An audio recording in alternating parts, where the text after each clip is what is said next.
This is Audible. Podium Publishing presents Rumors of War, Book 1 of the Green Zone War, written by Jake Elwood, performed by Jonathan McLean.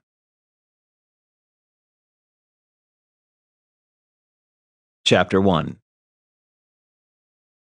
It's too late for peace! Tom Thrush froze the lecture that was playing on his desk and looked up, annoyed. For the last half hour, he'd been studying while demonstrators chanted slogans in the quad outside. For the most part, he'd been able to tune it out, but things were getting worse. The price of peace is oppression! It was a woman, her amplified voice rising until it became an unintelligible screech. It's exam week, Tom muttered. Can't you save the galaxy later? He synced the desk to his glove, checked his glove display to make sure he had everything, and stood. He'd have to continue this in a coffee shop. He walked down the stairs, his irritation growing. It blended with the constant stress of exam week and built toward real rage. He fought the anger down. His temper had gotten him into trouble before. He didn't need another incident, not over something as petty as a student demonstration. A wave of cold air hit him as the doors to Aldrin Hall slid open. It was a beautiful winter morning, the air crisp and sharp. He took a deep breath, felt his nostrils go numb, and set off across the quad, snow squeaking under his shoes. The pro-war demonstration had attracted a dozen people at its peak. Now, less than half of them remained. They stood in a cluster, hollow displays flickering in the air above them, haranguing passers-by. The buildings of Prairie University loomed around them, and Tom made himself lift his gaze. He was an architecture student, and the glorious university buildings had kept him inspired for 3.5 long years of study. He took in the details as he walked, the high copper roofs turned green with age, the faux pillars and arches around every window. For buildings with such mundane purposes, they were magnificent, and his irritation faded as he drank it in. All his annoyance came flooding back when a young woman stepped into his path. She would have been pretty if she'd been a bit less wound up. She was tiny, her head barely reaching Tom's chin with the pointed features of a pixie. Those features were twisted now in frustration, and Tom felt a moment of sympathy. She'd been out here for over an hour, championing a cause that clearly mattered to her deeply. And everyone was ignoring her. His fleeting sympathy vanished as he tried to step around her and she moved to block his path. Don't you know there's a war going on? She wasn't really talking to him. She was talking at him, venting. Half the galaxy is fighting, and what's the United Worlds doing? Her hands flew up, making Tom flinch. We're sitting on the sidelines. We're doing nothing while people suffer and die in the coreward zones. It's terrible, Tom said insincerely. The other protesters showed much less zeal. A tall young man with a blonde mustache met Tom's eye and gave him an embarrassed shrug.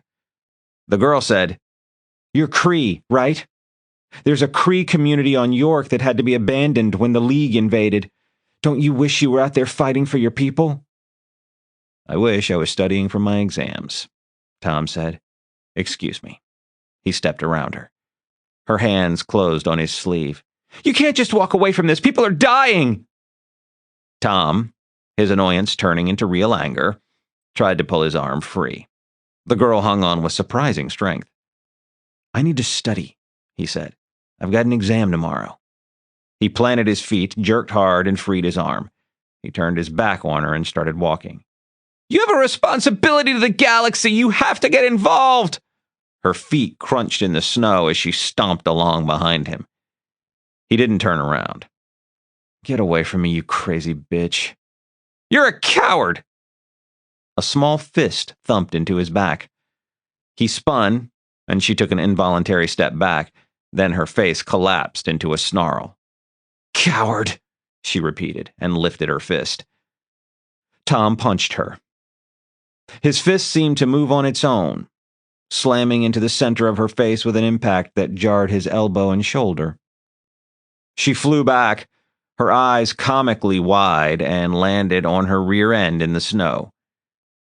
He had a quick glimpse of blood gushing from her nose and coating her upper lip and teeth before she clapped both hands to her face and let out a wail. Tom stared down at her, horrified at what he'd done. She was asking for it, said a nasty voice in the back of his mind. Still, shame twisted his guts as blood trickled from under her hands to splatter across the front of her coat. His knuckles stung. How hard did I hit her? What the hell? Tom looked up. The whole group of protesters was moving, and he had a moment of real fear. Most of them, however, rushed to the girl on the ground. The tall man with the blonde mustache came toward Tom. What did you do? His voice was a mix of rage and shocked disbelief. What the hell did you do? He stepped in close, planted both hands on Tom's chest, and shoved. Well, I'm not going to stand here like an idiot, playing whose turn is it to shove back. Tom looked up into the tall man's face, said, This is what I did, and swung his fist. The man leaned back and turned his head, and Tom's fist just grazed his cheek. A big fist came looping around and connected solidly with the bridge of Tom's nose. His head snapped back, blood gushed into his mouth, and a burst of pain made him cry out. A red haze settled over his vision, rage suffusing him, washing away every other thought. He snarled and hurled himself at the larger man. After that, awareness came only in flashes. Hands clutched at him, tugging at his arms, trying to hold him back. The blond man backed away, arms curled around his head. Then he ran, and Tom shook off the clinging arms and gave chase. He ran, snarling with every breath, pursuing a fleeing figure who remained maddeningly out of reach. He didn't remember catching the man. He didn't remember what came next. When the red haze lifted, Tom was panting for breath. He stood doubled over, his elbows on his knees, gasping and wheezing. For a time, that was all he knew. Other sensations gradually caught his attention. His lungs ached, and he had a stitch in his side. His hands hurt. He looked at the knuckles of his right hand. They were a mess, red and swollen, with drops of blood splattering the sleeve of his shirt. His left hand was covered by his data glove, but it felt just as bad. He spent a moment staring at it stupidly, wondering what had happened. Only then did he see the man on the ground in front of him. He was curled on his side, one arm around his ribs, the other protecting his face. Only one corner of the mustache showed. It could have been any color. The mustache was completely soaked in blood. More blood covered the side of the man's face. It soaked the collar of his shirt. It pooled in his ear. He looked like a corpse, but he was sobbing. A wet, pathetic sound that made Tom straighten up and stumble back in disgust. Feet scraped on the pavement behind him, and he whirled. A young couple, eyes wide, backed away from him. He looked around, saw more faces staring, saw more people edging backward, like he was a rabid dog. He squeezed his eyes shut, exhaled, and shook his head to clear the fog of adrenaline. His nose still bled. He spat a mouthful of bloody saliva into the gutter and opened his eyes, looking down at the bloody form on the pavement. Aggravated assault, whispered a voice in his head. Assault causing bodily harm. A felony conviction. You're in trouble. Serious trouble. It was self-defense. He mumbled the words, and they rang hollow. I chased him. He looked around, trying to get his bearings. He couldn't even see the buildings of the university. I chased him for blocks. I ran him down and beat the living hell out of him. That's not self-defense. He didn't have the strength to run. He lurched away from the injured man, grimacing as people flinched away. I need to find a car. He tapped his glove to activate it and watched bursts of static flash and churn on the palm screen. Data gloves were practically indestructible. You could put them through a washing machine, run them over with ground cars. He'd never succeeded in damaging one before. How hard did I hit that guy? Feeling lost without a data connection, he staggered to the next intersection and turned the corner. I should have gotten implants. The familiar silvery shape of a public zip car caught his eye, and he hurried toward it. The cops will figure this trick out. They'll take remote control. He switched the car to manual, overrode half a dozen safety admonitions, and turned east. Stellarville was a small city, and he quickly reached the outskirts. As he passed the last tall buildings, the familiar shape of the interstellar launch tower loomed on the horizon. It was the most magnificent building in a couple of 1,000 kilometers, and it stirred the usual jumble of emotions within him. Obsolete now, the tower had once been humanity's gateway to the stars. It was built to generate a portal into seventh-dimensional space. Now, ships had their own portal generators, but 100 years ago they'd needed the tower. The problem with a device that used 80,000 gigawatts of power every time it fired was that no one wanted it next door. People thought it might explode or burn. The Cree of Spirit Lake had made a leap of faith and allowed the tower to be built on their reservation. The construction of the tower had spurred the creation of Stellarville. Tom was proud of the tower, proud of the gamble his great-grandparents had taken. The tower had brought prosperity and influence to the Cree nation, and it had sent thousands of his people to the stars. But the tower itself galled him. It had become a symbol of the Cree nation, but no Cree had participated in the design or construction. He'd grown up in the shadow of the tower. He'd seen it every day. It had goaded and inspired him. It was the source of his dream. Tom was going to become the first great Cree architect. He would design new buildings equal in grandeur and significance to the tower. The dream had taken him away from his home and into Stellarville, and it had sustained him for 3.5 difficult years at school. And now it's over. You should stop the vehicle. The calm voice came from a speaker in the car's dash. Or at least slow down. You don't want to cause a crash. Kiss my ass, Tom muttered, and twisted a little harder on the speed controls. The car didn't go any faster. There's nowhere to go, the voice continued. You're only making things worse. For most people, that would be true, but if Tom could reach the Spirit Lake Reservation, he'd be beyond the jurisdiction of Canadian law enforcement. They wouldn't extradite him, not unless the blonde man ended up crippled or dead. Tom cringed inside. Please don't let him die. The council might just turn him over to the Canadian police, but he thought not. They'd deal with him pretty harshly. He didn't want to think about what that would be like, but at least he'd avoid prison time. Lights flashed in the rearview screen, and a red icon told him there was a police flitter directly above the car. Tom ignored it all, focusing on the launch tower like an upraised steel fist on the horizon dead ahead.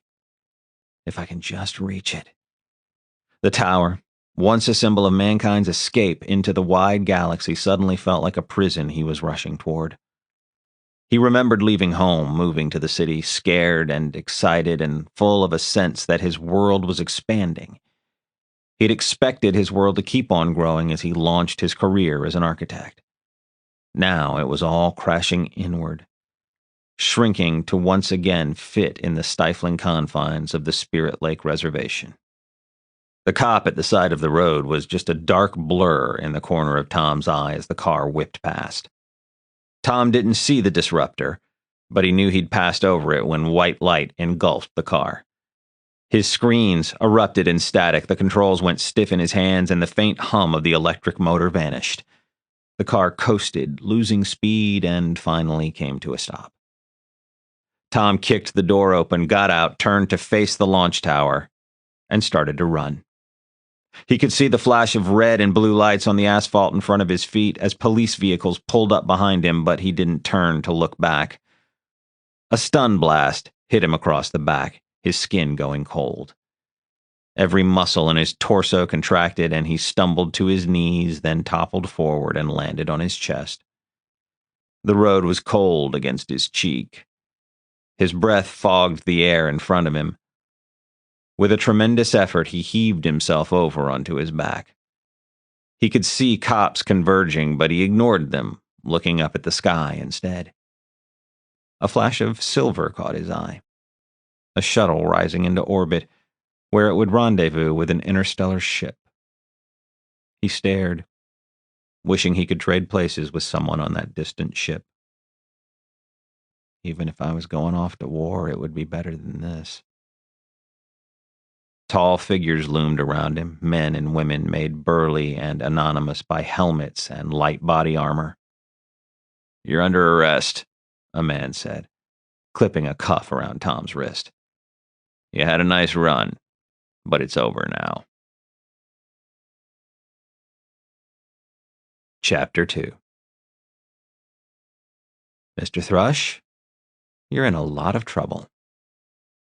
Tom gave the woman across the table from him a flat, hostile stare. Her name was Laycraft, according to the name tag on her jacket. She wore a smart pinstriped suit that made his own dirty, rumpled clothes seem all the more pathetic. She matched him stare for stare. And he had to admit, she was better at it than he was. "Spare me the tough guy routine, all right? I've seen it all before." He shrugged. "Then spare me the speech about how much trouble I'm in." His nose was completely plugged with med gel, making him sound like he had a bad cold. He fingered the bridge of his nose. "I was attacked. It was self-defense." Laycraft waggled her hand in a so-so motion. "You have a mediocre case. You chased that man for 3 blocks before you, let me see, knocked out 2 of his teeth and gave him a concussion in..." She pretended to glance at a datapad, her voice becoming ironic. "Self-defense." As he started to speak, she said, "Then you resisted arrest and took a blue zip car beyond city limits. That was technically theft. But I'm not just blowing smoke up your backside when I say you're in a lot of trouble." Tom lapsed into a sullen silence. "However," he looked at her, then away, refusing to take the bait, "there were ameliorating circumstances." She glanced at his nose. "And you're not exactly a common thug." She glanced at the pad. "You're a student in one of the most challenging architectural programs in North America, with grades that are adequate, at least." He glared at her. He'd worked bloody hard for those adequate grades she so casually dismissed. "And you have no implants," she continued. Her brows rose. "Is that a Cree thing?" He shrugged. "Sort of." Some of his people felt that electronic implants were an outrageous violation of a person's body, a travesty no one should tolerate. Others shunned implants as a way to differentiate themselves from Canadian society, where implant use among adults was close to 90%. Some Cree just went ahead and got implants. "Well, it could be your get-out-of-jail-free card." When he gave her a blank look, she frowned for a moment, then continued, "Here's the thing. You broke the law. You had obvious reasons. If someone punched me in the nose and I had the ability, I'm not sure I wouldn't do exactly what you did." She thought for a moment. "Actually, I'm sure. I wouldn't do it. But I understand the urge." Tom said. Hush," Laycraft said. "You committed a violent crime. We have to address that. We can't just turn you loose. But we understand your position. And we don't think prison time is appropriate. Not if it can be avoided." Here it comes, Tom thought. However it is they're going to railroad me, I'm about to get the sales pitch. She looked at him, waiting for him to speak. All he did was stare at her, and the corner of her mouth twitched in a hint of a smile. "As you may have heard," she said, "there's a war brewing in the coreward systems. Earth's oldest and wealthiest colonies were toward the galactic core. Long since independent, they'd formed a dozen different nations, most of which were now at war with one another. It was the single biggest military conflict in human history, and it just seemed to keep growing. So far, the United Worlds has managed to remain neutral. Earth, Once the central power in the settled galaxy was now just one more member of an interstellar alliance rimward of the spreading conflict. He didn't speak, didn't ask the obvious question, what does any of this have to do with me? You might not have heard that the military is recruiting aggressively, she said. Qualified and willing recruits without implants are scarce on the ground these days. He stared at her, letting his disbelief show. She wanted him to join the army? Not likely. You won't even have to leave the system, she said, leaning forward and resting her forearms on the table. You can join the Home Guard. The Guard's full of eager would-be soldiers who want to see the galaxy. Most of them would love to transfer to the regular forces. You can take a spot here so one of them can leave. I never really saw myself as a soldier. She shrugged. Did you see yourself as a convict in a prison cell? There wasn't much to say to that. You'll do 6 weeks of basic training, she said. Then 3 years of service minus your 6 weeks. Normally it's 2 years, but it's 3 right now because of the threat of war. She made a dismissive gesture. If things quiet down, they'll let you go in 2 years. You'll have a clean slate. You'll be able to get on with your life. I could still be an architect. He squashed the sudden bloom of hope. 3 years in the military. Laycraft met his gaze, then smiled gently. It won't be so bad. In fact, most of it will be easier than being a college student. She opened her briefcase, rummaged inside, and drew out a smart sheet. Here's a list of occupations and descriptions. You can just about take your pick. She set the sheet on the table, then stood. Look it over, take your time, and call me when you've made a decision. He nodded, numb, and watched her walk out of the room. For a long time, he sat in the prisoner lounge listening to a couple of women wage a bitter argument over who looked at whom the wrong way. The justice system had evolved considerably over the years, with a growing emphasis on rehabilitation rather than punishment. He wouldn't face a judge. Instead, his fate would be decided by a committee consisting of Laycraft and a couple other social workers. The more conservative part of the population insisted that the current system was a joke, that only savage punishments could deter a hardened criminal, that if you spun the right line of BS to the committee, you could pretty much get away with anything. Tom, sitting in a lounge that was comfortable enough but was still a cage, shook his head wryly. For him, at least, the system worked well enough. He was about to start paying for what he'd done, and he couldn't see a single way out of it. The Hall of Justice was a soulless brick of a building, every corner at 90 degrees, every surface cold and blank and echoing. The lounge had a bit of orange carpeting, but aside from that, it was stark and bleak. Did they design it deliberately to crush the spirits of idiots like me? Probably not, he decided. It was just bad design. I haven't even graduated yet, and I could do better than this. But I'm going to waste 3 years playing soldier instead. He picked up the data sheet, which showed a list of occupations for enlisted personnel in the Home Guard. Charged with the defense of Earth, the Home Guard spent most of its time doing drills and exercises, interspersed with occasional search and rescue missions or disaster relief. The list of occupations didn't inspire him much. Just about everyone in the Guard was primarily an infantryman. In addition to plodding around with a rifle over his shoulder, he could be a cook, or a clerk, or a driver. He stared at the list, even tapped a few occupations in a vain attempt to inspire himself. Then he sighed and pushed the sheet away. It's his fault.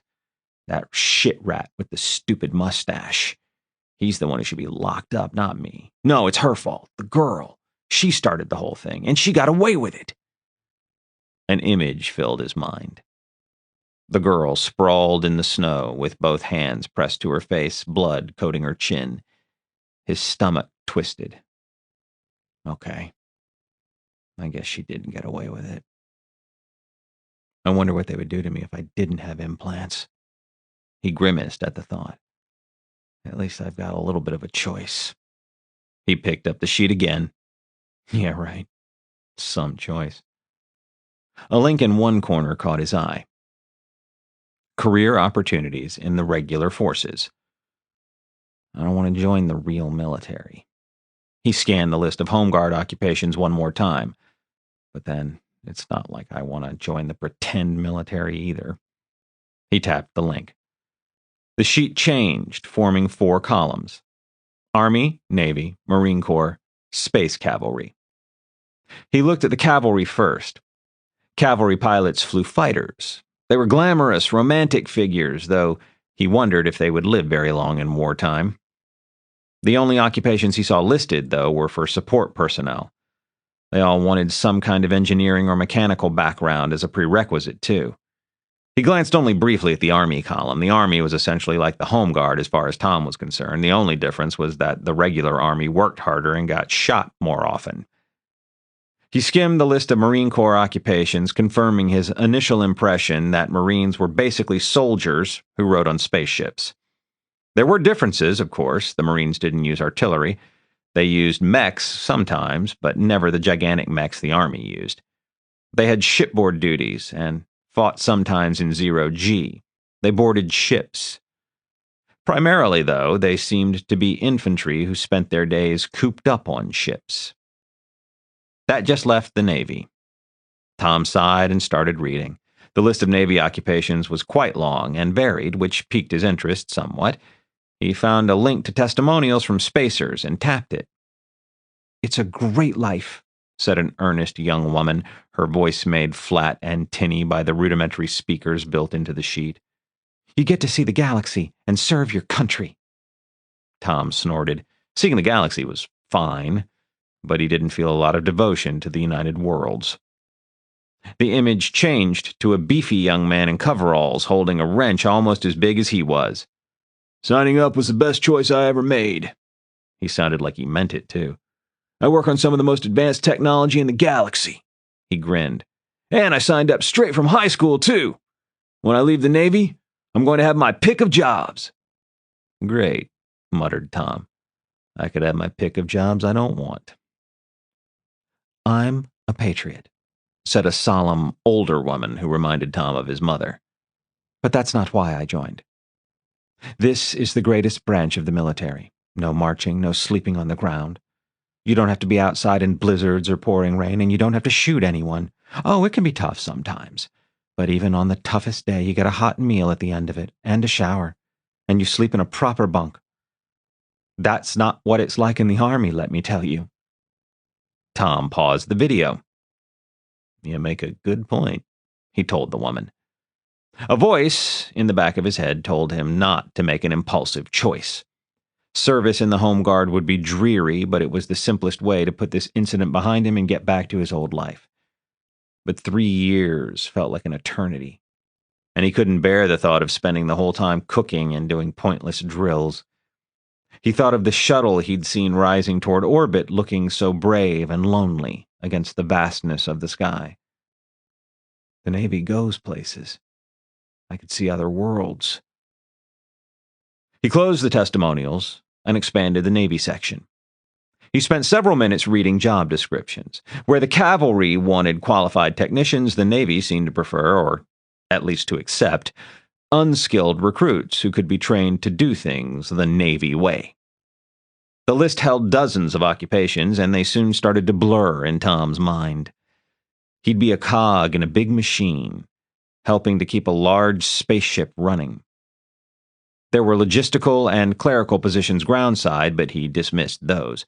The chance to travel, to see the galaxy, was suddenly fascinating. If I have to leave my old life behind, I might as well make a thorough job of it. I'll leave the whole bloody planet. His initial enthusiasm faded quickly. None of the listed positions held much appeal. "Just pick something," he muttered, "and get you out of here, get you onto a ship." He ran a fingertip across the sheet, making the text slide, glancing for the 3rd or 4th time at each job title. All too soon, he reached the end, and noticed for the first time another line of text, just below the list of occupations. Positions for officers. You must need some kind of experience to become an officer. There's no point in even looking. He shrugged and touched the link. The list of officer occupations was much shorter. Most of them did, in fact, have strict requirements: medical officer, dental officer, chaplain, engineer. Then there was logistics officer, which sounded not only dull, but planet-based. An acronym caught his eye. OIPO. Officer, Interplanetary Operations. He expanded the listing and read the details. An OIPO officer, he learned, was exactly what he would have imagined every naval officer was before he read the sheet and discovered personnel officers and legal officers and all the rest. OIPO officers were part of the command structure of space-going vessels. They provided leadership and command. They directed the tactics, strategies, and procedures of military vessels. They managed training and personnel. Tom stared at the listing, his head full of images from every space-going adventure vid he'd ever seen. He started to smile.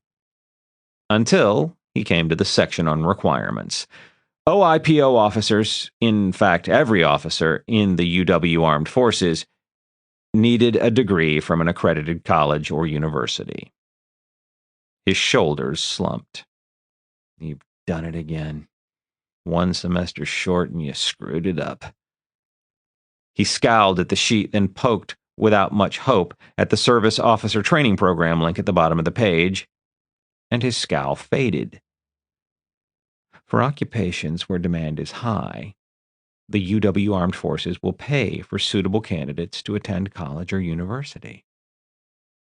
It looked a bit less promising when he read further. SOTP candidates typically attended a military university. Only rarely did the armed forces pay for a candidate to attend a civilian school. And OIPO officer hardly sounded like a high-demand occupation. Still, he had the vast majority of a degree. Surely he was a bargain compared to an SOTP candidate straight out of high school. Laycraft's face was bright with expectation when she returned to the little meeting room. She wilted a bit when he announced he wanted to be a naval officer. You didn't finish your degree. He told her about the SOTP program, and she stared at him for a bit, thinking. Finally, she said, I'm going to put you in touch with a recruiter. We'll see what they say. A week later, Tom walked into a recruiting center near the campus and pressed his thumb to a long, formal document. In that moment, he surrendered his rights as a civilian and agreed to take on the duties and responsibilities of a member of the United World's Armed Forces. The government would not, as he'd hoped, be paying him to complete his education. The recruiting officer had seemed amused by his optimism. A year ago, you'd never have gotten in, the grizzled man told him. Not even if you'd finished your education. This year, though, things are different. This year, 7 out of 8 semesters is good enough. Welcome to the military. Chapter 3. I swear it feels like someone stole our flagstaff and replaced it with solid lead. The 2-meter staff in Oscar Van Pelt's right hand started to droop. He quickly lifted it to the proper position, flag above his left shoulder, and glanced furtively at the cadre trainer before giving Tom a weary look. Bloody thing weighs as much as my pack. He used his free hand to tug at the shoulder strap of an enormous backpack. As much as my pack weighed when we started out, I mean. Now it feels like someone put a truck in there. Tom, too tired to waste his breath in banter, gave Oscar a sympathetic nod. He wore the same brutally heavy pack, and it was all the weight he wanted. He'd eventually get his turn carrying the flag. He wasn't looking forward to it. The flag was nothing impressive, and he'd have urged Oscar to get rid of the thing if they could get away with it. It was a dark green triangle attached to the staff with lanyards and decorated with a black silhouette of a Canada goose. It was the symbol of their platoon, and it was a pain in the neck. I'm not sure why we're doing all this marching, boss, Oscar added. I mean, we'll be on ships, won't we? Tom hitched his own pack into a slightly less painful position and gave the other man a grin. Take it up with C.T. Carpenter. I'm sure he'll be sympathetic. Oscar found the breath to chuckle. Right. The cadre trainer was about as sympathetic as a cat in a bathtub. Oscar was Navy, same as Tom. The Goose Platoon held recruits from all 4 branches. They would spend 8 weeks in basic officer training before dispersing to learn their various professions. They were 2 weeks in, and Tom was seriously considering the merits of doing hard time in prison instead. Let's go, kids! Pick up the pace! If you can't keep up now, what will you do when we give you packs that actually weigh something? C.T. Carpenter went past at a trot. He carried the same pack as the officer candidates, and if he noticed the weight, he gave no sign. That man's unnatural, Oscar muttered. Oh God, another hill. Tom didn't answer, saving his breath as the ground rose. Wetaskiwin Base was in the Alberta foothills, and no hike stayed on level ground for long. He knew from experience that looking at the trail ahead would only discourage him. He focused instead on the heels of the woman in front of him, matching her step for step, telling himself that all he needed to do was keep up, and eventually it would end. Pick 'em up and lay 'em down. That's it. Don't just think about yourselves either. You're a team now. You succeed as a team. You're going to get that lesson through your heads if I have to march you all the way back to barracks and start this hike over from the beginning, so watch out for one another. Tom, lost in a fog of exhausted pain, didn't raise his head. I'll keep an eye on this person right in front of me, or at least her feet. That will have to be enough. When she stopped, he stopped as well. Only when her pack thumped onto the ground did he look up. All around him, recruits were dropping packs, straightening up, working kinks from their shoulders or sagging against trees. The platoon was on a wide, sparsely treed hilltop, and a breeze turned the back of Tom's shirt cool as he lowered his pack to the ground. 15 minutes rest, Carpenter said, setting his own pack down. Enjoy it while you can. We'll try to pick up the pace for the second half. Tom stepped away from his pack, turning to look at the trail behind them. The base was lost in the haze. They'd marched an impressive distance over some rough terrain, and it wasn't even noon yet. With the weight gone from his back, he felt as if he was going to pitch forward. He felt light and cool and strong, and he smiled, startled by what he'd achieved. It's only been 2 weeks, and I'm already getting stronger. What will it be like by the time I'm done? Civilian life had never been so punishingly hard. But at no point in his old life had Tom ever felt quite as good as he felt in this moment. Maybe I wouldn't choose prison after all. Hey, boss, we're not done yet.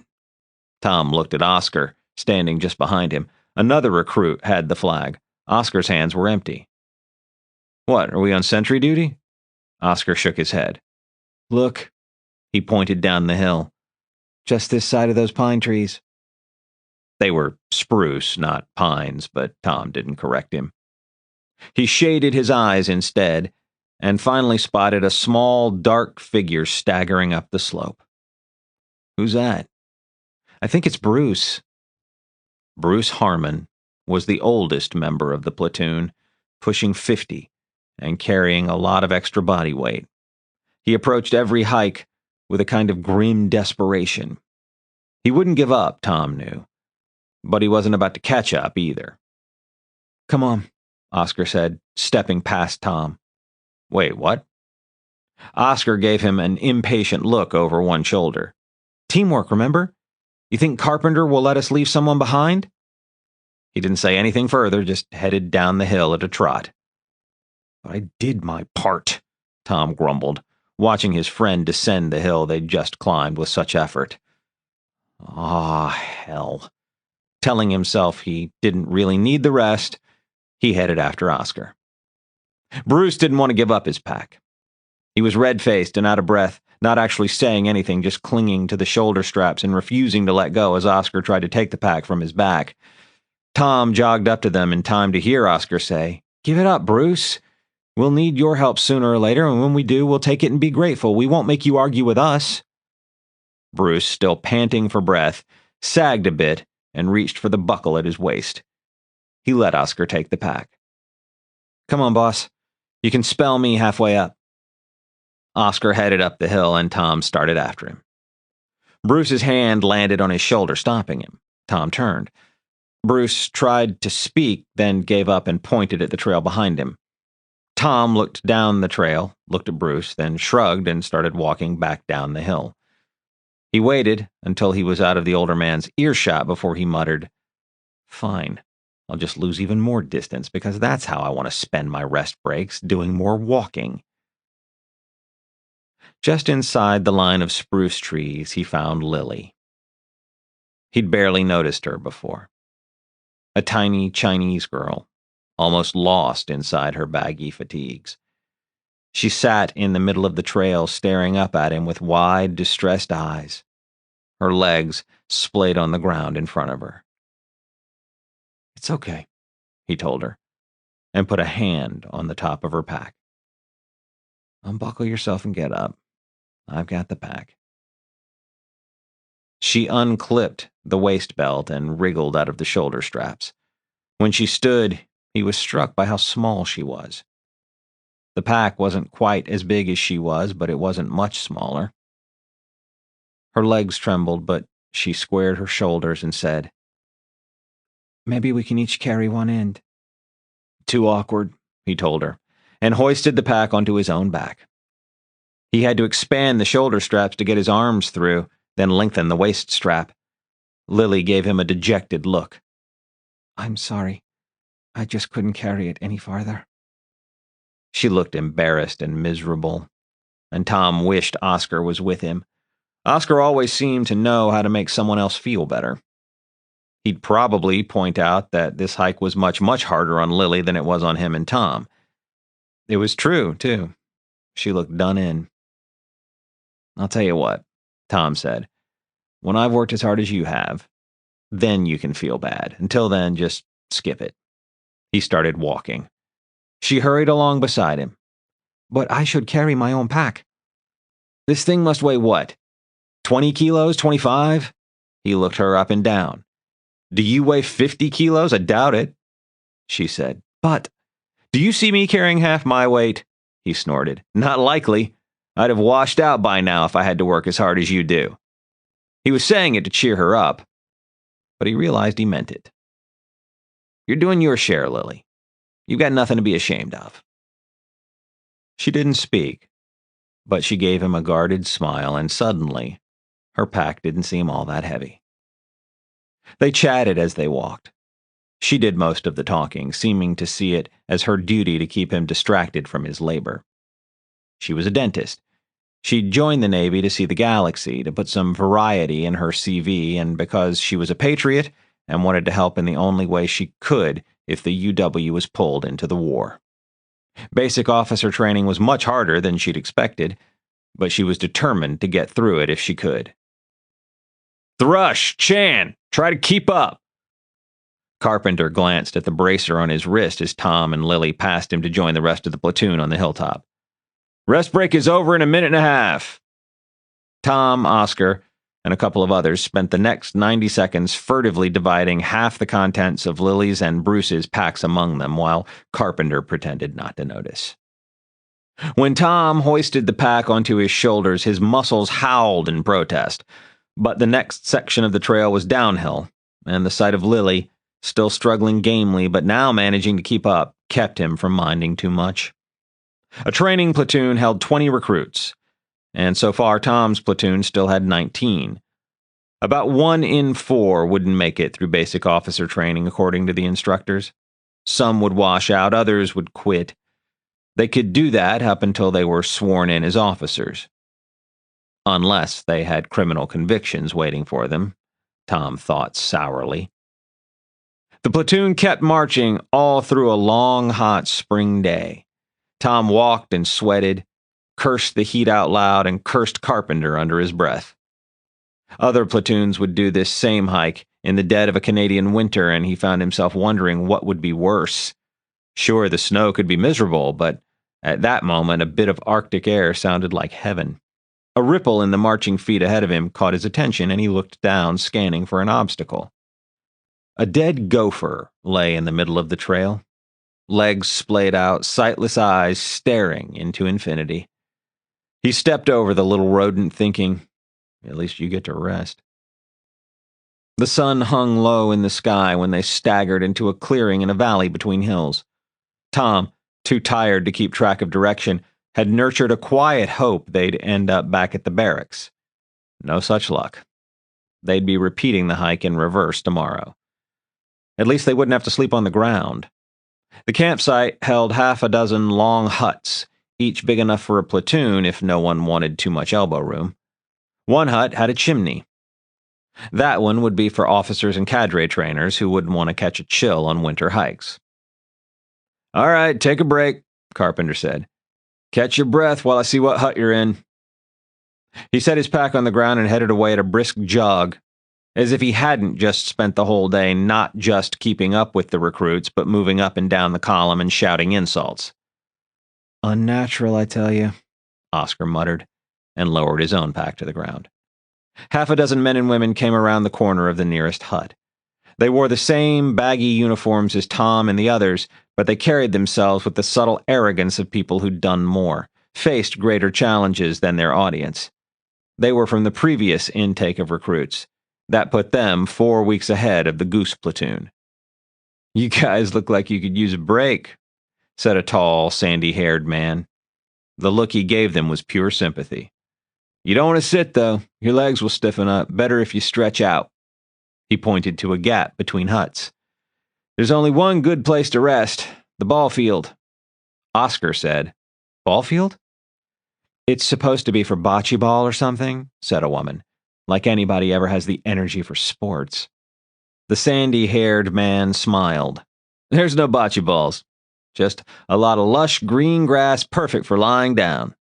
The woman nodded brightly. "It's right over there. It's not far at all." "You'll love it," the sandy-haired man added. Tom needed no more encouragement. He joined a stream of exhausted geese, stumbling between the huts. Sure enough, at the edge of the camp was a lovely rectangle of new spring grass. It looked weirdly out of place in the parched foothills, but the military was full of absurdities. Above all, though, it looked like the perfect place to flake out with no danger of getting dirt on his uniform. Oscar flopped down on his stomach, sighed happily, and said, "I think this might be heaven." Lily crashed beside him, closing her eyes and directing a blissful smile at the sky. Tom found an empty spot and sat down, then let his body sag backward until his head rested on the grass. Cool blades tickled the back of his neck. "Oh, this is sweet," he said. "It was nice of those guys to tell us about this." Oscar lifted his face from the grass and turned his head to look at Tom. He wore a worried frown. "What in the name of God's holy socks do you idiots think you're doing?" 2 weeks of bullying by cadre trainers had every member of the Goose platoon conditioned to respond to that particular tone of voice. Tom sprang to his feet before he even looked around to see who was speaking. The rest of the platoon hopped up just as quickly. Tom turned, finally spotted the speaker, and felt horror wash over him. Cadre trainers were quite bad enough, but this was an officer. She was short, but she positively bristled with authority and outrage until Tom was sure she loomed over him. "By what wild stretch of the imagination do you half-wits think the flag field is an appropriate place for a nap? What platoon are you?" She looked around. "Where's your cadre trainer?" Carpenter came hustling up, his face a blend of embarrassment and murderous rage. The officer gave him a good telling off that Tom would have enjoyed immensely if he hadn't known the abuse would flow on down to the rest of the platoon. Behind Carpenter and the officer, some of the recruits paused to watch the evolving train wreck. Tom spotted the sandy-haired man and his companions, all of them smirking. They set us up. They did this deliberately. The officer stomped away, and Carpenter swept a withering gaze over the platoon. "Get off the flag field now!" All of them were off the grass before he finished speaking. "And don't set foot on it again unless you're raising or lowering a flag!" He was shaking, and Tom braced himself for the explosion to come. All Carpenter said, though, was, 10 times around the perimeter of the camp, double time now! Let's go, recruits! Tom started to run. Adrenaline sustained him for the first half lap. After that, he relied on grim determination. All in all, though, he figured the platoon was getting off easy. Until he saw recruits from several other platoons setting up long tables, then sitting down to eat. It was chow time, and the Goose platoon was missing it. The next morning they rose with the sun, weary and ravenous. They devoured a quick breakfast and hit the trail, beginning the long, weary plod back to the barracks. More people were sharing the load from Lily's and Bruce's packs, so Tom carried barely any extra weight. He was marching half asleep, something he would have sworn was impossible before he came to Camp Wetaskiwin, when a minor commotion brought him fully awake. Another platoon was overtaking the geese. He edged to one side and watched them pass, stiffening when he recognized the tall, sandy-haired man. The man gave him a smirk and a mocking salute as he went by. The flag bearer was next. The flag held an image of a hummingbird, and the woman who carried it held it with jaunty aplomb. Tom glared at her until she was out of sight, and then lapsed back into a walking doze. Now that's odd, boss. Tom looked up from his daze. What's that? Oscar grinned at him. I'm actually glad to see the barracks. Tom followed the direction of his gaze and saw the scattered buildings of Wetaskiwin Base ahead of them. Relief flooded through him and he chuckled. It was true. Impossible as it seemed, he was actually glad to see the place. It meant his hike was almost over. Banners drooping, Oscar murmured, and Tom lifted the flag a bit higher. It was his turn as color bearer. All right, straighten up, Carpenter barked. Form a double line. Let's pretend we're a platoon and not a gaggle of ducklings. Goslings, Oscar said, keeping his voice low enough that Carpenter wouldn't hear. Color bearer to the front, Carpenter continued. Let's try to look like actual soldiers, shall we? The platoon marched across the last stretch of prairie with their heads high, feet moving in time. Tom glanced back and was startled to realize they actually did look like soldiers. Another platoon stood shoulder to shoulder on the parade ground, a couple of cadre trainers inspecting them, peering closely at uniforms and looking for infractions. Half a dozen recruits dropped to the ground to do push-ups while the rest broke apart and moved away. The flag's staff felt as heavy as an iron bar, and Tom's pack hadn't gotten any lighter either. He desperately wanted to head for his bunk, throw himself down and not move for the next 10 or 12 hours. That was impossible, of course. They would get a scant few minutes to clean up and put away their gear, and then they'd be back outside, lining up for inspection. Even now, another platoon was lining up. Not just any platoon, Tom realized as he led the geese past the parade ground. This was none other than the hummingbirds. He shot them a glare, wondering if he could distract someone, make one of them laugh during the inspection and earn some extra push-ups. Instead, he limped up to the front of the barrack building. He waited while the others dropped their packs in a line against the front wall, then handed the flag to Oscar and finally took off his own pack. Stow this gear properly, Carpenter said. Inspection is in 5 minutes. In that 5 minutes, they would be expected to empty every pack, clean and stow the contents, wash their hands and faces, and straighten their uniforms. In addition, Tom was responsible for putting away the flag staff and mounting the goose flag in its place of honor at the front of their barrack room. There simply wasn't time to do it all. The cadre trainers knew as much and might or might not look the other way as the recruits cut corners. Already most of the platoon was hustling their packs toward a storage hut. They would heap the packs onto shelves, still loaded, and hope the CTs didn't inspect the hut until they had a chance to come back and stow everything properly. It was how the platoon would spend their free time after chow. First, though, Tom had a chore to take care of. He took the goose flag from Oscar and headed inside. Each platoon had its own barrack room. He passed a couple other barrack buildings, entered his own building, jogged upstairs, and headed into the goose room. He would need a minute or so to get the flag unfastened from the staff and properly attached to the display bar that hung at the front of the room. The sound of familiar footsteps on the floor behind him made him smile. A helping hand from Oscar would make the job go faster. "Drop that," Oscar said. Tom turned and stared at him. Oscar's eyes danced with mischief. "Drop it," he said, and pointed at the floor. "We'll come back and put it up in a minute." Tom said, "What?" "Come on, this is our chance." Tom dropped the goose flag and let Oscar drag him out through a side exit. Only when they headed downstairs did he realize where they were headed. He started to grin. "We don't have much time," Oscar said. "The CTs are inspecting them now." They slipped out of the building, across a narrow gap, and into the next building. Oscar stuck his head into one doorway, muttered, "No," and kept going. They came to another doorway. Oscar stuck his head inside and said, "Bingo." Tom followed him into a platoon barrack room almost identical to their own. The only difference was that the display bar at the front of the room already held a triangular banner with a hummingbird. For a moment he stood, frozen with indecision. One cadre trainer would inspect the platoon outside, that was already happening, and another would come inside to inspect the barrack room. They only had moments. "What do we do? Mess up the beds?"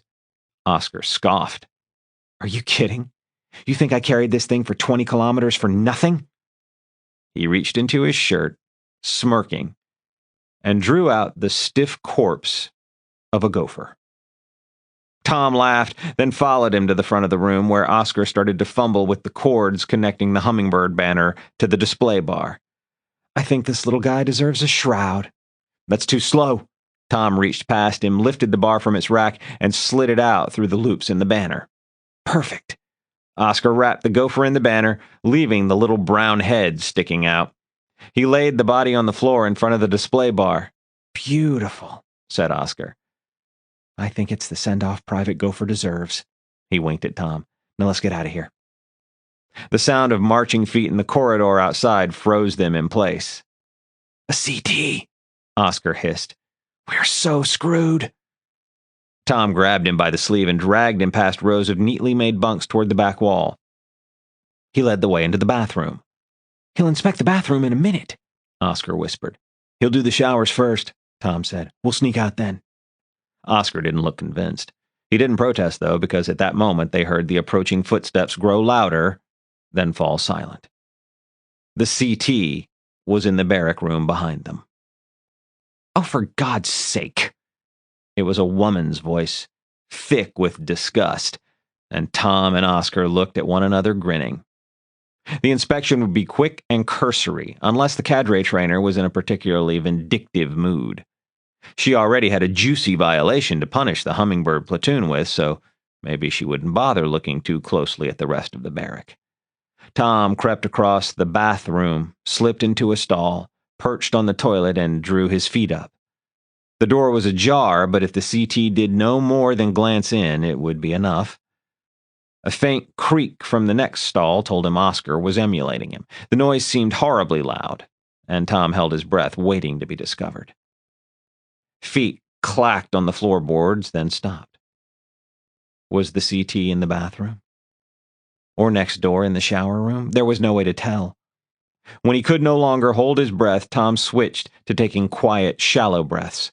Incomprehensible noises came to him, creaks and taps that could have been footsteps or anything else. Once he heard the woman muttering to herself under her breath.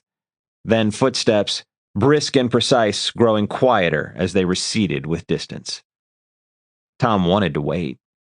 He wanted to stay frozen in the stall until he was sure the woman was a good long way away. However, he was just about out of time. Goose platoon was due for inspection in a matter of moments, and he'd left his own banner lying on the floor. He stood, peeked cautiously around the door of his stall, then stepped out. Oscar came out of the stall beside him, and the two of them peered into the barrack room. "Let's go," Oscar whispered. "We must be almost out of time." Tom nodded, and the two of them hurried to the doorway. They peeked into the hall, saw no one, and broke into a run. They made it out of the building undetected. As they approached their own building, however, they almost collided with Carpenter. He was heading toward the parade ground, and he barked, "You two are almost late, let's go!" Tom, his heart sinking, could do nothing but follow. Oscar, glum and silent at his side. When the goose banner was found lying ignominiously on the floor, the entire platoon would be punished. Tom and Oscar would be pariahs. His mood improved slightly when he came around the corner and saw the entire hummingbird platoon on their stomachs doing push-ups. The goose platoon lined up beside the parade ground, patiently waiting their turn as the hummingbirds panted and strained. At last, the hummingbirds rose to their feet and set off at a run, following a footpath that would take them around the entire base. Tom watched them go, wondering how many laps they would have to do. It gave him a deep sense of satisfaction that was only tempered by the knowledge the goose platoon would shortly be doing the same thing. "Platoon form up!" Tom joined the others, standing shoulder to shoulder on the parade ground. Carpenter, who looked as fresh and rested as if he'd spent the day loafing in an easy chair, paced up and down the line, peering at each recruit. He handed out his usual list of petty infractions, citing Bruce for an untied bootlace and another recruit for having one pant leg untucked from his boot top. Tom and Oscar both had dusty, unwashed faces, and they joined the other two on the ground, doing 10 push-ups each. It was fairly light duty as punishment went. That meant someone had carried their packs to the hut while they were on their mission, and no one had inspected the hut. That was one bullet dodged. But right now, another cadre trainer would be walking into the goose barrack room. "I wouldn't go so far as to say you impressed me today," Carpenter said. "You have a lot of room for improvement. You covered a lot of ground, though, and your time was, well, it was bad. But it wasn't awful." For Carpenter, silence, instead of his usual barrage of criticism, was the equivalent of fulsome praise from a normal human being. This grudging compliment was enough to make Tom's chest swell. He cringed inside a moment later, though, as Carpenter's gaze shifted. The CT was looking at someone behind the platoon. It could only be the other CT, the one who'd gone in to inspect the barrack room. "Well," Carpenter said, "how does it look?" "Not good," said a cool, feminine voice from behind Tom. He knew better than to turn his head. "I found dust under the beds." "Dust!" Carpenter sounded as disgusted as if she'd found cockroaches. "You expect to become serving military officers, and you can't even manage the dust in your own barrack room? On the ground! Everybody give me 15 push-ups!" Tom dropped to his stomach, waiting for the other shoe to fall. He started doing push-ups, and Carpenter said, "Anything else?" "There were a couple of spots on one of the mirrors. That's it." That's it. Tom kept doing push-ups, losing count as confusion washed over him. Could she have somehow overlooked the flag? Impossible. The other recruits were rising, so Tom stopped doing push-ups and stood. He stared straight ahead, mystified, while Carpenter told them how disappointed he was in their housekeeping and reminded them they would be getting up early the next morning so there would be time for a run before their leadership training began. And then he dismissed them.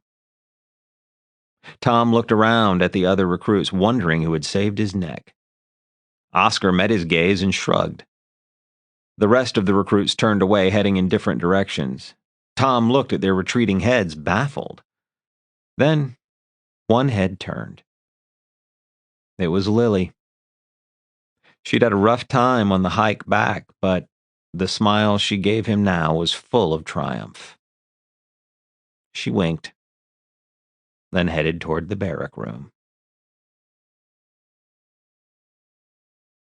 Chapter 4. 6 more weeks of training passed in an intense blur. Tom hiked and marched and stood in parades. He rolled out of his bunk in the middle of the night for endless drills. He sat in classrooms, fighting to stay awake, learning about leadership and command structures and the history of the armed forces.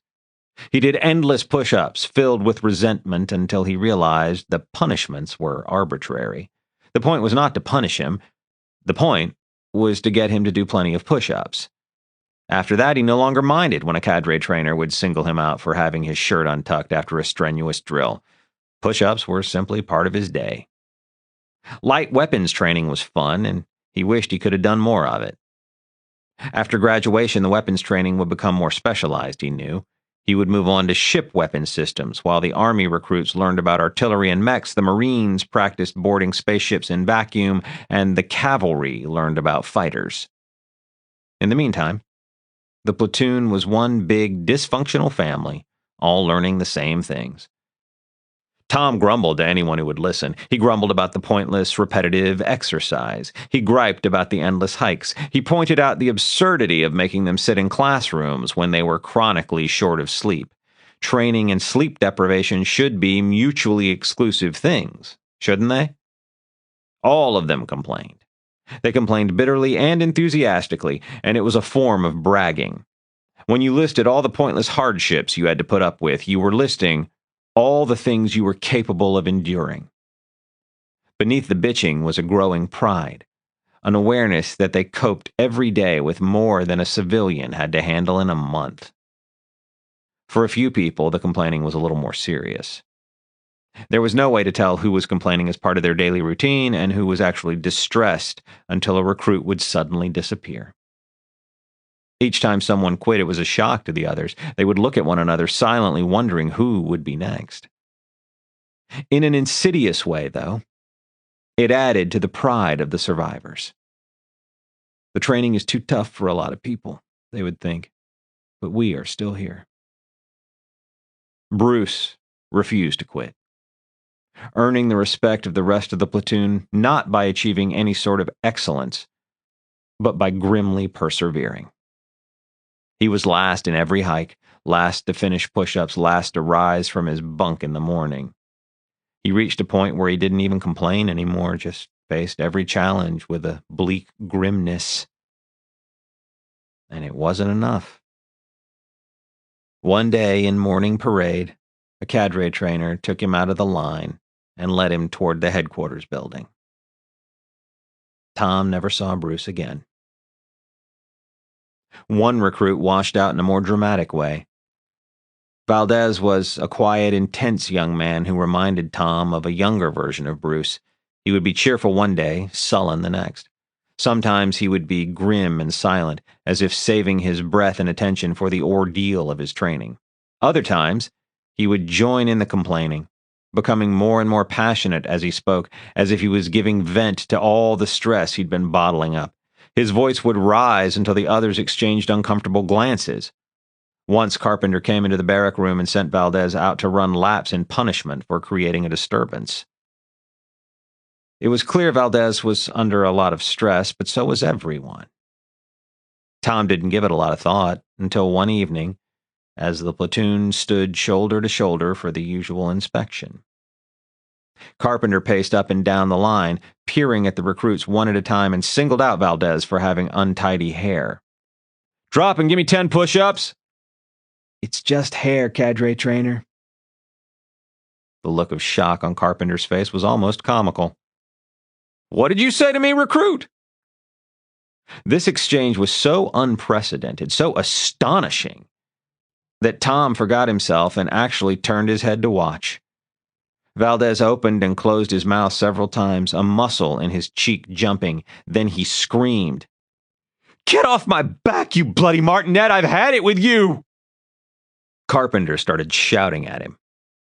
He was a good shouter. All the CTs were. But Valdez matched him decibel for decibel. For 10 seconds or so, they screamed into each other's faces. Then Carpenter, in a quick movement, yanked Valdez forward, tripped him, and dropped him on his stomach on the ground. "You will give me my 10 push-ups, recruit!" Valdez leaped up. His hands were clenched in fists, and there was murder in his eyes. But Carpenter, not having been born yesterday, stepped aside, twisted his hips, and somehow threw Valdez forward while barely seeming to touch him. Valdez landed on the ground one more time. "This is your last chance, son." Carpenter's voice was soft now, and it was somehow much worse than the screaming. You better start doing push-ups. Right now. Valdez came up. His fist looped around in a wild swing, and he landed on his back in the dirt with his arms splayed wide. He didn't get up. Thrush, Parker! Take him to the surgery. If he wakes up along the way, don't let him go. See that he gets to the surgeon. Tom and Parker took an arm each and set off across the parade ground. They dragged Valdez, his heels leaving tracks in the dust. His head hung for the first few steps. He started to recover after that. By the time they reached the door to the surgery, he was looking from one of them to the other. Tom was expecting him to struggle, but what happened was much worse. He started to cry. A captain in a surgeon's red uniform came around from behind a desk, took in the situation with a glance, and gestured at a gurney. Put him there. Valdez wouldn't lie down on the gurney, so the two recruits got him sitting on it instead. They stepped back, ready to react if he tried anything, though Tom wasn't sure just what he was going to do if Valdez decided to leave. I'll handle things from here, boys. The captain made a shooing gesture with his hand. Run along. Tom half expected Valdez to go on a rampage and attack the doctor. You didn't argue with officers, though. He took one last glance at Valdez, who had one hand curled protectively around a bruise on his jaw. Valdez looked broken, his momentary passion on the parade field spent. He didn't look at anyone, he just stared at the floor. Go, the captain said gently. Tom and Parker went. What do you think will happen? Parker said as they walked back to rejoin the platoon. He tried to hit Carpenter while they court-martial him? Tom shrugged. I doubt it. What would be the point? He's done in the military, though. He never did learn Valdez's fate. The barrack room had another empty bunk from that point on, and that was that. At the end of their fourth week, the platoon made its toughest hike yet, a dawn-to-dusk ordeal with packs that had to weigh almost 40 kilos. At the midpoint, they crossed a stream by balancing on a fallen log. Tom was halfway across when he slipped, landing hard on wet rocks. Pain lanced through his knee, and he cried out, struggling to push himself up out of the water. Distantly, he heard Carpenter snapping orders to the rest of the platoon. Then recruits splashed into the water on either side of him, taking his pack, then helping him to his feet. He completed the hike, but he did it with an empty pack. He carried the flagstaff, using it for support, and hobbled along as best he could. When the platoon reached the barracks, Carpenter sent him straight to the surgery. By this time, Tom's left knee was swollen to almost twice its normal size. The surgeon clucked over it as he examined the injury, then announced, You're spending the night here. We'll take another look at this tomorrow. He gave Tom a couple of injections, one in the shoulder and one in the knee itself. Then he wheeled Tom's gurney into a small room. Don't get up without crutches, he said. I'll bring you a pair. Try to keep your weight off it. The man gave Tom a thin smile. I expect you could use the rest anyhow. Tom didn't know what was in those injections, but the pain in his knee quickly faded. He lay there, basking in the twin luxuries of privacy and idleness, and wondered why he hadn't gotten himself injured a lot sooner. An orderly brought him a dinner tray, and Tom ate in bed. Then he leaned back against the gurney, astonished to find he had absolutely nothing to do. I can catch up on my sleep. And after that, I can sleep some more. The idea was tremendously appealing, and he yawned as he thought about it. Maybe I'll follow that up with a nap. What if I can't continue my training? He supposed they would bump him into another platoon if they had to. There was a new intake every 4 weeks. He could spend a month recuperating, or 2 months if necessary, then pick up where he left off. Maybe I could drop out. Maybe this is my ticket out of the military. He thought of laycraft, and her threats of prison. He'd done everything she'd asked of him. He joined the military. If he was injured and couldn't continue, that wasn't his fault. Would Laycraft care? He thought not. Surely 6 weeks of boot camp and an injury was enough punishment. I could be a free man. I could get my life back. Instead of excitement, though, he felt a strange hollowness in the pit of his stomach. What? You hate this place. Why does the thought of leaving make you ill? Leaving now would make all that suffering worthless. He would get nothing from it. But what could he hope to gain besides several more years in a uniform following orders? I could be a civilian again. He explored the thought and felt his upper lip curl. What was a civilian except a coddled child who had to be protected by someone who was so much more? Do I really want to be one of them instead of one of us? He could sleep in classrooms. He could sleep on rocky ground in bright sunlight during 5 stolen minutes on the march. Hell, he could sleep standing up or even walking. And now, stretched out on a comfortable gurney, he lay awake and stared at the ceiling. If I leave, Mom will say she knew it was going to happen. She'll say I always fail. But since when do I listen to her? If I carry on, she'll just harp at me for failing to become an architect. It's not like there's any pleasing her, so forget about her. What do I want? He thought about returning to college. He thought about watching his hard-won muscles slowly vanish. He thought about getting plenty of sleep and facing no greater challenge than his final exams. He thought about going through the rest of his life without doing anything that really mattered. And he made up his mind. And then at last, he went to sleep. In the morning, the surgeon looked over at him, prescribed 3 days of light duty, and sent him back to the platoon. Graduation was a day of surprises. The first surprise for Tom was how proud he felt. It was the end of the most grueling 8 weeks of his life. 6 members of the platoon hadn't made it. Those who remained knew they had done something remarkable. And they had done it together, forging amazingly close bonds for such a short time.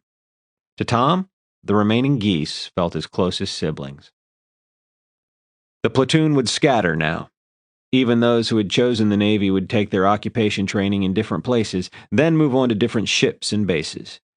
He would run into the other geese from time to time, but it would never be the same. The next surprise came from his parents. They startled him, first by showing up at all, then by beaming with pride. Tom stood before his parents in his dress uniform with a ceremonial sword buckled around his waist, and his mother clasped her hands and gazed up at him, speechless. Finally, she clutched his shoulders, cried a bit, then stepped back and smiled like her face was going to split in half. Tom's father hugged him and said, "Well done," then wiped his eyes. Carpenter gave them one last inspection, then shocked the entire platoon by saying, "You'll do." He even smiled a tiny bit, an expression that looked completely unnatural on his angular face. The camp commander swore them in as officers, one at a time. 5 platoons graduated that day, an endless stream of faces showing the same mix of pride and apprehension that Tom felt. Basic officer training was over, but no one thought life was about to get easier. The platoon returned one last time to their barrack room, where they passed around a bottle and reminisced. They exchanged awkward goodbyes, promising to keep in touch, swearing they would never forget their time together as Goose Platoon. Lily threw her arms around Tom and squeezed him so hard she drove the breath from his lungs. She would be shipping out immediately, taking up her duties as a dentist at a United Worlds base in the heart of the Blue Zone, Corward, near the front lines of the war. Finally, Reluctantly, the platoon dispersed. They weren't recruits any longer, they were officers now. 20 new recruits would move into their barrack room and carry the goose flag for another 8 weeks. Tom lingered, looking around at the place where his life had irrevocably changed. When he looked back over all he'd gone through, he could hardly believe he'd made it through. He'd never had such a sense of achievement before. The only downside was that Oscar wasn't here to enjoy it with him. Oscar had quit, abruptly and without explanation, in the middle of week 5. Chapter 5. It was the second month of battleship school, and Tom hated it. Even during his first semester of college, he'd never felt so thoroughly like a misfit. Somehow, the hard-won camaraderie of basic officer training was missing aboard the Dauntless, the obsolete battleship in orbit around Saturn, which served as a training ground for battleship crews. Battleships were all about teamwork. That was a refrain Tom heard again and again. A battleship had close to 1,500 personnel aboard, all of them living and working closely together. Chaos was a constant threat. Only strict adherence to rules and a dedication to the principles of teamwork could keep a battleship functioning. The trainers didn't just talk to him about teamwork, they made it sound like an accusation, like they were telling him something simple, something he was supposed to grasp innately, like he had to be a half-wit with a love of anarchy to not get it. But Tom understood teamwork. The Goose platoon had practiced teamwork in formal ways during exercises with explicit parameters and in informal ways, like Operation Dead Gopher, as it had come to be known. He knew that teamwork mattered. He understood. But the word seemed to have a different meaning in battleship school. It seemed to be less about cooperation than conformity. For some reason, the creases in his trousers were a fundamental part of teamwork. If he didn't lace his boots just so, he was letting the team down. He was labeled a poor team player for asking too many questions, for cutting through the munition loading area during a drill and clambering 2 decks down through an elevator shaft designed to lift explosive shells to the guns. He'd shaved 2 minutes or so from his response time, but he hadn't taken the approved route. He supervised the crew of a laser battery during a mock battle. When a gunner threw himself to the deck and became a simulated casualty, Tom took the controls himself and shot down an incoming simulated missile. He was pretty pleased with himself after that shot and fully expected to be congratulated. Instead, he got a lecture about teamwork. There were rules on a battleship. Things had to be done a certain way. He was supposed to report the casualty and wait for a replacement. If he couldn't follow such a simple instruction, well, he couldn't be much good at teamwork, could he? At first, he took it as a challenge. No doubt all the new trainees were being hazed in some fashion. It was the Navy way, heaping stress on everyone during training so they wouldn't be fazed by anything they encountered in active service. So he persevered, dug deep, and tried harder. But the more he tried, the more lines he inadvertently crossed. By his 3rd week, he knew he was a special case. None of the other new officers were so constantly in the doghouse. He caught them giving him pitying looks. He was the ugly duckling of the group, the poor sap who didn't seem to have what it took. A sour knot of frustration formed in his stomach, and there it stayed, day after day. He tried to conform, but his instincts betrayed him repeatedly. It seemed there was always an easier way to do something, a quicker way, a more effective way, and every time he cut a corner, it was a fresh mark against him. Physical training was his escape. In the gymnasium, he was as good as everyone else, and there was finally a straightforward correlation between how hard he tried and how well he did. Hard physical exercise became the only thing that eased the knot in his belly. One day, though, physical training became his undoing. Deck P, known informally as P-Deck, was a tiny section of catwalk originally designed to give access to the top of the ship's massive engines. The middle four engines had been removed when she was decommissioned, however. Deck P now hung, suspended above a gulf 30 meters high. It was to this deck that Tom was summoned during his 6th week on the Dauntless. His heart sank when he saw who waited for him. Jerry Reynolds had seemed at first just like another trainer. He'd delivered lectures with the same sneering disdain Tom had come to expect from the cadre trainers during basic officer training. Tom had come to realize, however, that the status of the students was different here. They were no longer new recruits working hard to become officers. Tom and his classmates were officers now, more or less. In theory, they outranked the trainers, though the captain of the Dauntless had made it abundantly clear during her welcoming speech that they would deeply regret trying to pull rank on seasoned professionals in charge of teaching them. The trainers walked a careful line, displaying a certain degree of respect to the brand new officers under their care without leaving any doubt who was truly in charge. All except Reynolds. Tom wasn't sure if Reynolds hated all officers or just the ones he was supposed to teach, or perhaps he hated everyone. And student officers were simply the ones he was able to abuse. At any rate, he was petty, unpleasant, and insulting.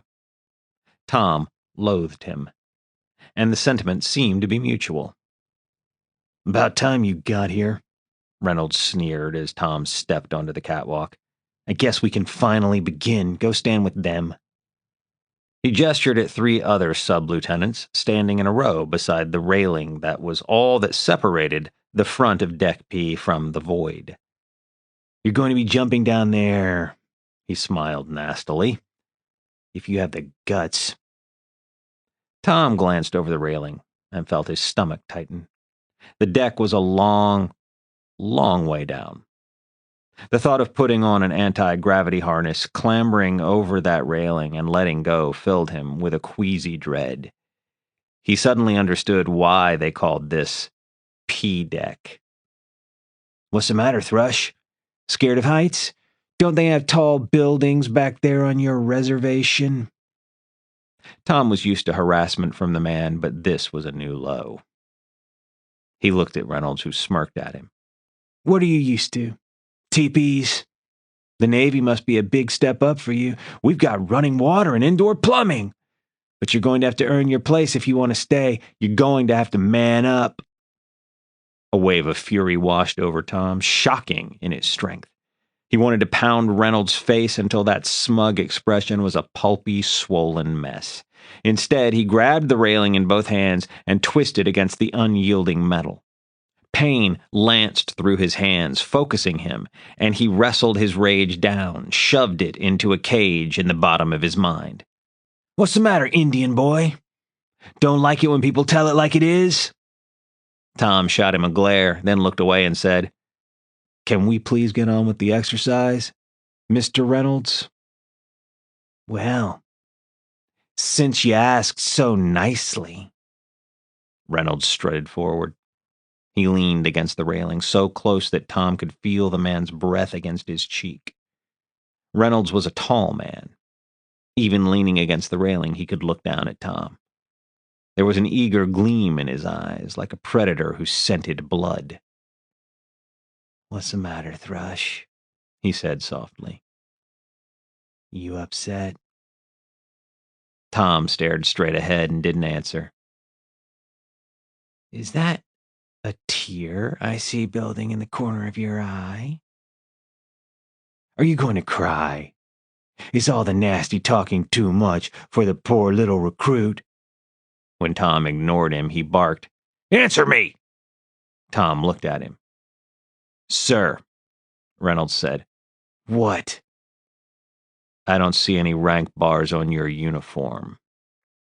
Tom tapped his own chest, where the painfully narrow half stripe of sublieutenant ran from his collar to the seam of his sleeve. "Like this one. So you can address me as Sir from now on." He smiled the frosty, merciless smile he'd learned from C.T. Carpenter. "Is that clear, Jerry?" Reynolds' face turned red. "You will address me as Trainer Reynolds!" Backing down would have been prudent, but Tom was much too angry. He deepened his smile, knowing it infuriated the other man. "Sir." "You forgot to say 'sir' at the end." Reynolds' voice rose to a shout. "You self-important little moron! You're not a real officer! I'll bounce you out of here so fast you'll be back in your wigwam in the forest before your head stops spinning. If you think I'm going to let some savage talk to me like that, you've got—" The room vanished in a haze of red. It didn't lift until a fist slammed into Tom's kidney from behind. The pain made him suck in his breath, and he shook his head, clearing it. He stood at the railing with a student officer on either side of him.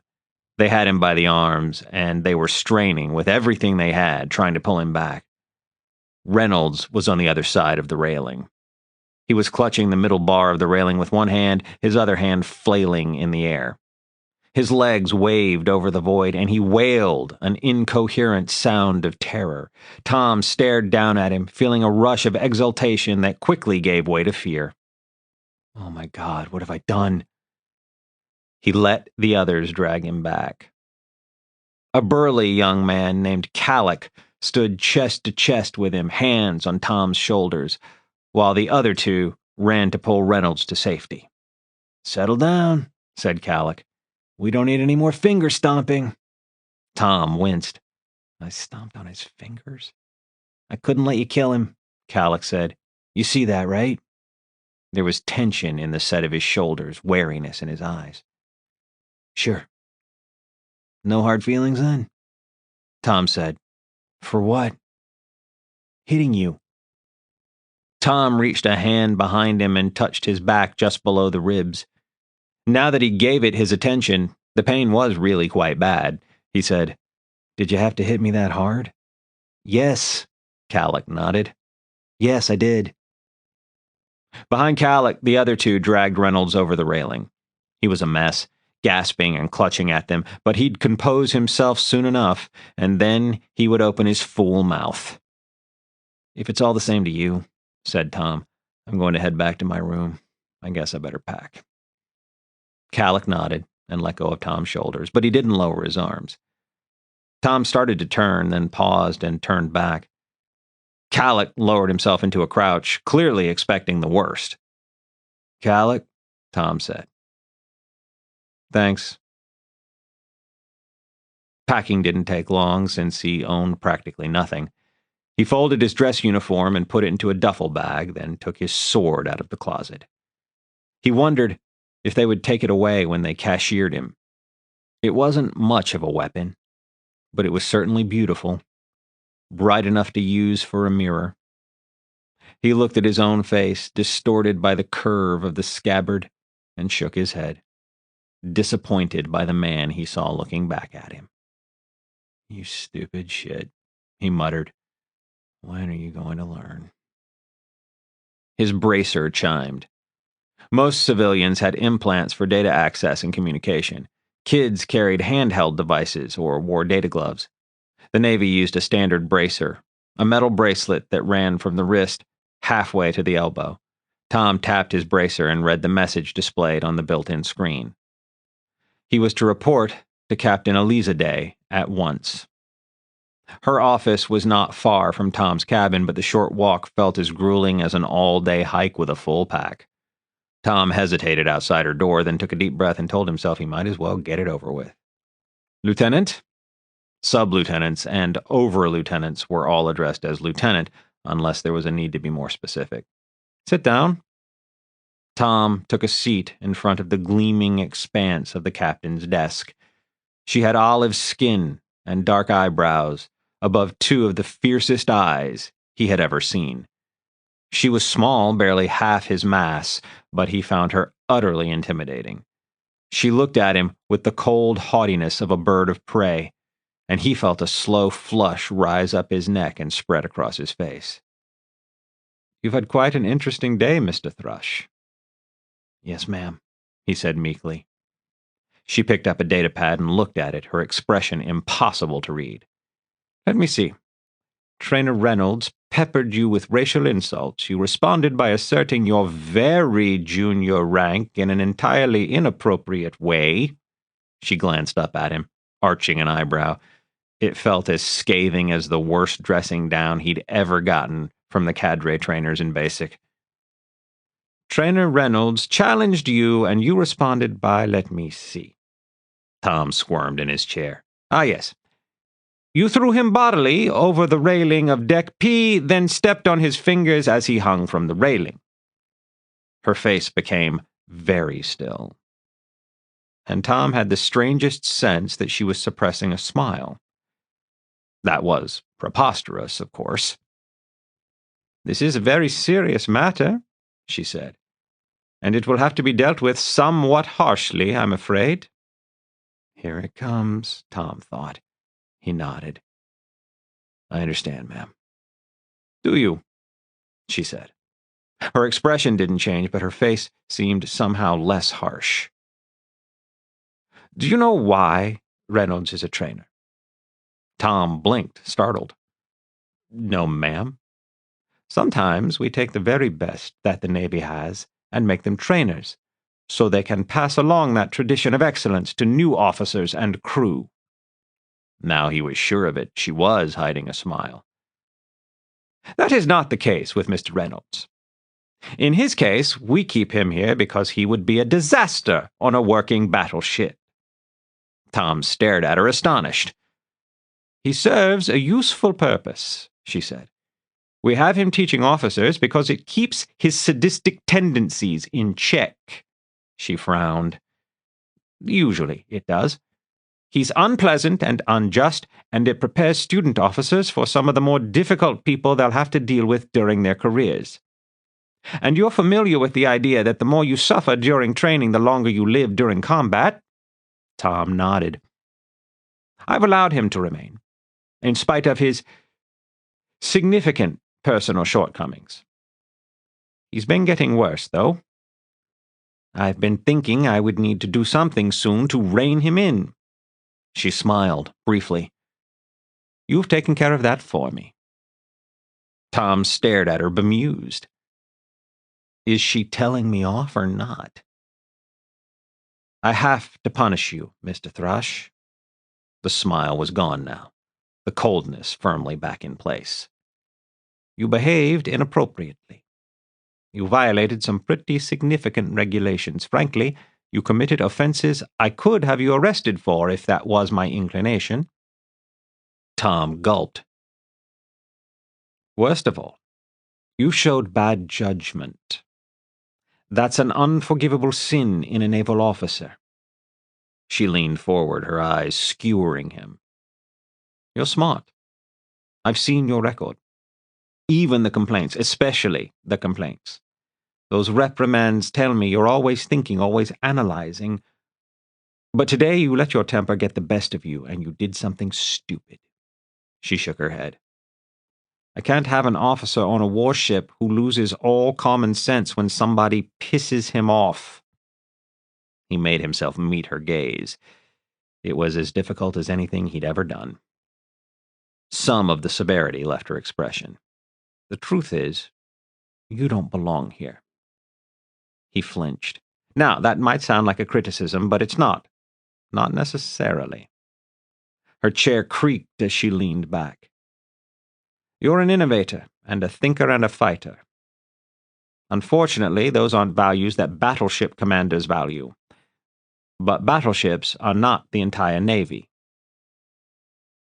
I'm kicking you out of battleship school. You'll be leaving the Dauntless tomorrow. It looks like punishment. It's enough to discourage your peers from shoving any more trainers over railings. A hint of a grin touched her lips, then vanished. It's enough to appease Trainer Reynolds. She lifted an eyebrow. He's not pressing for a court-martial, by the way.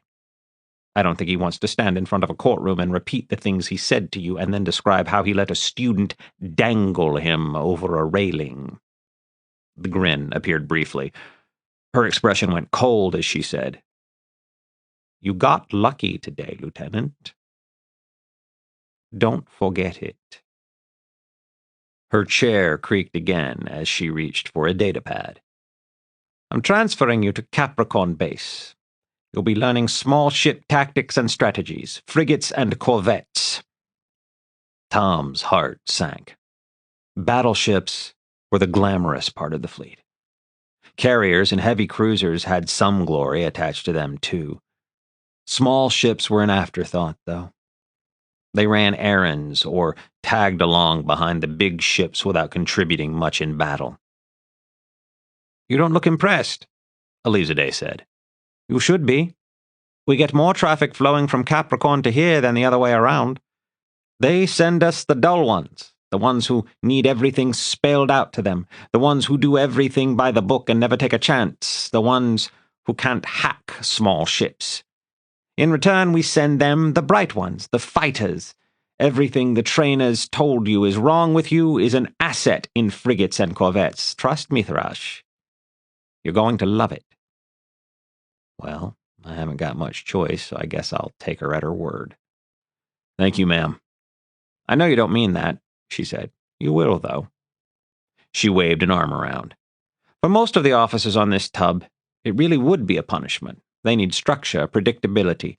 You don't get those things on small ships. You get variety instead.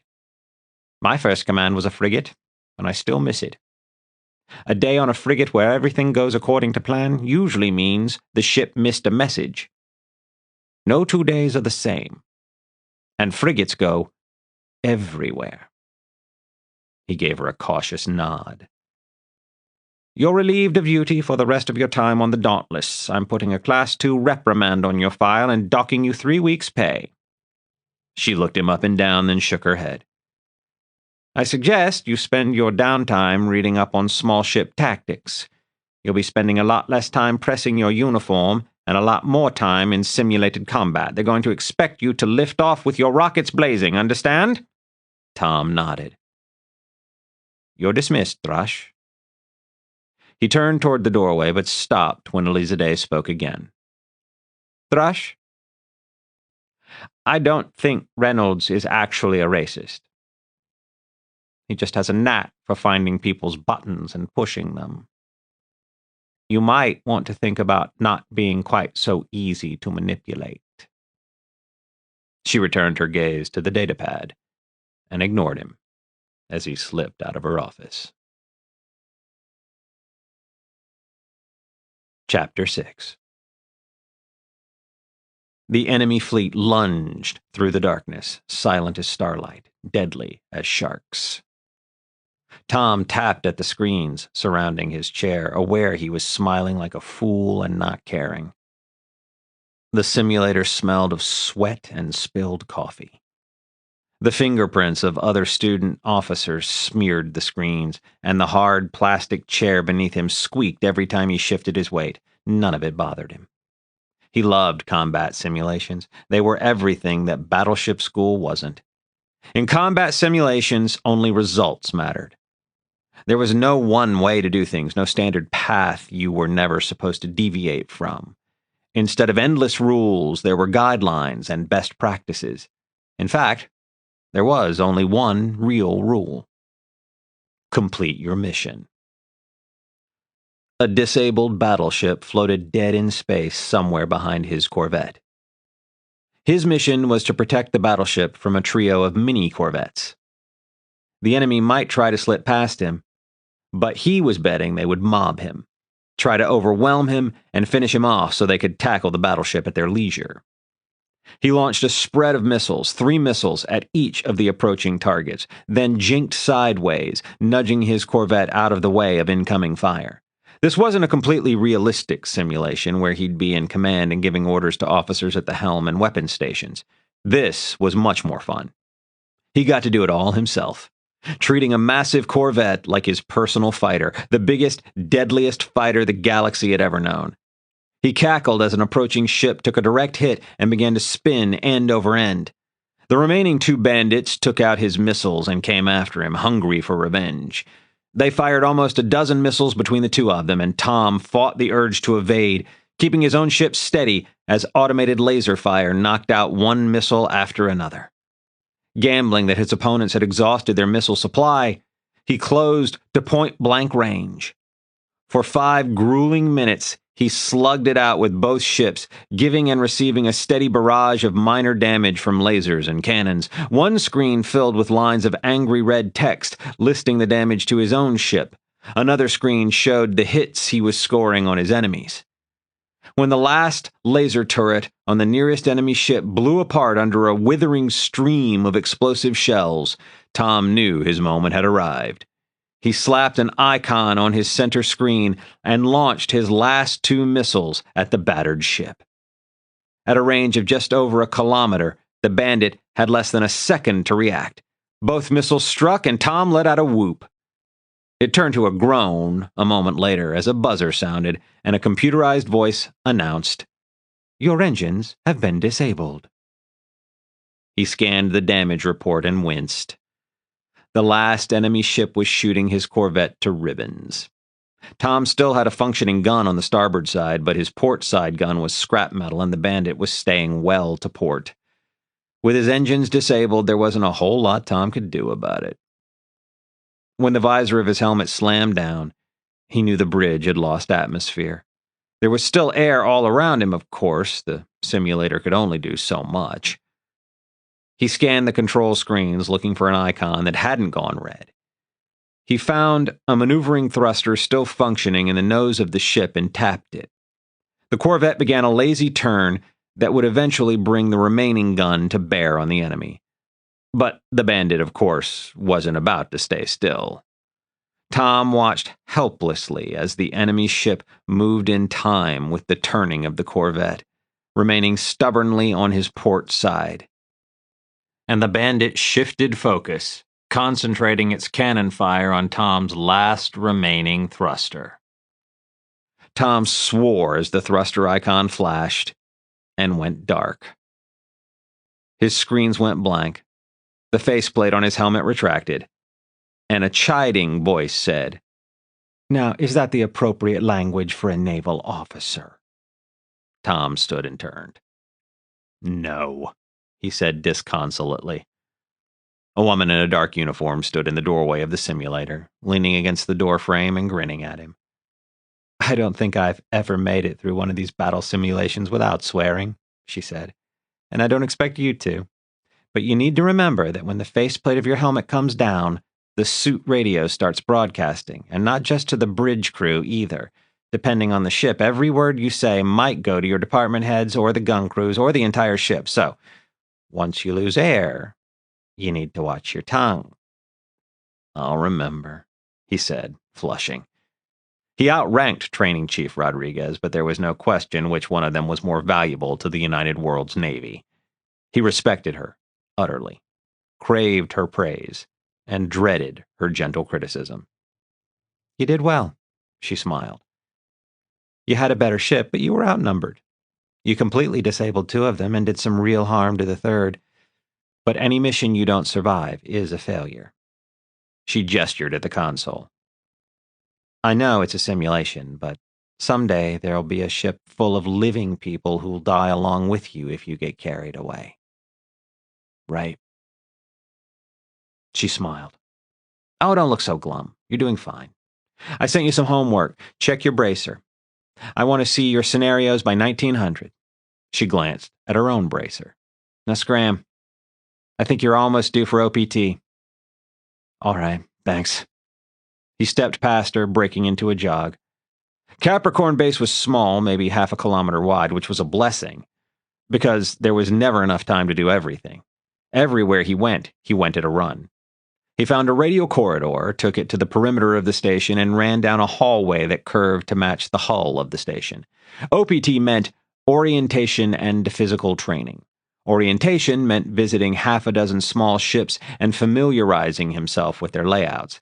The physical training part came from doing the orientation at a dead run. He arrived panting at Airlock Delta just in time to see a young man in an officer's vac suit step into the lock. A young woman waited, her helmet under her arm. Protocol called for a 3-minute delay between students on OPT runs, so Tom knew he had 6 glorious minutes of free time. Sublieutenant Garvin gave him a nod, then busied herself putting on her helmet. Tom tapped his forearm where his bracer was mirrored by a screen set into the sleeve of his suit. He scanned his homework assignment, knowing he'd have to work out the details during his OPT run. He had 3 scenarios, all of them casting him in the role of an enemy plotting mischief against the United Worlds Navy. There was a fleet battle in the Yellow Zone, where the UW would be fighting if they were drawn into the Galactic War.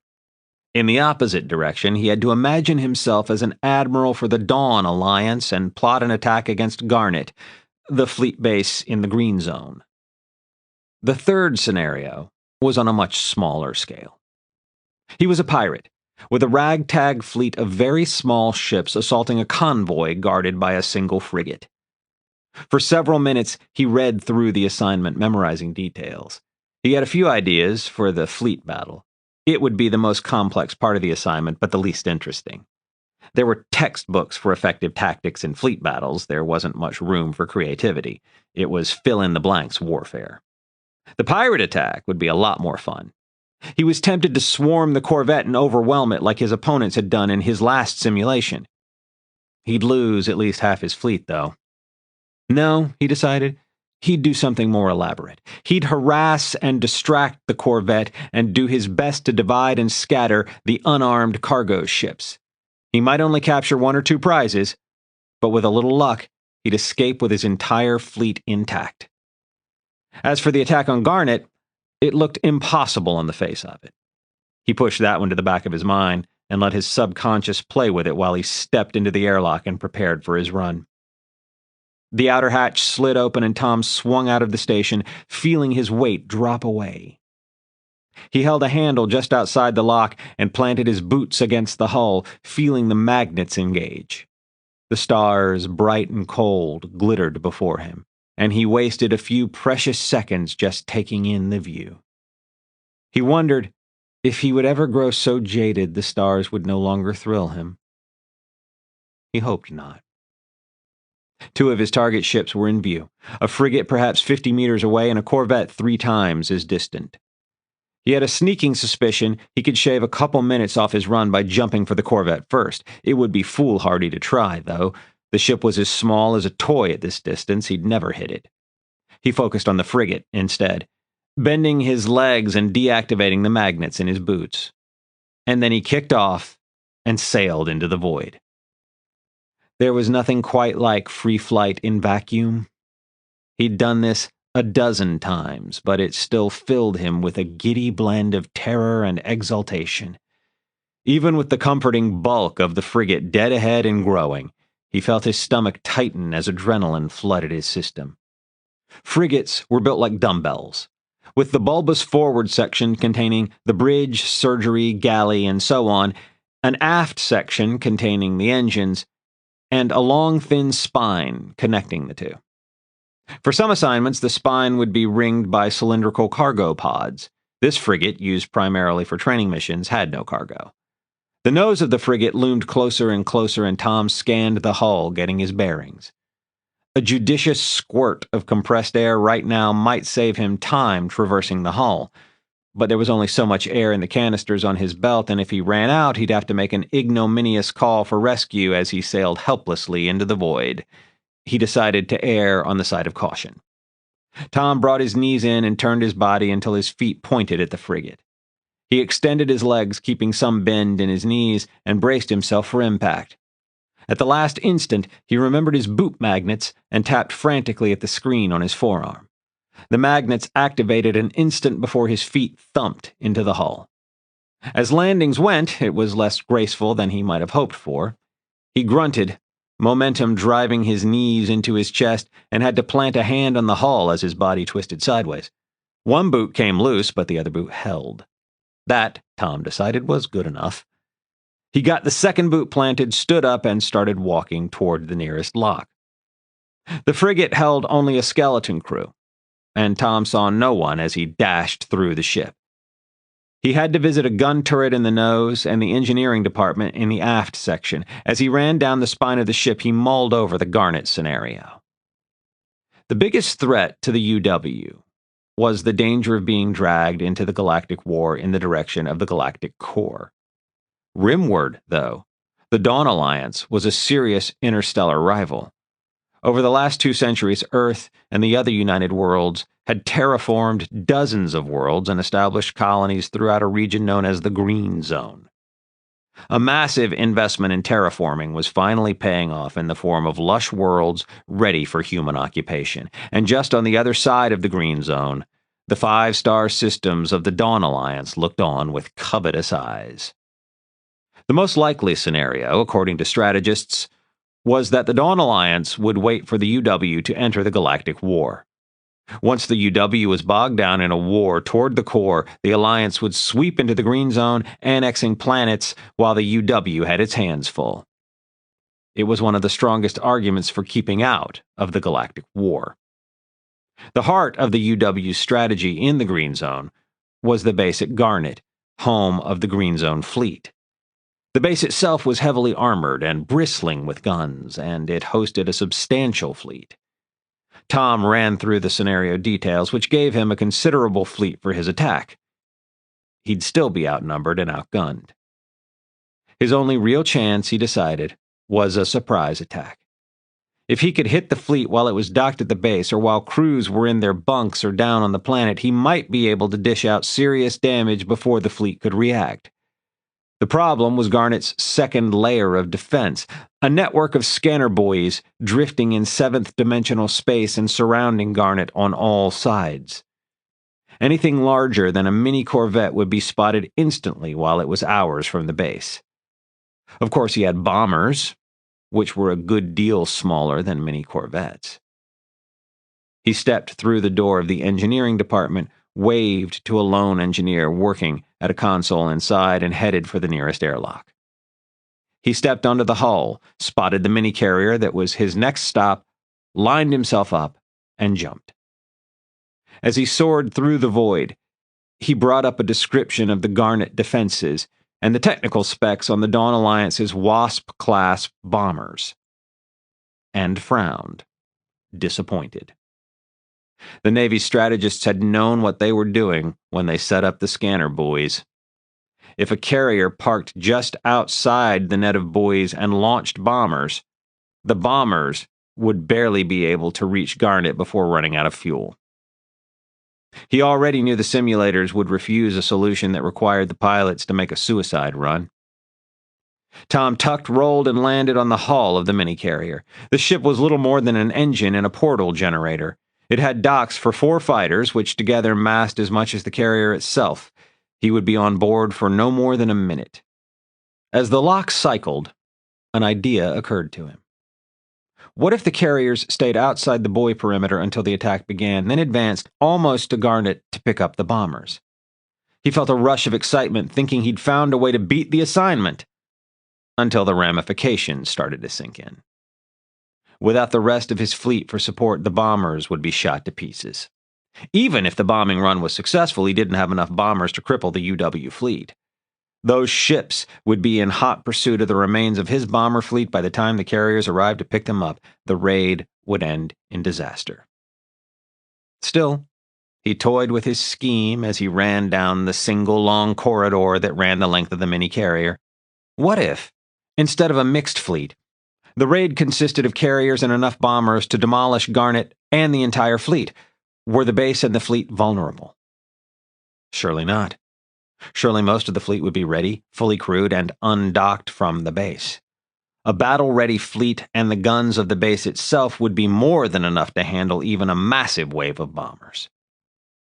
Still, the Dawn Alliance might do some real damage if they were willing to sacrifice enough bombers. As he left the mini-carrier and leaped again into space, he turned his attention to the Yellow Zone fleet scenario. One of the things that bugged him about small boat training was that, in fleet actions, the corvettes and frigates were considered expendable, used to protect the battleships and carriers while those ships did the real work. The assignment gave him command of an entire fleet, and he found himself concentrating his strategy on a pair of battleships and using the small ships for missile interception. He sighed, shook his head, and went ahead with a conventional battle plan. The next ship on the OPT run was a tiny scout craft. Tom messed up the jump and used nearly all his compressed air correcting his course. By the time he connected to the hull, his back was damp with sweat. He entered the cockpit, dropped into the pilot's seat long enough for the ship's AI to mark his presence, then swung back out onto the hull. The Corvette was next. He wanted to aim directly for the distant ship, but he had only a tiny squirt of air left. He jumped for the mini-carrier instead, landed, and kicked off for the Corvette. The detour cost him time, and he heard the thump of the next student's boots on the hull as he entered the Corvette's forward lock. He rushed through the ship, pushing past a cluster of exasperated spacers in the main corridor, and let himself out through the aft lock. Capricorn Base was a huge target, impossible to miss. He pointed himself at the middle of the station and jumped. The student behind him came sailing in and touched down on the skin of the base while Tom was plodding toward the nearest lock. The two of them entered the lock together, Tom blushing inside his helmet. Running out of air between ships would have been worse, but having someone catch up during an OPT run was still pretty embarrassing. The base AI marked them complete as the lock finished cycling, and Tom sighed, unsealing his helmet.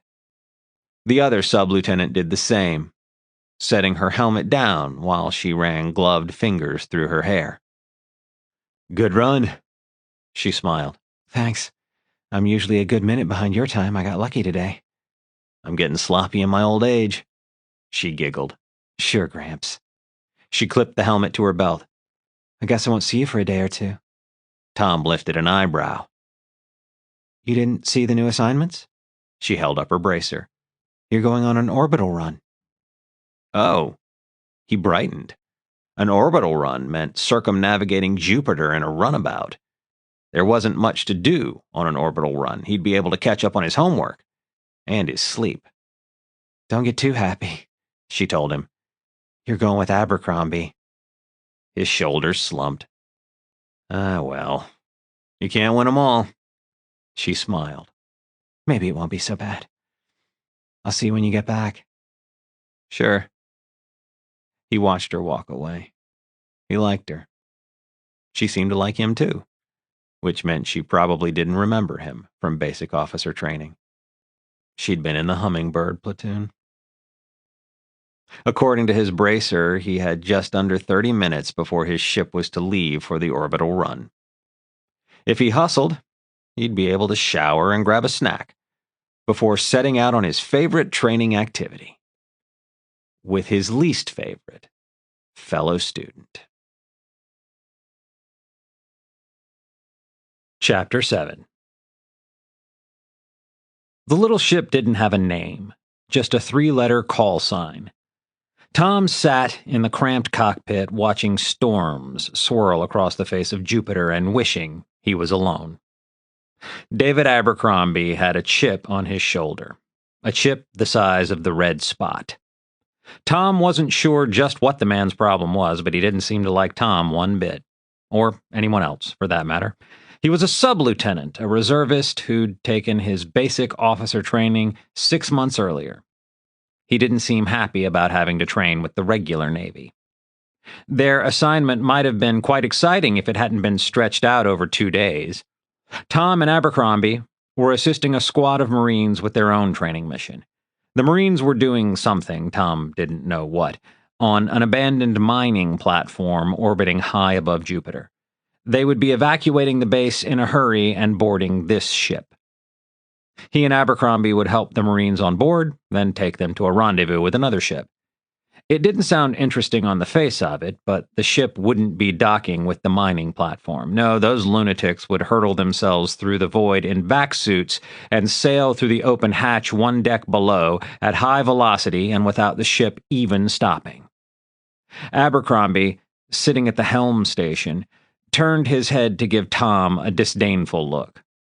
The man turned his gaze to the forward window as Tom stuck out his tongue.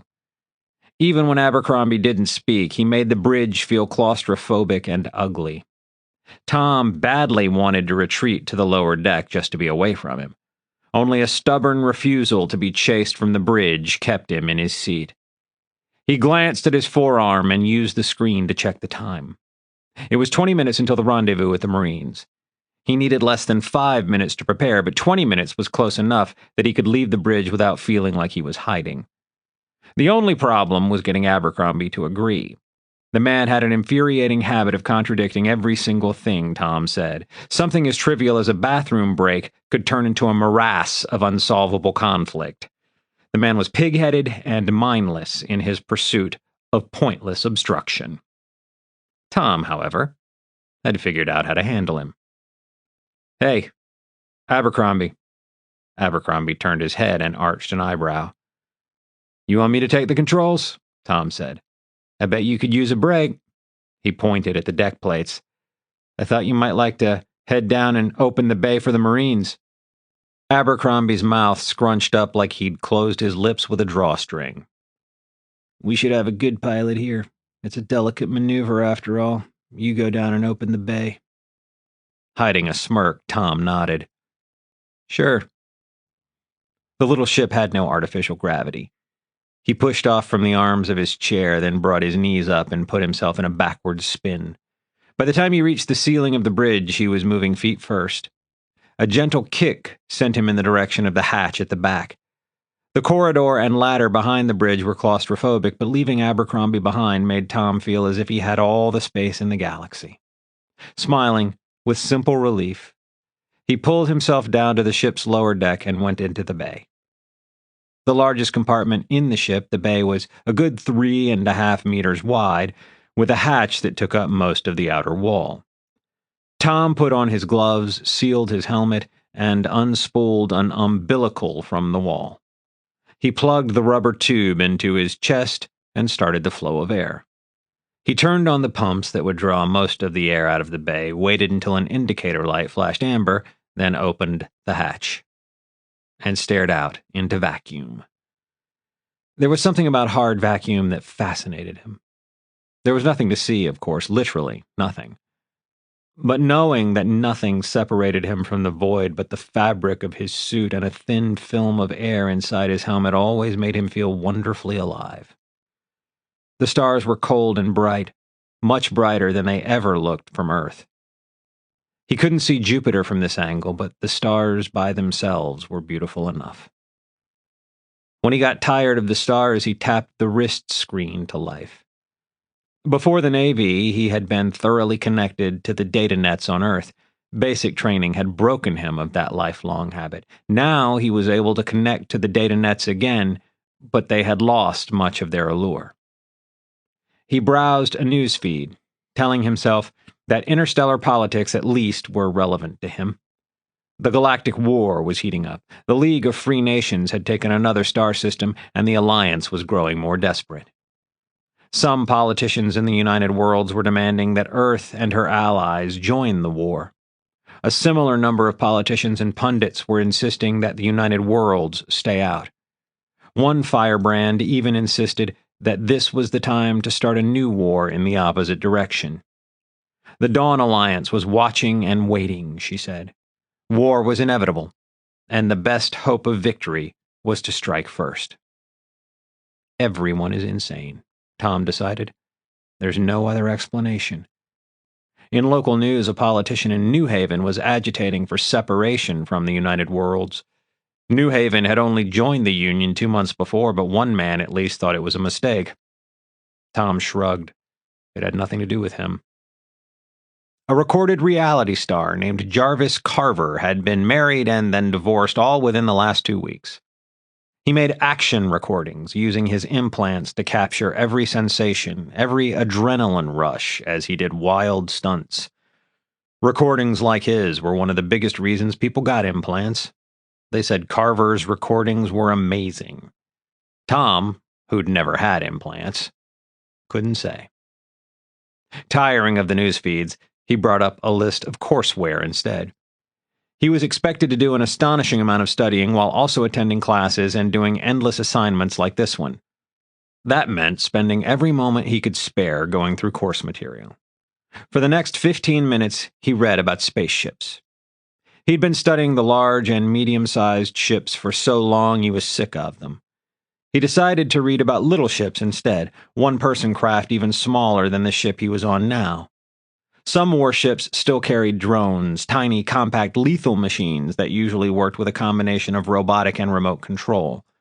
Drones could handle more acceleration than a human pilot.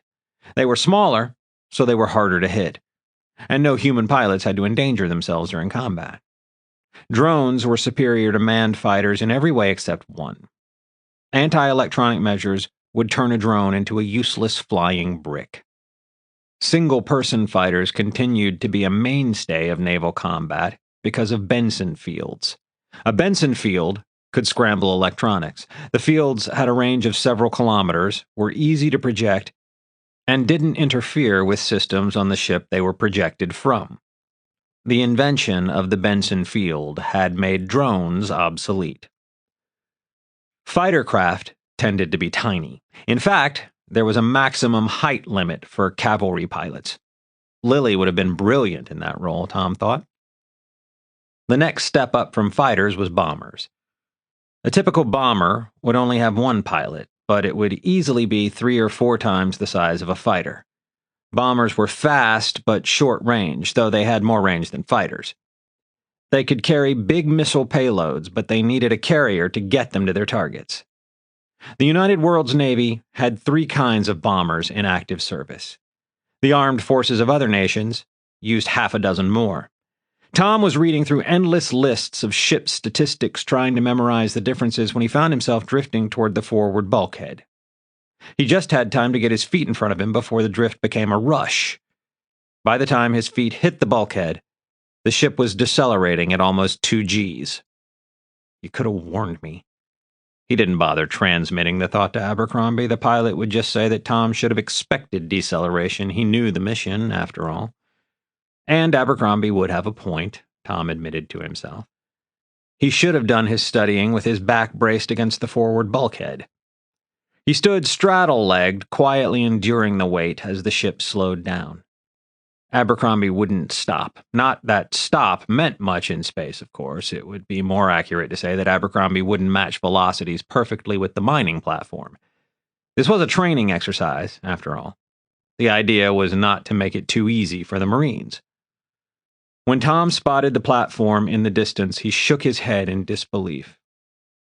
Easy was the last word he would have used to describe the transit from the platform to the ship. He knew the platform had to be huge, but it looked as tiny as a thimble in the distance. This made his OPT runs look as simple as walking down a sidewalk. A flicker of movement caught his eye, not much more than a handful of stars vanishing as something dark went past. Then a Marine, in a black vac suit, sailed into the bay. He flew in feet first, his boots hitting the inside bulkhead and his legs bending to absorb the impact. He handled it perfectly, killing every bit of momentum before drifting forward to join Tom against the forward bulkhead. The ship was still decelerating, but slower now. Tom estimated his weight at well under half a G. The Marine landed standing on the bulkhead beside him. They exchanged nods, then turned their attention to the open hatch. More Marines came through, one after another. They were clearly a mix of old hands and new recruits, some landing adroitly, others bouncing back out into the void. Plumes of white vapor appeared as the Marines used jets of compressed air to maneuver their way back into the ship. Even the clumsiest Marine seemed to have a sixth sense for his teammates. They would lean and twist and dodge in the nick of time as another member of the squad came sailing in. A total of 7 Marines came through the hatch, making quite a crowd against the forward bulkhead. Then an 8th Marine flew in, thumped into the hull of the ship a meter from the hatch, and bounced away into the void. "Bloody hell," said a voice in Tom's helmet. "The new kid's botched it. He's out of juice, too. You needs to go back for him." "All right." Tom tapped his forearm, pinging the bridge. "What is it?" Abercrombie sounded bored and impatient. "One of the Marines missed the pickup," Tom said. "I'm sure he'll catch up, though. There's no need to go back for him." The closest Marines turned to stare at him. "They don't have much air in those maneuvering jets," Abercrombie said frostily. "You should know that." Tom and the Marines drifted to starboard as the ship began to turn. "I'm going back for him." The Marines began to spread out, stepping onto the deck and ceiling and the interior bulkhead, boot magnets holding them in place. Tom used the controls on his sleeve to activate his own boot magnets. He was just in time, too. The ship spun end for end, then accelerated back the way it had come. Tom swayed, his sense of up and down changing moment by moment. The bulkhead beneath him felt like down again for almost a minute, then became up as the ship decelerated. "I was out of juice," said a small, embarrassed voice. "Hang on," said a man. "I'll be right out to get you."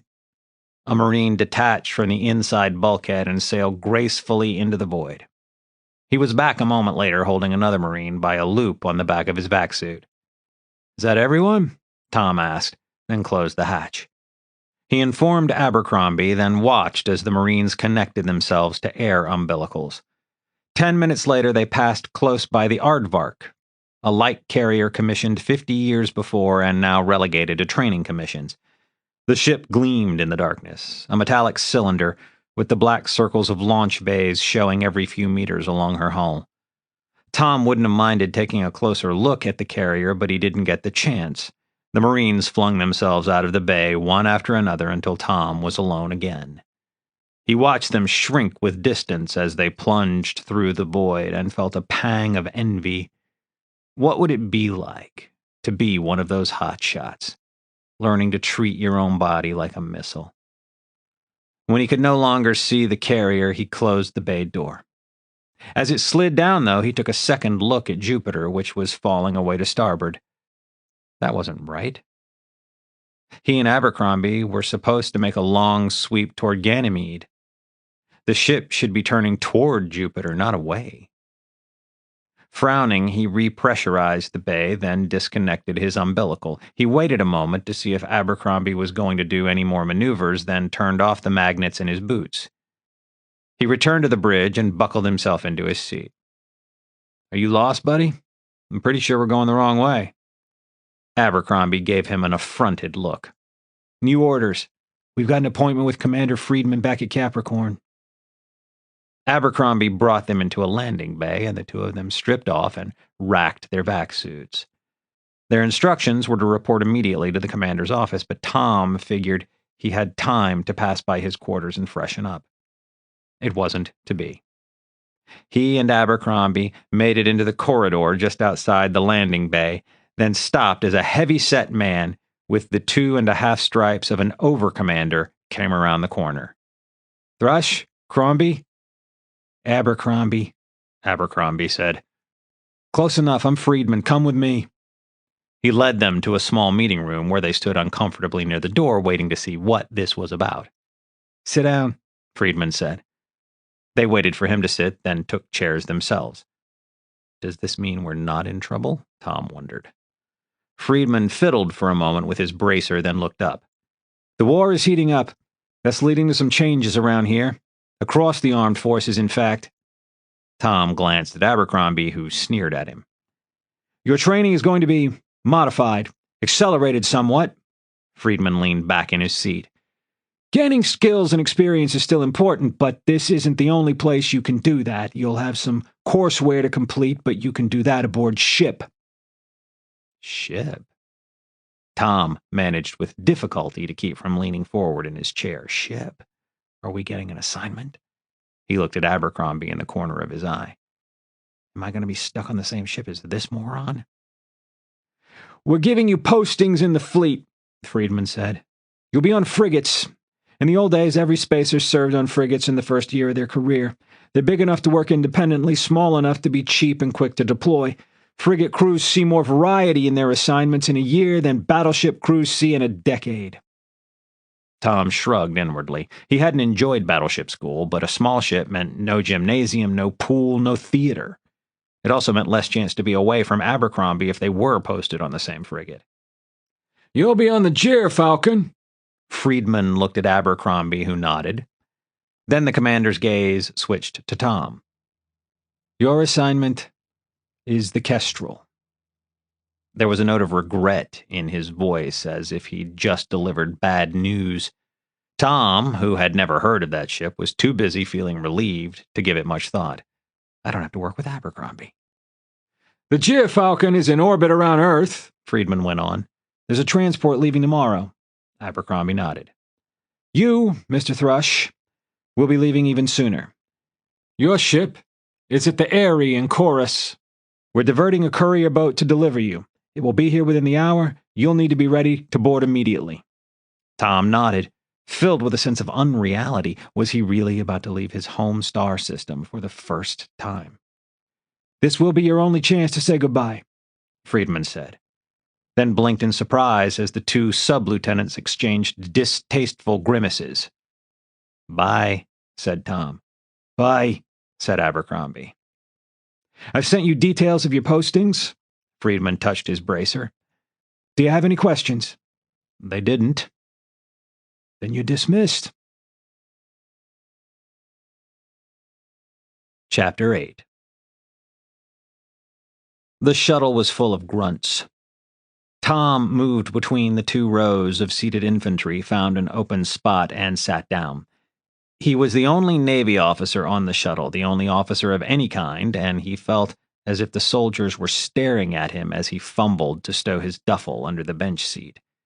The grunts, a mix of men and women, looked tough and competent in light body armor and baggy fatigues that turned steel gray to match the inside of the shuttle. They would be heading coreward to bolster United Worlds forces near the borders of the Galactic War. A cavalry officer came swaggering up the aisle. Cavalry officers always seemed to swagger. They would be nothing without a navy to carry them around, but they behaved as if the other services existed only to assist them. She dropped into the seat across from Tom, somehow managing to dominate the shuttle despite being one of the smallest people there. She was in her early 30s, with short blonde hair and a nose that made him think of a hawk's beak. She flashed him a grin as the back of the shuttle closed and the interior went dim. Half bar, eh? She glanced at his chest. And off to your first assignment. He nodded, distracted. The shuttle had no live pilots, but there were emergency controls along the forward bulkhead along with a window. He wanted to see Chorus one last time, the only alien planet he'd ever visited. All he could see was sky, though, darkening and filling with stars as the shuttle rose through the atmosphere. That was appropriate, he decided, swallowing his disappointment. Chorus was the past. Deep space was his future. Do you know which way you're going? She said. Rimward, he said. Probably Garnet. She nodded. I'm going the other way. I guess you won't be on my ship. You're going where the action is, he said a bit wistfully. I won't get much excitement unless the Dawn Alliance tries something. They won't, the cavalry officer said confidently. And I won't see any action either. We'll both sit on the sidelines. New Sheffield saw to that. Tom nodded. When the Star Republic of Stradivar entered the Galactic War, the Dawn Alliance had promptly invaded the Strad colony on New Sheffield. The rest of the Green Zone was safe from Dawn Alliance aggression, so long as the United Worlds continued to mind their own business. I hope you're right, he said, not sure if he meant it. He didn't want the war to spread, not really. Still, it would certainly make his naval career interesting. There's the Airy, she said, nodding at the window, and Tom turned. The Airy was a massive space station, a fortress and a naval docking facility all in one. It orbited Chorus and formed the heart of the United Worlds military. From a few hundred kilometers away, it looked like a top, although it didn't spin.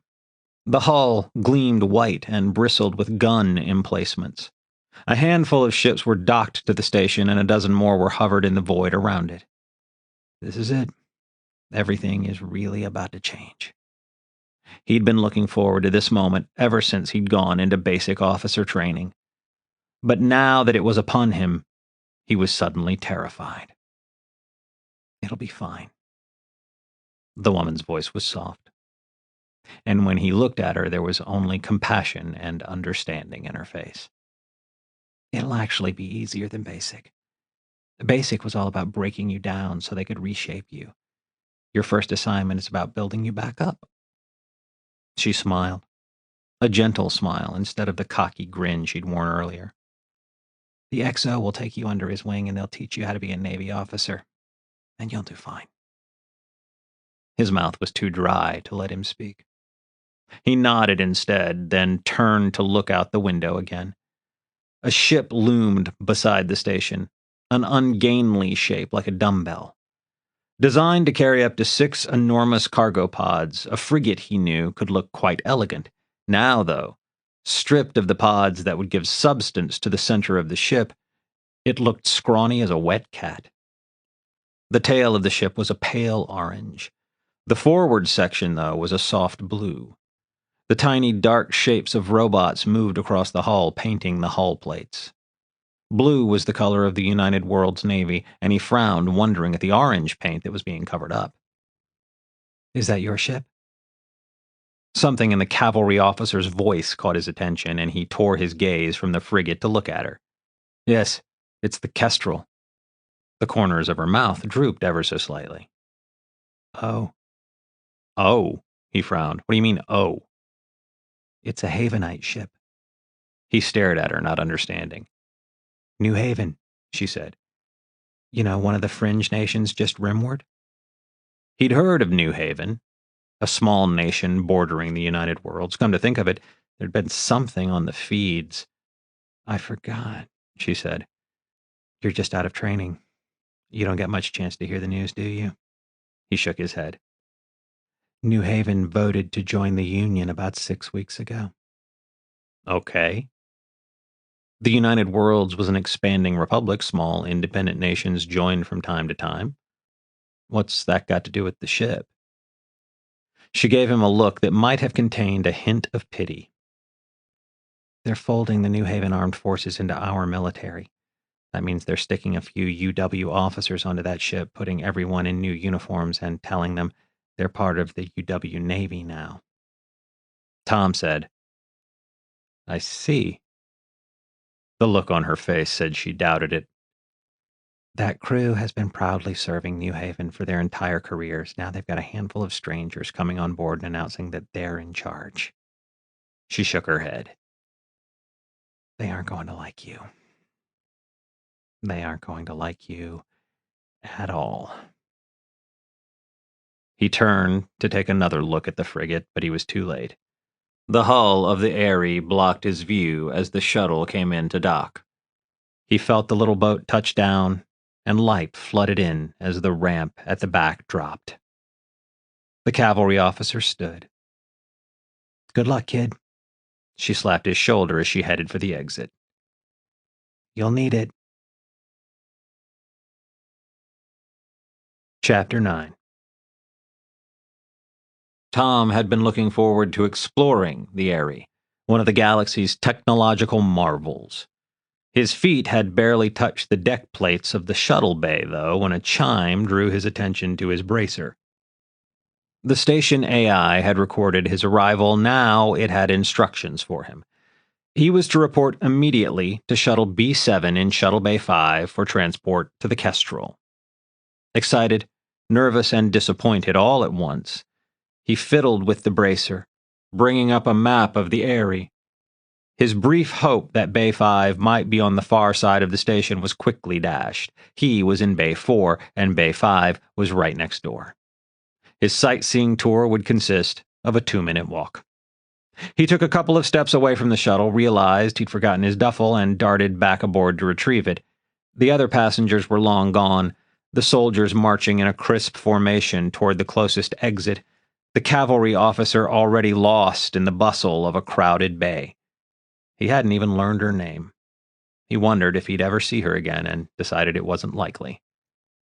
Uniforms of every color filled the bay. He saw the light blue of Navy uniforms, and here and there the darker blue of officers like himself. The grunts from his shuttle were changing color to match every ship or cargo mover they passed. They drew up in front of an Army officer in dark green, then followed him out of the bay.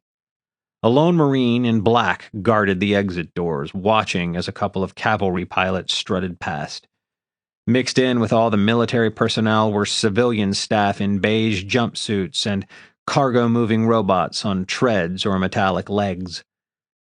The bay contained a dozen or so shuttles of half a dozen different designs, and Tom wished he could stay and just watch all the hustle and bustle. Duty, however, called. He headed for the exit, eyeing the Marine sentry uncertainly. The Marine ignored him, and Tom emerged into a broad corridor.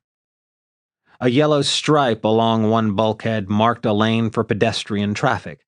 The broad red lane down the middle was for robots, and they made the best of it, dashing back and forth at speeds that made Tom squeeze himself close to the bulkhead for safety. A 50-meter walk brought him to Bay 5. He expected it to be a copy of Bay 4, but it was smaller and contained only passenger shuttles and no robots. He passed a couple of shuttles quite similar to the one he'd arrived in, circled around a massive 30-passenger craft, and came at last to Shuttle B7. For a moment he stood nonplussed, staring at something that barely qualified as a boat. The shuttle was tiny, smaller than most ground cars, a windowless rectangle with an open hatch on one side. It barely looked big enough for him and his duffel. He shook his head, stooped, and worked his way inside. A bench seat ran along the starboard bulkhead, and it might have accommodated 2 people if both of them were skinny and neither had luggage. He sat with the top of his head brushing the ceiling and his toes touching the opposite bulkhead, his duffel filling the seat beside him. The hatch slid shut, and the shuttle immediately rose. For a moment, he sat in darkness. Then the inside of the shuttle lit up, and he smiled in spite of himself. Every inside surface was done in smart paneling. Exterior cameras gave a view in every direction projected onto the panels inside, making the shuttle seem invisible. The illusion was almost perfect, and Tom laughed out loud as he seemed to fly magically across the bay. The force field keeping the bay pressurized flashed momentarily as the shuttle passed through. Hard vacuum surrounded him now, and he reached an elbow back, bumping it against the bulkhead, reassuring himself that it was real. The shuttle floated up behind an enormous white cylinder with the sunburst of the UW Navy painted on the side. Tiny robot tugs pushed the cylinder along, guiding it toward the spindly framework of the Kestrel. It was a cargo pod, he realized. A glance over his shoulder showed another pod on its way from the underside of the Airy. Did that mean the ship would be leaving soon? He decided it didn't matter. The ship was his home now, and there was no going back. The nose of the Kestrel loomed before him, tiny in comparison to the Airy. The entrance to the shuttle bay glittered on the bottom edge of the hull, a rectangle that hardly seemed bigger than Tom's tiny shuttle. He wondered how a full-size shuttle could possibly make it through such a small opening and fought the urge to close his eyes as he passed through the force field. The shuttle touched down with a faint bump, the bulkheads went dark, and the hatch across from him slid open. Tom grabbed his duffel, took a deep breath, and clambered through the narrow opening to stand at last on the deck of his new ship. A full-sized shuttle sat off to one side, taking up nearly half the space in the bay. Tom eyed the narrow gap between the top of the shuttle and the ceiling of the bay and shook his head, hoping he'd never have to be the pilot for a landing like that. A whirring sound made him turn. The tiny shuttle he'd arrived in rose and moved toward the glowing wall of the force field, and Tom had a moment of panic, thinking he'd forgotten his duffel again. The bag was on the deck by his feet, though, and he shook his head at his own reaction while he watched the little craft exit the bay and race back to the Airy. Silence descended. He stood there, alone except for the shuttle, wondering what exactly to do next. He'd assumed someone would meet him on arrival. A glance at his bracer showed no messages. He glanced at the shuttle bay's inside hatch, wondering if he should go in search of what exactly. I'll wait, he decided. There's probably someone on their way. Seconds crawled past, painfully slow, and he stood there feeling more foolish every moment. How long do I stand here like an idiot? But what do I do instead? Wander the corridors like an idiot?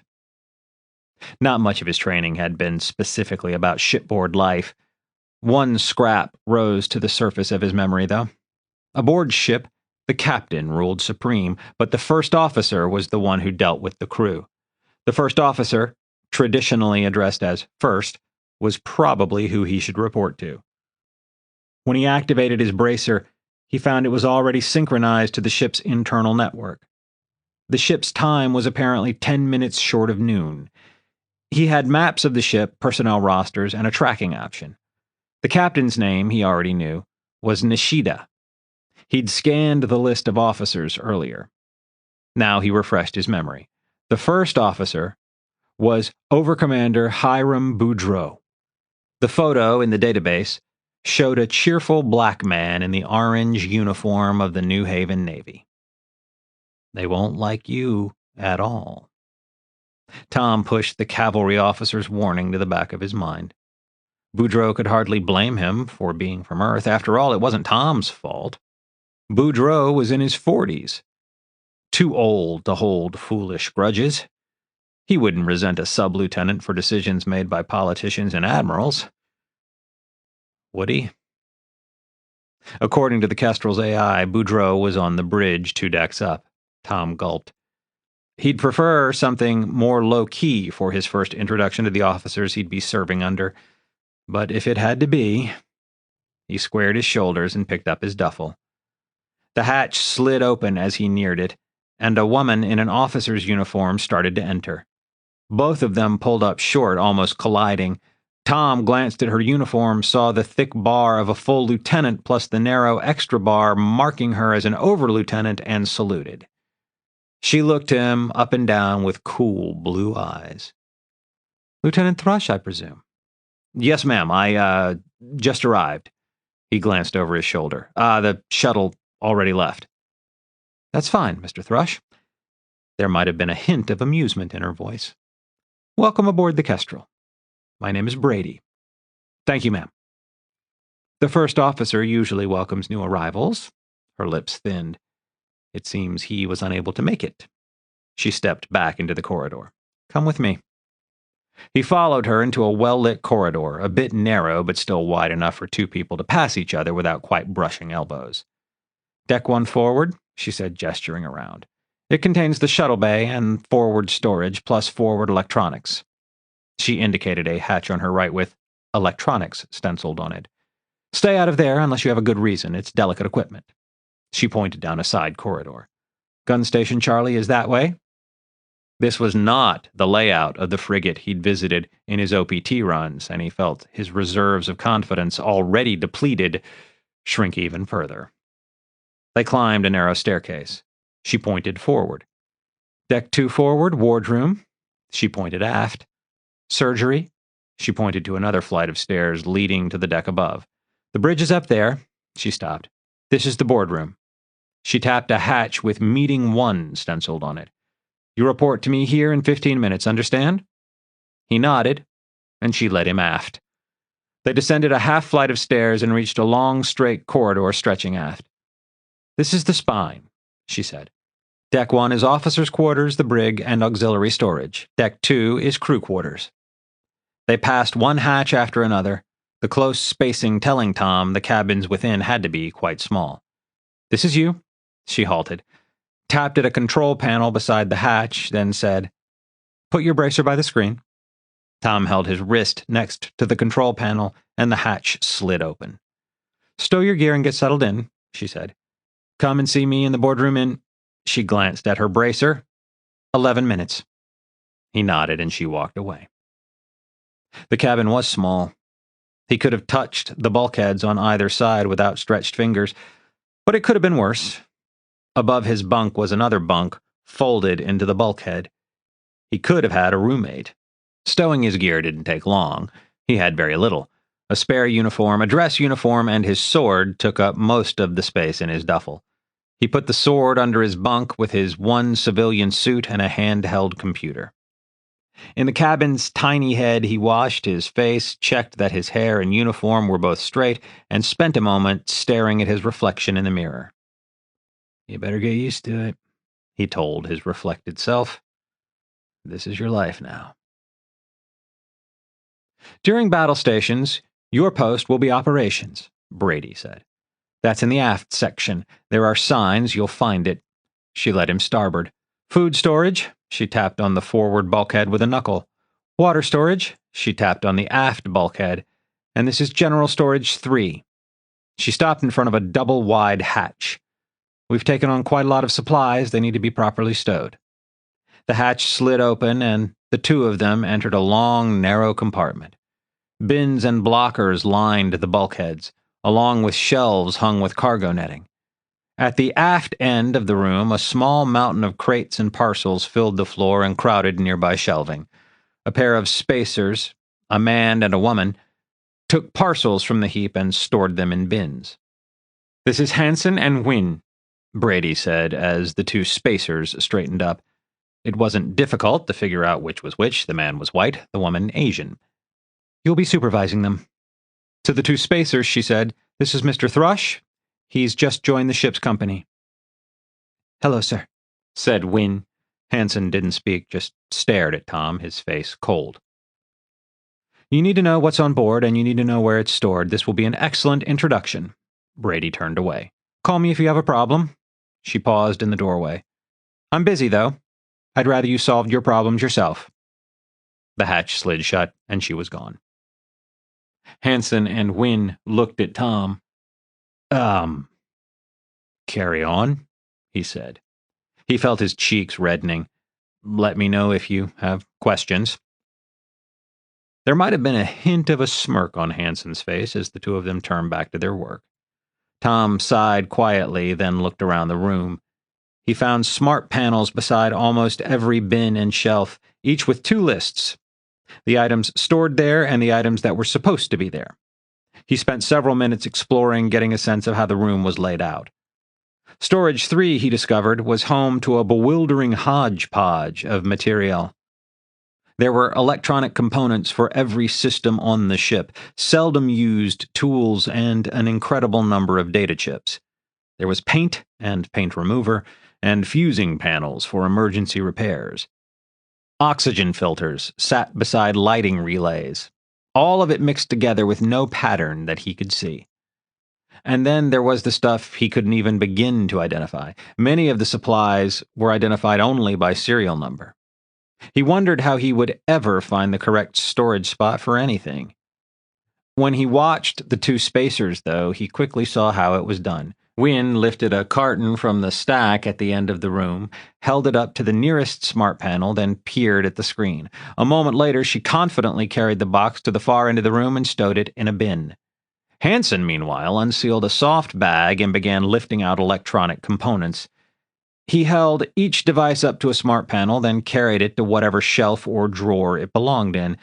Tom made a brief attempt to help them, moving to the stack of cargo and lugging a box to the nearest screen. He quickly saw, however, that there simply wasn't room for 3 people to work.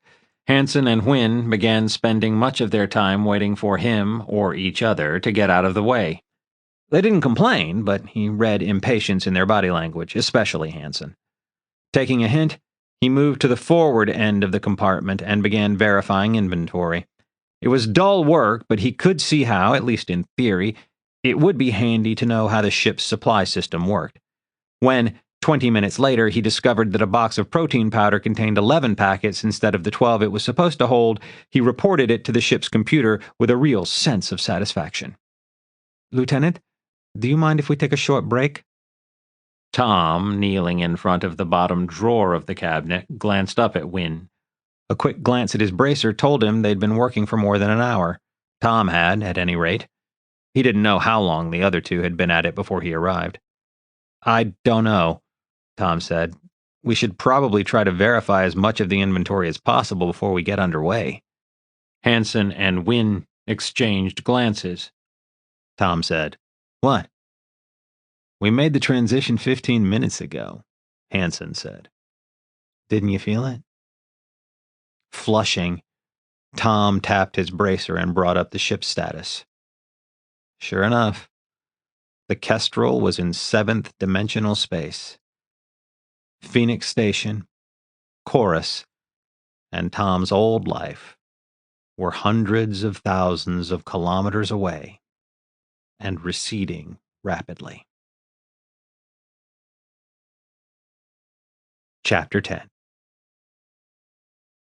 The wardroom was a small, cozy space clearly designed to be a haven for officers from the constant stress of command. Tom paused in the doorway, examining the room with an architect's eyes. From real wood paneling to rounded corners to soft, indirect lighting, the wardroom was masterfully constructed to put a lieutenant like him at ease. Two discordant notes spoiled the effect. First, the furnishings, from the plush armchairs to the long counter that ran along one bulkhead, were the distinctive orange of New Haven. Second, a pair of lieutenants sat at a table near the entrance. They looked up long enough to give Tom a hard, unfriendly look, then pointedly ignored him. Tom grabbed a plate and served himself a mix of rice and vegetables from a heated dish on the counter. He carried the plate to an empty table and sat, then looked around.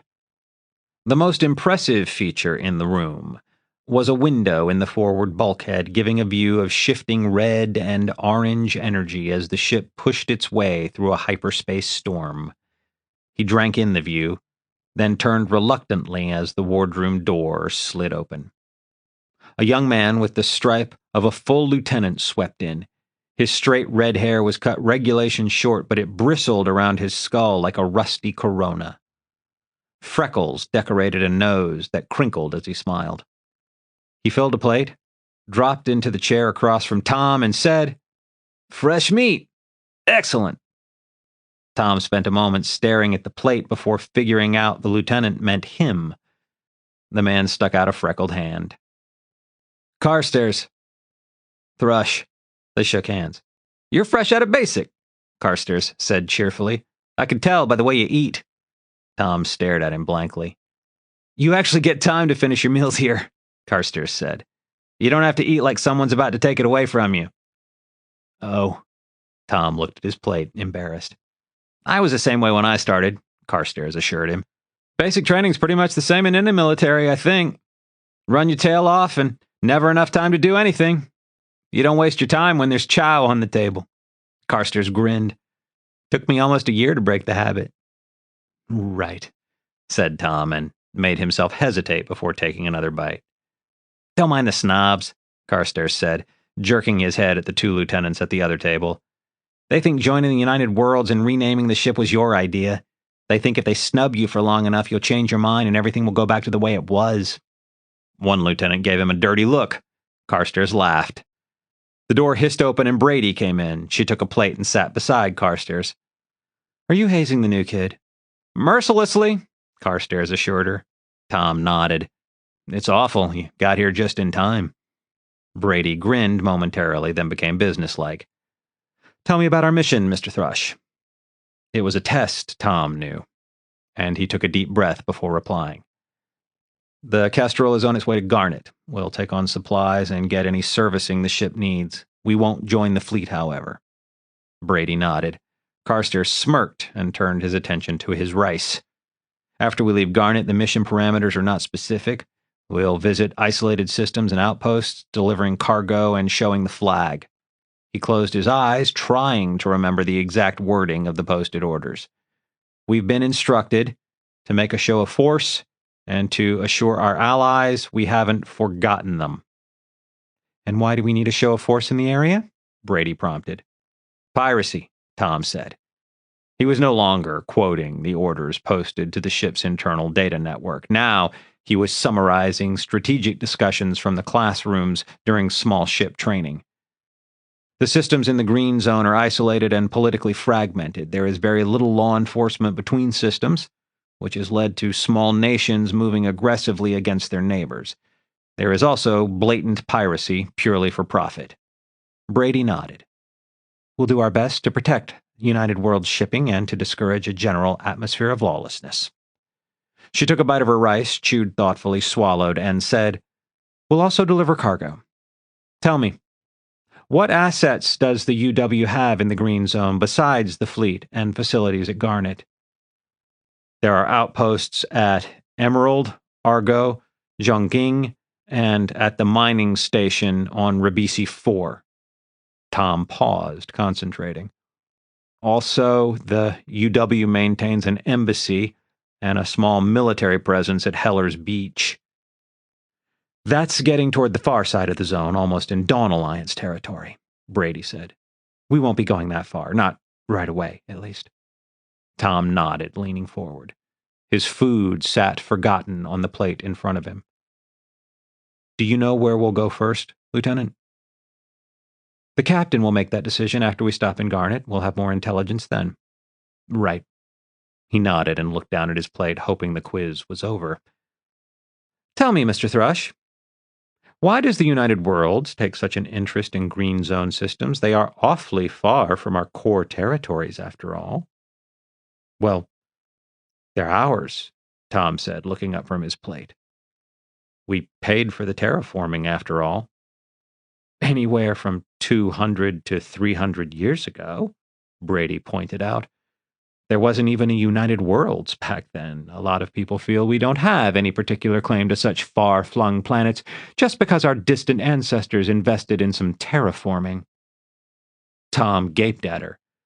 He knew there was a small vocal minority in the UW that made the same claim. They were ultra-liberal extremists, though, people with no credibility in mainstream society. He knew that such opinions existed, but he hardly expected to hear them in the wardroom of a UW starship. Oh, relax, Brady snapped. It's not my opinion, but it's a very common sentiment in the green zone. You'll have to learn to hear it without making that face you're giving me right now. Tom, realizing his mouth was open, closed it. That's better, Brady said. Now let me make one thing clear. I don't care what you think about the UW's ownership of terraformed worlds in the green zone. I don't want you opening your mouth on the subject either. As naval officers, we uphold the policies of our government and follow the orders of our superior officers. We don't discuss politics or religion with the locals, or with the crew either. Understand? Yes, ma'am, Tom nodded. It seems perfectly clear to the politicians back home, Brady said. The people who made a massive investment in terraforming should naturally reap the eventual benefits. She gave him a stern look. It seems perfectly clear to the squatters, though, too. Most of them have grandparents or great-grandparents from the UW. They don't entirely believe that your ancestors give you a greater claim to their planets than their ancestors do, not when they've been building colonies for 3 or 4 generations. But Brady held up a hand. Don't bother persuading me, I already agree with you. But don't bother persuading any locals you meet either. All you'll do is offend them. Tom nodded and speared a stalk of asparagus. Ultimately, their opinions don't matter any more than yours or mine. We've got the Navy and we'll be keeping those worlds. That's the main reason we'll be visiting every out-of-the-way base and station in the zone. It's a show of strength. We'll remind them who's in charge. We'll keep them from getting any ideas. That sounded a lot less noble than fighting piracy and discouraging lawlessness. We'll still do those things, Tom reminded himself.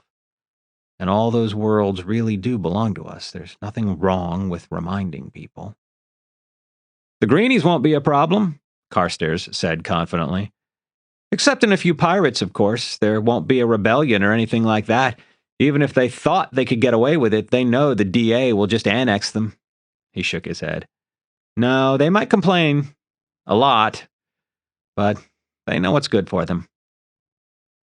Brady turned to look at him, and Tom resumed eating, grateful that she was distracted. The two officers started a lively discussion about the risk of war and the role the Garnet fleet would play while Tom finished his meal.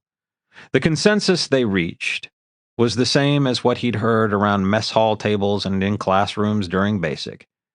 The Dawn Alliance wouldn't start a war, and if they did, it would end quickly.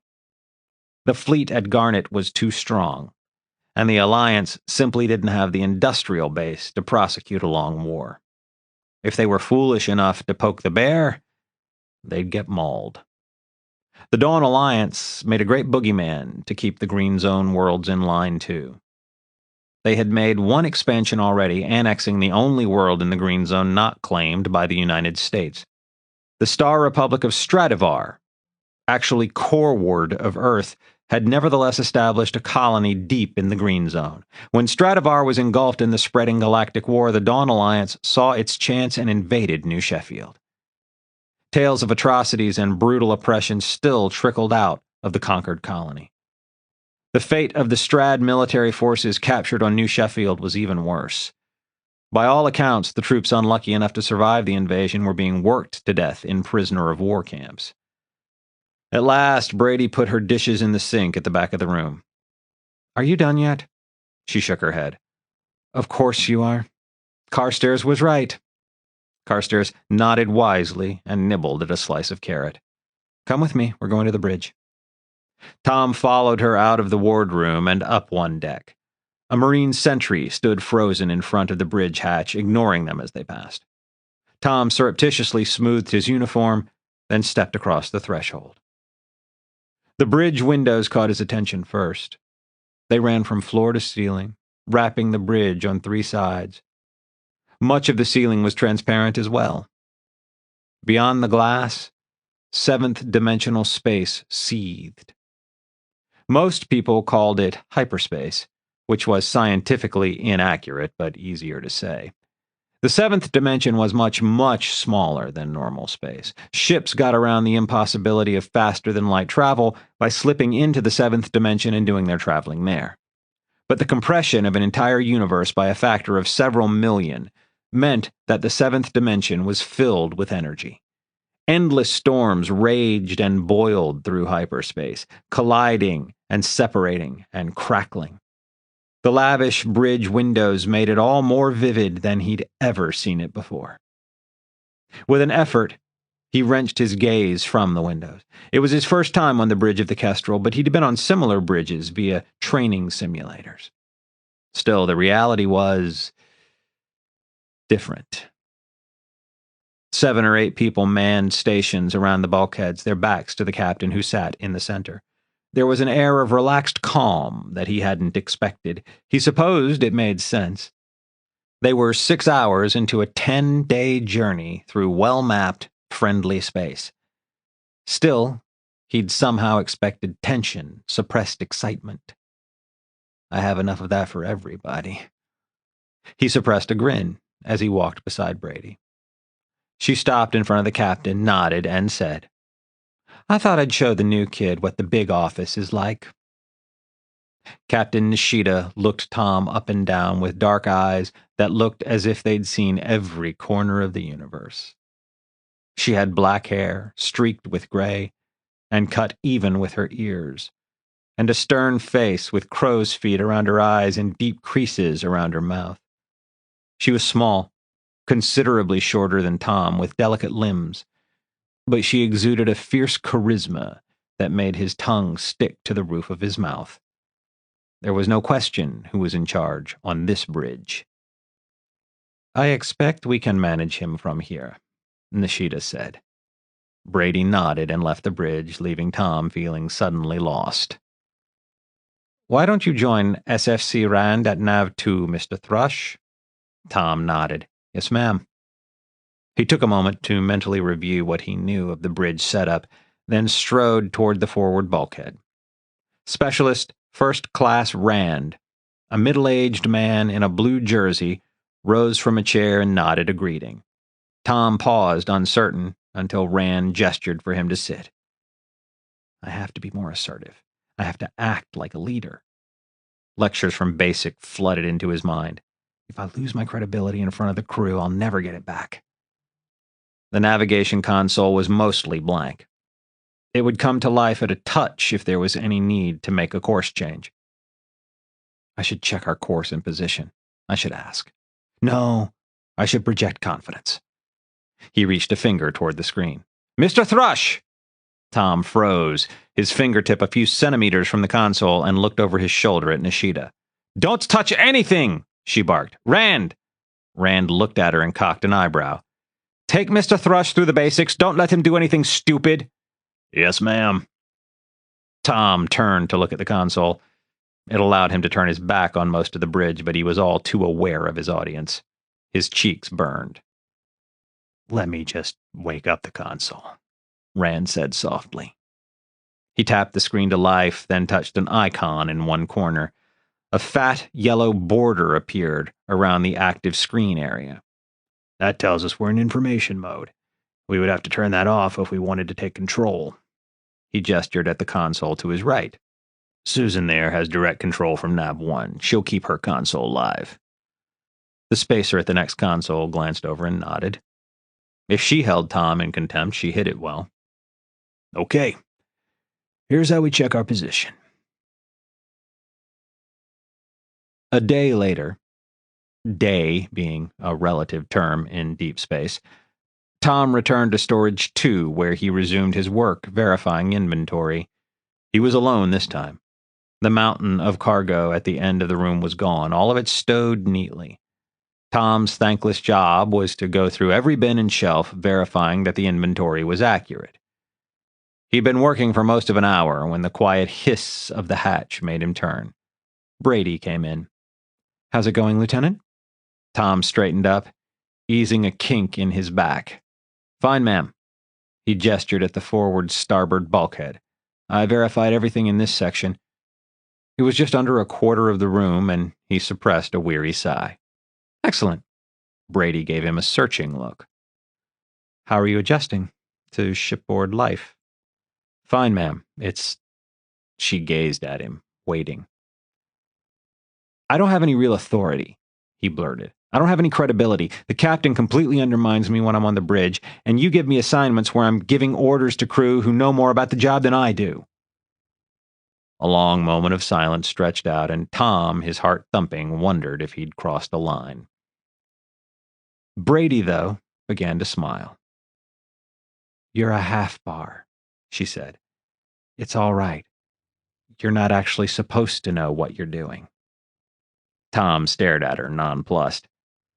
I know what they told you in officer training, she said. They talked about leadership, about moral authority, and setting an example and always presenting a confident face to the crew. She shook her head. All of that is necessary, but it all comes later. But nobody respects a sublieutenant, she said. It would be nice if they did, but the problem is the crew all know better. The corners of her mouth twitched and her eyes grew distant. I remember. She shook her head. Never mind. Tom waited, silent. You're not here to be an officer, she said. Not really. You're here to learn your trade. They still have the integrated officer school, right? Tom nodded. They couldn't teach you how to be a spacer, Brady said. Not in a classroom full of flat tops and rocket jocks. She held up a hand as he opened his mouth. Oh, I know what they told you. You'll have to leave the ground with all rockets burning. You'll be pulling your weight from day one, on and on like that. But it's not quite realistic. They taught you how to be an officer.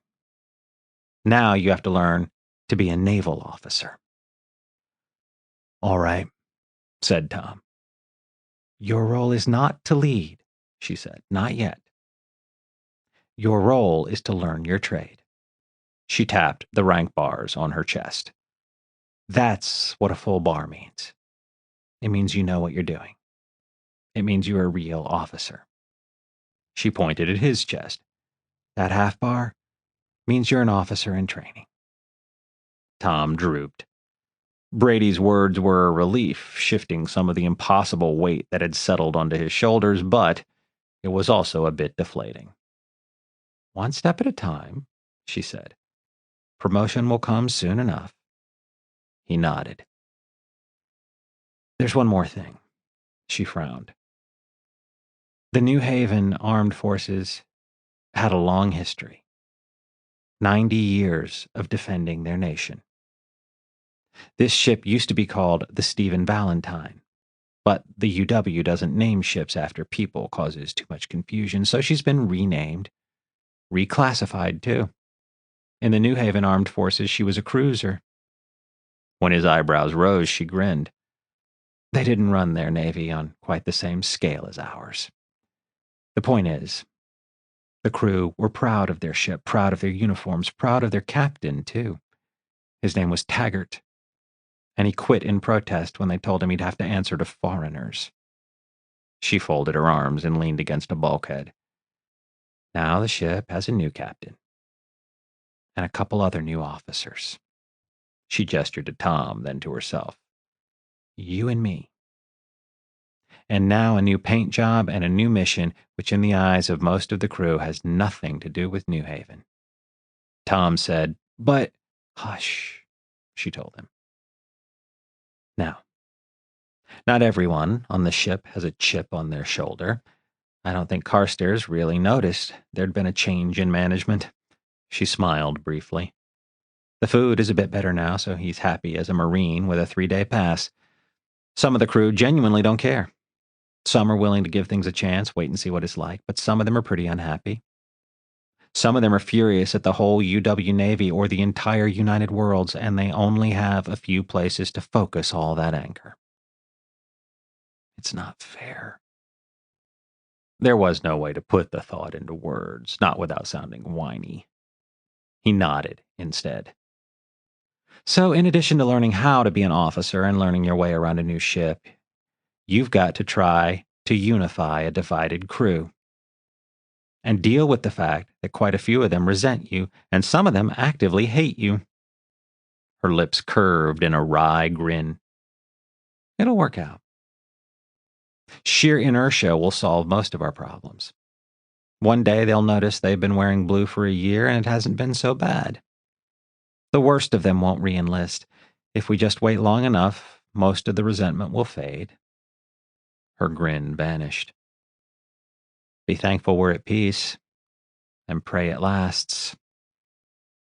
God help us if war breaks out anytime soon."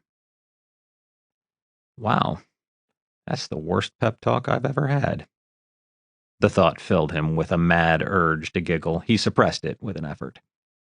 Brady straightened up. "In the meantime, you need to learn all there is to know about ship stores." And with that, she left the storage room, and he returned to the endless task of verifying inventory. Chapter 11. Tom was in the grip of a nightmare, where he tapped frantically at a navigation console on the bridge as the ship drifted closer and closer to a star. He couldn't remember how the console worked. Everything he did seemed to make things worse, and when the scream of an alarm jarred him awake, he stared at the ceiling above his bunk with a sense of profound relief. A moment later, his conditioning kicked in. He'd rarely gotten a full night's sleep during basic, and things hadn't improved much in small ships. If there wasn't a scheduled nighttime exercise, there was a drill. He was on his feet, fully dressed and opening the hatch to the corridor before he even paused to think about where he was going. "Battle stations. All hands, battle stations." "All right, good. I know my station." He paused, fighting a moment of panic. "Where the hell is my station?" "Operations. And that is aft." The corridor outside his cabin was filled with running people, most of them officers. Tom took a couple of running steps, realized he was going forward, and whirled.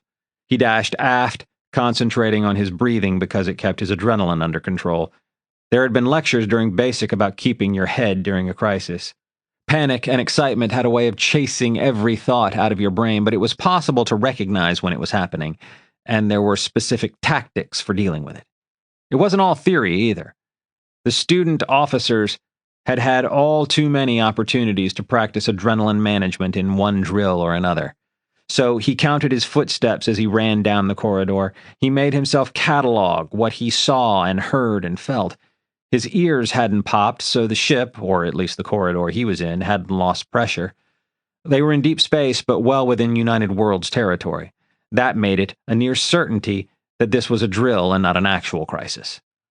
A squad of Marines charged up the corridor toward him, thick packs slung across their backs. Their role during combat was damage control and fire suppression. Those packs probably weighed more than the men and women carrying them, and Tom pressed his back against the corridor, giving them plenty of room. They thundered past, and he resumed running. There's no smell of smoke, all the lights are on, and none of them are flickering. I don't feel unusually warm or cold, so we're not on fire or exposed to vacuum. Not right near me, at any rate.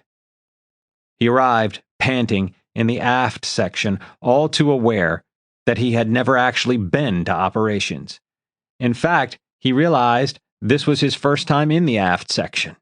Operations, however, was as well signed as Brady had promised. He ran down a short ladder and found a pair of Marines on either side of a hatch. The Marines, busy pulling on firefighting gear, ignored him as he stepped between them. Operations was a smaller version of the bridge without any windows. Every bridge function was replicated there. A thick-bodied man in his 40s sat in the command chair, the flattened hair on one side of his head revealing that he'd been asleep just a few minutes before. He had the same air of absolute authority as Nishida. Tom didn't need to see the 2.5 stripes of an overcommander on his chest to recognize Hiram Boudreau, the first officer. Tom moved out of the doorway, then hesitated.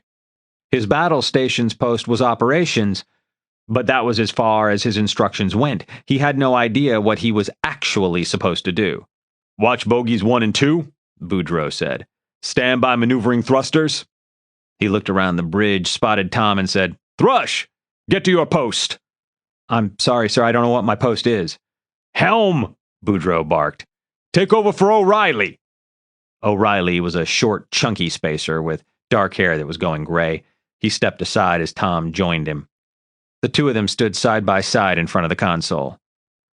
"Bogey 1 is making another run from aft," the woman said. "Evading," said another voice. Then, "We just lost bridge control." "Helm," said Boudreau. "Take us up 50 meters and bring us around to a heading of 172. Tom stared helplessly at the console, which was unlike anything he'd seen in training. "Helm!" "Sir," said O'Reilly. "May I?" "Yes!"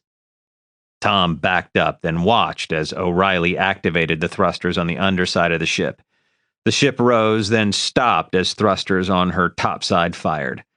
Tom couldn't feel any motion, but a wireframe projection of the ship turned gracefully on the console screen as O'Reilly brought the ship around. The Kestrel was in combat. Whether real or feigned, Tom couldn't be certain. It was maddeningly difficult to tell what was actually going on. He could only watch as O'Reilly worked the helm controls. There seemed to be 4 attackers, and Boudreau, like a conductor with an orchestra, managed the helm and weapons. He sent Marines running to damage control, and made a broadcast to the entire ship calling for the evacuation of the forward section. The lieutenant at the tactical station announced the destruction of 1 enemy ship. A moment later, the operations room went dark. The lights came back after a couple of seconds, but every console displayed a yellow outline showing it was in information mode. "Direct hit to the aft section," Boudreau said wearily. "We're all dead." He looked around the room. "Good work, Carstairs. June, you were a bit slow." His eyes came to rest on Tom. "Mr. Thrush, do I need to tell you what I think of your performance?" "No, sir." "Perhaps you think the backwards little navy of a planet like New Haven is beneath you. Perhaps you think you don't need to prepare." He glared at Tom, not with the affected scorn of a trainer, but with real bitterness. "You are mistaken." He turned away before Tom could reply, giving a mix of praise and criticism to the rest of the operations crew. "This is the captain," said a cool voice over the speakers in the ceiling. "The drill is concluded. We have a good deal of room for improvement." There was a wry chuckle from some of the operations crew. Tom didn't join in. "Those of you whose performance was less than ideal, you know what you need to work on.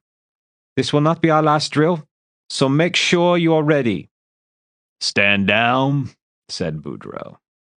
He stood, stretched, and winced as his back cracked audibly. "I'm going back to bed." Bed, thought Tom. The idea held no appeal for him. He was far too wound up to sleep. He glanced at his bracer. He was due to get up in less than an hour.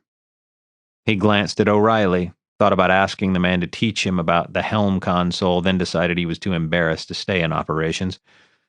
Gathering up what dignity he could muster, he slipped out into the corridor. Up to this point, he'd been too busy to do more than glance at the desk in his cabin. Now he activated the desk and was delighted to find it could replicate any console on the ship. He configured it to reproduce the helm station in operations and started to play. An hour later, he was on his way to the wardroom, his head swimming with technical details. He'd spent more time reading about the console than actually using it, and he felt as if he knew less than when he'd started. A figure in the corridor ahead of him moved aside to let him pass, and Tom glanced up. It was O'Reilly, and Tom held up a hand, stopping him. "O'Reilly, do you have a moment?" "Of course, sir." Tom glanced around. No one else was in earshot. "It's nothing urgent," he said. "Apparently nothing I do is urgent." He grimaced. "If you have something to do, that's fine. My questions can wait." "My shift's over," said O'Reilly. "I'm just on my way to buy some more toothpaste. It'll keep." "Thank you." Tom scratched his head. "I'm trying to learn the backup navigation console." He shrugged. "Better late than never, right?" O'Reilly smiled. "It's controlled from the bridge, right? We don't get control unless the bridge gives us control?" "Technically," said O'Reilly. "The bridge stops us from taking control. There's a constant suppression signal, and if it stops, the operations console becomes live." He shrugged. "It seems kind of backwards, but it means if something happens on the bridge, we can still steer the ship, even if they didn't have a chance to hand over control." "All right," Tom said. "That makes sense." He shook his head, trying to choose a meaningful question from the confused jumble in his mind. "What's the AQT?" he said at last. "That's how you adjust the gyroscope, so you can pick what direction is forward or up or down?" "Yes, I understand what it does, but what do the letters stand for?" Tom made a frustrated gesture. "There's so many acronyms. I finally figured out that VMT means ventral maneuvering thrusters, but what's AQT?" "Well, that's..." O'Reilly paused, thinking. "You know, sir, I'm not sure what it stands for." He grinned and shook his head. "I never thought about it." "Oh," Tom frowned. "I feel like there's so much I don't know, but I don't know what to ask." "Well," O'Reilly said, "I can give you one tip. When you need to change orientation quickly, you can do it with a hand gesture." He demonstrated with a twist of his wrist. "You turn the ship using the big icon in the top right. It takes a long time for a tub this big to move around, so you get it started, and while it's turning, you can enter the exact number. That way, you're not just standing there tapping the screen while the first gets impatient." "All right," said Tom. "Thanks. I'll let you get on with whatever you're doing." O'Reilly nodded and continued down the corridor. Tom headed forward to the wardroom. Brady was already there, a steward placing a plate of bacon and eggs in front of her. Tom sat down across from her and used the tabletop to order oatmeal and toast. As soon as the steward left the room, Brady said, "I hear you need to learn the auxiliary navigation console." "I'm working on it, ma'am." "Good." She coiled a strip of bacon around her fork. "There's another drill in about an hour. I don't want you to go to operations, though." She popped the bacon in her mouth, and Tom had to wait while she chewed and swallowed. "I want you to go to Gun Station Bravo. Don't get in the way, just watch how they work." "Aye, aye, ma'am." In a real battle, the computer would fire the guns, with faster response times and more accuracy than any human could ever manage. Electronic systems could be scrambled, though, so there was always a human crew ready to take over the guns during a crisis. "Now, you've met the captain and the first officer, who's third in command." Tom gave her a blank look, then reached for his bracer. "It's Commander Holmes," she said. "After that, I'm not entirely sure. We have 5 lieutenants on board, 6 counting you, but I'm not sure who's senior." Tom said, "Dr. Vinduli is an overcommander." As soon as the words were out of his mouth, he knew he'd blundered. "But he's not in the chain of command." "Right," said Brady. "Is there anyone else who's an officer but not in line for command?" "The engineering officer," Tom said. "I forget his name." "Her name," Brady said. "It's Lieutenant Sawyer. On a larger ship, there might be dentists or other specialists who are officers outside the chain of command. And there's a Marine lieutenant with no authority over naval personnel." In theory, any orders you give to the Marines should go through him. In practice, of course, they'll do as you say, but Marine Lieutenant Harper can override you. He met Harper during the next drill. The Marine lieutenant rushed into the gun bay with a pair of Marines in firefighting gear when the ship's computer announced the bay had taken damage. Harper was polite enough while making it clear he expected Tom to stay out of his way. The Marines followed his lead. There was no fire, of course. No one was going to start a blaze in the confined environment of a spaceship, not for a drill. Harper had each of his Marines go through the steps of using their equipment, stopping short of actually deploying fire-retardant foam. He quizzed them on what to do in the event of an electrical fire and what to do if the compartment lost air pressure. Tom was amused to learn that their focus was on saving the spacers, who they assumed would be completely unable to help themselves. It struck him that the Marines were their own separate community aboard the Kestrel. The New Haven military had no Marine Corps. The Marines were UW imports like Tom and Brady and a handful of spacers, but they didn't mingle. He'd never seen Harper in the wardroom. He never saw a Marine in the company of anyone but another Marine. It seemed a shame. During officer training, Army, Navy, cavalry, and Marine officers had trained together. The armed services had felt like a single fraternity to Tom, and it saddened him to see this degree of fragmentation. The abyss between Havenites and UW personnel was bad enough. The ship didn't need more division. The Marines even had a different cultural background. Harper and both Marines who showed up for the drill were from Daphne, which had joined the UW only a few years before. People from Daphne had a distinct drawling accent and a sense of being a bit apart from the other United Worlds. Daphne had one of the weakest economies in the UW, and Daffies, as they liked to call themselves, tended to leave their home world in search of work. The armed services were a popular choice, and they invariably chose the Marine Corps. When the drill was over, the captain addressed the crew, giving her usual post-mortem, complimenting some groups and criticizing others. Once she was finished, Tom's bracer chimed. It was Brady, summoning him to the boardroom. He arrived to find another lieutenant in conference with a pair of spacers. Brady sat at the far end of the long table, and she rose when she saw him. "Walk with me." They paced through the corridors of the forward section. "You're getting a team for battle stations drills," she said. "It's Boudreaux's idea, which makes me think it isn't going to go well." He glanced at her, startled. "I hate getting into shipboard politics," she said, grimacing. "That kind of bullshit should be beneath us as Navy officers, but every ship has its politics, and this ship has politics to make the rest of the fleet look like a flying utopia." She paused as the hatch to General Storage 3 slid open, and a medical corpsman came out, arms full of packages. Tom watched him pass, wondering if the man had properly logged the supplies. "I'll have to re-verify the whole storeroom." Brady waited until the man was out of earshot before continuing. "Commander Boudreaux has disappointed me." Her tone was carefully neutral, but her expression was full of distaste. "He's got a bug in his craw about joining the United Worlds. He doesn't like the captain, he doesn't like me, and he doesn't like you." "But," she held up a hand, silencing him, "don't tell me it's not fair. It's how things are. He's found ways to undermine me. I've got a solid track record, though, so there isn't much he can do to me. It's you I'm worried about." Tom gave her an alarmed look. "I was annoyed when he was ignoring you," she said. "Now he's taking an active interest, and that is likely to be worse." She stared at him. "He's your nominal supervisor.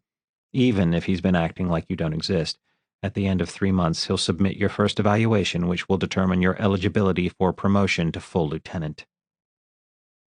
Tom swallowed. If he didn't make his first promotion, it would be a huge black mark on his record. He could find himself cashiered or relegated to clerical duty groundside for the duration of his service.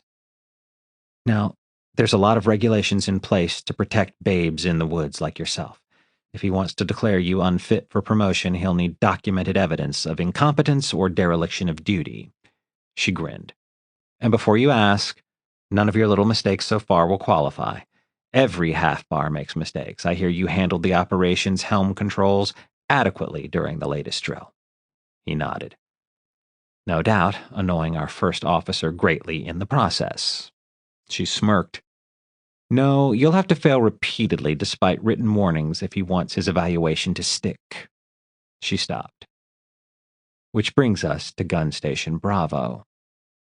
They stood beside a hatch with an ID scanner and a stenciled label that read GS Bravo. The forward magazine is directly to starboard, she said. In fact, it's right between Alpha and Bravo gun stations, which is more common sense than shipbuilders usually display. Tom gave her a noncommittal nod. Ship design was not entirely unlike architectural design. He had some sympathy for those anonymous designers who had to juggle an impossible number of conflicting demands as they laid out the map of a ship.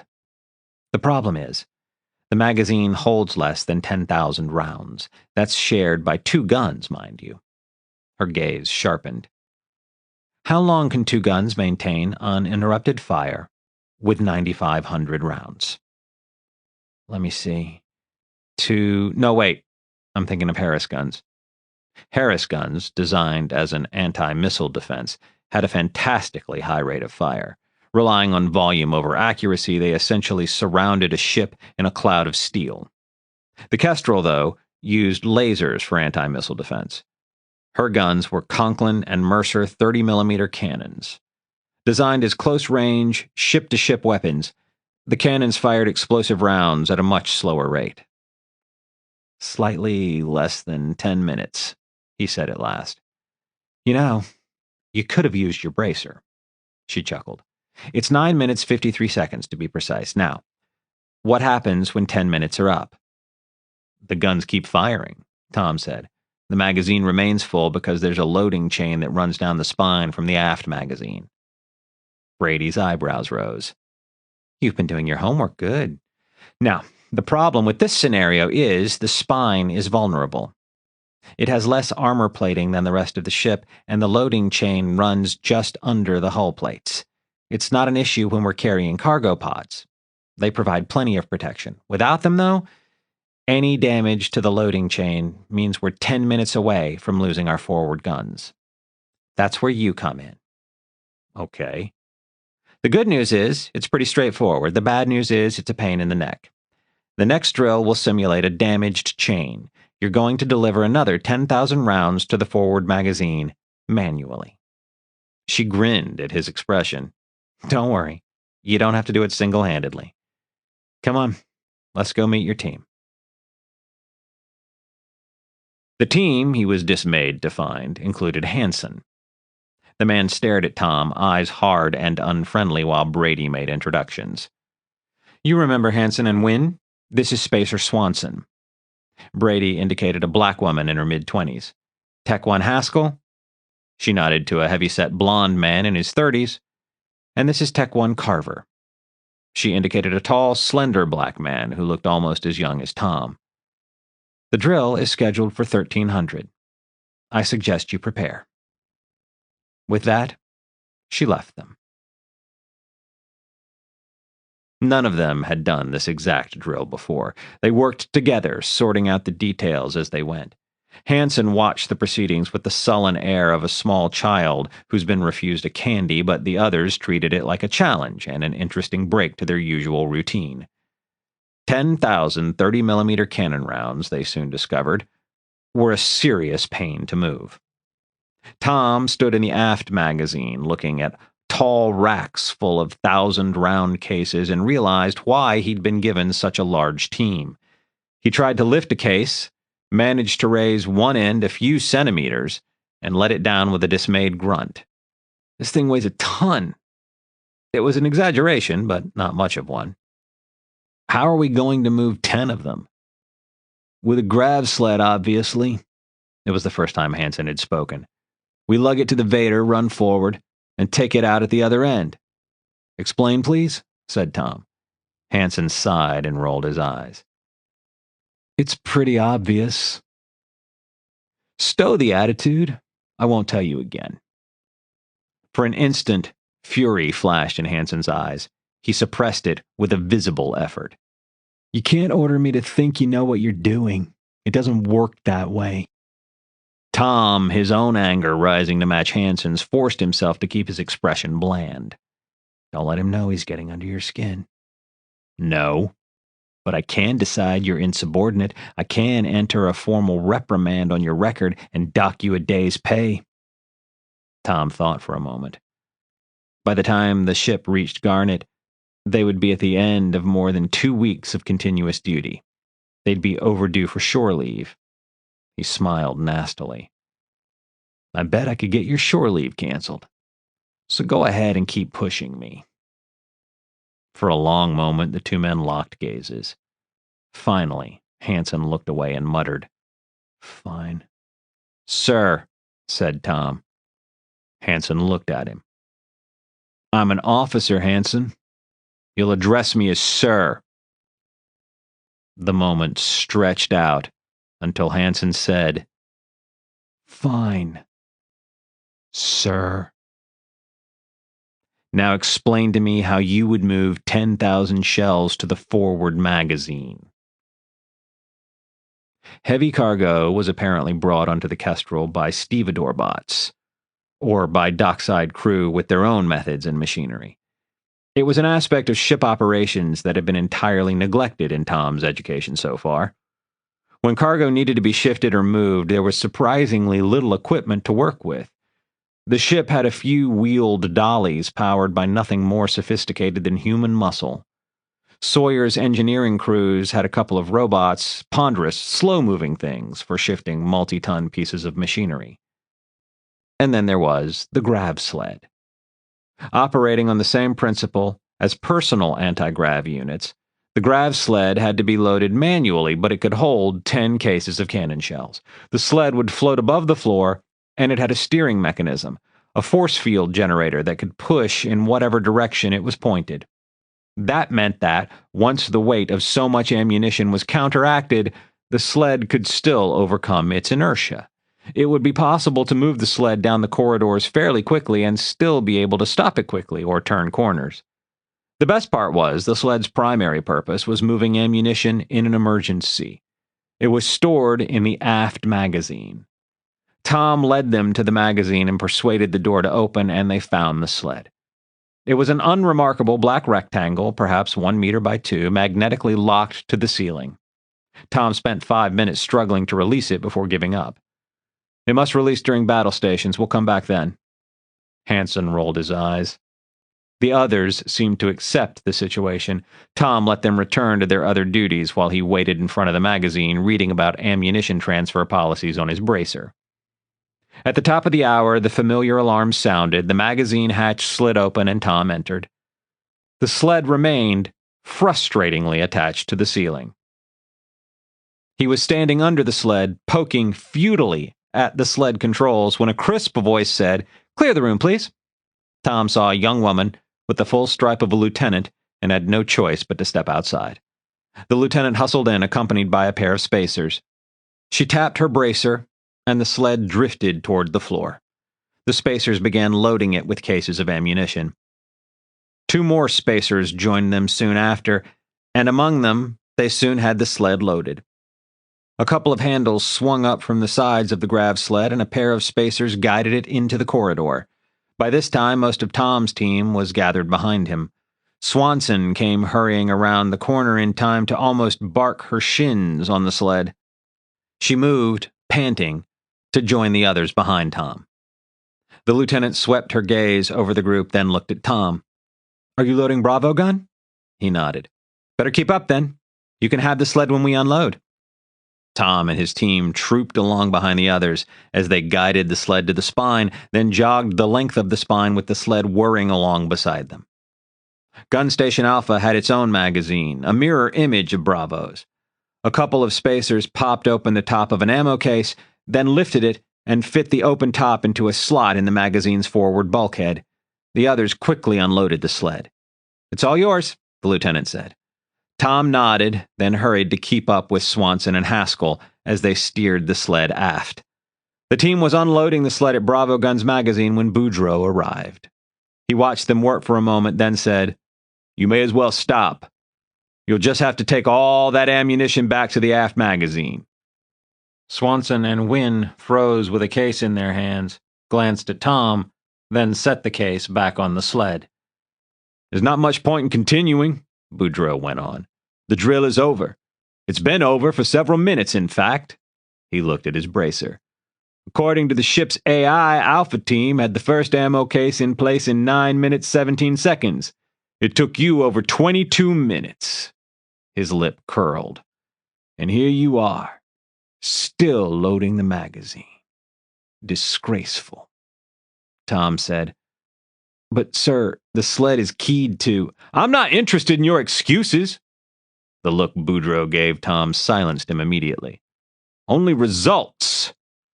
His gaze swept across the team. "This won't look good on any of your records. Ultimately, the responsibility lies with your supervising officer, but still, this is very disappointing. If your performance doesn't improve, I'm afraid I'll have to take disciplinary action." He strode away, leaving a dismayed silence behind him. Tom stared at Boudreaux's retreating shoulders, seething. He wanted to argue, to protest, to call the first officer a shit rat and a buffoon. But the ugly truth was, the injustice of it truly didn't matter. A shit rat Boudreaux might be, but he was no buffoon. He knew perfectly well how the drill was structured. Arguing would be a waste of breath, and as for telling him off, it would delight Boudreaux. A nice charge of insubordination would be just what he needed to sink Tom's career. "We still have to take back our shells." It was the lieutenant from Alpha Team, standing in the short corridor between the guns, the corners of her mouth quirking up in a smirk. "Would you mind picking up the pace?" Chapter 12. "I want you to go to operations," Brady said, "and supervise the replacement of the scanner relay system. The team has to be ready to change it out quickly in case it ever takes damage during battle, but you're going to do it slowly. It's delicate equipment, and it's expensive as hell." Tom nodded, clearing the tabletop in the corner of the wardroom where he'd been studying fuel consumption and distribution. He hadn't learned much. His thoughts kept wandering to the gun drill and the utter impossibility of meeting Boudreaux's target. "I'm on it, ma'am." He found operations nearly empty. The room was only really manned during drills and combat, providing redundancy in case of a strike to the bridge. O'Reilly sat with his elbows resting on the helm station, which was deactivated. A young woman stood beside him, chatting. Both of them straightened up when Tom entered. O'Reilly said, "Lieutenant Thrush, Spacer Chan." "Hello, sir," said Chan. Tom nodded. "Lieutenant Brady says we're changing the scanner relays," O'Reilly said. With one foot, he nudged a toolbox on the deck by his chair. "It doesn't take very many tools, but I brought a few things." Over the next 10 minutes, they took apart a console along the forward bulkhead. O'Reilly, who had clearly done it before, took the lead without seeming to, delicately allowing Tom to pretend he was in charge. Tom watched everything he did and helped when he could. Chan asked endless questions, which Tom appreciated because it allowed him to listen to the answers without having to ask himself. Among the three of them, they disassembled a console and exposed a confusing welter of electronic components. It crossed Tom's mind as he unscrewed a protective plate and lifted it out that perhaps he shouldn't be doing manual labor with the crew. Wouldn't a real officer stand back and supervise, letting the enlisted crew do the work? It seemed disrespectful, though, even rude, to stand back and do nothing when he could help. So he pitched in, followed O'Reilly's tactful suggestions, and helped expose the scanner relays. "This is the tricky part," said O'Reilly, pointing at the inside of the console. "We need to get all 4 crystals out at once, and we need to do it without bending the filaments that connect them." 4 fist-sized crystals lay nestled in a framework inside the console, each connected to the others by a hair-thick strand of wire a couple of centimeters long. "Chan, could you hold the case?" O'Reilly said. The lieutenant and I will lift out the crystals, and you can slide the case underneath." "Right," Tom said and grabbed the first crystal. "Don't!" Tom snatched his hand back. O'Reilly said, "You can't. That is, it's not a good idea to touch the crystals with bare skin." Tom looked at his fingertips, suddenly worried. Had he touched something corrosive? "They're incredibly delicate," O'Reilly said. "Skin oils will damage them. A fingerprint on the side of the crystal can be enough to make it unusable." He knelt and drew 2 pairs of thin gloves from the toolbox. "We should wear these." Tom, embarrassed, took a pair of gloves from him and pulled them on. "Is the crystal damaged?" "That's probably fine." O'Reilly pulled on his own gloves. "Are you ready, Chan?" She lifted a wide plastic case with indentations for all 4 crystals and nodded. This time, Tom didn't touch anything until O'Reilly had taken hold of 2 crystals. Mimicking him, Tom took hold of the remaining 2 crystals, slowly, delicately. They lifted all 4 crystals out and raised them straight up. Chan slid the case beneath their hands, and they lowered the crystals into the case. "Great," O'Reilly said. "Now we'll install the replacements." He held his hands up in front of him. "You'll have to open the other case, Chan. Lieutenant Thrush and I can't touch anything while we have the gloves on." Tom, who'd been about to scratch his jaw, froze, then copied O'Reilly's pose, standing still with his hands in the air. Chan switched cases, then held the tray of replacement crystals over the exposed console. O'Reilly and Tom lifted out the 4 crystals, waited while Chan moved the case out of the way, then lowered the crystals into position. "There," O'Reilly sighed and tugged at the fingertips of his gloves. "That's the tricky part over with." Tom removed his own gloves and watched as O'Reilly packed them in a sanitizing case. They were reassembling the console when Chan said, "Hello, Lieutenant." Tom glanced over his shoulder and saw Brady in the doorway. "Carry on," Brady said. "Don't let me interrupt you." It took a minute or so to put the console covers in place. Then the 3 of them turned to face Brady. "Let's test the new relay," she said, and moved to another console. Tom activated the nav console and breathed a quiet sigh of relief when it came to life. "Chan," said Brady, "please launch a Type 2 probe." Chan moved to yet another station where she tapped away at a console. "Probe is away." "Good," said Brady. "Mr. Thrush, see if you can detect it." Tom nodded, took a deep breath, and looked at his console, hoping there wasn't some special technique required to detect something as small as a probe. He scanned for ships and felt a knot of tension between his shoulder blades release when a yellow circle appeared alongside the Kestrel's hull. Brady looked over his shoulder and nodded in satisfaction. "Retrieve the probe," she said to Chan. Then she knelt, picked up the case containing the scanner array they had removed, and carried it to a small counter against the starboard bulkhead. She prodded the top of the case, and 6 lights appeared, most of them yellow. She tapped the case one more time, then waited. One by one, the lights turned green. When only one light remained yellow, it began to flash, and Tom held his breath. The light turned red. Brady leaned closer, peering at the top of the case. "It seems one crystal is malfunctioning." "I thought the color seemed a bit dark," O'Reilly said smoothly. "I didn't have a chance to log it yet." Brady gave him a searching glance. "I see." She looked at Chan. "Is the probe aboard?" "Yes, ma'am." "Good." Her eyes, dark and inscrutable, came to rest on Tom. "Your performance with the navigation console has improved. You've been practicing?" "Yes, ma'am." "It shows." She looked around the room. "Make sure you stow the tools properly." She walked out. Tom looked at O'Reilly, unsure what to say. O'Reilly gave him a tiny shrug, then said, "We can take care of the tools, sir." "Very well." Tom hesitated. "Thank you." "No problem, sir." He knelt and began stacking tools in the toolbox. Tom watched him for a moment, then slipped out. He found Brady in the boardroom, tapping a data pad. She glanced up at him, returned to her tapping, then set the pad down. She laced her fingers together, met his gaze, and said, "Bee in your bonnet, Lieutenant?" "I touched the crystal," he said. "The one that failed. I think I damaged it." She nodded.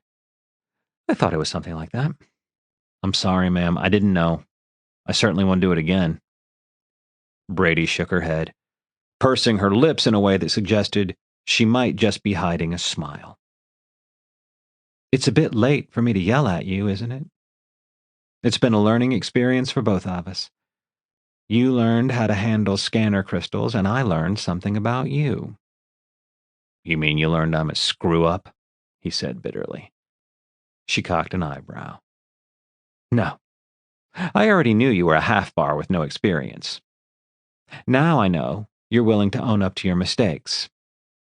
But you're apt to whine about it later." Tom flushed. Her voice softened.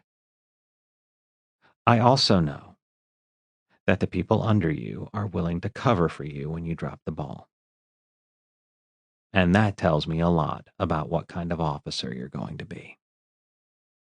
Tom stared at her. "We all mess up, Mr. Thrush. Less and less as time goes by, but it will keep happening. Mark my words." She smiled. "Bad officers and the truly incompetent usually end up being subtly sabotaged by their subordinates. Run-of-the-mill officers get neutral cooperation. But if they cover for you when you make mistakes, then I know you're doing something right." Her gaze returned to her datapad. "Take some downtime. And when I say downtime, what I mean is go study something. Make sure you can find the nearest life pod from anywhere on the ship. I'll test you on it later." She ignored him as he quietly let himself out. Chapter 13. The next time General Quarters sounded, Tom had no advance warning. He was in the spine, running toward the aft section when his bracer chimed. He glanced at the displayed message, unsurprised to read that his team was once again simulating a damaged loading chain. He kept running, but instead of heading for operations, he went to a storage bay on Deck 1. He arrived to find Swanson already pulling dollies loose from a rack. They took a dolly each and hurried toward the aft magazine. One ammo case would have made a reasonable load for one dolly. They didn't have 10 dollies, though, or 10 people to move them, so they laid the first dolly flat, stacked 3 cases on top, and strapped them in place. It took all 6 of them to heave the dolly upright.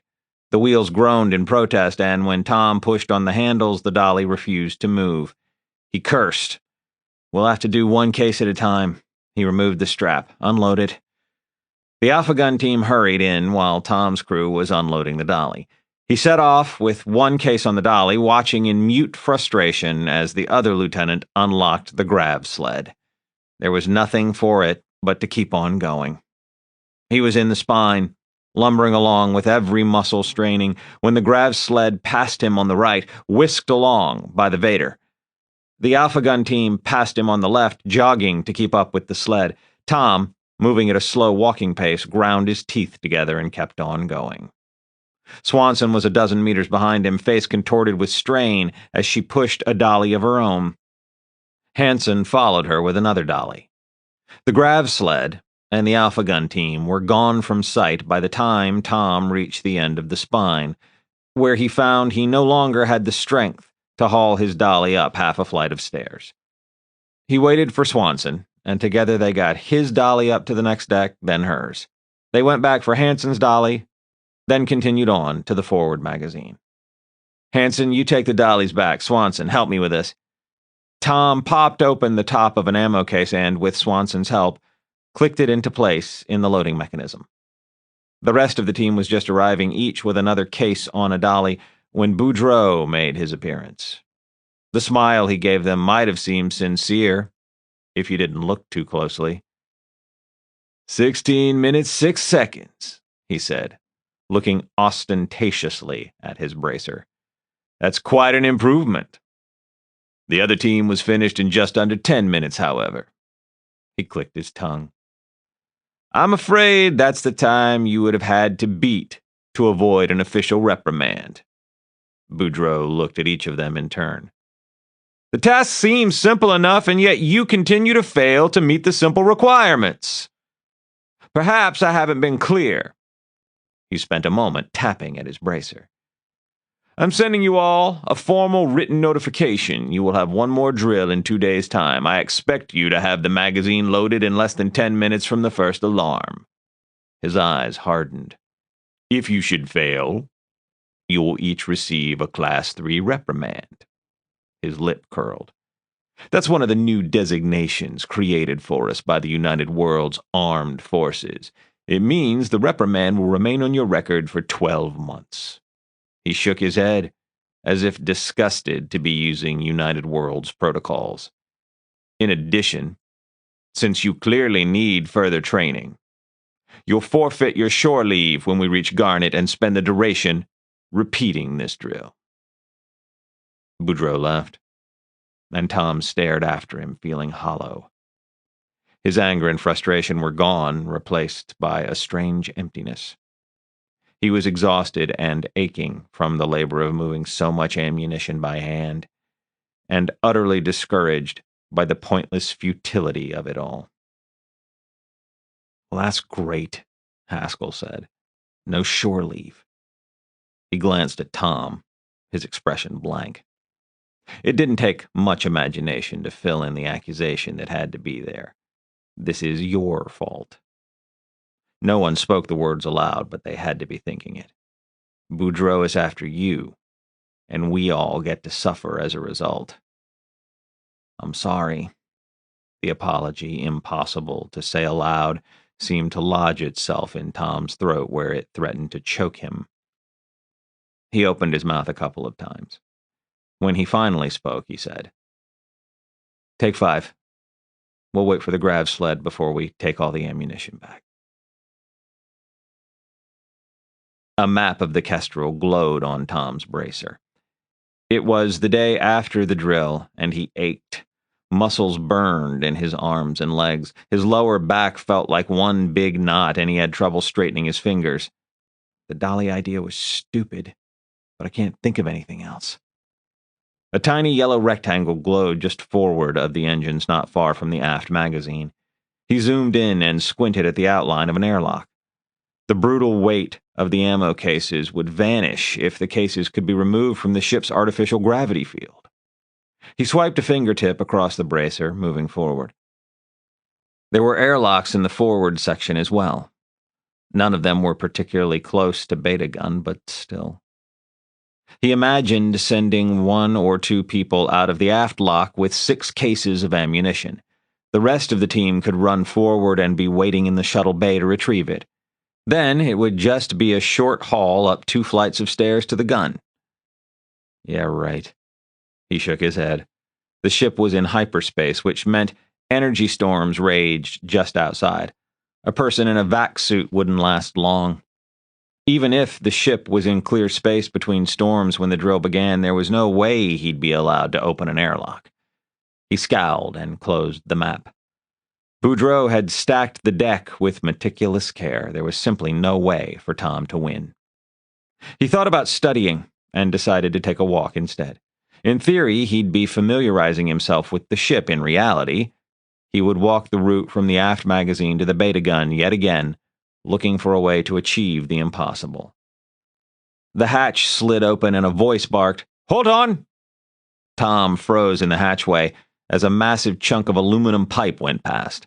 Almost as wide as the corridor, the pipe hung from some kind of harness and drifted along with a Marine on either end. "Sorry about that, sir," said the Marine at the back. "We can't really stop this thing once it gets moving."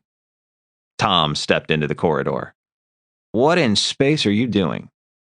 The Marine looked at him, as if wondering if he needed to bother answering. His gaze flicked over the half stripe on Tom's chest, and he said, "Disaster recovery drill." He said this over his shoulder, not slowing his pace as he followed the pipe, his hands resting on the metal. Tom followed him. "Disaster recovery?" "Yes, sir." There was a hint of impatience in the man's voice. We pretends the ship's taken a big hit, collapsed ceilings, that sort of thing, only they doesn't let us collapse the actual ceilings." He shook his head, as if saddened by a great injustice. "So we practices with big chunks of metal like this." He patted the pipe. "We figures out how to get it up and moving, and we gets it out of the way." The pipe had to weigh a good deal more than the two Marines who were moving it. "How do you do it?" he asked, fascinated. "How do you lift it?" "Tactical harnesses," the Marine said, a grudging warmth in his voice. Like most people, he couldn't resist a bit of enthusiasm when talking about his work. "They're made for lifting people. They lets us control our weight, jump off rooftops and the like. We slings them around the obstacle and powers them up, and pretty soon they doesn't weigh nothing at all." 4 different sets of gray harness were strapped around the pipe. Tom could make out sleeve holes and buckles clearly designed for human bodies. The harnesses seemed to fit the pipe well enough, though. Wow, that's a good solution. You would think they would give you something designed for... He waved his arm at the pipe. "For clearing rubble like this." The Marine shrugged. "The harnesses are pretty flexible. They's designed for people of every size or wearing vac suits or full armor, so they reconfigures pretty good." Tom left him to his work and walked away, lost in thought. A quick check with his bracer told him he wouldn't be able to steal the Marine's tactic directly. Tactical harnesses were the property of the Marine Corps and needed by the Marines during drills. He wouldn't be allowed to play with their toys. His thoughts chased themselves around in ever tighter circles until he wanted to bang his head on the nearest wall. Instead, he retreated to his cabin, where he activated his desk and turned on a training program. Designed like a game, Fire Escape created one simulation after another, challenging him to find the closest exits and emergency equipment from various points on the ship. He coped with fires, structural damage, and loss of pressure. Concentrating was difficult at first. His mind kept wanting to return to the problem of the ammo drill, but gradually the game absorbed all his attention. He poured himself into the scenarios, knowing that if he kept his conscious mind fully occupied, his subconscious would go to work. It took more than an hour, and by the end of it, he was exhausted and thoroughly sick of Fire Escape. But by the time he blanked the desktop, he knew what to do. When battle stations sounded, Tom ran past the aft magazine without stopping. He dashed into the surgery instead, where he grabbed a couple of medical anti-grab harnesses. Designed for moving injured people, they were more rigid than the tactical harnesses, but they worked essentially the same way. He'd wanted a dozen of the harnesses, but Dr. Venduli had put his foot down. By the time Tom reached the magazine, the rest of the team was there, lined up in the corridor while they waited for the Alpha Gun team to finish loading the grav sled. Tom looked his team over. Hansen was probably the fittest, but he didn't trust Hansen. Haskell was the tallest among the rest, and he'd displayed plenty of upper body strength during the drills so far. Tom pushed a harness into his hands. "Haskell, you're with me. The rest of you, bring the other ammo cases as soon as the grav sled is free." The Alpha Gun team came out of the magazine pushing the grav sled. Wynne and Carver followed. Their job would be to bring the sled back when it was empty. Tom stepped into the magazine with a puzzled Haskell at his heels. They lifted an ammo case down, stood it on end, and wrapped it in a medical harness. Tom cranked the harness up as high as it would go, watching the straps pull tight as the harness tried to rise. "How many of these harnesses did you get?" Haskell said doubtfully. "Just the 2. Tom wrapped the second harness around the case. "Buckle it up." He tugged a strap tight, then twisted the dial on the harness, setting it to auto-neutral. The harness vibrated as it powered up. The ammunition case trembled, then rose to hover a few millimeters above the floor. Tom grabbed one end, Haskell grabbed the other, and they heaved upward. The case rose, and they needed the same amount of effort to bring it to a stop at about chest height. "Let's go," Tom said, and tugged the case toward the door. "Wait here," he said to the others. "Get the rest of the ammo to the gun as quick as you can." Maneuvering the floating case was a frustratingly slow business. It had a tremendous amount of inertia, and getting it through the corridors required endless changes in direction. Crew rushing past on their own errands had to duck under the floating case as Tom and Haskell shoved it down the corridor and up half a flight of stairs. Once they reached the spine, though, it was a straight line to the forward section of the ship. Tom could see the Alpha Gun team at the forward end, lifting the grav sled from the Vader and heading up the stairs. He wouldn't be able to catch up, but he was determined not to be too far behind. "Let's see how fast this thing will move," he said, and grinned at Haskell. The spacer gave him an uncertain grin in reply, and they pushed on the floating ammo case, shoving it toward the far end of the spine. When the two men had to trot to keep up, Tom said, "That's enough if it gets away from us." They jogged along, the ammo case floating at shoulder height beside them. From time to time, they would give it a little sideways push to keep it lined up with the long corridor. There wasn't enough air resistance to slow the case by any measurable amount. It sailed along effectively without friction, Tom and Haskell running beside it. When half a dozen Marines filled the forward end of the spine, Tom pushed the ammo case up until it was almost brushing the ceiling. The Marines ran past, a few of them tilting their heads to avoid the case. Once they were past, Tom pulled the case back down, then started slowing it down. Haskell helped, both of them tugging on the case. They quickly learned that getting the case moving was a lot easier than stopping it. They'd been able to plant their feet when they pushed it into motion. Now, they stumbled along behind it, cursing as they tried to brace themselves without being pulled off their feet. The case was moving at a brisk walking pace when it hit the bulkhead at the forward end of the spine. The impact made the deck plates tremble under Tom's feet, and he winced. But the bulkhead, designed to keep the forward section airtight during combat, was solidly built. The ammo case put a scuff mark in the blue paint, with hints of orange showing through. There was no other damage. The case rebounded, but the two of them quickly got it under control. They manhandled it through a hatch, down half a flight of stairs, and around a corner, moving much slower now. They lowered the case to waist height, where it was easier to control, and steered it into the magazine. They had to remove one harness to pop the top of the case open. They left the other harness in place while they clicked the case into the feeder. "Well, that was exciting, sir," Haskell panted as he removed the second medical harness from the case. "I don't quite see the point, though.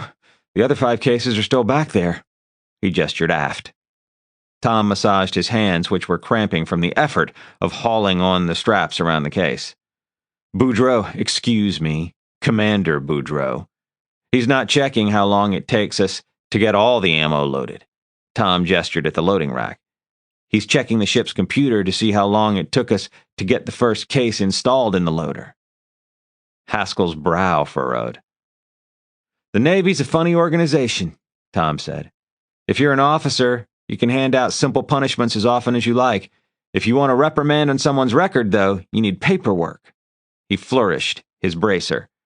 "I checked the exact wording of his written notification to us. He was very precise. Our assignment was to get the first case of ammunition in place within 10 minutes of the start of the drill." Haskell leaned forward. "And did we?" "With 30 seconds to spare," Tom said smugly.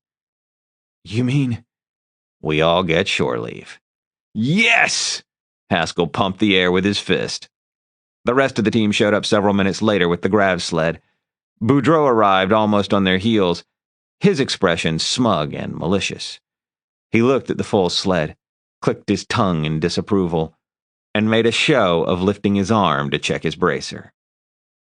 And the nasty smile on his face slid downward like melting wax, becoming a disbelieving frown. When he finally managed to speak, all he said was, "Good. Carry on." He spun on his heel and marched away. The team stood there looking at one another. Haskell was full of glee, Tom struggling not to laugh. The others just looked confused. Haskell repeated what Tom had told him about getting the first case into the loader. Tom watched as it sank in. An air of weary futility seemed to slide away from them. Wynne straightened up. Swanson squared her shoulders. Carver smiled, looking from face to face. Only Hansen didn't look happy. He scowled, grabbed the handles of the grav sled, and said, "Let's get this back to the magazine." Haskell laughed. "Get off it, Hanson. You'd be happier if we all got reprimands and lost our shore leave, wouldn't you?" He shook his head, then looked at Tom. "We're all supposed to be mad at you, aren't we, Lieutenant? We're supposed to lose our shore leave, and it was supposed to be your fault because you're not from New Haven." He snorted. "You know," said Wynne, "I've been in the Navy for 10 years, and this is the first time I've really gone anywhere." She smiled, her whole face lighting up. "We get to see Garnet." Hanson muttered something under his breath. The others ignored him. Swanson took the second set of controls as Haskell and Tom took their ammo case out of the rack and added it to the sled. The sled glided aft, heading for the spine. "They have surfing on Garnet," Swanson said. "Do you think it's hard to learn how to surf?" That set off an excited discussion of shore leave possibilities. Tom walked beside the sled, listening to the chatter, feeling the stress of the last several days ease its grip on him. "You know, Lieutenant," Haskell murmured, "maybe being in the UW Navy isn't so bad." Chapter 14. Chance put Tom on a sleep shift when the ship was scheduled to reach Garnet. He adjusted his alarm, rose early, and made his way to the wardroom to watch. He'd hoped to have the room to himself, but it was not to be. Lieutenant Carstairs was there, perched in a chair that gave him a view of the window. Venduli, the surgeon, stood with his nose almost touching the transparent panel, gazing into hyperspace. Tom took a spot at the window close to one side so he wouldn't block Carstairs' view, and looked out. The ship was in a clear space between storms. He could see no stars, just a blue wall so distant it seemed smooth and featureless. It was soothing, and he yawned, then allowed himself to relax. Until the hatch slid open, putting a rectangle of reflected light on the glass, and Brady entered the wardroom. "As you were," she said as he started to turn. She joined him at the window, taking a position between Tom and Venduli. Carstairs grumbled, then stood and edged in beside the surgeon. "I never miss a transition if I can help it," Brady said. She glanced at Tom. "Unless it interferes with rack time. I'm an enthusiast, not a lunatic." Carstairs chuckled. "The kid's keen. Let him enjoy it. He'll be tired and cynical soon enough." "Look," said Venduli, and the others went silent. A tiny white circle glowed just ahead of the ship. The circle grew and grew, giving the illusion they were rushing toward it. The ship was rushing forward, Tom knew, but that circle, projected by the ship itself, was keeping pace. It expanded until all he could see was white. From the bridge, they would see more. The ship's scanners would give a view of normal space beyond the portal, allowing the bridge crew to check for collision hazards. Tom didn't want to see the transition through a screen full of data, though. He wanted to see it with his own eyes. "Here we go," Brady murmured, and the whiteness grew impossibly bright. Tom squinted, lifted a hand to shield his eyes, and then dropped it. They were through. The view through the window was of blackness, stars slowly appearing as his eyes adjusted. Carstairs and Venduli moved away, leaving Tom and Brady at the window. One by one, the stars emerged from the darkness, and then the Milky Way appeared, making a sloppy, pale swath across the starscape.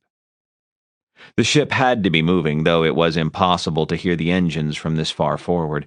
The ship was turning as well. The stars slid gracefully to starboard, and the first of Garnet's defenses came into view. It was a gun platform, drifting in a high, slow orbit around the planet. Roughly spherical, the platform featured small thrusters to make it rotate, and great, thick slabs of armor plating. 3 fat gun barrels jutted out, pointing toward deep space.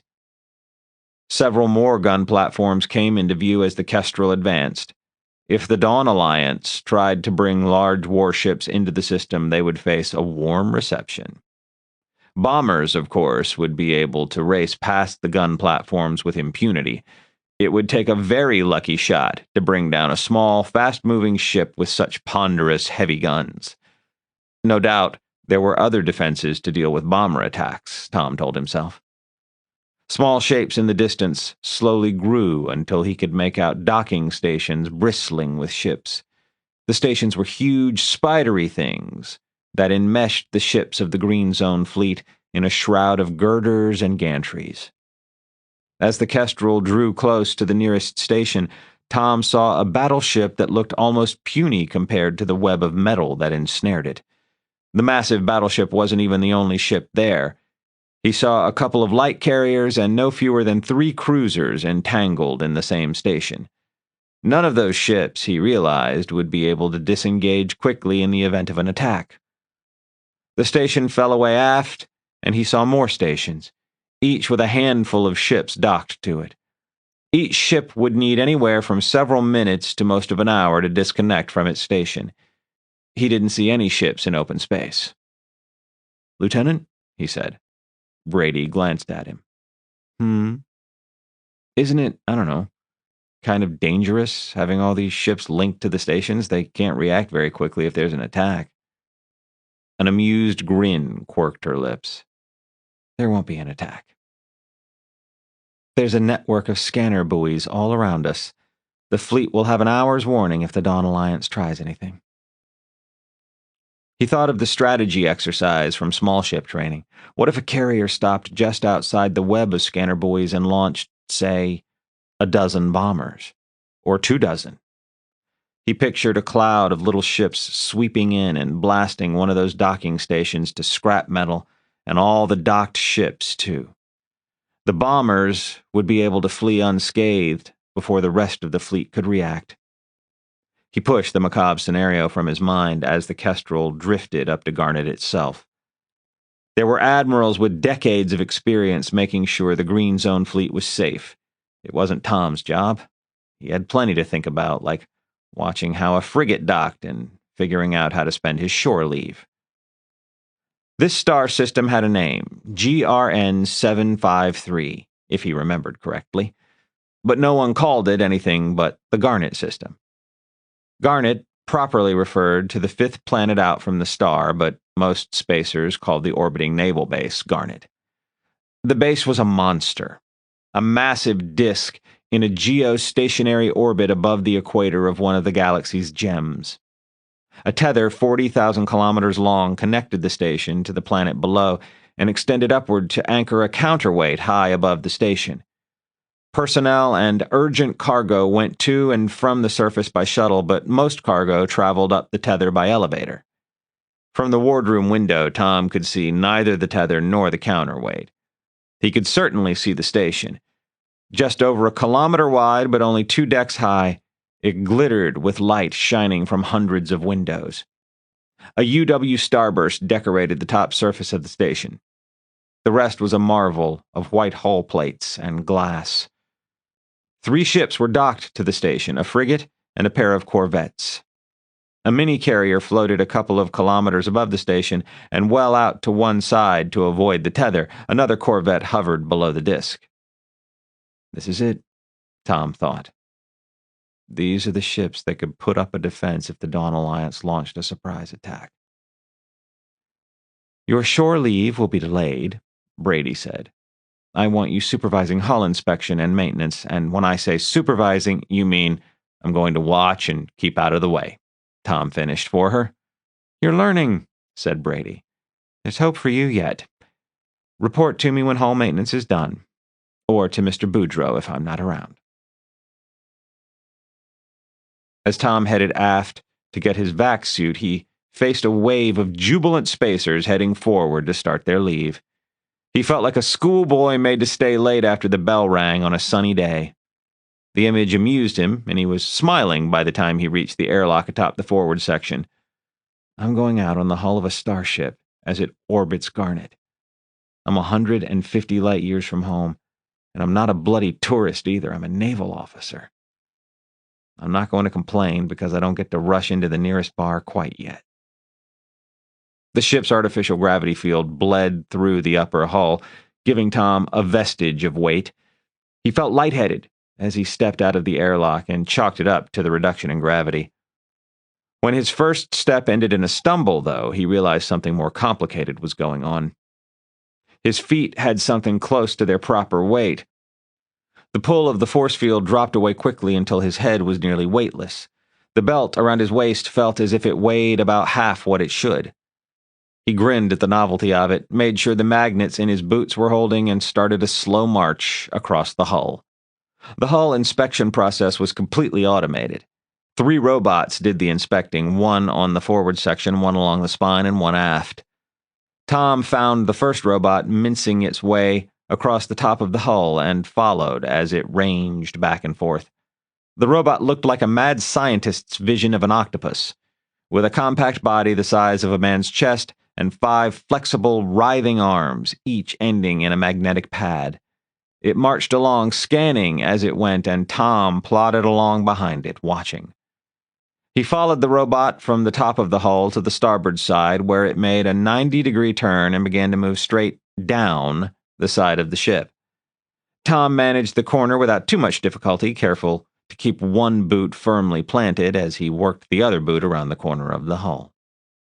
He'd done something similar at Capricorn, but without the strange gravity shift. He was dizzy and disoriented by the time he finished, but he made it without mishap. Now, down was a new direction. He stood at the edge of a steel cliff, the vertical face being the top of the Kestrel's hull. He spent a moment enjoying the transition, then turned to follow the robot. Once he'd made a complete circumnavigation of the forward section of the ship, he was bored. He stopped just aft of the bridge windows, ignored the robot for a moment, and took in the view. The station was a massive circular plain just ahead of the ship, bristling with antennas and gun pods. The other frigate was directly opposite, the top of her hull showing as a dark, irregular oval. The corvettes were barely visible, one off to the left, one to the right. They looked puny and inconsequential against the bulk of the station, made small by distance and contrast. The mini-carrier was surprisingly hard to spot from this angle. He saw it mostly as a dark gap in the stars, ahead and to one side. Tom spent a moment looking at the ship itself, then turned his attention to the stars, which were glorious and uncountable. Garnet was directly below, hidden by the bulk of the Kestrel. He'd seen it as he crossed the side and bottom of the hull, a blue orb wreathed in clouds, land masses showing as brown and green blobs in that endless expanse of ocean. I'll have to make sure I see the ocean while I'm down there. First, though, duty called. Suppressing a nagging voice that told him he was doing nothing useful, he left the forward robot to its repetitive duties and headed aft. The Kestrel had 3 cargo pods, half her capacity. The pods were distributed evenly around the spine, 1 at 12 o'clock, 1 at 4, and 1 at 8. The hull inspection robot was on the top cargo pod, working its way back and forth along the cylindrical hull. The transition from the forward section to the spine was easy, since the hull sloped downward instead of making a sharp corner. At the bottom of the slope, however, Tom faced a vertical wall where the end of the cargo pod met the spine. It would have been a breeze in 0G. He just had to lean back, lift one foot, and plant it on the vertical surface in front of him. With his weight changing with every shift in position, it proved challenging, and he was glad there was no one to see him as he fell flat on his back. He watched the second robot work for a while, telling himself it was possible the robot would make a mistake. Without human supervision, who would ever know? The robot seemed to be covering every meter of the cargo pod, though, and he didn't doubt it would cover the other pods and the spine of the ship just as efficiently. There would be places the robot would have trouble reaching, narrow gaps where the pods came close to the spine. However, any space too tight for the robots to inspect was a space well protected from meteorite damage. Tom shrugged to himself, satisfied the robot was doing an adequate job, and headed aft. He stayed away from the engines, which would still be hot from the journey. Vacuum made an excellent insulator, and the engines would be a long time cooling. The third robot, made of tougher stuff than a puny human being, traipsed across the engines fearlessly. Tom satisfied himself with watching from a distance. Another flock of robots, smaller ones this time, spent an hour or so making invisible repairs to the cargo pods and the hull plates of the ship. They filled microscopic pits and repaired tiny cracks, and when they were done, Tom couldn't see the slightest difference. He watched the robots detach themselves one by one and go drifting across to an open bay atop the disk of the station. Then he headed inside, more than ready for his shore leave to begin. Instead, he spent several hours at the forward airlock watching spacers go in and out. In theory, he was watching for contraband coming in and stolen Navy property going out. Brady's instructions were clear, though. He would need a very good reason to actually detain or search anyone. So he sat and watched as spacers and Marines trooped out excited and full of chatter, or plodded back in, often disheveled and smelling of drink. And finally, it was his turn. A senior non-com took over and Tom walked through the lock and into Garnet Station. The inside of the station was depressingly similar to the inside of the ship, so he followed the flow of foot traffic, knowing it would lead him to a shuttle. His bracer chimed with a message from Brady, and he read it on the way down to the planet. Don't get drunk with crew. It's bad for discipline. Officers tend to gather in the leaky lifeboat and the Admiral Nimitz. Stay out of brothels. You don't need the crew gossiping about you. Spacers tend to like the Rose District and the Tulip District. Marines like the Daffodil District. Officers usually stick to the Lily District. Have fun. Right. He rolled his eyes. For God's sake, Brady, I'm on leave. Let me be. All the same, he was glad to have a bit of guidance as the shuttle touched down and the passengers spilled out onto the tarmac. He could see spacers glancing at him, taking in his uniform and moving away. They didn't want supervision on their shore leave any more than he did. He stood for a moment in the shade of the shuttle, a hand raised to protect his eyes. He hadn't seen direct sunlight in quite some time, and he was pretty sure the light back on Chorus wasn't as intense as the sunlight here. Half a dozen small ships perched on the asphalt all around him. Judging by the stream of hungover spacers heading toward him, the shuttle beside him was about to take off again. He lowered his hands and followed his fellow passengers toward the terminal building. There were no customs or border formalities, just a wide lobby with advertisements and information kiosks. He ignored it all and headed out into the city of Greenhaven. A cloud of hawkers and vendors immediately surrounded him. He realized he'd made a grave error by not keeping up with the other passengers. This mob of entrepreneurs had no one else to focus on but him. He pushed his way through the crowd, ignoring brochures and sample souvenirs and sales pitches. They gave up before long, and soon he had the street to himself. He supposed Greenhaven had to have residential and industrial neighborhoods, but the area around the shuttle station was dedicated entirely to separating visiting spacers from their pay. Every building was a bar or restaurant or a souvenir shop, and advertisements filled every stretch of blank wall. He peeked into a tavern called the Purple Parrot, saw a pair of spacers arm in arm on a low stage belting out an off-key song, and kept walking. Hey there.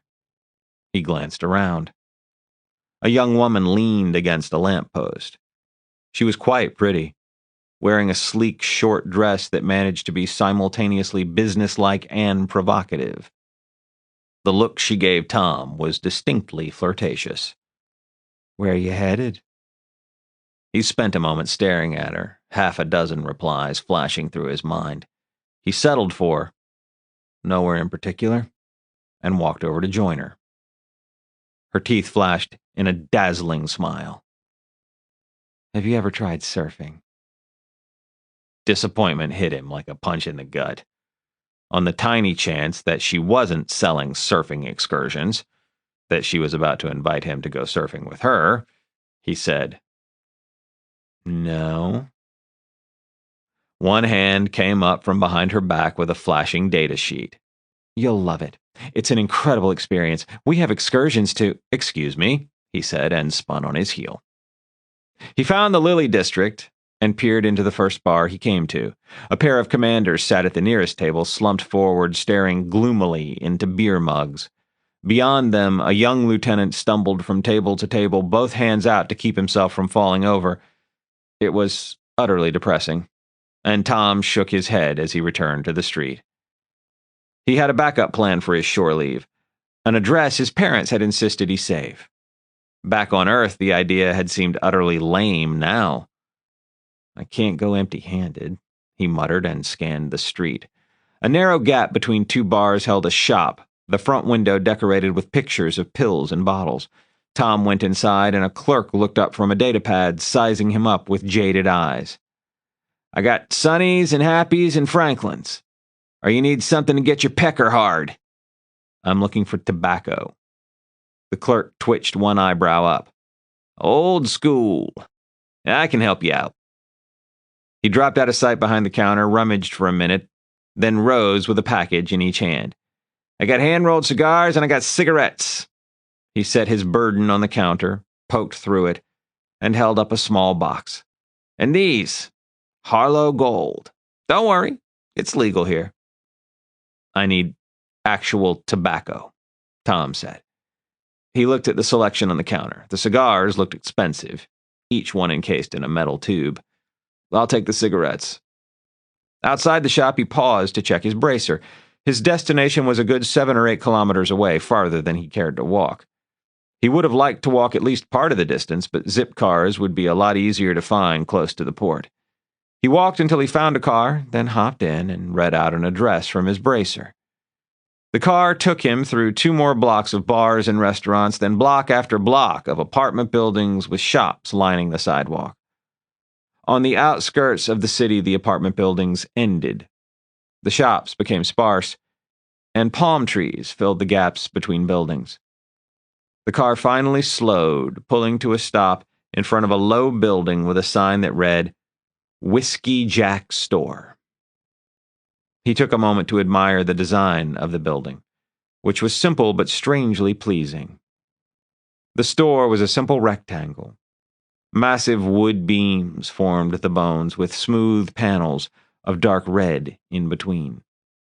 The exposed beams gave the structure a sense of rustic elegance and old-fashioned solidity that modern materials lacked. The door jingled as Tom opened it.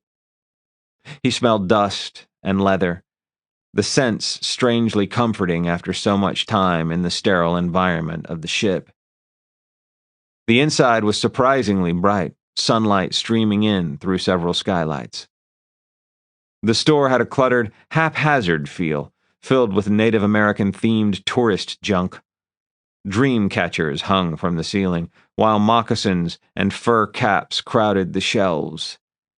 It was not what he'd expected, not what he was looking for, and he started to turn away. Hello? Floorboards creaked as someone approached from the depths of the store. A stoop-shouldered man appeared, gray hair framing a lined face. He wore a denim shirt and a string tie, and he stopped when he saw Tom. Oh, he said. Tanisi. My Cree is pretty rusty, Tom said, embarrassed. Do you mind if we speak English? The old man nodded. I'm Ned Summer. Welcome. Tom Thrush, Tom said, then hesitated, unsure what to say. What brings you here, young Tom? Ned's eyes flitted over Tom's uniform. Besides the Navy, that is. Tom stuck a hand in his pocket, grabbed the pack of cigarettes, and thrust it at the old man. I brought you this. Ned looked at him for a moment, the crow's feet around his eyes deepening in amusement. At last he took the cigarettes with a spotted hand. Thank you. He turned. Come. It's much nicer out back.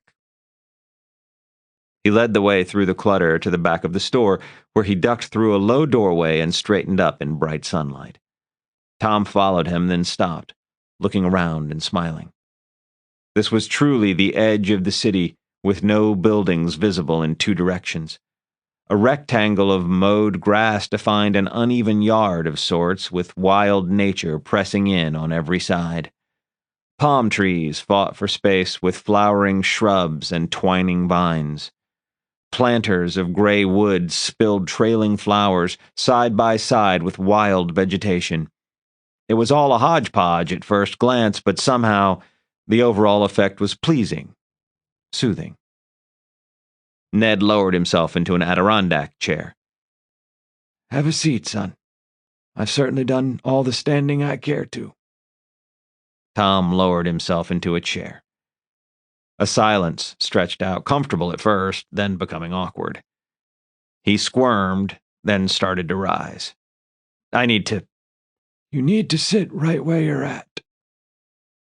Ned nodded at Tom's chair, and Tom found himself sitting back down in spite of himself. "I'm not sure why I came here." Ned smiled. "You came because you needed some time around trees and plants and soil. You needed to hear some bird song." Something fluttered at the edge of the yard, and Tom saw birds, a species he'd never seen before, squabbling at a feeder on the trunk of a palm.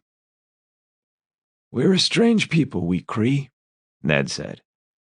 "We've always been connected to the land. But we've got a spacefaring tradition too. When we go into space, we spend our time disconnected from the world." He gestured around him at the trees and the grass. "That's why we need places like this.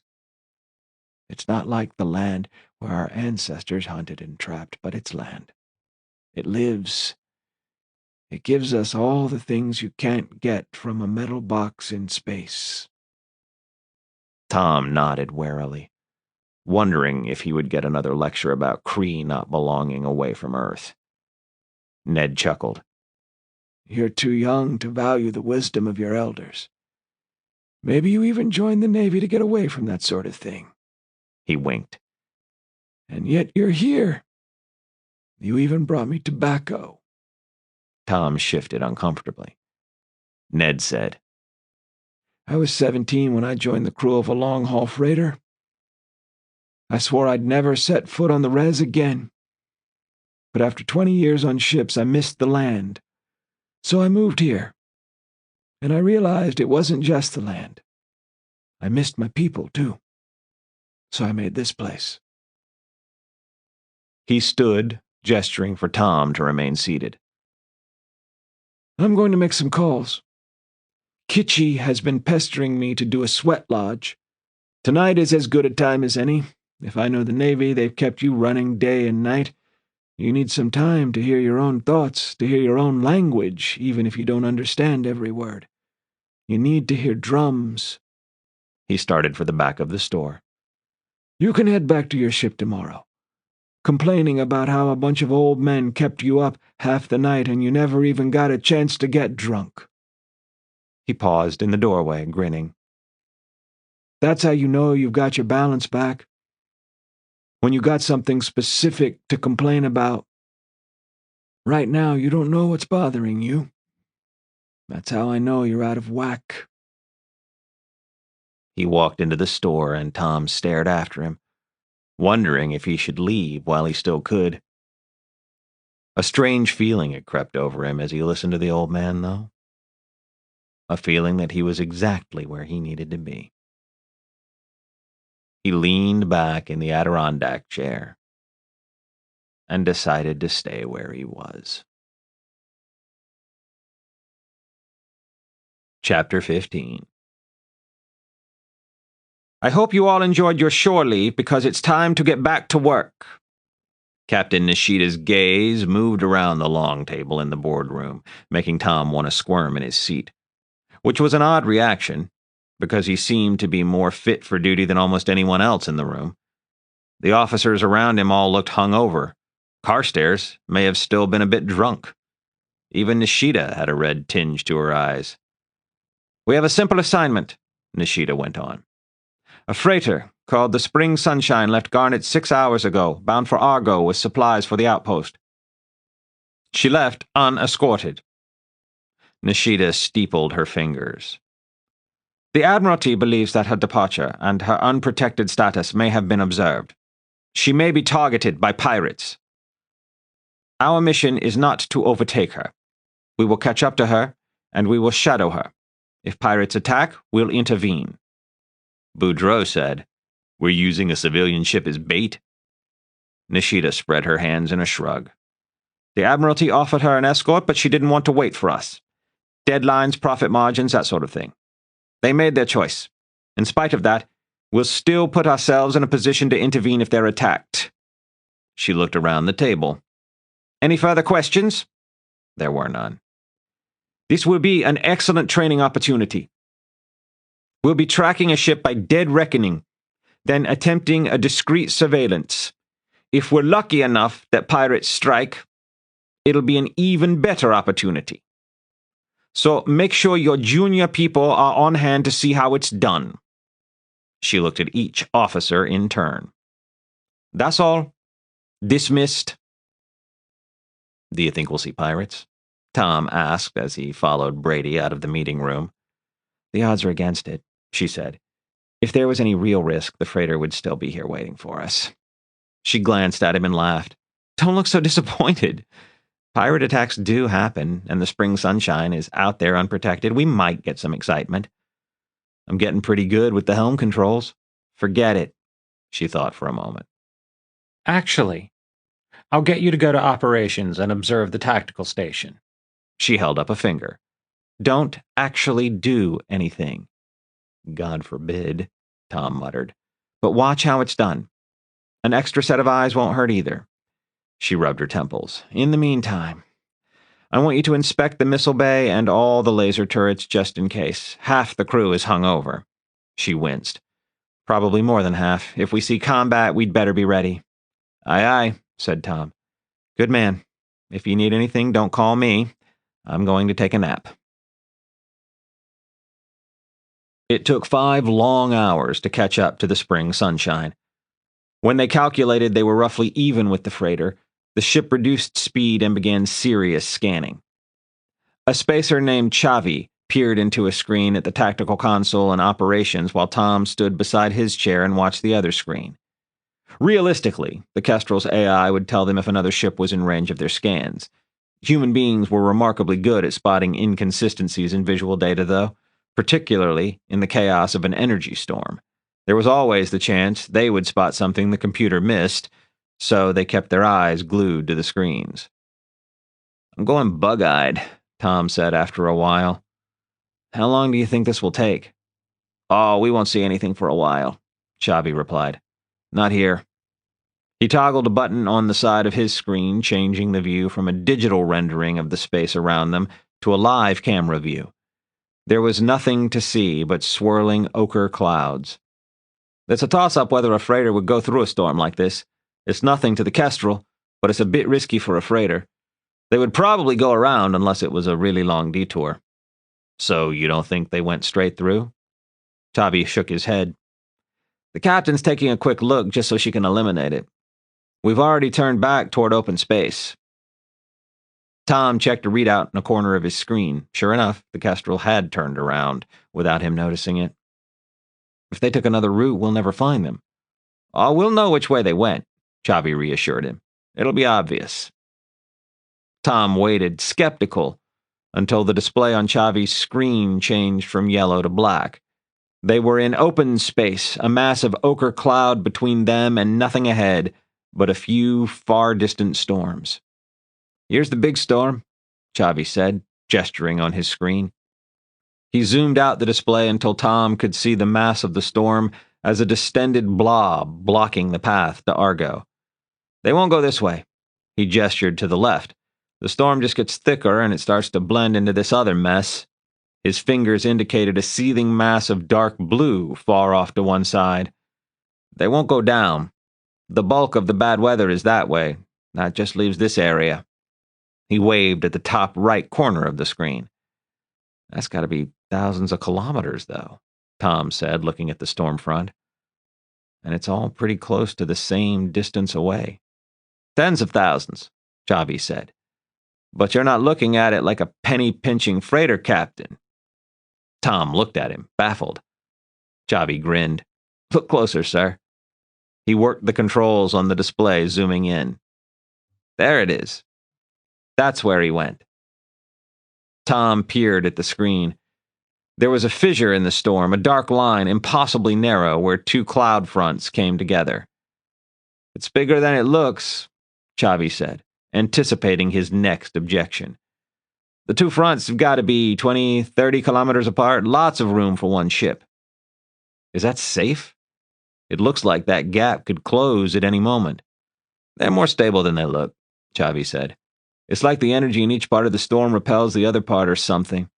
I don't really get the physics. He shrugged. And even if it closes, a freighter can survive. They won't like it much, but they'll get through. He grinned.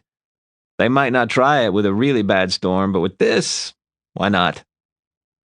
It seemed he was right, because the Kestrel turned and headed for the deepest part of the fissure.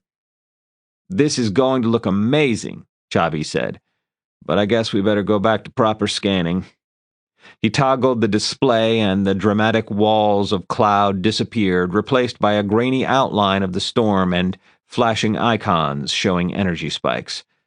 Tom kept watching his own display, but now he kept an eye on the navigational data at the bottom of the screen. He saw when the ship turned, knew they were flying between those massive walls of cloud. What would it look like from the bridge? Goosebumps rose on his arms as he imagined it. We're a bit behind, Chavi said. We'll catch up quick, though. The freighter will slow down when he's this close to two different storm fronts. Tom nodded without lifting his gaze from his screen. He wanted to know what a ship looked like on a display like this, and he wanted to be the first to spot it. 15 minutes passed in a tense silence before Chavi said, That's odd. Tom, swallowing a stab of annoyance that Chavi had spotted something he hadn't, leaned closer to Chavi's side of the console. He still couldn't see a thing but electronically filtered storm clouds. What? Where? It's opening up, Chavi said. We can see further now, and the ship's not here. Opening up? Tom closed his eyes for a moment, then took a fresh look at his screen. Now that he was no longer focused on the tiny details of blips in the clouds, he could see that Chavi was right. The Kestrel was leaving the fissure behind and moving into open space on the far side of the storm. Chavi looked at him. I don't get it, sir. Where's the freighter? Tom shrugged. Did the captain guess wrong? If she did, said Chavi, we'll never find the freighter. He gestured at the screen. This was the one place they had to come. He looked at Tom. Oh. Some of the endless tactical exercises Tom had done during small ship training came back to him now.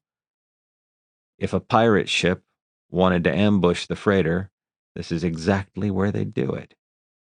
He thought for a moment. We haven't seen any wreckage. If I was the freighter captain, Chavi said, I'd run into the storm the moment I saw a pirate. He gestured at the ceiling. And the storm is only a few kilometers away.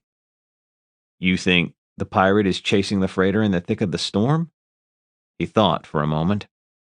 Unless they already boarded the ship and took it over. Maybe, said Chavi. But they didn't have much time. We're not very far behind. Or the captain guessed wrong and the freighter went a different way. Chavi grinned. Or that, he admitted. He glanced at his screen.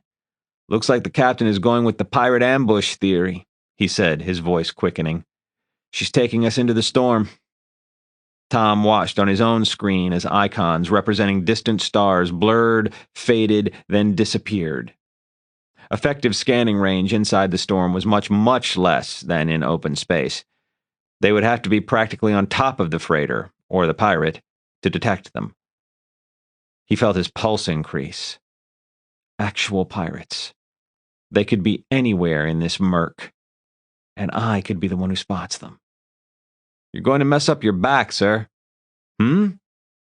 Tom glanced at Chavi and felt a muscle twinge in his neck. He realized he was hunched over the console, his nose barely a handspan from the screen. He straightened up, feeling his muscles protest. Chavi grinned, but didn't comment. I hope we don't miss them. What if the freighter makes a run for it and comes back out into open space? We should stay close to the edge, just in case. He glanced at the navigation display and smiled. Once again, he'd been so focused on the tiny details that he'd missed the bigger picture. The Kestrel was stationary, perched just inside the storm where she'd be tough to detect, but she could see a fairly long way. He checked the ship's orientation. She was facing back toward Garnet, the closest safe haven, the most likely direction the freighter would run. For a long time, nothing happened. Tom gritted his teeth, determined to maintain his concentration, but his mind wandered in spite of him. We should dive back into the storm. The freighter crew could be fighting for their lives a kilometer away while we sit here waiting for them to come out. What if the battle's already over? What if the freighter is destroyed and the pirate has already slipped away? How long will we sit here waiting? He glanced at his bracer, checking the time. In that brief moment, when his gaze was away from the screen, Chavi said, "Ship!" Damn it! Tom's screen held a fresh blip. A ship heading in the direction of Garnet, her tail pointed almost directly at the frigate. Tom turned, excited. "Commander!" "I know, Thrush." Boudreaux, sitting in the operations command chair, gave him an impatient look. "We should inform the captain." "Even I can see that ship." Boudreaux gestured at his own console. "I've got less than half the resolution you've got. There's no way they missed it on the bridge." "Oh, right." Tom turned back to the tactical console, his cheeks hot. Watching Chavi smirk in the corner of his eye didn't help either. For 10 endless seconds, nothing happened. Then a second ship burst from the storm cloud and raced after the freighter. "There it is!" cried Chavi. "We've got a pirate!" After that, there was maddeningly little to do. The Kestrel was controlled from the bridge, not operations, but Tom had a front row seat. The Kestrel raced out of the storm front in pursuit of the pirate, and Chavi toggled the view. One screen showed a live camera view of the pirate, zoomed in. The other screen showed the pirate, the Kestrel, and the freighter as icons, with the storm front as an ochre line along the bottom of the screen. The pirate ship was unlike anything Tom had seen in the military. Smaller than a corvette, bigger than a large shuttle, it was about the size of the forward section of the Kestrel.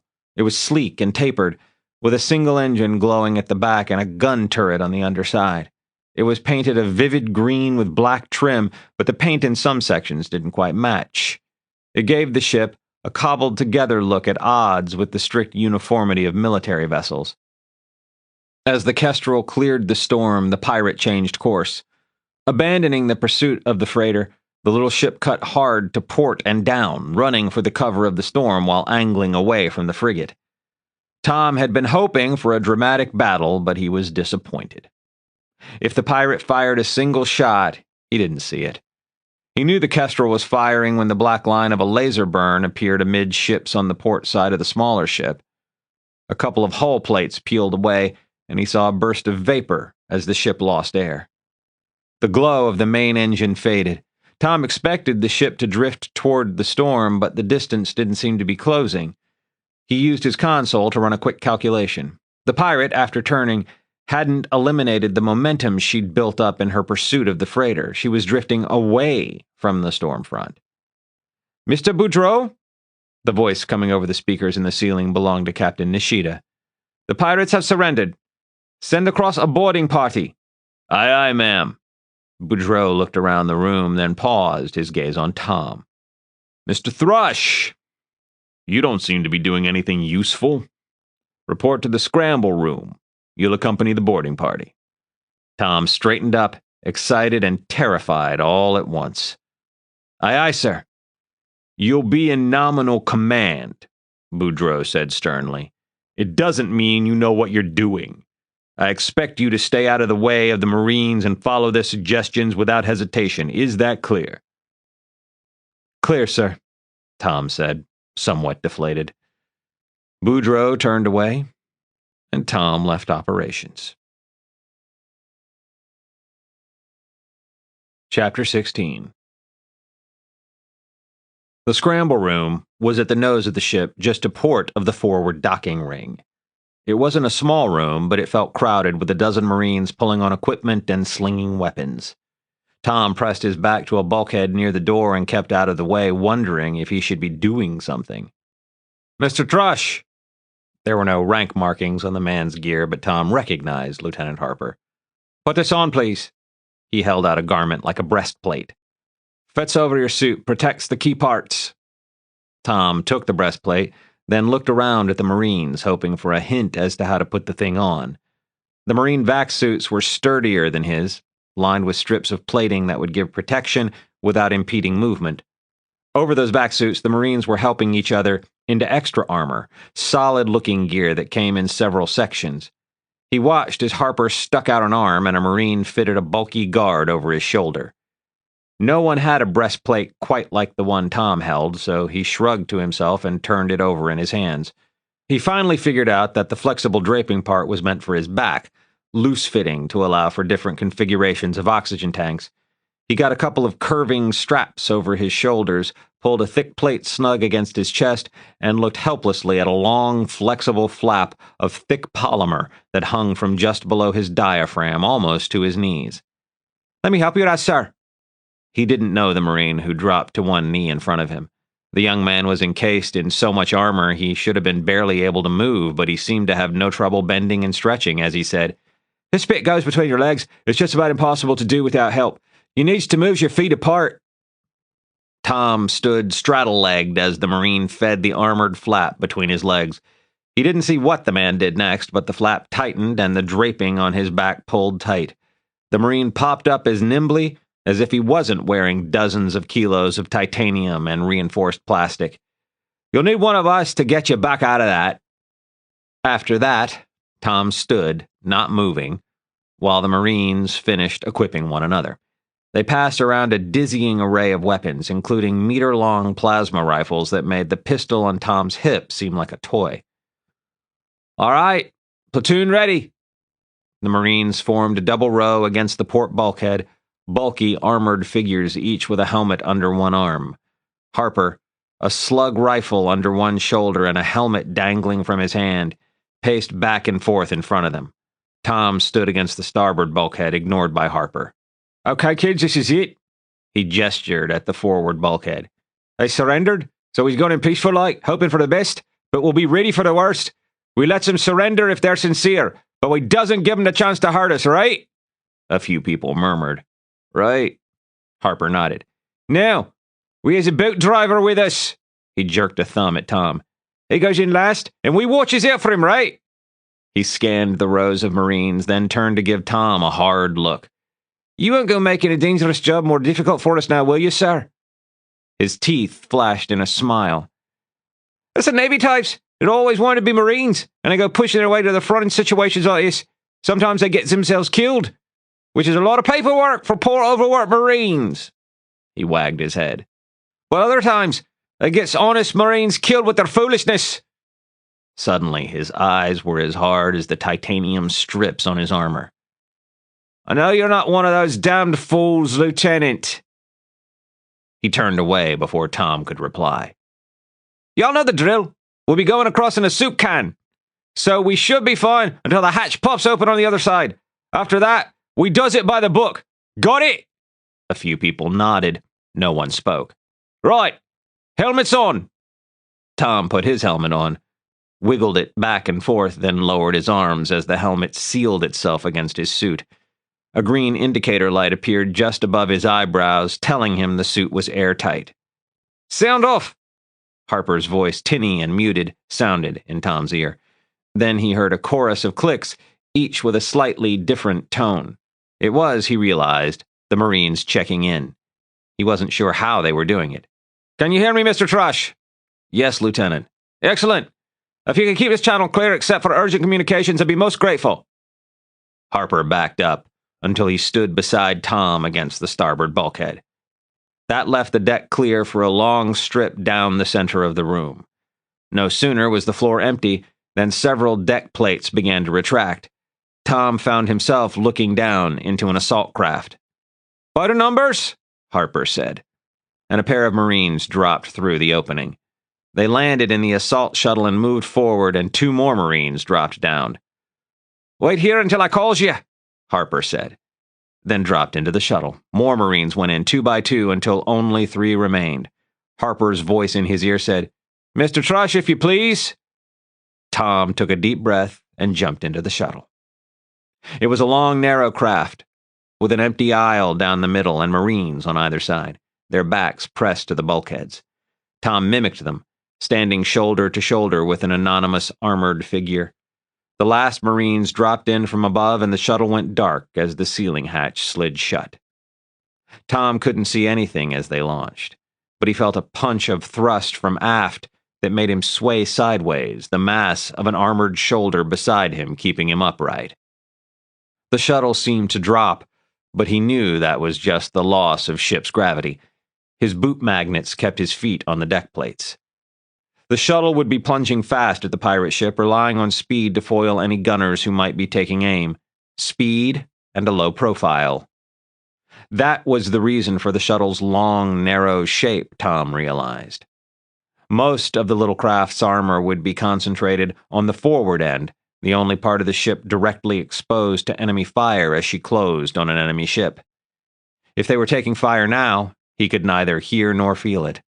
A faint glow came from a strip of lights along the ceiling, and he could make out the Marines around him, stolid and calm. Did that mean the pirates weren't shooting? Their armor was like the shuttle's armor, he realized. Their helmets were thickest on top, and heavy plates curved over the tops of their shoulders. It was to protect them as they hurtled head first toward an enemy ship for hot approaches without a shuttle. He was trying to imagine what kind of courage a person would need to make that kind of assault. When a metallic clang echoed through the shuttle, and he felt the deck plates jerk against the soles of his boots. Light flooded the nose of the shuttle, and the first 2 Marines surged forward, clambering through a dilating hatch. "Airlock's clear," said a woman's tense voice. The next pair of Marines followed them through. "Got some bravos," a man said. "They has their hands up." 2 more Marines went through the hatch, then 2 more. Tom started to move, and the Marine across from him stopped him with a hand on his chest. She shook her head, and Tom paused, fidgeting. A stencil on her helmet gave her name. O'Hare. She was apparently his minder. "Bridge is secure," said a voice. "Section 2 secure. Section 1 secure." "Looks like they decided to play nice," said Harper's voice over the radio. "Bring the lieutenant aboard." O'Hare led the way down the shuttle and through the hatch. Tom ducked through the opening and straightened up, taking his first look at a pirate ship. His first impression was of gloom. Dark lighting panels lined the ceiling. The only light came from emergency strips along the bulkheads at ankle height. He was in a corridor, much narrower than anything on the Kestrel. An armored Marine could brush both sides of the corridor at once, and 2 Marines would have to flatten themselves against the bulkheads if they wanted to pass. Tom followed O'Hare, not sure if he was going forward or aft. He was not a particularly tall man, but he had to twist his head sideways to avoid loops of cable and sections of pipe that ran along the ceiling. The whole ship felt gloomy and claustrophobic, and he shook his head, wondering how anyone could live on a ship like this. He stepped through a doorway, not a hatch since there was no sign of a pressure door, and into some kind of mess hall. By the way the bulkheads curved in on either side, this room was the full width of the ship. A long table ran the length of the room, maybe a dozen paces, and prisoners lined both sides of the table. There were more than a dozen of them, sitting on chairs, elbows on the table, leaning forward with their hands on either side of their heads. They wore mismatched vac suits without helmets, and they looked weary and defeated.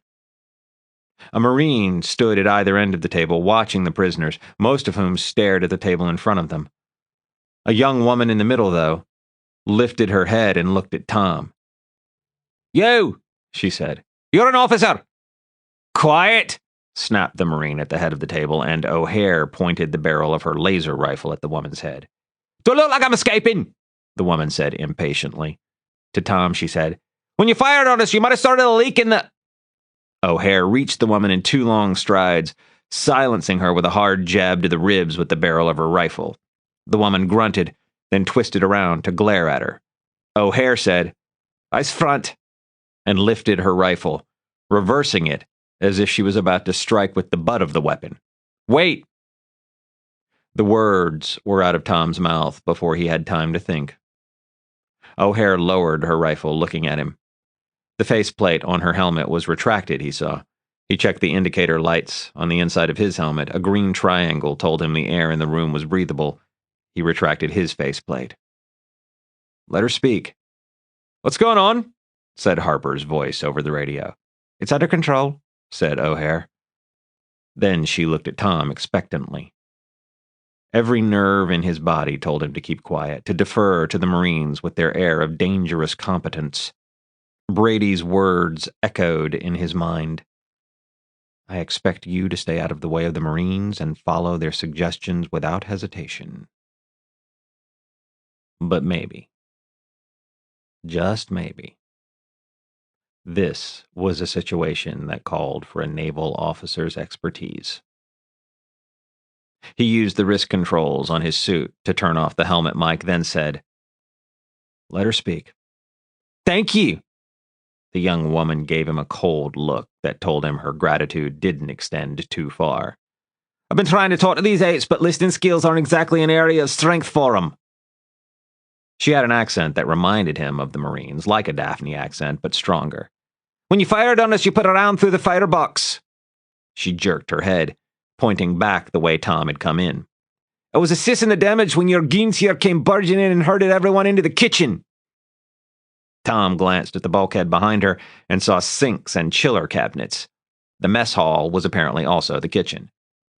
Your shot tore up some pipes, she went on. I don't know which ones. We might be leaking fluorine gas. There's no gas, said O'Hare. She tapped her helmet. My helmet shows clean and green. The prisoner shot her an impatient look. We also might... Shut up, snapped a man across the table from her. Let them all die.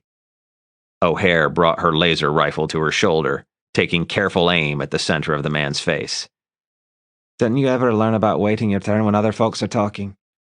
I'm about ready to give you a sharp lesson. He lapsed into silence, glaring at her. He makes a good point, the young woman said bitterly. I don't mind seeing the whole lot of you blown into the next world, but the Freebird's a good ship and she deserves better. She looked up and down the table. Besides, the rest of us are still on board. She grimaced. There's a chance you ruptured the Sigma line. It's heavier than air. Your helmet sensors won't pick it up until it's neck deep. And Sigma gas is flammable, Tom said. He looked at O'Hare. Do we have a way to scan for that? She lifted her elbows in a shrug. We can bring a scanner over from the Kestrel. I have a scanner, the woman said. You're not going anywhere, O'Hare told her. She made a face. There's a tool cabinet aft. She jerked her head in the same direction as before. It's bright yellow. It's also about a meter from the gaping hole you meatheads shot in the wall. Tom looked at O'Hare. He couldn't see much of her face through the helmet, but he could see enough to know she was frowning. I don't know, Lieutenant. What if it's some kind of booby trap? She wants you to open the yellow cabinet and it's wired to a grenade. So let me open the cabinet, the woman said. Tom looked from her to O'Hare and for the first time felt the burden of command. It's a risk, he said, but so is a Sigma leak. He headed for the corridor. If you hear a grenade go off, shoot her. The woman gave a derisive snort as Tom headed down the corridor. He heard the thump of boots behind him and said, I've got this. Stay in the kitchen with the others. Sure, sir, said O'Hare. But I know more about bombs and booby traps than you do. The sound of her footsteps continued without pause. Since she clearly wasn't going to turn back, he decided not to press the issue. They passed the airlock where they'd come in. Another Marine lounged in the hatchway, watching with relaxed alertness. Tom kept going, sure for some reason that he couldn't quite explain that he was going aft. The firebox was a small compartment just forward of the engine, a couple of paces aft of the airlock. It was a small space. The Marine who stood there pretty much filled it. Emergency patches covered breaches in the deck and ceiling. A chaotic tangle of cables and pipes covered the ceiling, several of them torn or ruptured. The yellow cabinet was bolted to the aft bulkhead, with the doors hanging open. No grenade, apparently, Tom said. Excuse me, I need into that cabinet. The Marine had to open a hatch beside the cabinet and back halfway into the engine room to make space for Tom. O'Hare waited in the corridor behind him.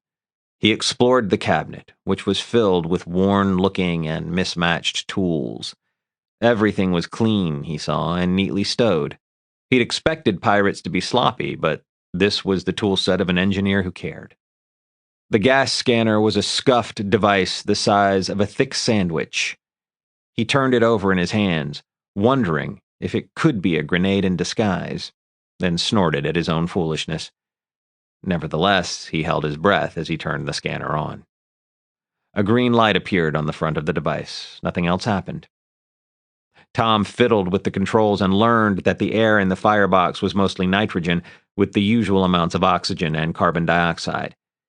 There were trace amounts of smoke and fire suppression chemicals. Apparently, the pirates had been busy in the few minutes between the hull breach and the arrival of the Marines. He knelt, holding the scanner close to the deck plates. The light on the front turned amber. Interesting. What? O'Hare's voice was surprisingly tense. What's interesting? There's trace amounts of sigma gas. Not enough to do more than make a nice bright flash. Looks like they've got a slow leak. O'Hare emptied her lungs in a gusty sigh. Can you fix it? I think so, Tom said. But flammable gas leaks are like boarding hostile ships. They're a job for professionals. We should bring some techs over from the Kestrel. Lieutenant Harper, she said, her voice echoing through the helmet radio. Tom listened as she gave Harper a quick summary of the situation. Thrush, Harper said. Find a leak and do a quick patch if you can do it safely. We'll get a repair crew over here to do a proper job, but it'll take a while. See if you can keep the problem contained in the meantime. Right, he said, and got to work. Chapter 17. With help from the scanner, he found the leak. A long split in a section of pipe that had twisted when the Kestrel's projectile buckled the hull plate behind it. He found a tube of sealant in the yellow cabinet and patched the split, then waved the gas detector around, trying to decide if things were getting worse. How does it look, Lieutenant? He looked at O'Hare. Good, I think. Are you sure? She said. You don't look like you're sure. I'm just thinking. When she made a go-on gesture, he said, right now there isn't much gas, but it could be slowly accumulating, which means eventually there would be enough to be dangerous. O'Hare nodded. So maybe we should ignite what's there right now, burn it away before it gets worse. She said, her voice heavy with doubt, You want to deliberately light a cloud of flammable gas inside a damaged ship full of prisoners and Marines? Yes. He realized he was grinning like a fool and decided he didn't care. I can almost persuade myself it would be a good idea, too. He laughed. But the real reason I want to do it is because it would be awesome. O'Hare laughed. God help us, now you're starting to think like a Marine. He squeezed himself through the hatch at the back of the firebox and examined the claustrophobic engine room. He waved the gas detector around, found nothing unusual, then took a sniff of the air. He smelled oil and dirt and a hint of what might have been incense. I'm done here, he told O'Hare as he returned to the firebox. She led the way back to the kitchen.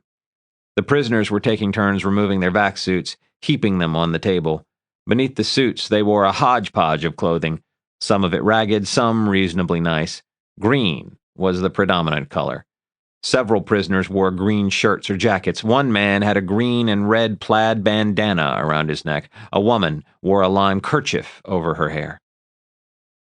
A mural covered the forward bulkhead, a painting of a brilliant emerald flag billowing in front of a blue sky. The flag featured 4 stars in an off-centered diamond. Tom stared at it, frowning. I've seen this before, in the feeds. That's the flag of the Free Planets, said a familiar voice. The woman who'd warned him about the Sigma leak was in the process of peeling off her vac suit under the watchful eye of a Marine. Beneath it, she wore a jumpsuit the color of a ripe avocado. The Free Planets, Tom said. Isn't that one of those insurrectionist organizations? Her face turned red. You bloody... She took a step toward Tom, pausing when O'Hare stepped in front of him. Easy now, said O'Hare. He doesn't know any better. The woman looked as if she wanted to lunge at Tom, but the back suit slid down past her hips, and she looked down, then started pushing at the suit, pulling a leg free. Let's go to the bridge, shall we, sir? O'Hare said firmly, planting a hand on Tom's chest and pushing. I think we's done here. He turned and ducked through the next hatch, certain he'd put his foot in it, but not sure how. Behind him, O'Hare started chuckling, which didn't help. The bridge was more like a cockpit, with 2 seats but only room for 1 person to be comfortable. Harper filled most of the available space. Windows surrounded him on 3 sides, giving a dramatic view of a flickering yellow energy storm in the distance. We'll do an umbilical docking, he said into his bracer. They're preparing a brig. Scan everyone one more time. I don't want anyone sneaking anything onto the Kestrel. An umbilical docking meant linking the 2 ships with a flexible tube several meters long. The tube would hold air and let the prisoners clamber through without vac suits. Umbilicals were usually used for rough breaches when the Marines cut their way in instead of using a lock, or for incompatible docking rings. Why not dock the ships directly? Tom said. O'Hare shook her head. Harper said, we never do that with a fresh capture. Maybe they've got a nuke under the deck plates and we haven't found it yet. Tom nodded his understanding. The pirates wouldn't have a nuke, but they might have a big conventional bomb.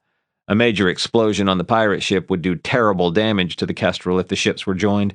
The shock wave would be transferred from hull to hull. If the ships were separated, though, the only damage would be from shrapnel. Vacuum couldn't transmit shock waves. In theory, a ship could survive even a close miss from a nuclear missile. There would be heat from the explosion, but starships were designed to handle heat. Radiation would take its toll, and the EMP pulse would fry a lot of electronics, but the actual explosion would be harmless. It was a theory that had never been tested. Every spacefaring nation signed the Centauri Accords, agreeing not to use nuclear weapons.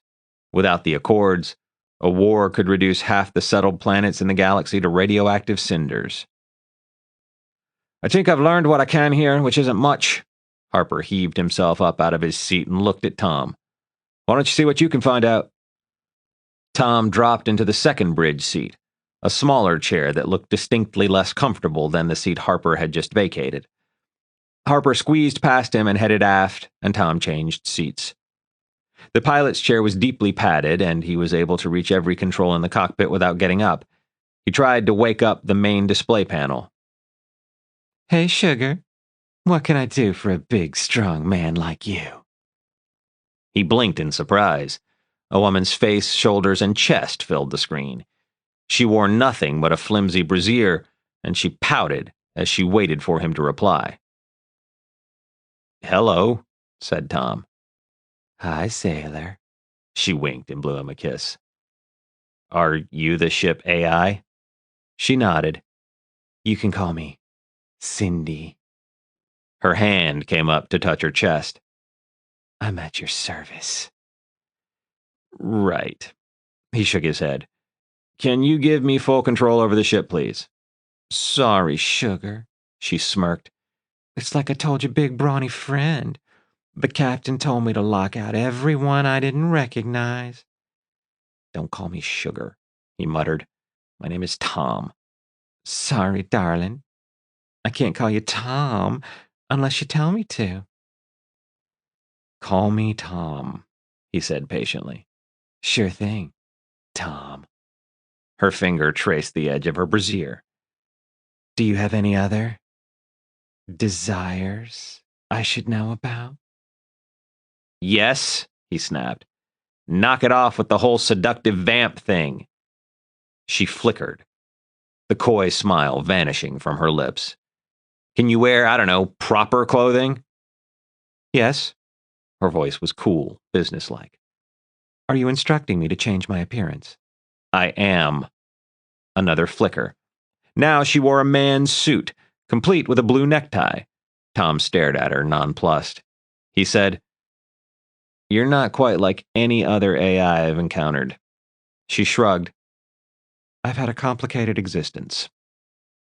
Tom spent a moment weighing his options. He couldn't accomplish much from the bridge without the cooperation of the AI. It wasn't as if he could persuade her to switch allegiances. But she was cooperating in unexpected ways.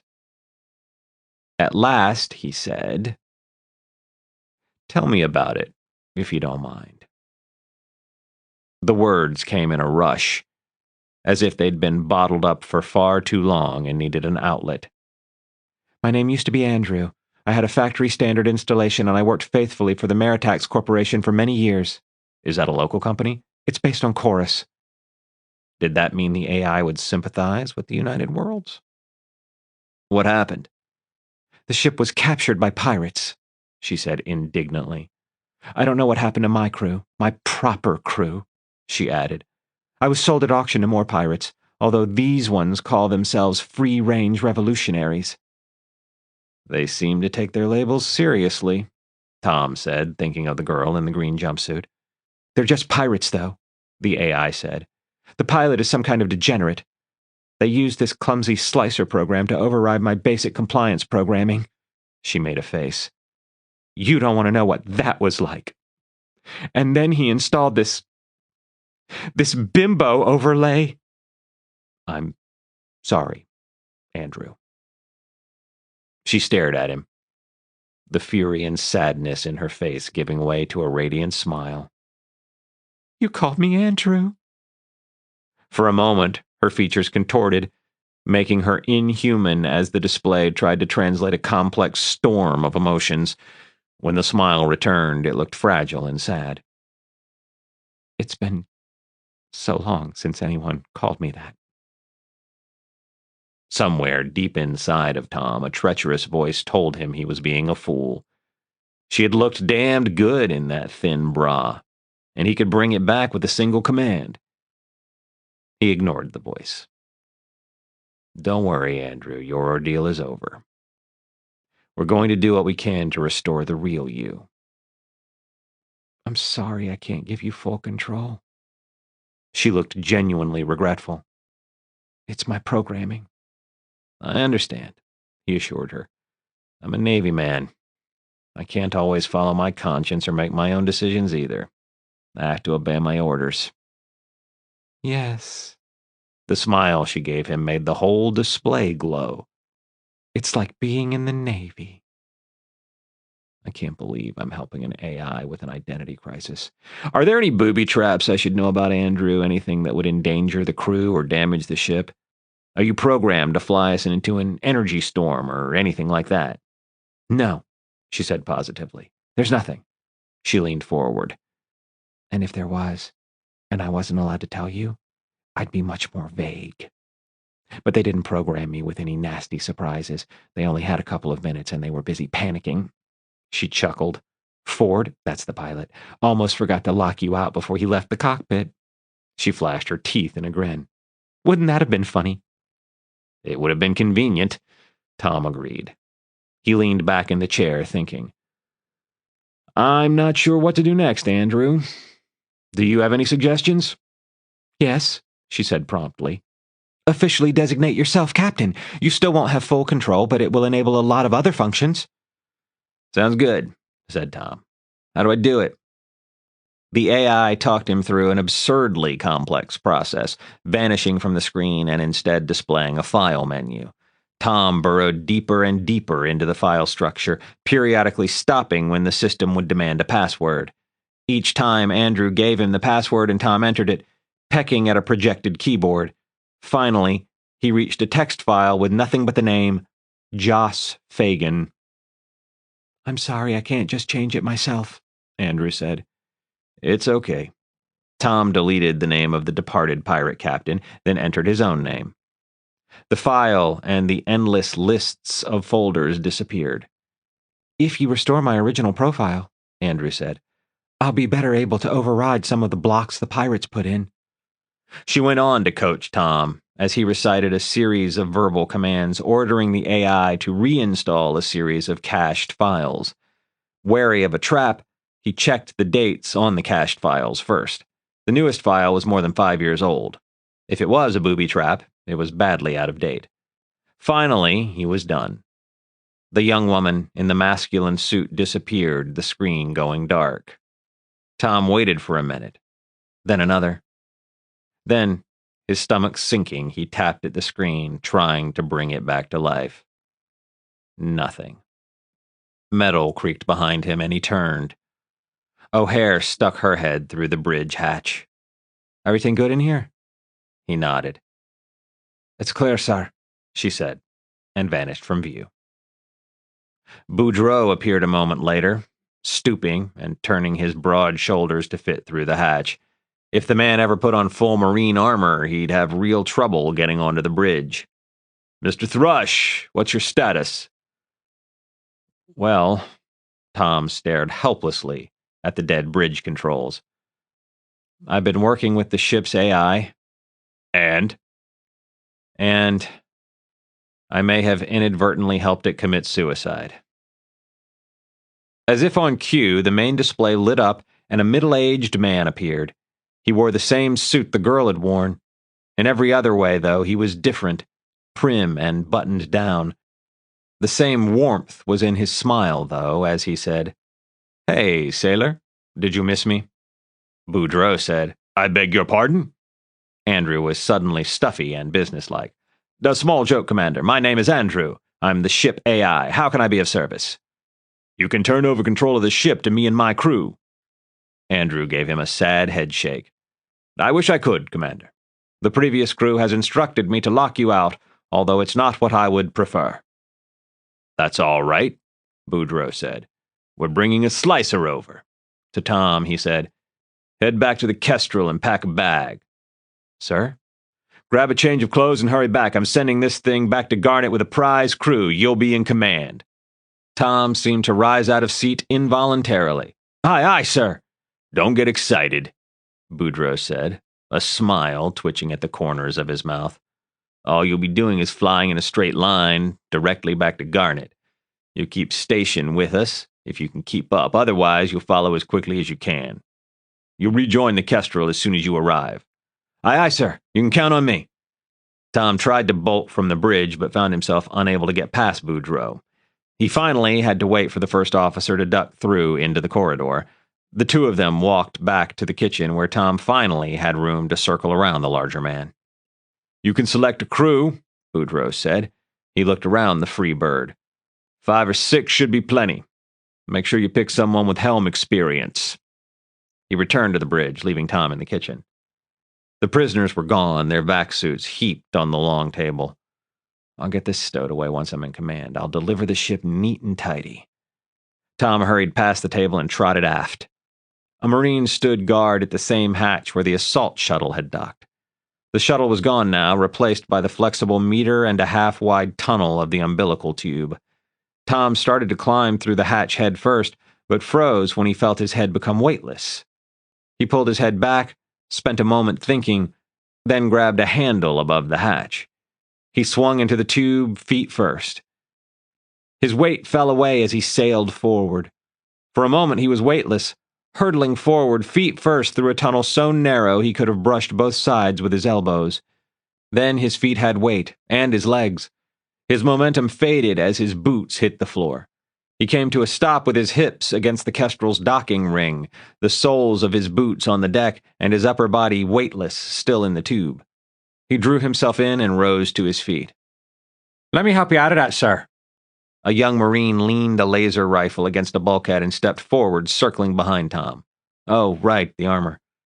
He moved his feet apart, waiting as the Marine fumbled at the small of his back. The armor relaxed itself, and Tom and the Marine worked it up over his head and off. "You can rack it in there," the Marine said, pointing toward the scramble room. He picked up his rifle and stood, patient as a statue, watching the hatch. Selecting a crew was easy. Tom composed a message on his bracer and addressed it to the Alpha Gun team. Everyone except Hansen. No way I'm spending my first command cooped up with that sack of crap. Not when I have a choice. He had a quick chat with the Kestrel AI, getting approval for the change to the duty roster, then sent the message. But do any of them have helm experience? He remembered O'Reilly, the man who'd helped him with the helm controls and operations. He sent a copy of the orders to O'Reilly as well. 10 minutes later, Tom was back on the pirate ship, standing in the corridor between the kitchen and the firebox, wondering what to do with the duffel slung across his back. He said, "Andrew?"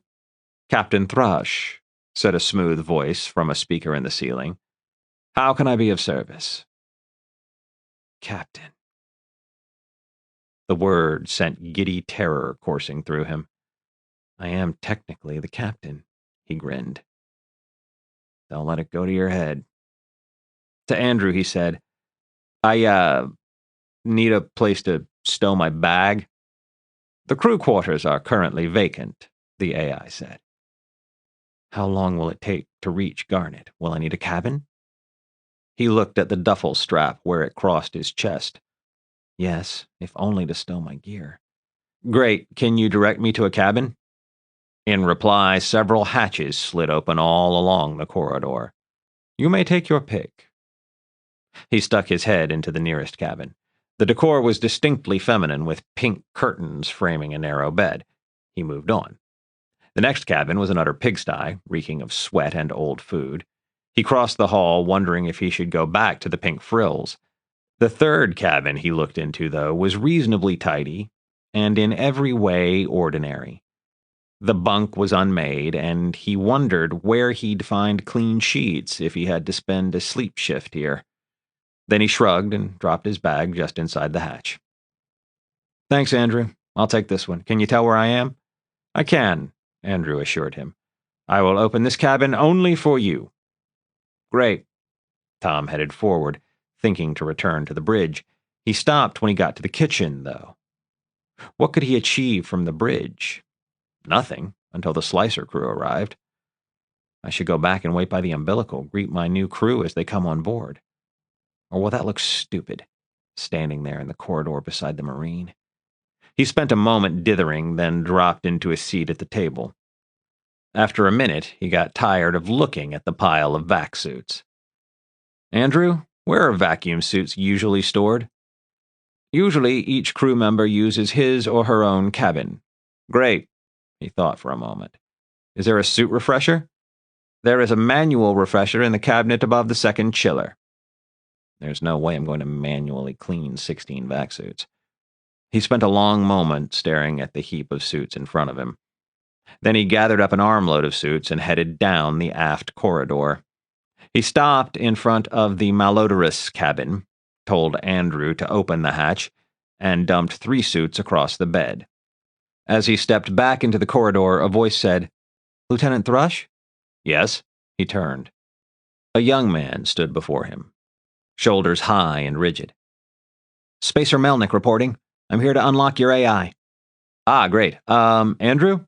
"Yes, Captain. This is Mr. Melnick. He's going to undo some of the damage the pirates did to your programming. Help him out as best you can, will you?" "Of course, Captain. Welcome aboard, Mr. Melnick. I'm glad you're here." Melnick gave Tom a startled look. "Andrew's a good, fellow," Tom said. "Be as gentle with him as you can. His original programming wants to cooperate with us." "Right," said Melnick. "That makes things easier. No problem, sir." "The bridge is that way," Tom pointed. "That's all right, sir. I just need a data port." He sat down at the table, took a small box from a shoulder bag, and extended a cable, plugging it into a port in the middle of the table. Tom left him to it, and went back to lugging suits. Chapter 18. Tom had his arms full of helmets when his crew came aboard. Each person had a duffel over one shoulder. Haskell and Carver carried toolboxes. Tom tossed the helmets onto the growing pile in the cabin, kicked an intransigent helmet out of the hatchway, and stepped back to let the hatch close. "Follow me," he said, and led the way to the kitchen. "Welcome aboard." O'Reilly grinned at him. "Congratulations on your command, sir." "Thank you." Tom looked at Haskell and Carver. "Your first priority is a Sigma leak aft. That's the only thing that's actually dangerous. After that, you can work your way through whatever other repairs we need to be safe to fly." He told them where to find the leak, and they headed aft. Tom switched his gaze to O'Reilly. "Why don't you head forward and familiarize yourself with the bridge controls?" To Swanson and Wynne, he said, Pick a cabin and stow your bag, then give yourself a tour of the ship, get a sense of where everything is. Aye, aye, sir. They headed aft. Tom, left alone with the slicer, said, How's it looking, Melnick? Melnick spoke without looking up. It's pretty straightforward, sir. He paused to tap the screen on the tool in his hand. The program does its thing, and I mostly just watch. He tapped the screen one more time. Should be another 5 minutes, and then maybe 10 minutes more of file cleanup. After that, you'll be all set. Great. Tom prowled around the kitchen, unsure what to do next. Andrew, can you hear me? I'm here, Captain. Are you okay? He felt foolish asking the question, but he pressed on. I don't know what it's like having a slicer running a program on your mind. It's peculiar, the AI admitted. I think it might be similar to having someone remove a vacuum suit from your body. You feel helpless and uncomfortable while it's happening, but you feel lighter and more normal with every step. Melnick glanced up, startled at the speakers in the ceiling. Thank you for asking, Andrew said. I appreciate you treating me like a person. Tom shrugged, embarrassed. Well, I appreciate that you've been trying your best to cooperate instead of just following the strict letter of your programming. Treating AIs like people was unfashionable, though plenty of people did it. Each AI was constructed using a template made from a human mind, which gave them something very like human emotions and responses. Was Andrew a person? He seemed more alive than any AI Tom had encountered before, and he decided he'd give the AI the benefit of the doubt. Tom explored the kitchen. He kept finding homely touches, such as a package of rolled oats with, This is Bob's, don't touch, scrawled on it. Stenciled flowers decorated the cupboard doors, and a bouquet of dried flowers hung in one corner. The ship was not what he had expected. His original impression of claustrophobic squalor had faded until he wondered how the ship could ever have seemed so unpleasant. It felt like someone's house, crowded and cozy, home to a family. There's female crew, he murmured. What's that, sir? Melnick said. Tom turned to face him. The pirates. I thought they'd be a depraved bunch of rapists and murderers, but they don't seem to be like that. Melnick gave him an odd look, then shifted his gaze to the slicing tool in his hand. They don't see themselves as pirates, sir. To them, they're more of an unofficial navy. Humph. I'm just about done here, Melnick said. What's the AI's name? Andrew. Melnick said. Andrew, can you hear me? Of course. Unlock the bridge controls? Bridge controls are unlocked. Lieutenant! O'Reilly's voice echoed down the corridor. The bridge controls just came to life. That's it, said Melnick, unplugging the wire from the port in the middle of the table. He paused while the wire retracted into the slicing tool. Will there be anything else, sir? No, that's it, thank you. Melnick headed aft and Tom followed him. He watched the man depart through the umbilical tube, then edged past the marine sentry. He found Carver sitting on the deck plates in the firebox, peering into a scanner. The gas leak is fixed, sir, Carver said. The pipe was split along here. He touched the section of pipe Tom had patched. Someone already sealed it. I put an extra layer of BA over top just to be sure. There's no leak now. Tom said, Good. There was a broken wastewater pipe, too. Carver pointed at the ceiling where a section of ruptured pipe had been cut away and replaced. Lucky no one used the head before we got here. Or worse, while I was standing here checking for gas. He chuckled. Anyway, we're airtight. I think we're just about ready to go. Where's Haskell? Carver pointed aft. He's in the engine room looking things over. Haskell's head and shoulders appeared in the hatch to the engine room. Did I hear my name? He looked at Tom. We're pretty much shipshape, sir. I won't know for sure until we try to move, but I think the engine is ready to go. He pointed upward. There's a team from the Kestrel putting an exterior patch over the holes in the hull. We're already airtight, though. Good work, said Tom. Haskell said, I'll let you know when they're done. Once the hull is clear, we should be ready to fly. Tom returned to the corridor in time to see the marine sentry departing through the tube. The docking ring hatch slid shut, and he heard a soft clicking as the umbilical tube disconnected itself. Captain? Tom turned. Carver stood in the corridor, absent-mindedly powering down the gas scanner. You're captain, right? now that we're disconnected from the Kestrel? I suppose I am. Haskell says the hull is clear and we're good to go.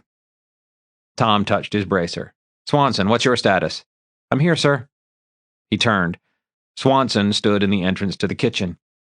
We have enough food and water for at least a week. I'm not sure how much exactly. I figured a week was plenty. Good work, Tom said, embarrassed that he hadn't thought of it. He lifted his bracer. O'Reilly, status? We're ready to go, sir. Tom called Boudreaux. Mr. Thrush, is there a problem? No problem, sir. Just a status update. We need to test the engines. After that, we're ready to go. Keep me posted, Boudreaux said and cut the connection. Tom took a deep breath. This was it. Command. Haskell, keep an eye on the engine. We're about to try some thrust. To Carver and Swanson, he said, you two stand by. Be ready for damage control if something blows up. I'll be on the bridge. Only when he squeezed himself into the second seat on the bridge did he think that O'Reilly might not appreciate the supervision. I should have stayed away. He'd see it as a vote of confidence. He pushed the thought away. I need to learn the helm controls on this ship. I might as well start learning them now. Some gentle experimenting with the console on his side of the bridge brought up a navigational display that showed the locations of Garnet and Argo. The ship was a blue circle between those 2 points, merged with a yellow circle indicating the Kestrel. Tom zoomed in until both ships appeared as simple oblong shapes with a visible gap between them. The console was refreshingly simple, with far fewer features than anything he'd seen on the Kestrel. He adjusted the perspective of the display to give him the best view possible of the space between ships. Thank you, sir, said O'Reilly, peering past him at the display. If you don't mind leaving that view up. Sure. Put the engine through its paces, please. O'Reilly nodded, tapped at a console several times, then pressed his thumb against a flashing button.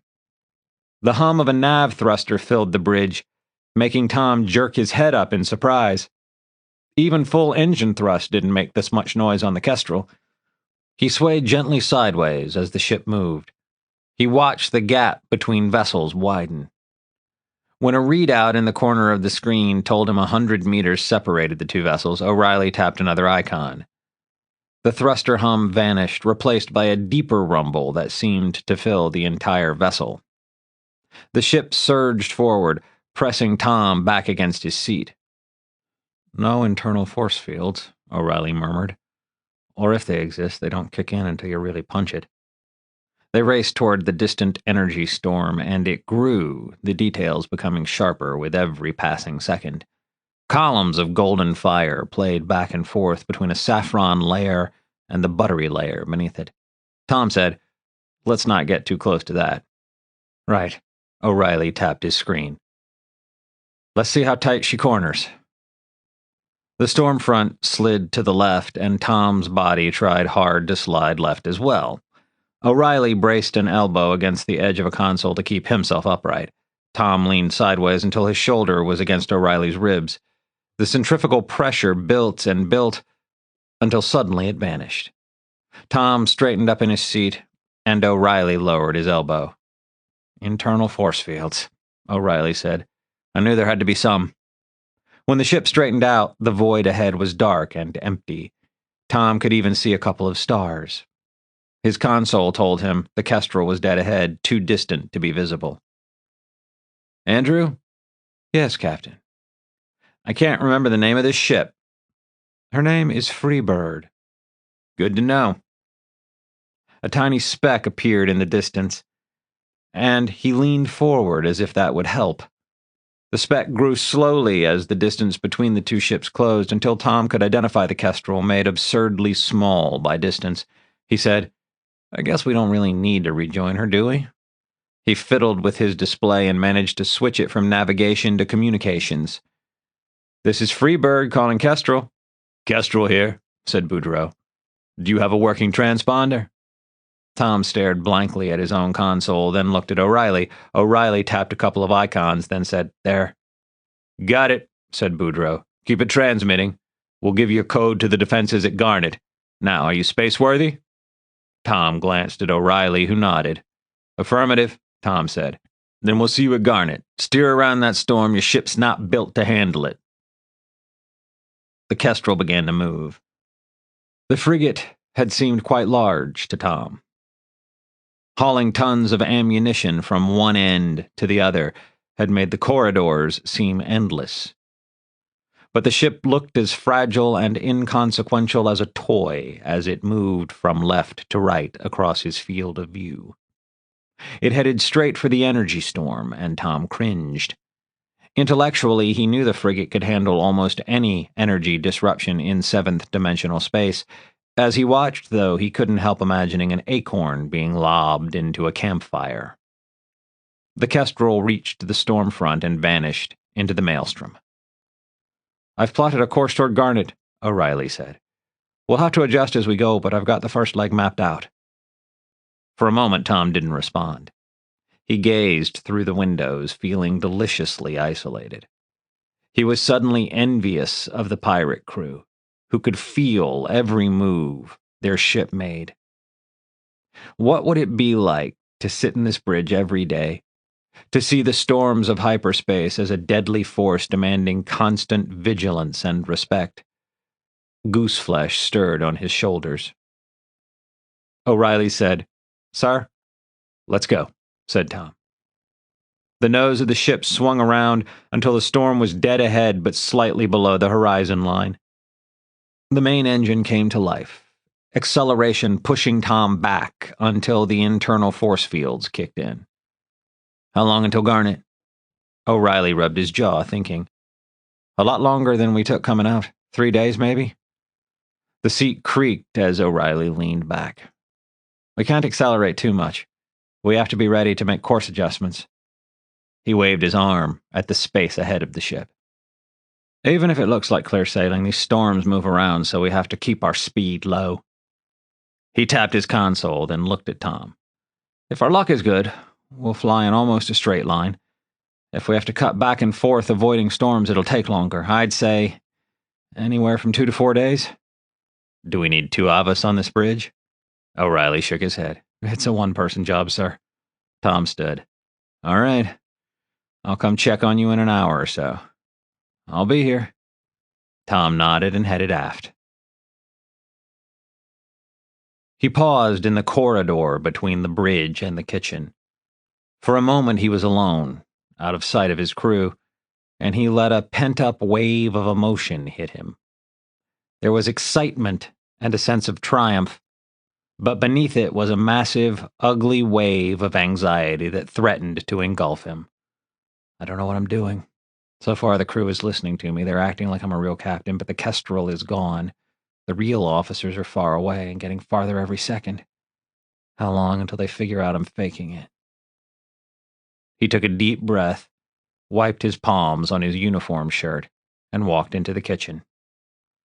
Carver and Swanson sat at the table, listening while Andrew described the Freebird's technical specifications. The 2 spacers turned to look at him, and the AI went silent. Tom said, "Is Haskell with the engines?" Carver nodded, smiling. "He's fascinated with them, sir." Swanson stood. "Is there something we should be doing, sir?" Carver made as if to rise, and Tom held up a hand. "As you were." "I should give them some orders, any orders. Show them I know what I'm doing. Demonstrate I'm in charge." Instead, he said, "To answer your question, Swanson, I'm not sure." He sat down beside them. "We're roughly 3 days out from Garnet. The ship seems to be functioning properly." He looked around, thinking about the pile of dirty spacesuits heaped in a stinking cabin. "I'm sure there's hundreds of things we could do. I don't know if anything is urgent, though." There was a moment of silence, interrupted by a loud growl from Swanson's stomach. She averted her eyes, embarrassed, and Tom smiled. "Actually, there's one thing we need to take care of." He turned to look at the oven and chiller units along the bulkhead. "Can you cook, Swanson?" She shrugged. "I don't know, sir. I've never tried." She looked at the oven. "How hard can it be?" "Oh, Carver shook his head, looking disgusted. "I can cook." He gestured at the bulkhead. "I'd be lost in the kitchens on the Kestrel, but this is just like the kitchen we had back home. My dad made me cook dinner on the weekends from the time I turned 12. "I'm relieved to hear it," said Tom. You're in charge of food for the rest of our voyage." "Aye, aye." He rose and walked to the chiller. "Lunch is in half an hour." Well, that's food taken care of. What next? Give everyone some downtime, let them sleep. Sleep where? Tom turned to Swanson. "I want you to talk to Andrew. Ask him about cabin assignments. Make sure everyone's got a cabin, and then find out about laundry facilities. See if we have any clean bedding on board. If we don't, you'll be doing some laundry." "Aye, aye, sir." "I'm not going to set a duty roster," he said. "Try not to be asleep at the same time." He thought for a moment. "Do either of you have any helm experience?" "No? Swanson, when you're free, I want you to go to the bridge and learn to fly this thing. Otherwise, O'Reilly and I will be doing watch and watch.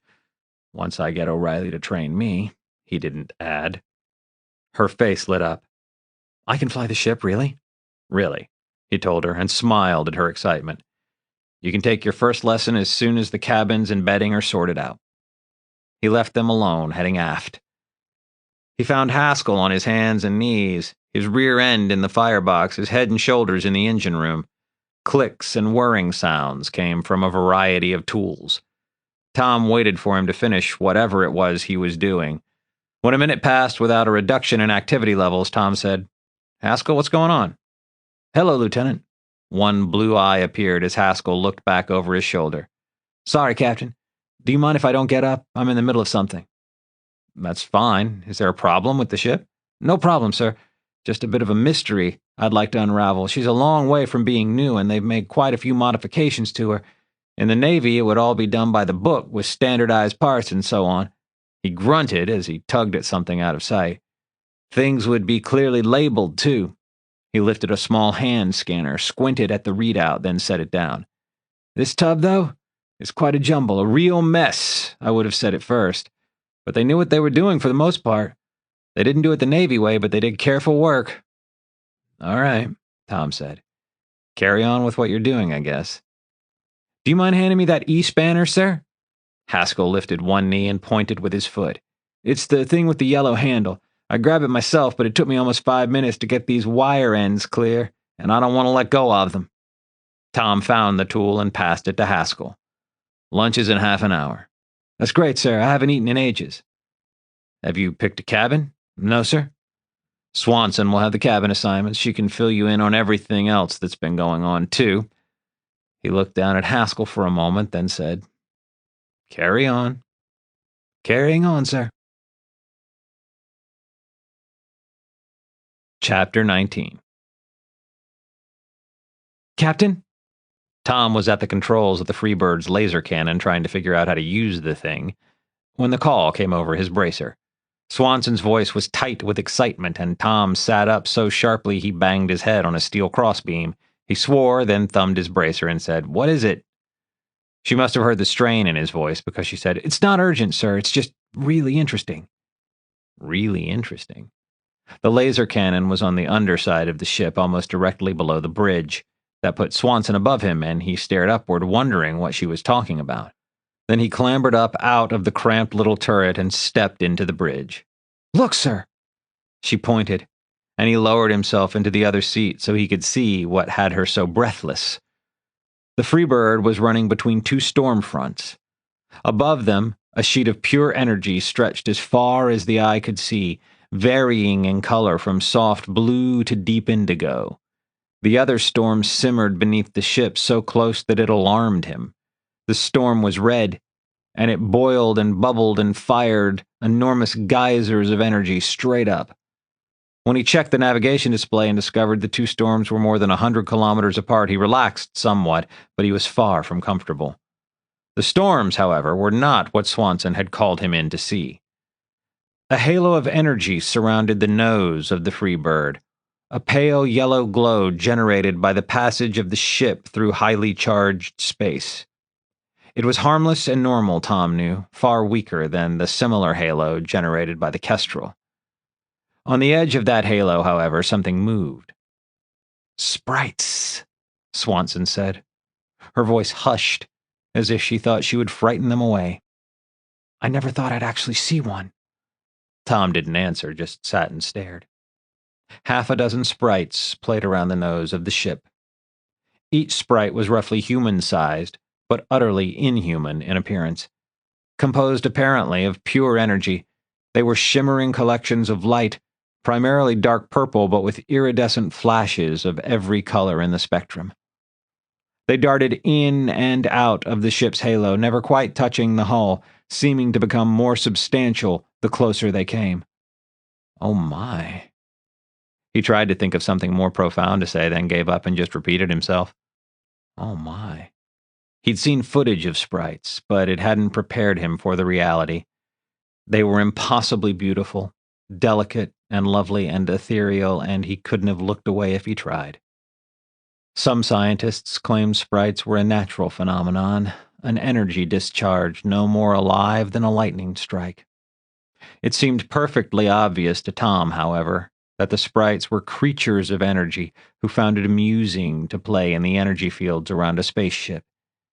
They were maddeningly difficult to study, and there was no consensus as to what their nature truly was. As he watched them, though, Tom had no doubts. Sprites were alive. He might have watched for hours, but the show came to an abrupt end. One sprite darted sharply across the bow of the Freebird, plunging down in the direction of the red energy storm. The others kept dancing in and out of the halo for a few more seconds, but then they turned as if on a signal and followed the first sprite.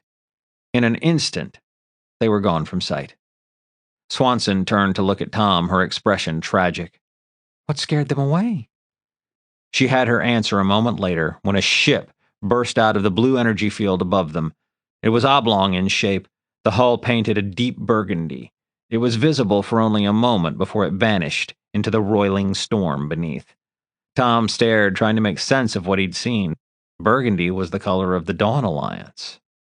The ship was the size of a fighter, but he'd never heard of a fighter with that shape. Not that it mattered, a fighter wouldn't be in deep space alone. Shut down our transponder, Tom barked. Swanson gave him a startled, helpless look. She didn't know how to shut down the transponder, and neither did he. Andrew! Shutting off the transponder, the AI said smoothly. Is that what you wanted? Yes.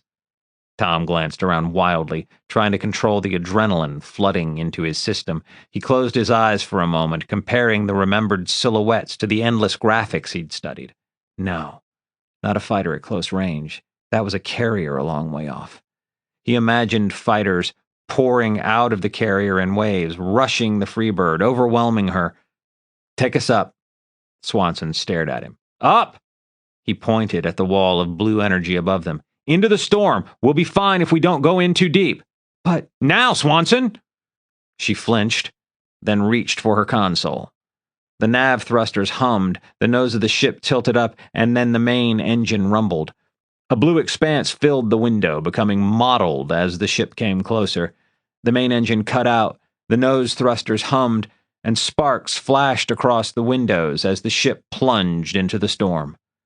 In the corner of his eye, in the last instant before the blue cloud thickened and became opaque, Tom saw another carrier, so distant it was as tiny as a teardrop, plunge into the gap between storms. Then a layer of blue energy surrounded them, and the rest of the galaxy vanished from sight. Thrusters continued to hum, then fell silent. Swanson, her voice small, said, I think we're stationary now, relative to the storm. She pointed downward. The storm front should be about 50 meters that way. Tom didn't answer, just stared out the windows. He couldn't see more than a few meters in any direction. He tapped his console. The ship's scanners had even less range than his eyes.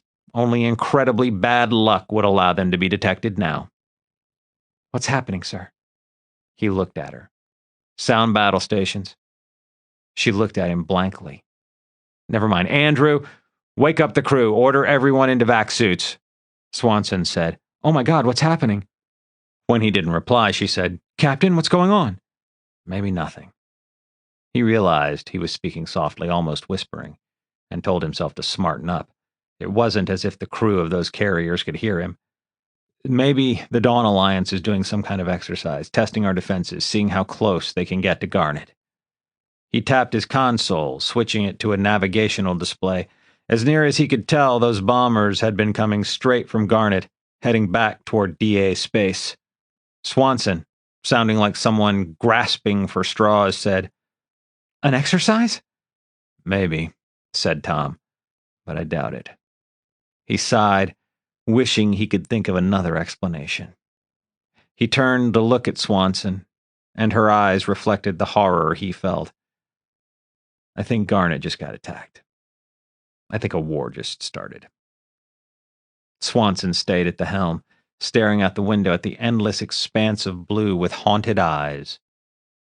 Tom left her there and went to the kitchen, where he told the others what had happened.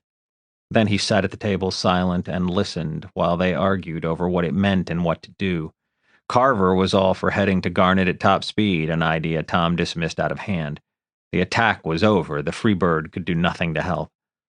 O'Reilly, Carver, and Haskell debated every option imaginable, from fleeing into the green zone and finding sanctuary at a neutral port to bypassing Garnet and running all the way back to Chorus. They picked apart one idea after another while Tom listened and thought. After 20 minutes of hearing them argue in circles, he had a fairly clear idea of his options. There was no way to communicate with the Kestrel at range. They would have to find the frigate first. It should be waiting for them at Garnet, unless it had attracted the attention of the carrier fleet. The Kestrel didn't restrict itself to the empty space between storms. It just bowled its way through. If the ship had been inside a storm when the fleet passed, it would have escaped detection. Even if the carriers had seen it, they might have chosen not to engage. After all, one frigate was small potatoes compared to the fleet at Garnet. As for the ships at Garnet, Tom shied away from trying to guess their fate.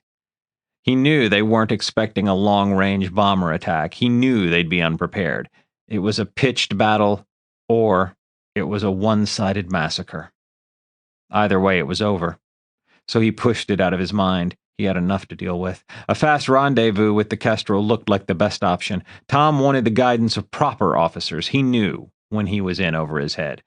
The problem, though, was finding the frigate. He stood, and the three spacers fell silent, looking at him. "We're heading for Garnet," he said. "We'll follow the path of the Kestrel where we can and keep a lookout for her. It will lengthen the trip, but if she's out there, she'll be in need of aid." Haskell said, "But we need to—" Tom held up a hand and hid the relief he felt when Haskell went silent. "It's not a damn democracy." He glared at each of them in turn, and no one spoke.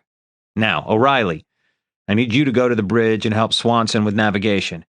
We're not just going toward Garnet anymore. We're trying to reproduce the Kestrel's path." O'Reilly nodded and stood. Tom looked at Carver and Haskell. "I want you two to get the laser cannon working. It wasn't a priority before. There wasn't a war on. Now it's a priority." Haskell murmured, "Aye, aye, sir." He and Carver followed O'Reilly forward. Tom stayed at the table, staring blindly straight ahead, wondering if he was making the right decisions. Then he shrugged and stood. He wanted to go back to the bridge, but there simply wasn't room.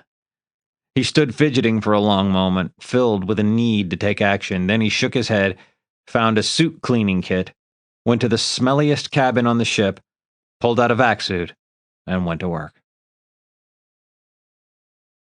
They found the Kestrel half a day later. The frigate drifted above a tendril of sparkling brown storm cloud. There was no response to their hails. "She looks intact," O'Reilly said, staring worriedly through the bridge windows. "Why doesn't she answer?" Tom, sitting in the second bridge seat, didn't answer. The Freebird was closing with the frigate rapidly, and he watched as the ship expanded. It tumbled slowly end over end, and he felt a sick, hollow lump expand in his stomach. "Bring us in close," he said to O'Reilly, "slow and easy." O'Reilly nodded, his gaze flicking back and forth from the window to his console. Footsteps thumped in the corridor, and a human silhouette appeared in the reflected rectangle of the hatchway. Swanson said, "Is it the Kestrel?" "Man the laser cannon," Tom said. He heard her retreat several steps, then the hatch to the gun turret creaked as she swung it open. Somewhere aft, Carver said, "What's going on?" I don't know, Swanson said, her voice changing as she lowered herself onto the ladder. I don't know anything. We found the Kestrel, Tom said, pitching his voice so both of them could hear. We don't know her status yet, but there's no sign of enemy ships. I just want Swanson on the cannon as a precaution. Swanson said softly, Thank you, sir. Then the hatch in the floor clanged shut. The Freebird decelerated, the nose thrusters grumbling, Tom leaning forward in his seat as if the deck were tilted forward. Closer and closer they came until the Kestrel filled the view from the cockpit window. He could see damage now. A line of pockmarks across the aft section where she'd been sprayed with gunfire. It shouldn't have been enough to cripple the ship. The finger of ochre storm cloud was closer than he liked, and he frowned, trying to judge the distance. We'll have to go across in vac suits. We'll never be able to dock with her now while she's spinning. I'll send Carver up to help you, Tom said. I'm going over to the Kestrel. He started to rise. O'Reilly murmured, No, sir. Tom froze, half out of his seat, shocked. What? O'Reilly gave him an apologetic look. Keeping his voice low, he said, You're the captain now. We need you on the ship, this ship, he clarified, tapping the arm of his chair. You can't risk yourself boarding the Kestrel. It's not much of a risk. O'Reilly shook his head decisively. It's a derelict that's been taken by the enemy. There could be anything from a grenade in the airlock to high explosives piled in the cargo bays. There could be commandos on board, or just about anything. Send Carver or Haskell. We can't spare you. Tom stared at him, wanting to argue, wanting to pull rank. But O'Reilly was right. He sent Haskell and Carver out in back suits. The Freebird's tiny airlock would only accommodate one person at a time, so Tom spent what felt like an endless time just sitting in the bridge, trying not to fidget, while the lock cycled. Okay, I'm clear, Haskell's voice, echoing from the confines of his helmet, came over the bridge speakers. Go ahead, Carver. The plan was for Carver to take point, approaching the frigate while Haskell maintained a healthy distance. Haskell was hidden by the bulk of the Freebird, but Carver rose into view, puffs of vapor appearing from the belt around his waist as he released jets of compressed air to maneuver. He dove toward the middle of the frigate, where the rotation was minimal, and glided in feet first. His boots touched the side of a cargo pod, and he started walking, one plodding step at a time, toward the nose of the ship. O'Reilly drummed his fingers on the arm of his chair, then touched a button on his console, muting the bridge microphones. I know he needs to be careful, but God, I wish he'd hurry up. Tom nodded a wry agreement, and O'Reilly released the mute button. The storm's getting closer, Swanson said. Tom tore his gaze from Carver's foreshortened figure. Either the Kestrel was drifting toward the storm's stretching finger, or the storm was moving toward the Kestrel. The bulk of the storm beyond the finger seemed closer too, and darker. Don't stop being careful, Carver, he said, but don't dawdle either. There was a tricky moment when Carver reached the end of the cargo pod. He had to contort himself to transfer one boot to the end of the tank at 90 degrees to the surface he stood on. Then he marched along the end of the tank, 2 quick steps taking him out of sight. Haskell rose into view, following the forward end of the Kestrel as it turned, trying to stay close enough to Carver to lend assistance if it was needed. When he rose high enough, he was silhouetted against the storm. A tiny, fragile figure alone before the majesty of primal seventh-dimensional energy. A few minutes later, he vanished from sight, occluded by the Kestrel. O'Reilly muted the bridge microphones and said, Shall I bring the ship around? Tom shook his head. Staring at them doesn't really help. I'm at airlock 2, Carver said. It's not opening. I'm using the crank. Haskell said, Captain, I'm getting some glow around my suit. Tendrils of energy played around the nose and tail of the Kestrel as it turned, harbingers of the approaching storm. The ship was not yet engulfed, but energy levels were rising. It wouldn't be long before it became dangerous for a man in a vac suit. Not long after that, it would become dangerous for the Freebird as well. Hold your position, Haskell, Tom said. "But start planning your approach. I want you heading for the airlock as soon as Carver gets through." "Aye, aye, sir." "I'm in the airlock." Static blurred Carver's voice. "It's cycling." "I'm going in," said Haskell. There was a bit of static in his voice, too. O'Reilly looked at Tom. "We won't have radio contact for much longer, Captain." A brown line shot out from the storm front, linking the Kestrel to the storm and bathing the frigate in writhing worms of energy. It lasted no more than a second, then vanished. A burst of static came over the bridge speakers, then a garbled mumble from Haskell. "Repeat," Tom said. "Haskell, repeat." "Okay," Haskell said. "I repeat, I'm at—" His voice disintegrated into static once again. Tom and O'Reilly exchanged glances. O'Reilly said, "I think he's okay." "He'd better be," Tom said. "I can't think of a single thing we can do for him." He looked at the storm, now minutes away from engulfing the Kestrel. "In fact, we need to back away." O'Reilly gave him a searching look, then nodded. The nose thrusters hummed, and the Freebird began a slow retreat. "Carver, what's your status?" Tom double-checked that he was broadcasting, then said, "Carver, can you hear me?" There was silence from the bridge speakers. "Haskell, do you copy?" There was no reply as, ever so slowly, brown billows of energy engulfed the Kestrel and she began to fade from sight. And then Swanson said, "Captain, I think she's moving."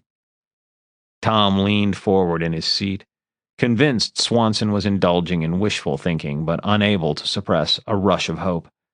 The frigate, now nothing more than an outline in the brown mist, wasn't getting any easier to see, but she wasn't getting any more obscure either. Of course, storms were fickle things. If this storm would recede, they might still have a chance to retrieve Haskell and Carver.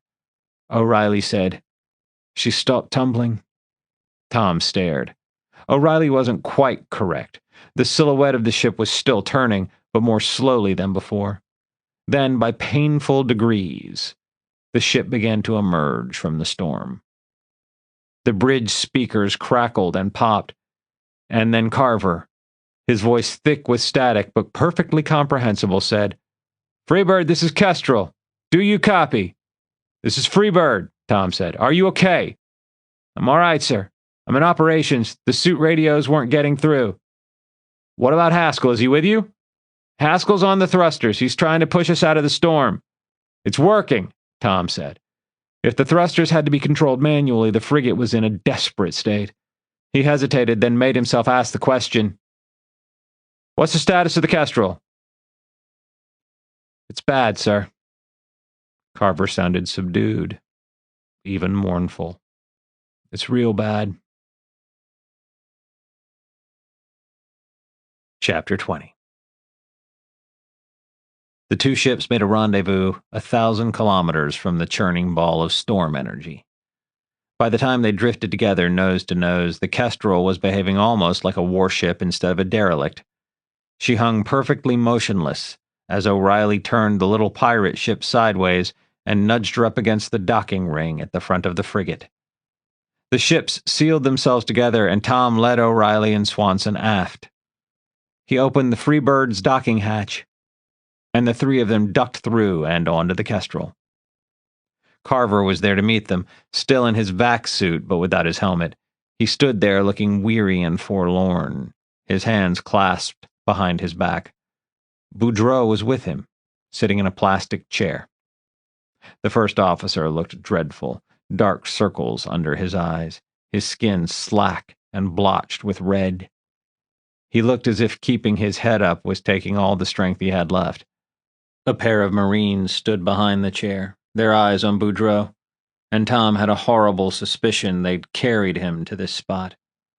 Boudreau said, "Mr. Thrush, welcome back." Tom said, "What? How?" "Shut up and listen." Boudreau's voice was surprisingly strong, and Tom fell silent. "Your training just got accelerated. You're not ready, but you're going to have to step up." Tom nodded, unable to speak. We were attacked by a squadron of bombers 14 hours ago. If they're experimenting with bombers this far out, if they're willing to fire on a United Worlds ship, it must be a precursor to an attack on Garnet. Your first duty will be to get back to the base and warn them. It's too late. The attack is long over by now. He didn't voice the thought. It didn't seem right to argue with a man who was clearly dying. He settled for nodding again. They used a nuke on us, Boudreaux continued. Not a direct strike, obviously, since the ship is still here. But the warhead detonated at close range. There was no heat damage. We took EMP damage to electronic systems. And radiation. He coughed, sagging forward in his chair, his whole body shaking. When the spasm ended, a Marine reached forward, put a hand on his shoulder, and helped him sit up. Lots of radiation, he gasped. A fatal dose. Tom stared at him, horrified. Casualties are... Boudreaux shook his head, then locked eyes with Tom. Casualties are goddamned horrible. A tremble shook him, then subsided. More than half the crew is down, and the entire command staff. He gestured weakly at the Marines behind him. The Marines are all right. Most of them were in the spine. Boudreaux grimaced, pressing a hand to his stomach, then gathered himself. The missile went off ahead of the ship and a few degrees up, toasted the whole forward section. The cargo pods shielded the spine and most of the aft section. Sawyer and the engineering staff are all right. All the crew who were in their bunks are fine. But everyone who was in the forward section got hit. I was running for operations when it happened. Boudreaux peeled his lips back from his teeth in a grimace of disgust. Another 5 seconds, and I'd have made it into the spine. He shut his eyes for a moment. When he opened them, he stared past Tom. They shot us up a bit before they realized we weren't fighting back. Then they just flew away. Tom said, What happened to the captain? Boudreaux started to answer, then coughed. One cough led to another, and he sagged in the chair, his body shaking, until a Marine put a hand on his shoulder, keeping him from sliding to the deck. When it was clear he wasn't about to recover, the Marines lifted the chair by the arms. The captain's in the surgery, one Marine said. Then they turned and carried Boudreaux away. For a long time, Tom stood in the corridor staring after them. Carver, O'Reilly, and Swanson stood in a silent cluster behind him. Tom turned to them, seeing his own numb shock reflected on their faces. They met his gaze, waiting for orders, and he fought down a frustrated scream. What makes you think I have the faintest idea what to do? Report to engineering, he said at last. See if Lieutenant Sawyer can use you. They nodded and moved aft, and Tom headed for the surgery. Every bed was full. Gurneys lined the bulkheads, and an exhausted medical corpsman moved from one patient to another, doing what he could. Tom found Captain Nishida and stood beside her bed, staring down at her helplessly. She was asleep or unconscious. A shrunken figure, with none of the presence and authority he'd always associated with her. He thought about waking her up, couldn't bring himself to do it, and finally slipped out of the room. He found the rest of the casualties in the mess hall. They filled every table, lying shoulder to shoulder. Dr. Vinduli walked among them, with a half-dozen crew who'd been pressed into service as orderlies. The room stank of diarrhea and vomit, and Tom stopped in the doorway, unable to make himself enter. Thrush. The voice, weak and trembling, arrested him as he started to turn away. He made himself face the mess hall. His sense of smell was going dead, which made it easier. He took all the overwhelming emotions that were clawing at the inside of his brain, wrapped them up in a tight ball, and jammed them into a dark recess of his mind. Then he took a deep breath, careful not to inhale through his nose, and walked into the room. Thrush, A hand rose near the end of the nearest table, then sank back down. He advanced, and his heart lurched when he recognized Brady. She stared up at him, and he looked down at her, searching helplessly for something to say. "You're okay," she said, her voice a weak rasp. "I'm glad. I'm sorry." He couldn't reach her hand, so he squeezed her foot through the sheet that covered her. "Oh, God, Brady, I'm sorry." The sheet stirred as her shoulders moved in a shrug. "Nobody told me the Navy would be safe."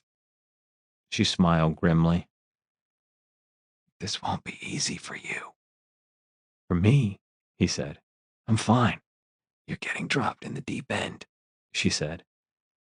"I wish I had some parting advice for you."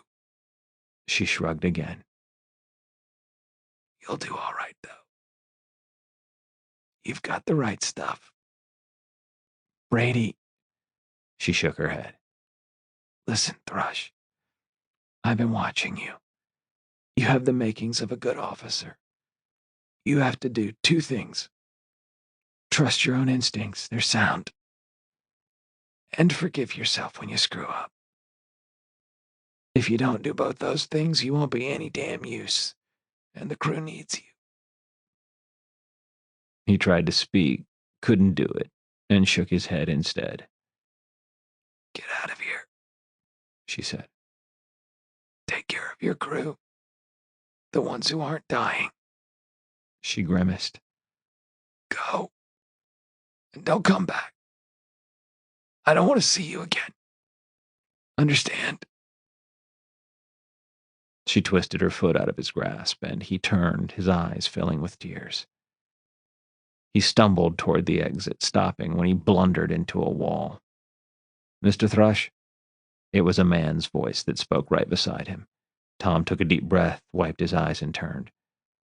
Dr. Venduli stood at his elbow, staring at him with bleak, haunted eyes. "You're back. That's good," Tom whispered. "Can you do anything for them? Can you save them?" His stomach heaved, and he gulped. "Can you save anybody?"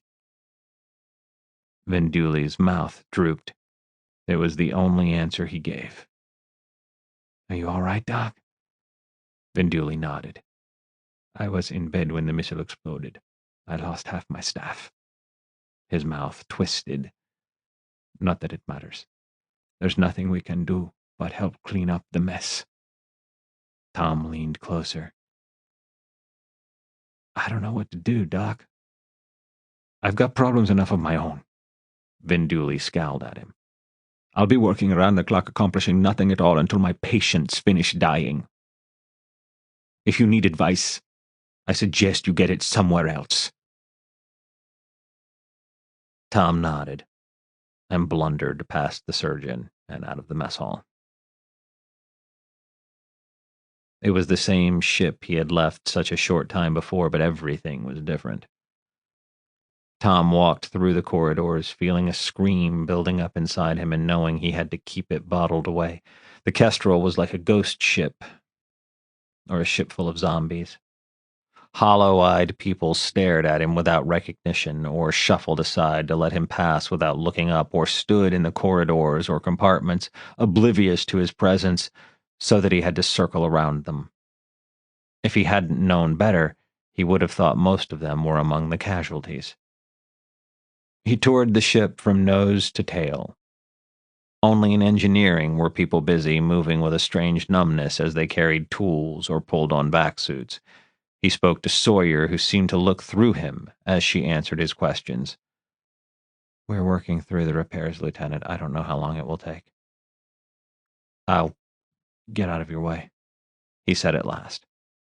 He wasn't in the way, in the undermanned engineering section. He just wanted to get away from Sawyer's terrible, traumatized gaze. When he finished his tour, he retreated briefly to the wardroom, the one place on the ship guaranteed to be almost empty. He had the room to himself as he gazed out at the stars and wondered what to do. Inactivity, he quickly found, was intolerable. and if it was unbearable for him, it couldn't be good for anyone else. He made a circuit of the forward section, gathering a squad of listless spacers. He put them to work carrying bodies from the surgery to the morgue, and bringing stricken people from the mess hall to the surgery. The crowding in the mess hall eased as patients died, and the spacers carried them away. Moving bodies was macabre work, and he didn't feel right ordering others to do something he wouldn't do himself, so he participated, helping lift the dead onto stretchers. He learned that however shrunken and reduced a person might look in death, human bodies remained heavy, awkward burdens. He wanted to treat each corpse with the utmost respect, but he soon began to see them as objects, bulky, massive things that were maddeningly difficult to handle. The sick spacers were frustrating in their own way. He didn't want to touch them. He especially didn't want to look in their eyes. He told himself he was doing the right thing, helping them the only way he could. Deep inside, though, he yearned to recoil from them, and the knowledge made him ashamed. The wardroom now seemed like an extravagant waste of space. Tom made it an auxiliary morgue. As people died one by one, the wardroom filled and the mess hall emptied until the patients were no longer jammed together. At some point, an exhausted spacer suggested returning some of the patients to their own cabins. It would give them a bit of privacy and a comfortable bunk instead of a tabletop. Tom agreed, and before long, every table in the mess hall was clear. Someone put a splash of yellow paint on the hatch of every cabin that contained the dying to help the orderlies as they made their rounds. When no live patients remained in a cabin, the orderlies would put a red stripe through the yellow splash. When the wardroom table was full, the spacers covered the floor in bodies. When the last floor tile disappeared beneath a layer of the dead, a stretcher party came to ask Tom what to do next. His solution was to clean out a storage room. He asked his squad if they needed a break, and some of them trickled away, but most of them chose to keep working. He got them started in the same cargo bay where he'd once worked, moving everything that could be moved to the back wall. It demolished the careful indexing system he'd gone to such pains to manage. He couldn't quite make himself care. He headed off down the spine, recruiting spacers as he went. The Marines he encountered were just as idle as the spacers, but he decided to let them be. They were Harper's people, not his. When he had a good, big squad trailing behind him, he returned to the forward section. There, he had them start moving bodies from the wardroom to storage 2. By that time, the first squad was pretty much done reorganizing the storage bay. He led them back to the mess hall. "We're moving everyone to the wardroom," he announced. "It's the new auxiliary surgery." No one asked about the bodies. They just grabbed stretchers and got to work. By the time the job was done, there were 3 Marines among the spacers. They looked just as stricken and shocked as the Navy people. Does everyone look a bit better because they're busy? Or have I made it worse for them by making them move the dead and the dying? "This one's dead, Lieutenant." Tom turned to see who had spoken. A pair of Marines stood at either end of a stretcher in the mess hall. One Marine had a couple of fingertips against the artery on a young woman's throat. Tom opened his mouth to ask if the Marine was sure, then realized it didn't really matter. If she wasn't dead now, she would be soon. He sighed, wishing he was anywhere in the universe but here. "Take her to the storage bay," he said. They nodded, took the handles of the stretcher, and rose. He hadn't noticed when Marines had joined the work crew. Another pair came in, carrying an empty stretcher. They were, for the most part, stronger than the spacers, better able to move the injured without jostling them. He nodded his thanks as they laid the stretcher on a table and began to shift another patient. At last, the job was done. Tom found himself at the front of the mess hall, facing almost 24 spacers and 4 Marines, all of them gazing at him and waiting for his next order. "Marines," he said, "stow those stretchers. I don't know where they go. Find out and put them away. After that, you're dismissed." He scrubbed a hand through his hair, wishing a situation like this had been covered in his training. "You people." He gestured, indicating 7 or 8 spacers near one wall. "I want you to start cleaning and disinfecting this room. Put the tables back the way they were. Try to make it look like it wasn't just a hospice." He looked at the remaining spacers. "Do any of you know how to use the kitchens?" A couple of hands went up. "Good. I don't think anyone has eaten anything but meal replacement bars in quite a while. Start putting together a meal. How many people do you need?" When 6 spacers were busy in the kitchen, he told the rest of them to take a break, then watched as they dispersed. Chapter 21. For a time, Tom stood at the back of the mess hall watching weary spacers wipe down tables, wondering if he should grab a rag and join in. Instead, he went into the corridor, spent a moment standing there uncertainly, then headed for the bridge. He didn't have a purpose in mind. The bridge represented authority. It was the one place where someone else was always in charge. It was also the only place he hadn't visited when he'd taken his tour of the ship. He walked into the bridge and was shocked to find it empty. For a time, he just stood in the doorway, staring at all those unmanned stations, feeling cold and sick. It's true. It's really true. This is an absolute disaster, and no one is going to take charge and make it right. At last, he moved to the communication station. He stared down at the controls, thinking, then tapped a panel to life. He pinged O'Reilly. "This is O'Reilly." The man's voice was flat, emotionless. "This is Lieutenant Thrush. I'm on the bridge. Can you join me here?" "I'm on my way, sir." When O'Reilly stepped onto the bridge, a look of startled dismay crossed his face before vanishing behind a mask of professional calm. I know how he feels. Finding nobody here but one inexperienced sublieutenant isn't much better than finding nobody here at all.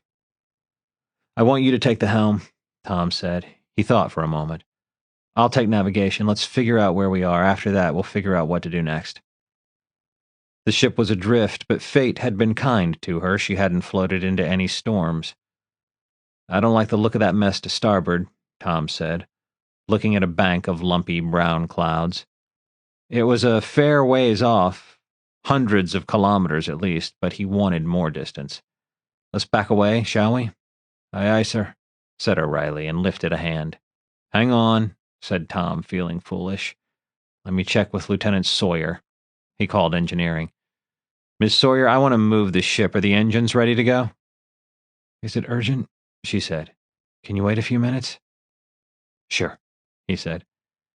"I need to bring in a few people from the hull. It should take, let me see, 10 minutes?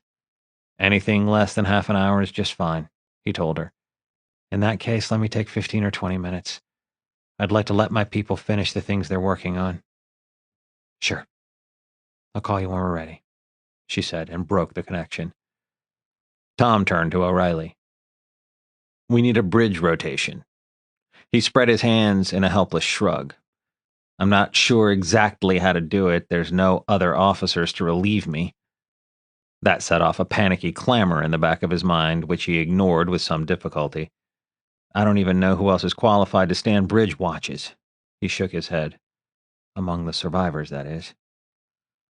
One of the worst parts of the current situation was that survivors was coming to mean everyone who wasn't sick.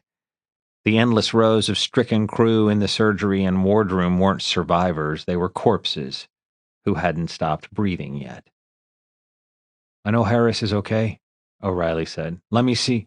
"I guess we need a list of survivors," Tom said. He started to groan and suppressed it. His to-do list was getting out of hand. "I'll work on that after we've moved the ship." O'Reilly gave him a pointed look. "You need to delegate, sir." Tom shrugged. "It's not like I have something else urgent I need to do." "Yes, you do."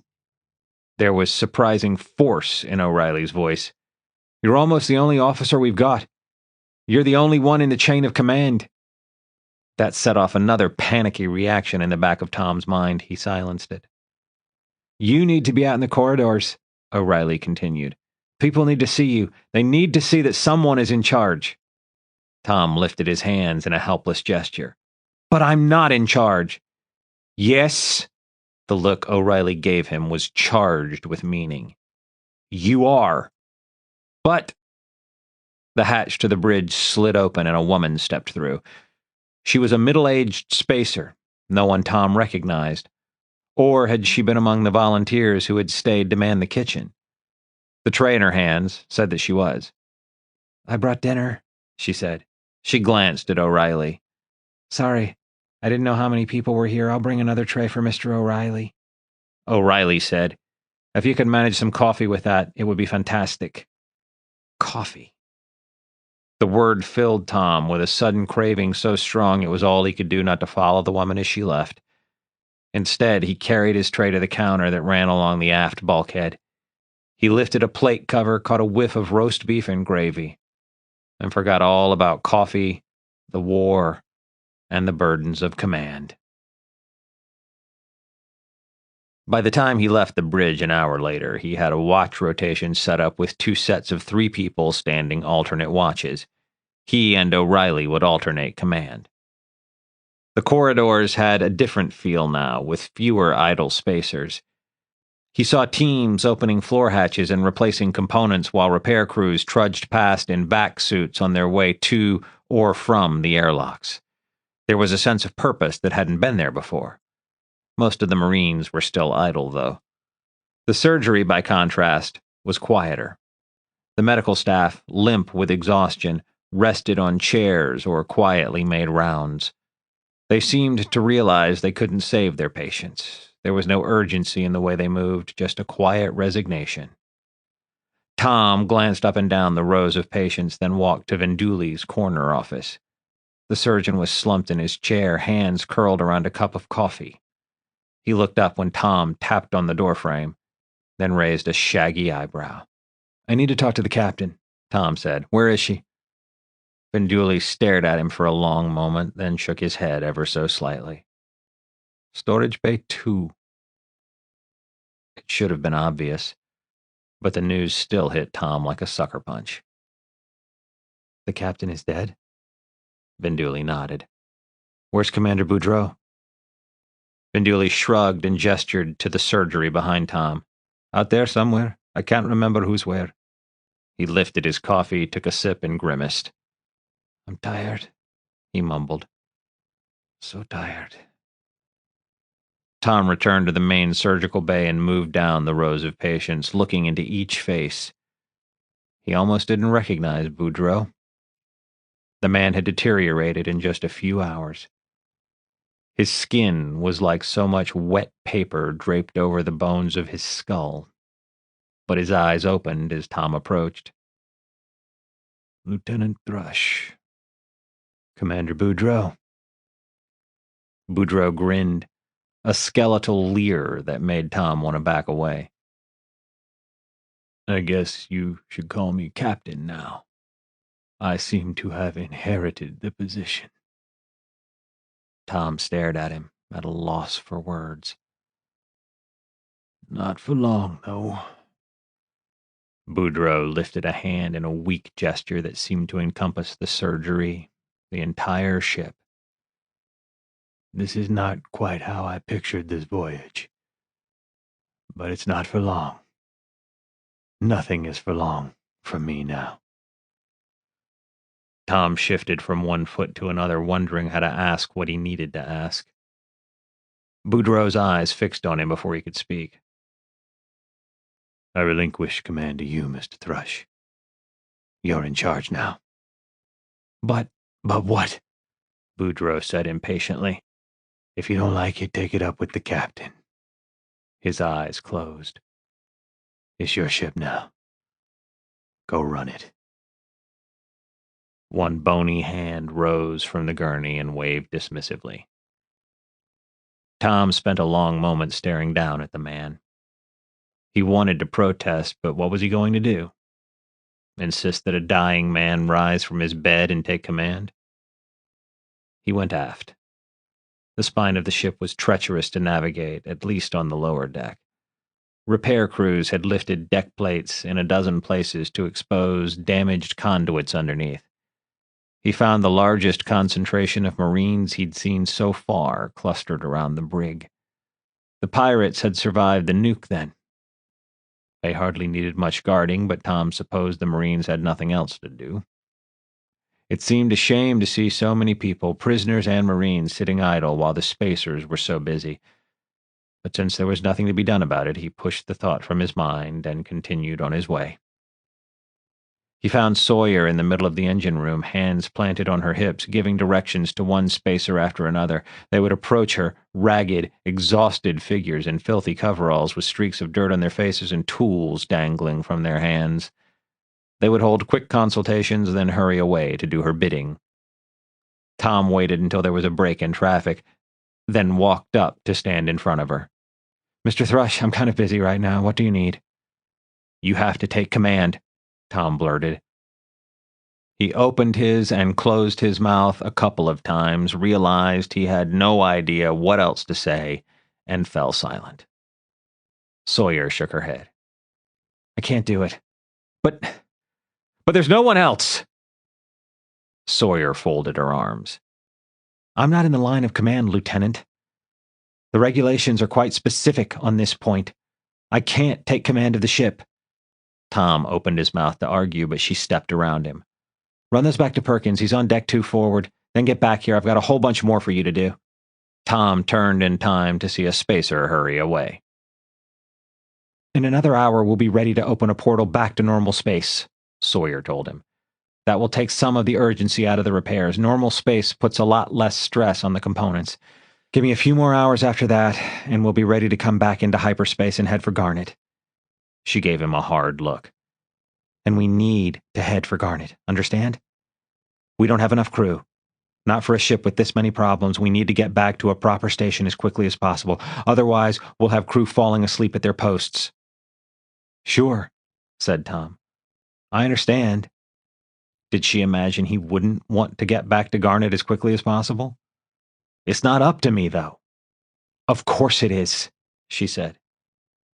"You're in command now." Her words echoed in his head as he headed back to the bridge. "You're in command now. God help us." The bridge hatch slid open and Tom walked through. O'Reilly was at the helm station. Harris was at tactical, and a young woman named Cusick was at communications. All of them looked up as Tom came in. He hesitated, wanting to choose one of the unoccupied stations, but that wasn't what the crew needed. They needed the same thing that he so desperately needed. Someone to take charge, someone to step up and say, "It's okay, I've got this, things will be all right." He walked to the center of the bridge, hesitated a moment in front of the captain's chair, then sat down. O'Reilly said, "Orders, sir." "Plot a course for Garnet." The words were on the tip of Tom's tongue, but somehow he couldn't quite utter them. Instead, he said, "Status?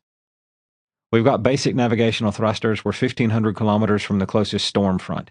It doesn't seem to be moving, so I've got us floating stationary relative to it." "Good," said Tom. It felt strange to be in the big chair, uncomfortable, definitely unsettling. He fought the urge to get up and move to a different seat. "We need to get back to Garnet. That's obvious.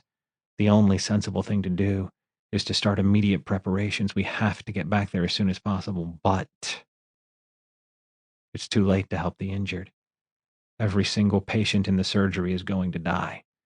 Rushing back to Garnet will do them no good at all. On the other hand, there are hundreds of people at Argo who might not even know the war has started. The Dawn Alliance will target them. They're in terrible danger if they haven't already been destroyed.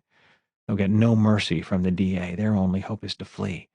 But first, someone has to tell them they're in danger." "I want you to plot a course," he said to O'Reilly.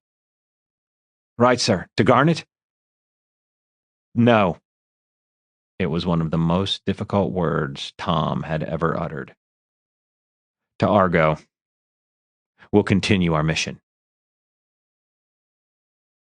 He examined the controls on the captain's console, then examined the chair itself.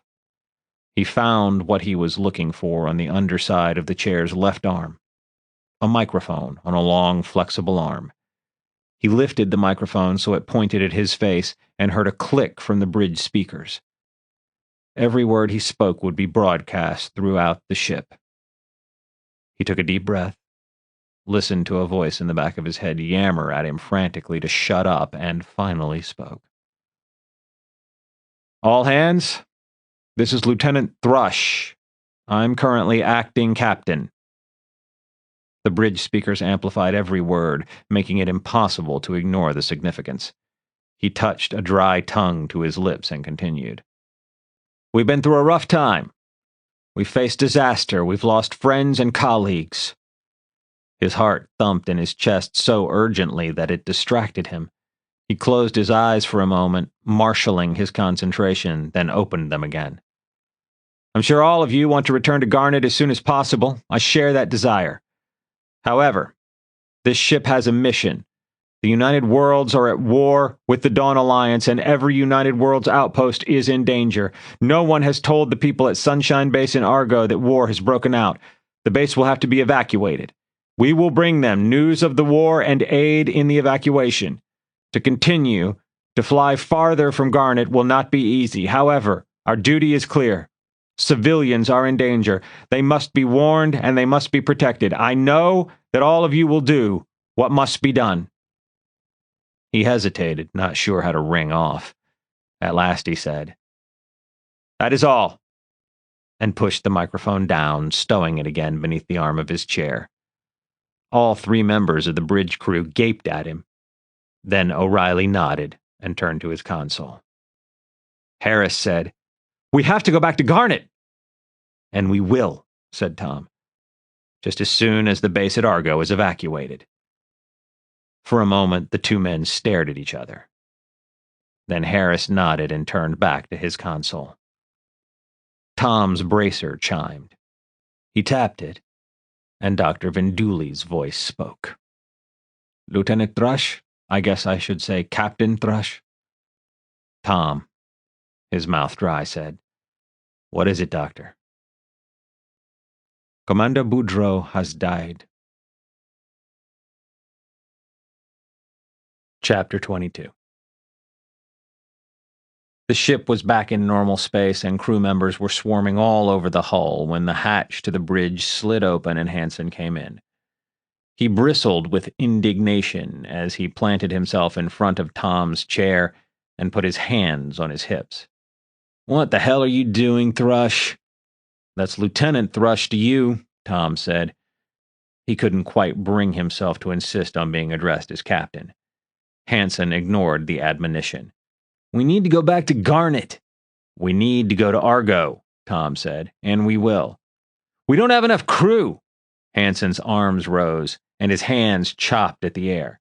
"Everyone's working indefinite shifts, no one's taking more than a 10-minute break here and there, and there's no end in sight. We can't keep going like this." "We'll manage," Tom said. "You don't know what you're doing." Hansen took another step toward Tom. "Quit playing big shot." He jabbed the air with a pointing finger. "I'm not letting you sacrifice the rest of us because you feel like playing captain." "Your concerns are noted," Tom said, trying to keep his voice even. "Now get the hell off my bridge." Hansen took a deep breath and lowered his arms. When he spoke again, it was with the air of an exasperated parent speaking to a stubborn toddler. "We lost half the crew, and we took damage. We are desperately short-handed. We need to get back to civilization." His hands started to rise, and he forced them down. "Garnet is closer than Argo, and it's a major base, not a dinky outpost, so that's the way we should go." "Duly noted," Tom said. Hansen's veneer of calm vanished. "You're not listening to me!" Tom stared at him, weighing the pros and cons of tackling the man, physically subduing him and chucking him off the bridge. Then he found the microphone on the arm of his chair and lifted it toward his mouth. "Lieutenant Harper to the bridge, please." Hansen, oblivious, started repeating his arguments about personnel shortages. His voice rose, and when Tom failed to react, It rose some more. We need to get back to Garnet as quickly as possible. Why can't you understand that? If you think we're going to... He didn't turn when the hatch to the bridge slid open behind him. Only when Harper's hand landed on his shoulder did he stop, in mid-sentence. "Get him off my bridge," Tom said. "Right," said Harper, and hauled Hansen unceremoniously toward the hatch. Hansen was foolish enough to try to throw the Marine's hand off his shoulder. Harper responded by shifting his grip, taking Hansen by the wrist and elbow, and bending him over so his head was at waist height. "You can't do this! You're not a real captain!" Tom, suddenly fed right up, said, "Take him to the brig." Harper said, "The brig is pretty full, sir." There was something in that statement that Tom needed to think about. The voice in the back of his head was quite insistent, without giving him any hints as to what he actually needed to do. "Then confine him to his quarters," Tom snapped. "You've got plenty of idle Marines." "Yes, sir," Harper said, and hauled Hansen out of the bridge. There was a long, awkward moment of silence. No one met Tom's gaze. Finally, he said, "The problem is he's right." O'Reilly glanced at him. "Sir?" "We're desperately undermanned," Tom said. O'Reilly shrugged. "But what can we do?" "That," said Tom, "is the million-credit question." He stood. "Take us toward Argo as soon as Lieutenant Sawyer gives the okay. Don't wait for me to return." O'Reilly nodded, and Tom left the bridge. Harper walked into the boardroom, the expression on his face carefully neutral.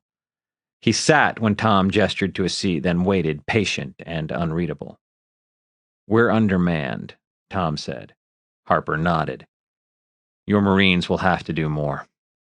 I need them to help out where they can with a lot of duties that are normally assigned to Navy personnel." He kept his voice even, as if he fully expected Harper to agree, but inwardly he braced himself for an explosion. "Of course," said Harper.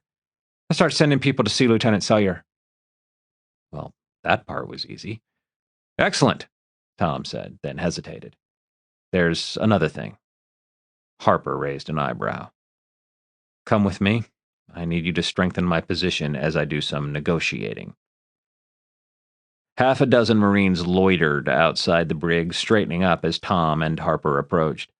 Harper sent 4 of them to see Sawyer, telling them to make themselves useful and not to give Sawyer any lip.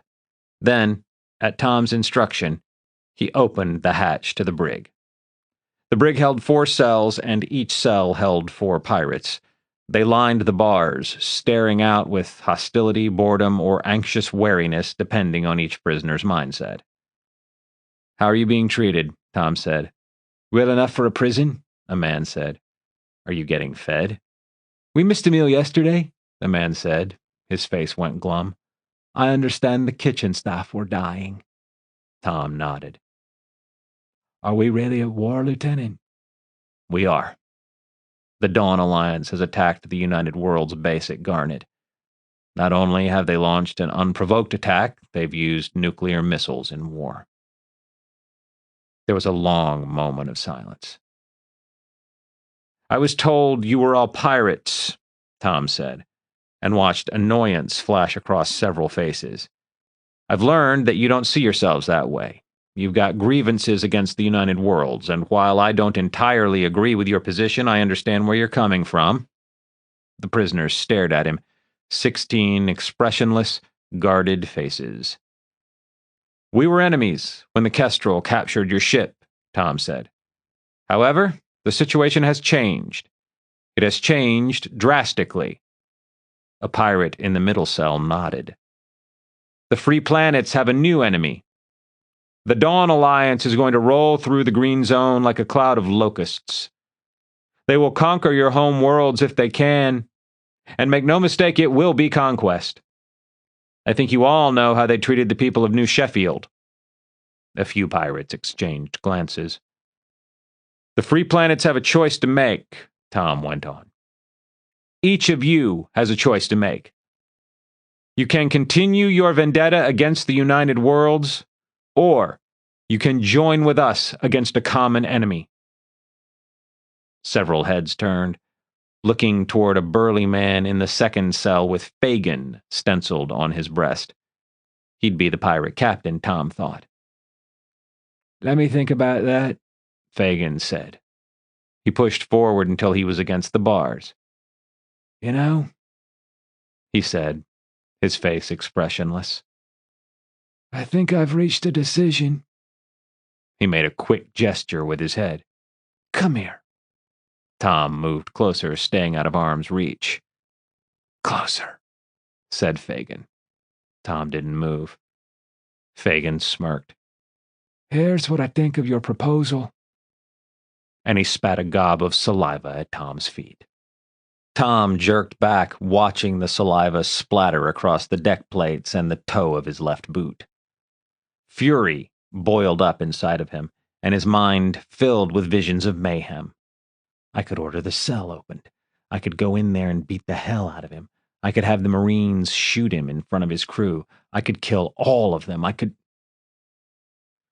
take a bad situation and make it much, much worse. He closed his eyes, took a deep breath, let it out slowly, and opened his eyes again. The free planets are at war with the Dawn Alliance. If they aren't at war now, they will be in a matter of days. If you can call it a war when someone bombs your cities from orbit and then invades with overwhelming force, you can join in and fight back, or you can stay in these cages. It's up to you. For a long, tense moment, nothing happened. Then, in the right-hand cage, a young woman pushed her way to the front. Tom recognized the woman who had told him about the gas leak. I know we don't like these guys, she said. To claim ownership of our homes, they're a bunch of dicks. Tom, who had been hoping she might be an ally, felt his stomach sink. But he's right, she went on. The Dawn Alliance is much worse. Much, much worse. She gestured at Tom and the Marines around him. These jerks locked us up. The Dawn Alliance would be shoving us out an airlock one at a time until we agreed to cooperate. They're the enemy, someone protested. They're one enemy, she replied. We have another enemy, an enemy that butchers civilians to keep the rest of the population in line. She glared at the other prisoners in her cell. What do you think is happening at home right now? No one spoke. She turned to face Tom. I don't like you. But you're the enemy of my real enemy, so I guess that makes you my ally. As long as you're at war with the Dawn Alliance, I'll do everything in my power to help you. She stuck a hand through the bars. Deal? Deal, Tom said and shook her hand. You're a bloody traitor, Fagin snarled. And you're a useless idiot who's going to sit in a cage while the rest of us fight the bastards who are invading Novigrad right now. She rattled the door of the cell. Well, are you letting me out or aren't you? In the end, everyone but Fagin agreed to help. Harper unlocked the cell doors, doubt written all over his face, then retreated to a corner with a hand on the butt of his sidearm. The first order of business is to find out what your skills are, Tom said. Then we'll put you to work. Come with me. He led them into the corridor, then called Sawyer on his bracer. Lieutenant, can you join me in the boardroom? We need to talk about some personnel issues. No fewer than 6 Marines accompanied the 15 former prisoners as they walked up the spine. Harper brought up the rear, looking alert and worried. We can't treat them all like enemies, Tom thought. Still, trust will take time. This is progress. I guess that's good enough for now. I'm Alice Rose. I was in charge of the engines on the Freebird.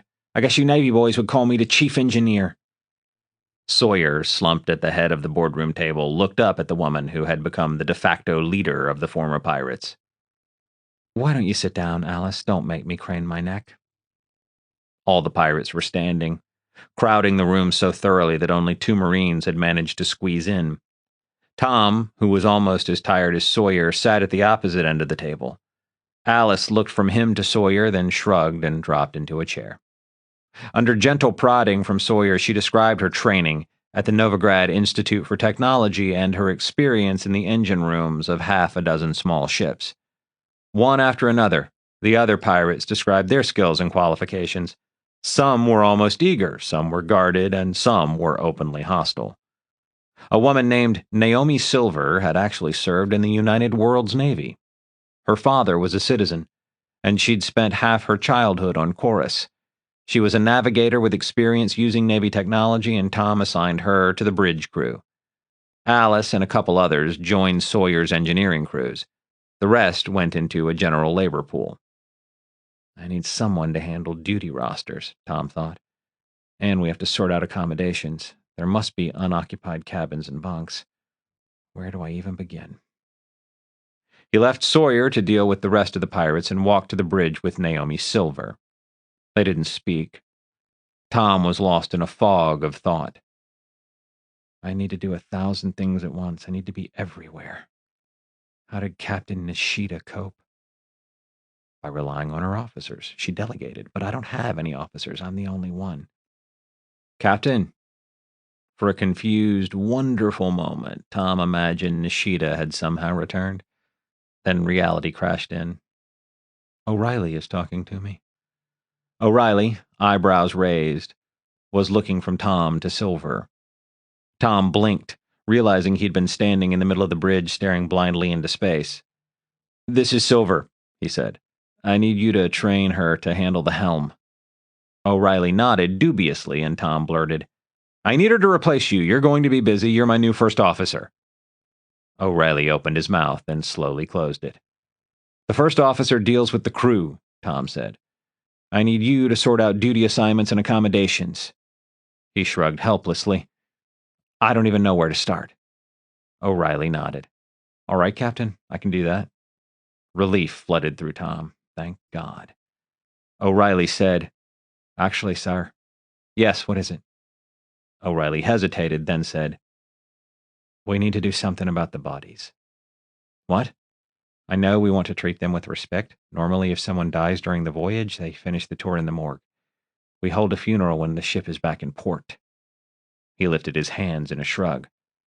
That's the way we always did it in the New Haven Navy. Tom nodded, realizing he didn't actually know how the UW Navy handled fatalities. There's just too many, though. There's rooms people won't go into because there's corpses inside. Do you realize we've got the dead stored in 3 different places, plus the ones who died in their cabins? Tom said, But if we're heading back to Garnet, I would say just leave it. We can deal with it for a day or two, but all the way to Argo and back. O'Reilly shook his head. It's too macabre. It's bad for morale. In fact, it's devastating for morale.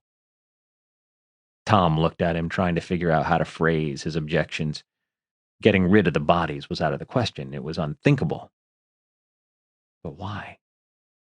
Because I don't want to deal with the dead. He didn't like admitting it to himself, but as soon as the thought occurred to him, he knew it was true. He could feel the presence of his fallen shipmates behind those bulkheads. As long as they were sealed away, he could ignore them. The thought of going into the storage bay or the morgue and facing the dead filled him with horror. We can't even refrigerate them properly, O'Reilly said gently. You want me to deal with the crew?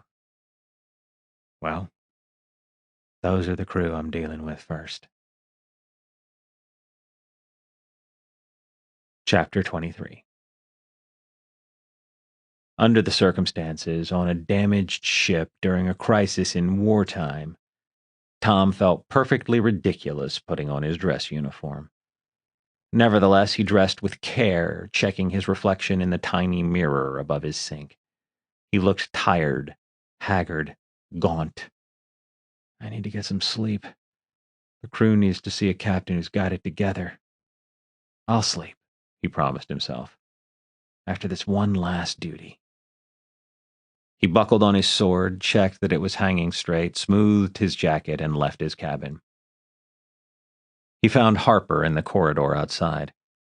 The Marine's dress uniform was black, the jacket several centimeters shorter than Tom's, the stripe up his trouser legs a vivid blue. The sword was identical, though. Harper said, Maybe you should move into the captain's cabin. No. Harper didn't argue, just fell in beside him as Tom headed for the shuttle bay. They entered the forward section and descended to deck 1. In the corridor leading to the shuttle bay, they found more than a dozen spacers lining the starboard bulkhead. They all wore clean uniforms without coveralls or work belts. All of them looked tired, but they'd washed and done what they could to look professional. They stood rigidly at attention, their backs against the bulkhead, not speaking as the two officers went past. The shuttle bay was full, which explained the line outside. Bodies filled the center of the bay in a triple line, each corpse sewed into a shroud. Tom wasn't sure where the crew had scrounged up the fabric. He saw different colors and textures, but all of it was dark. The ship's entire complement of Marines lined the port bulkhead, 12 somber figures standing perfectly rigid with their eyes forward. Along the starboard bulkhead, the spacers were a less tidy group huddled together in irregular clumps. Some had tears on their cheeks. Others stared at the deck plates, their expressions bleak. Tom and Harper parted ways. Harper joining the Marines, Tom picking his way along the narrow gap between the shrouded bodies and the gathered spacers. He reached the front of the bay and stood with his back to the bay doors. He surveyed the gathered crew and noticed for the first time half a dozen pirates in a group near the Marines. They gazed back at him, solemn-faced. He looked down at the bodies, then lifted his gaze to his crew. From the first time human beings left the surface of the earth, space travel has been fraught with danger. For centuries, it has attracted the best, the most courageous, the brightest stars humanity has to offer. In return, space has given us the chance to explore, to open new worlds, to express the very best parts of what it means to be human. And from time to time, space extracts a price for these gifts. Sometimes that price is cruelly high. These are our friends, our shipmates. They are some of the best and finest in the United Worlds.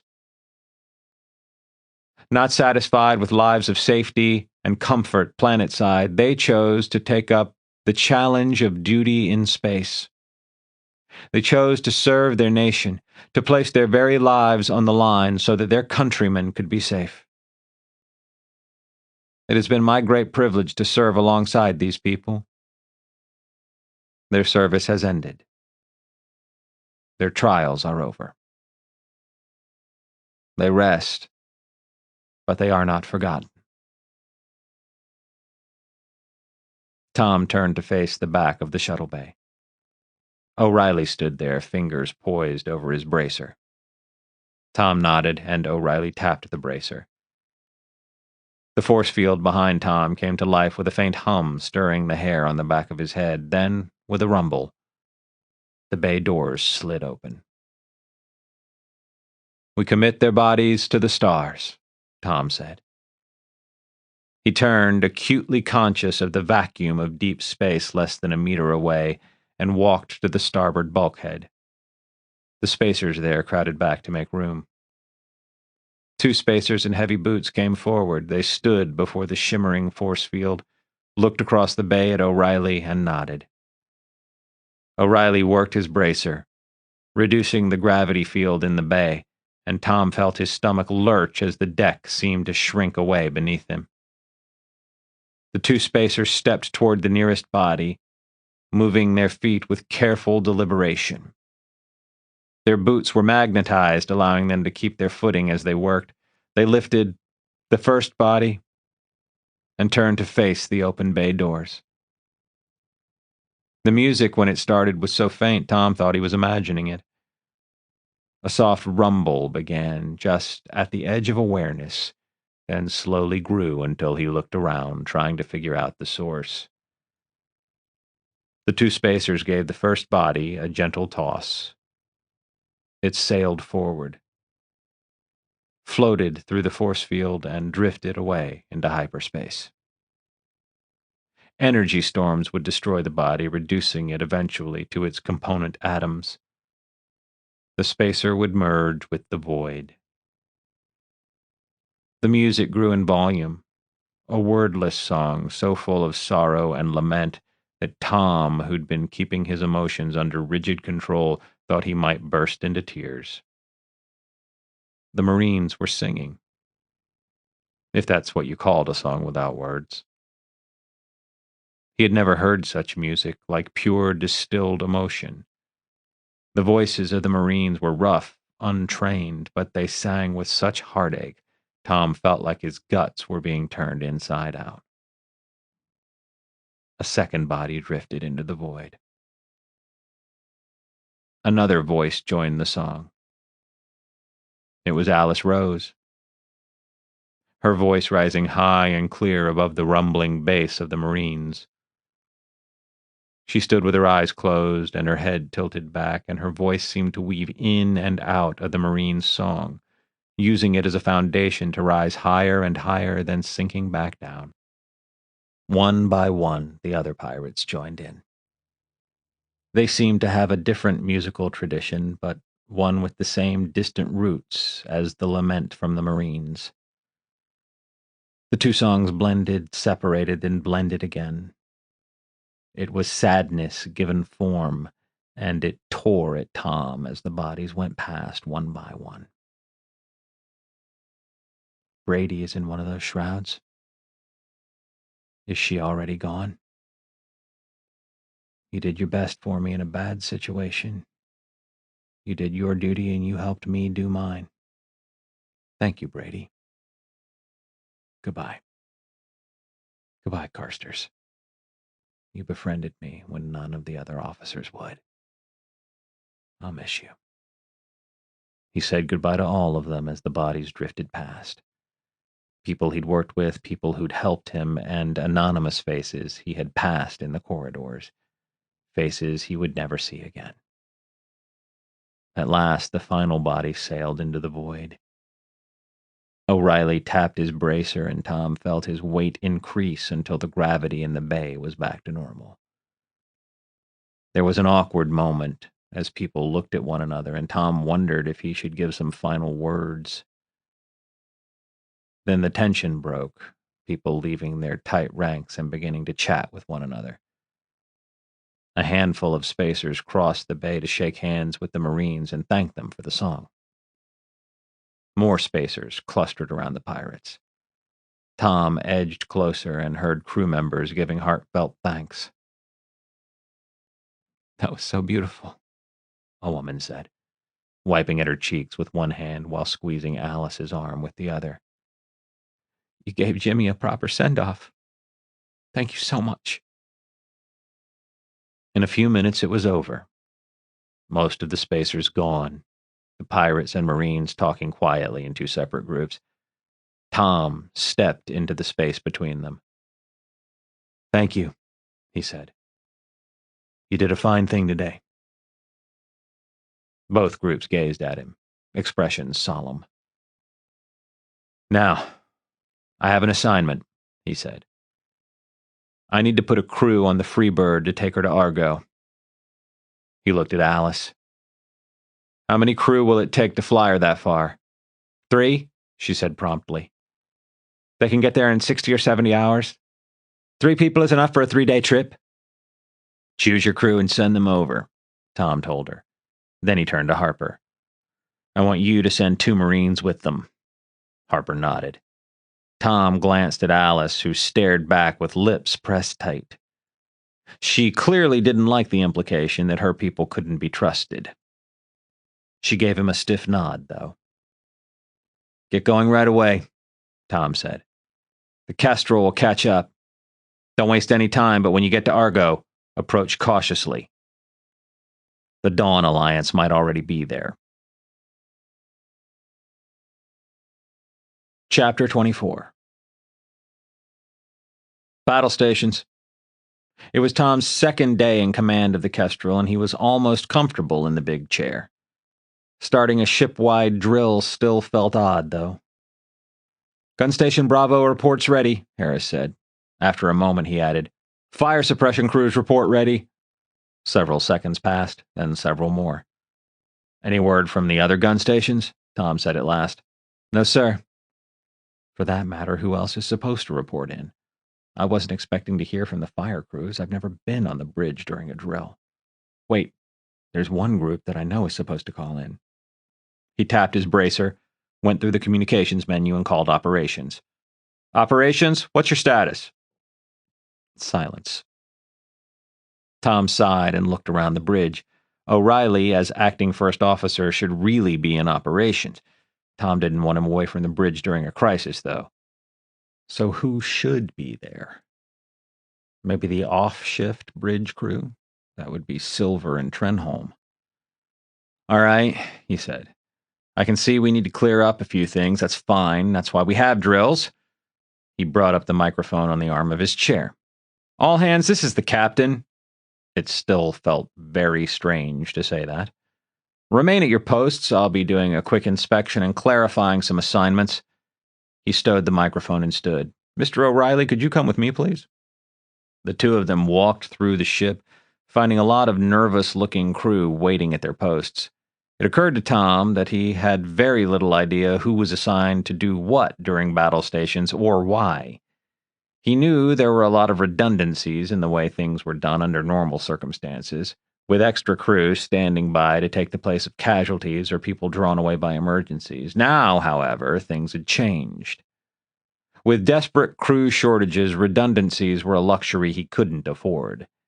He visited one station after another, asking people to explain what their assignments were. O'Reilly took notes, and Tom slowly built up a picture of how the ship functioned during a crisis. He found Gun Station Alpha completely unmanned. It shocked him at first, but he realized it only made sense. The entire gun crew was dead, and so was Lieutenant Curtis, who oversaw the ship's turret weapons. Gun Station Bravo, by contrast, had 3 spacers on duty. One person could operate the laser in a pinch. It was better to have a second person who would act as a spotter. 3 were completely unnecessary. Tom reassigned a man to Station Alpha and continued on his way. We need more gunners, Tom said to O'Reilly as they walked down the spine. See if any of the pirates have relevant experience. He thought for a moment. Oh, and talk to the Marines, too. They're all about shooting things. I bet they'd make terrific gunners.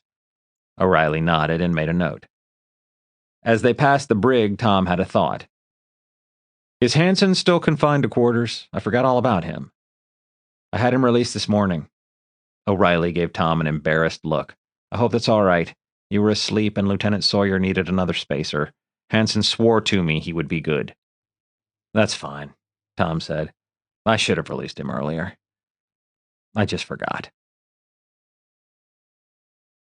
Electronic Surveillance 2, commonly known as the aft spotting room, was a tiny compartment on the underside of the hull in the aft section, barely big enough to seat 2 people. A cluster of scanners bristled from the hull nearby, feeding data directly to the 2 stations in the compartment. The compartment also had a large window so the spotters could be of some use if anti-electronic measures scrambled the scanners. Tom and O'Reilly arrived to find a scowling Marine and a surly pirate in the corridor outside, and a solitary spacer inside. Tom stuck his head into the compartment long enough to verify that the young woman inside knew her job and what was expected of her. Then he closed the hatch and turned to the pair in the corridor. The Marine and the pirate were remarkably similar, though they seemed to hold opposing worldviews. They were both young men in their late 20s. They were both fit, competent-looking, and angry. They both turned to stare at Tom with flat, expressionless faces. Tom said, What's your name, Marine? Unger, sir. What's your station, Unger? General spotter in the aft section, sir. Unger patted the rifle slung from his shoulder. My instructions are to be ready to repel boarders or deal with other security issues and to watch for fires, damage, or casualties. Tom turned to the pirate. And your name? Collins. The man glowered as if daring Tom to challenge him for missing the word sir. What's your station, Collins? Collins looked at O'Reilly. This one here said I was supposed to go to the window room. He jerked a thumb at the hatch behind him. He says the basic scanner systems are like the ones on the Freebird. He says the Freebird crew are more used to using their eyes while the Navy boys all depend on instruments. He said I'd be useful there. This is a sensitive post, Unger said. We can't have personnel that we don't trust getting access to the instruments. I said I'd have to go along with him, keep an eye on him, but there wasn't room inside. The ape won't let me do my job, Collins said, glaring at the Marine. Don't matter to me. I never hired on to help a bunch of Navy boys. I can stand out here. No skin off my ass. I might have let it go, Unger said, not taking his eyes off the pirate. Until he opened his mouth. He's pretty hostile. Frankly, he's not someone I'd trust anywhere near sensitive equipment. He curled his lip. I wouldn't trust him to serve me a cup of coffee. Collins bristled, and Tom said, That's enough. When neither man moved, he said, Unger, back off a ways, please. The Marine took 2 paces back, his gaze fixed on Collins's face. Thank you. Now, stop glaring at Collins. Unger looked at Tom, startled. Then he smoothed his features and stared at a spot just above Collins's left shoulder. Tom turned to Collins. Unger was right, he saw. Collins had paid lip service to Alice's plea for cooperation, but he radiated hostility. Collins didn't react, just stared at Unger. Collins, I'm talking to you. The pirate turned reluctantly and met his gaze. It's time to decide what side you're on. The man's head jerked back as if Tom had just insulted him. I'm on the side of the free planets. The free planets haven't got a navy, Tom said. The free bird is gone, and you're not getting her back. Collins scowled. The United Worlds has interfered with the governments of the colonies, Tom said. That bothers you, I understand. But right now, the governments of those colonies are being dismantled, destroyed, utterly. You had limited self-determination under UW rule. Now you have nothing at all. A muscle jumped in Collins's cheek, but he didn't speak. You must know what's happening on your home world right now. If the Dawn Alliance hasn't invaded yet, they will soon. You know what they'll do. That's where we should be going. Collins leaned toward Tom, bringing his hands up in a frustrated gesture that made Unger unsling his rifle. Not gallivanting off to some outpost. We're one shut-up frigate, Tom said. We can't take on the whole Dawn Alliance. That's going to take a massive effort. It will take the entire United Worlds Navy and all of their allies. All we can do is our share. We can keep some people and supplies out of Dawn Alliance hands. We can do our share, he repeated. What about you? Will you do your share? Will you help us fight the people who are invading your home world, or will you pretend it's not happening because you're too pissed off at the people who are eventually going to liberate your planet? Collins glared at him, clenching his hands into fists. Fabric rustled behind Tom as Unger shifted position. I already said I'd help, didn't I? Collins demanded. Yes, you did, said Tom. But talk is cheap, isn't it? Collins recoiled as if he'd been slapped. It's pretty clear your heart's not in it, Tom said. I don't need any half-assed helpers. Everyone around you is laying their life on the line to fight your enemies. You don't get to come along as a tourist making faces and complaining and expecting to be congratulated every time you do something. The rest of us are committed to this mission. If you're not going to commit, you can go sit in a cell with Fagin and be just as dedicated and useless as he is. For a long moment, the 2 men stared at each other. Then, millimeter by millimeter, Collins's shoulders slumped. He lowered his gaze. Fine. That's not good enough, Collins. The man's head snapped back up. Fine, he snapped. I'm committed. I'll do my part. He grimaced. I won't complain about it either. I'd rather rush back to Emerald, but since I can't do that, I'll do what I can right here. He looked down for a moment, shook his head, then looked up and met Tom's gaze. You won't get any more trouble from me. He hesitated. Sir. Good, said Tom. Take your post. Collins opened the hatch to the aft observation room, ducked through, and let the hatch close behind him. "Don't worry, sir," said Unger. "I'll keep an eye on him." "No, you won't." The words came out more sharply than he'd intended, and Tom sighed, pinching the bridge of his nose. "I need you to ignore him. Treat him like any other crewman." Unger didn't argue, but the expression on his face spoke volumes. "Look, Unger, your instincts were good.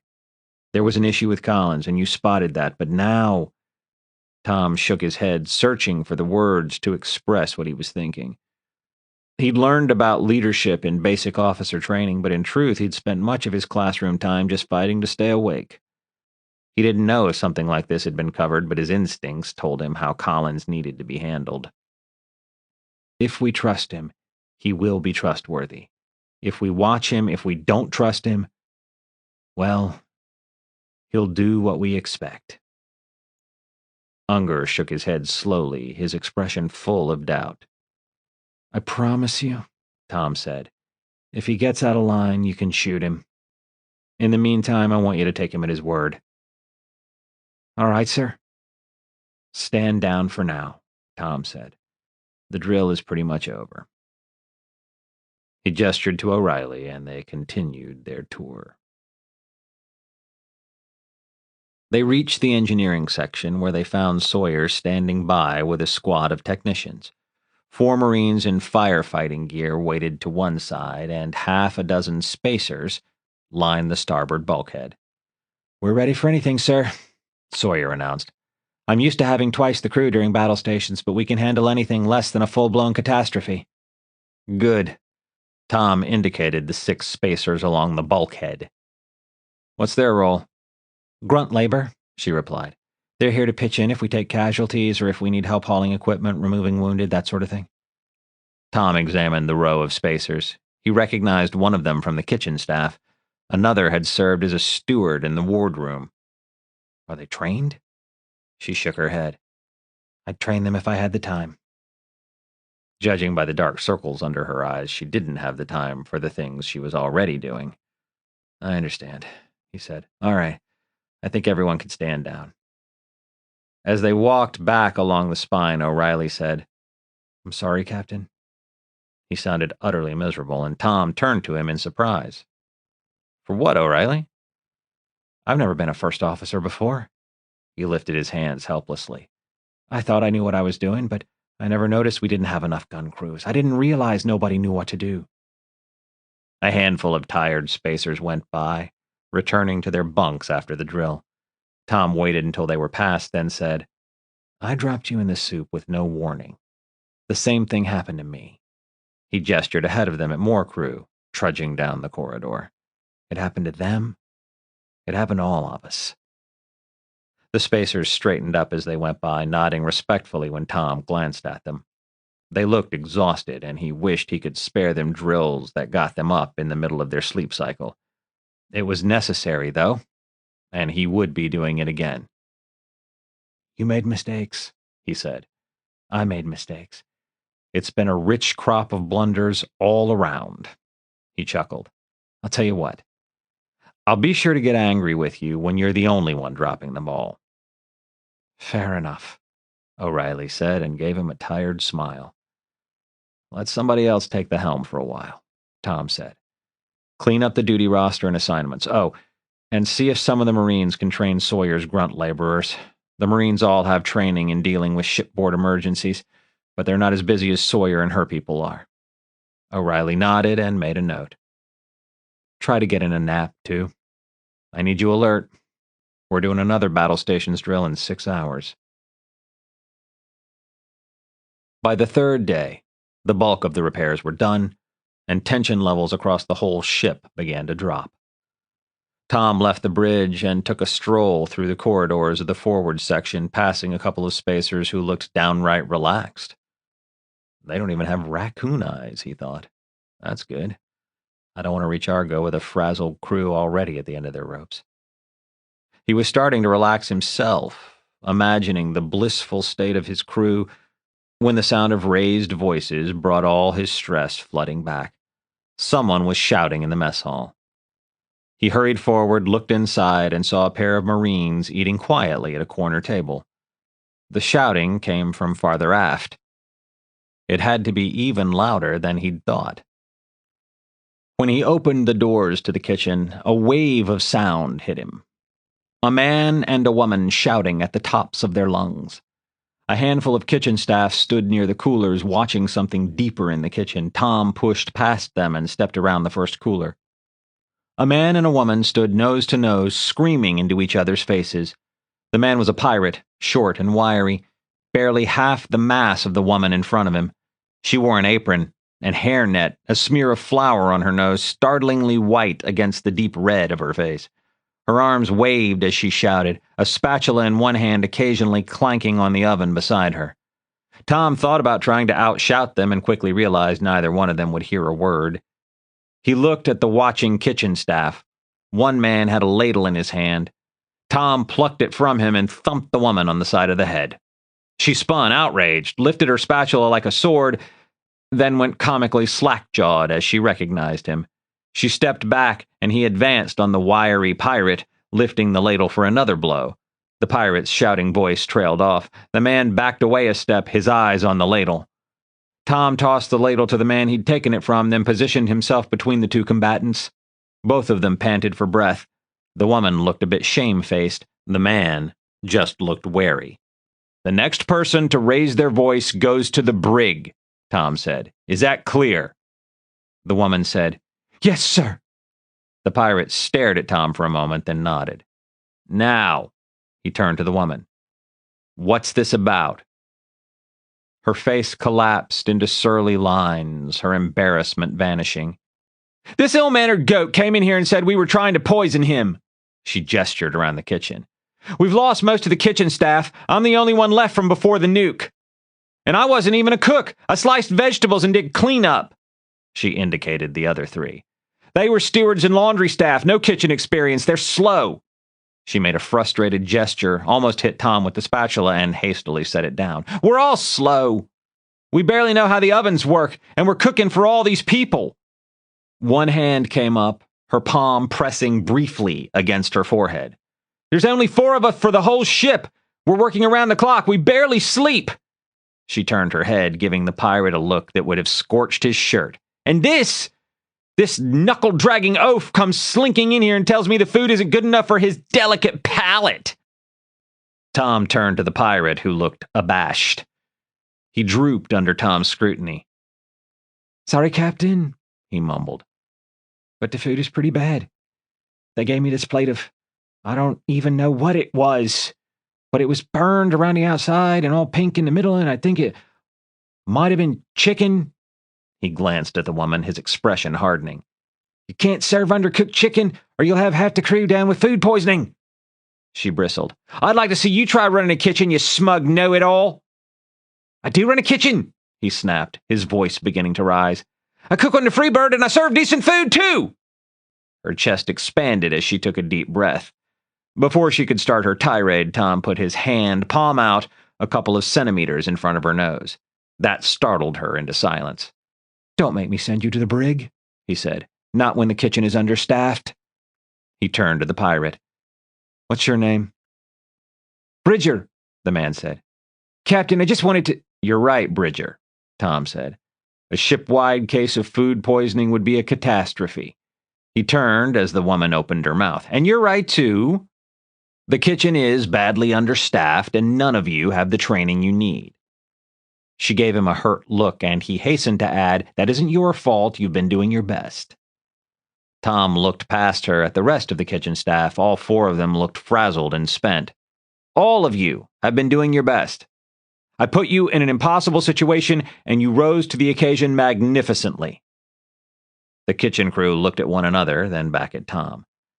"However, it's time you had some help. Experienced help." He turned to face Bridger, whose face drooped in dismay and dawning realization. "That's where you come in, Bridger." "Now hold on." Tom waited while the man thought for a moment, some of the dismay leaving his face. "Actually," Bridger said at last, "that might not be so bad." "I'm glad you think so," Tom said dryly. Because I'm not offering you a choice. He looked at the woman in the apron. He's got skill and knowledge, and he'll work hard. You'll be able to get more sleep. She nodded dubiously. Tom turned to Bridger. These people have been working harder than you ever worked in a kitchen in your life. They deserve your respect, and they'll benefit from your leadership. Bridger nodded. Then it settled. Bridger, you're in the kitchen from now on. The rest of you will assist him. But first, I think some apologies are in order. I shouldn't have screamed at you, Bridger said immediately. I thought you didn't care. He squirmed a little. I was wrong. I overreacted, the woman said. I'm really short of sleep, and I'm used to working with my friends. Her face began to crumple as she said, but they're all dead. All right. Take a break, Tom said. He gestured at the woman and her 3 companions. All 4 of you, take a few hours. He glanced at his bracer, checking the time. Come back at 1400. Get some rest. He looked at Bridger. In the meantime, you can familiarize yourself with the kitchen. Right. Bridger's attention was already drifting toward the ovens. Tom slipped out of the kitchen and continued on his way.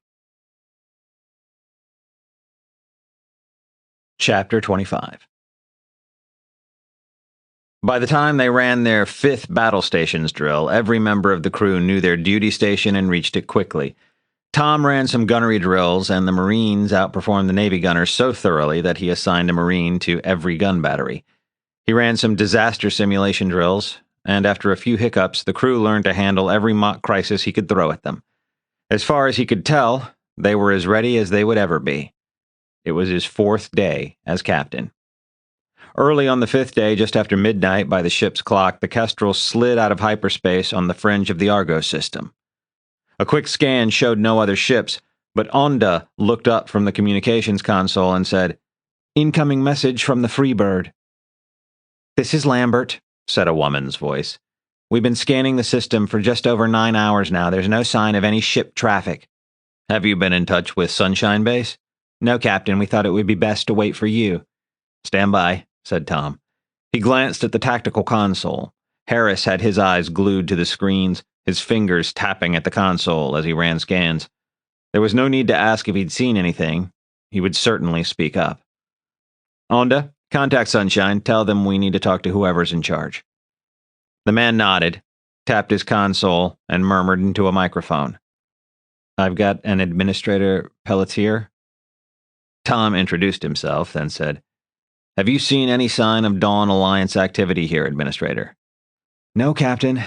The man sounded distracted and annoyed. The DA doesn't come to Argo. Now, if you don't mind, I'm a busy man. You're about to get busier, Tom said grimly. O'Reilly, bring us in close to Argo. Then he told Pelletier about the outbreak of war. You need to evacuate Sunshine immediately, he said. You're lucky the DA isn't here already. That's ridiculous. The administrator sounded offended by the very suggestion. We can't evacuate. It's out of the question. Do you know how the Dawn Alliance treats prisoners? Tom demanded. Pelletier scoffed. We won't be prisoners. Honestly, Captain, you're being alarmist. Half my crew is dead, Tom snapped. Don't tell me I'm being alarmist. What did you call yourself? The man said. Acting Captain? I'd like to talk to your real commanding officer.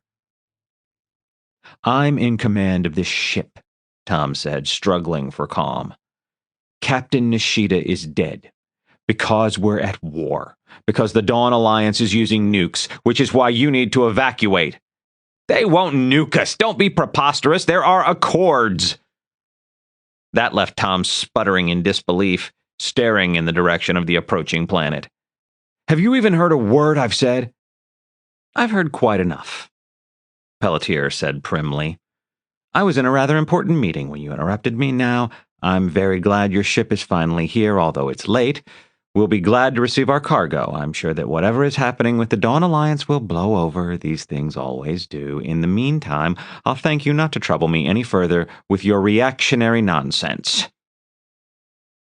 The connection broke with an audible click. Tom spent a moment just staring through the forward window. Is he for real? Civilians? O'Reilly said with a shake of his head. What do we do now, Captain? We get into orbit, and we go down in a shuttle, said Tom. We start telling people in person that the clock is ticking and they need to get out of here. He looked at Onda. Call the Freebird, tell them to land at the station. They're to take on as many passengers as they can and leave immediately for Garnet. He rose from his seat. Mr. O'Reilly, you have the ship. I'm going to the shuttle bay. Tom took a pair of Marines with him to bolster his authority and piloted the shuttle himself. In truth, the shuttle AI did pretty much everything, but he was ready at the controls in case of problems. They descended through the thin, hazy atmosphere of Argo toward Sunshine Base. The planet had very little to recommend it, other than a gravity just over 90% of Earth normal. That would have been enough to make it a candidate for terraforming, but a cycle of lethal solar flares erupting from the local star every decade or so meant that life could never take root. Argo had been passed over during the great wave of terraforming in the green zone. The atmosphere, mostly inert gases, held little oxygen. Tom expected to wear an air mask as he walked from the shuttle to the station, but when Sunshine Base came into view, he saw a couple of large ships parked on concrete landing pads with flexible tunnels connecting them to the domes of the station. He recognized one ship immediately, the Spring Sunshine. The freighter targeted by the Freebird stood on her tail beside the base. The base consisted of 6 small domes with a larger central dome in the center, all of them connected by covered tunnels. From above, it all looked bleak and functional and colorless, and Tom shook his head, glad he'd grown up on a world where you could go outside. His console flashed as the shuttle received instructions from the Sunshine AI. Tom's fingers twitched with the urge to take control, but he made himself sit back. It galled him to admit it, but the shuttle could land itself more deftly than he could. You have enough on your plate, he told himself. You don't need to worry about piloting, too. Those freighters should be lifting off, he thought as the shuttle descended. He wanted to believe that refugees were streaming aboard while the crew warmed up the engines. But he suspected nothing of the sort was happening. The shuttle touched down in the middle of a yellow circle just beyond one of the smaller domes. Tom was reaching for the air mask stored under his seat when something moved on the landing pad outside. He watched, startled, as curved sheets of polymer rose from a gap in the concrete. The sides of a small dome rotated upward, a quarter of a sphere coming up on either side, rising and turning until the shuttle was completely enclosed. The shuttle's running lights came on automatically as the dome closed above them, blocking out the sun. Interesting, Tom muttered, and moved to the main hatch.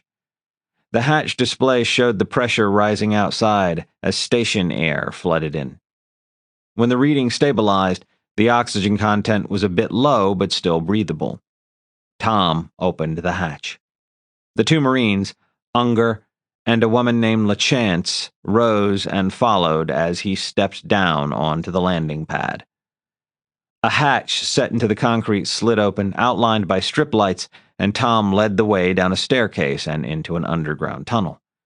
The tunnel rose a few meters later, and they entered the nearest dome of Sunshine Base. They ascended into a broad corridor. A man and a woman strolled past, nodding and saying a polite hello as they went by. These were not panicky people in the middle of an evacuation. These were people with no idea how much danger they were in. The corridor ran laser straight through the dome and into the connecting tunnel to the main central dome. Tom kept walking, noting that the ceiling changed, curving to match the shape of the covered tunnel he had seen from above. The base was a good deal more pleasant on the inside, the walls done in soft pastel colors, the tunnel lined with planters. By Earth standards, it wasn't much, but compared to shipboard life, it was quite nice. Too bad they would have to leave it all behind. He estimated the smaller domes to be about 20 meters across. The main dome was more than twice as wide. When he walked through an open hatch into the main dome, he couldn't tell if his estimate was correct. He was in a corridor that could have been part of almost any ship or building.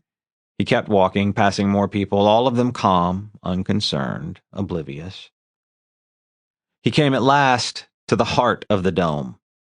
Now, for the first time, he could see the structure of the dome itself.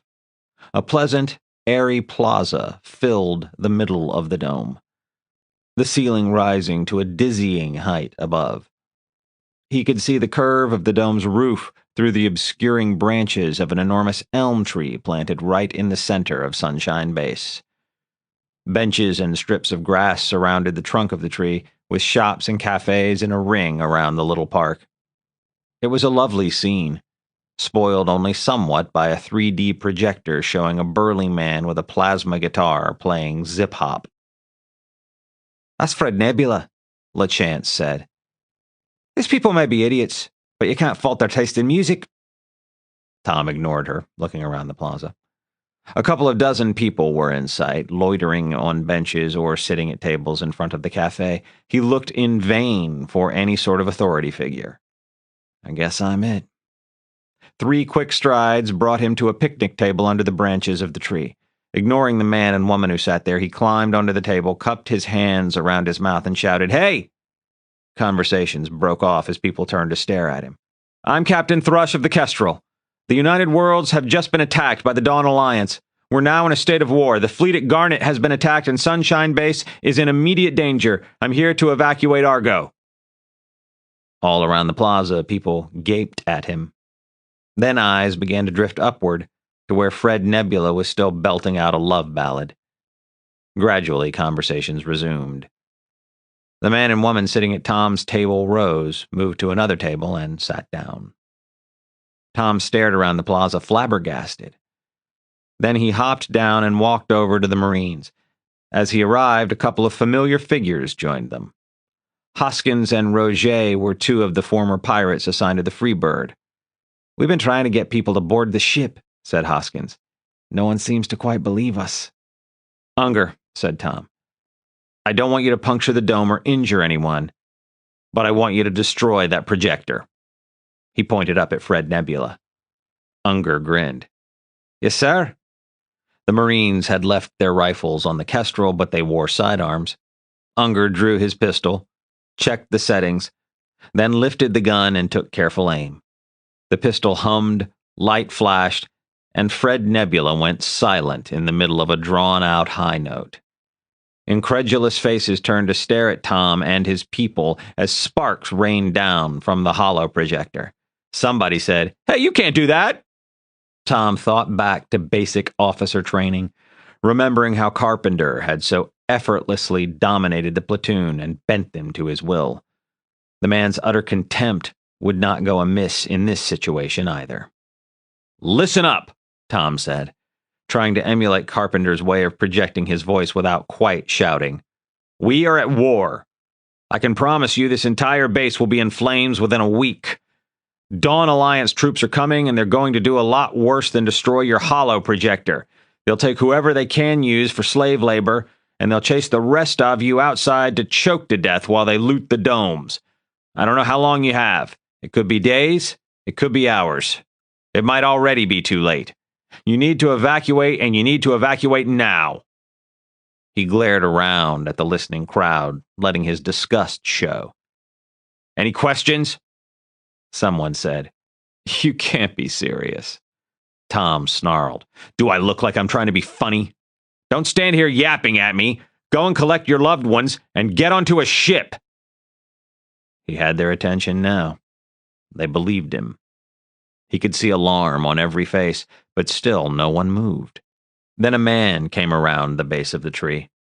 A stout figure in a dark uniform, and Tom saw flashes of relief on some of the faces around him. This was an authority figure they recognized, someone they trusted to put things right. Tom eyed the man as he came bustling up. He wore a black uniform with red epaulets and a red stripe on the legs of his trousers. He didn't have a gun, but some sort of hand stunner hung from his belt. He had to be a local constable. He arrived out of breath, his face red and angry. "What do you think you're doing? You can't disturb the peace like this!" The man looked from Tom to the Marines, then stared at the pistol Unger still held in one hand. He touched a nervous tongue to his lips. "Peace is over," Tom said. "We're at war now, and you need to flee." The man said, "But..." His voice trailed off. "Do you have a family?" Tom said softly. The constable nodded, his eyes wide. "Go and get them. Put them on a ship. Do it now." For a long time the man stared into Tom's face. Then he turned, his movements quick and jerky, and started across the plaza. By the time he'd gone a dozen paces, he was running. That was all it took. People left the plaza, moving in every direction, some of them making calls on data gloves or with their implants as they hurried away. "Sir?" said Unger, and pointed. A group of people came toward the base of the tree, fighting the flow of people leaving the plaza. 2 men and 2 women. They were dressed like spacers, in matching jumpsuits in dark red with orange trim. As they drew close, Tom saw logos stenciled on the front of each jumpsuit. A stylized rocket ship with a ringed planet behind it. The group stopped in front of Tom. A middle-aged black woman said, "Captain Thrush? I'm Captain Cosgrove of the Thorn Apple."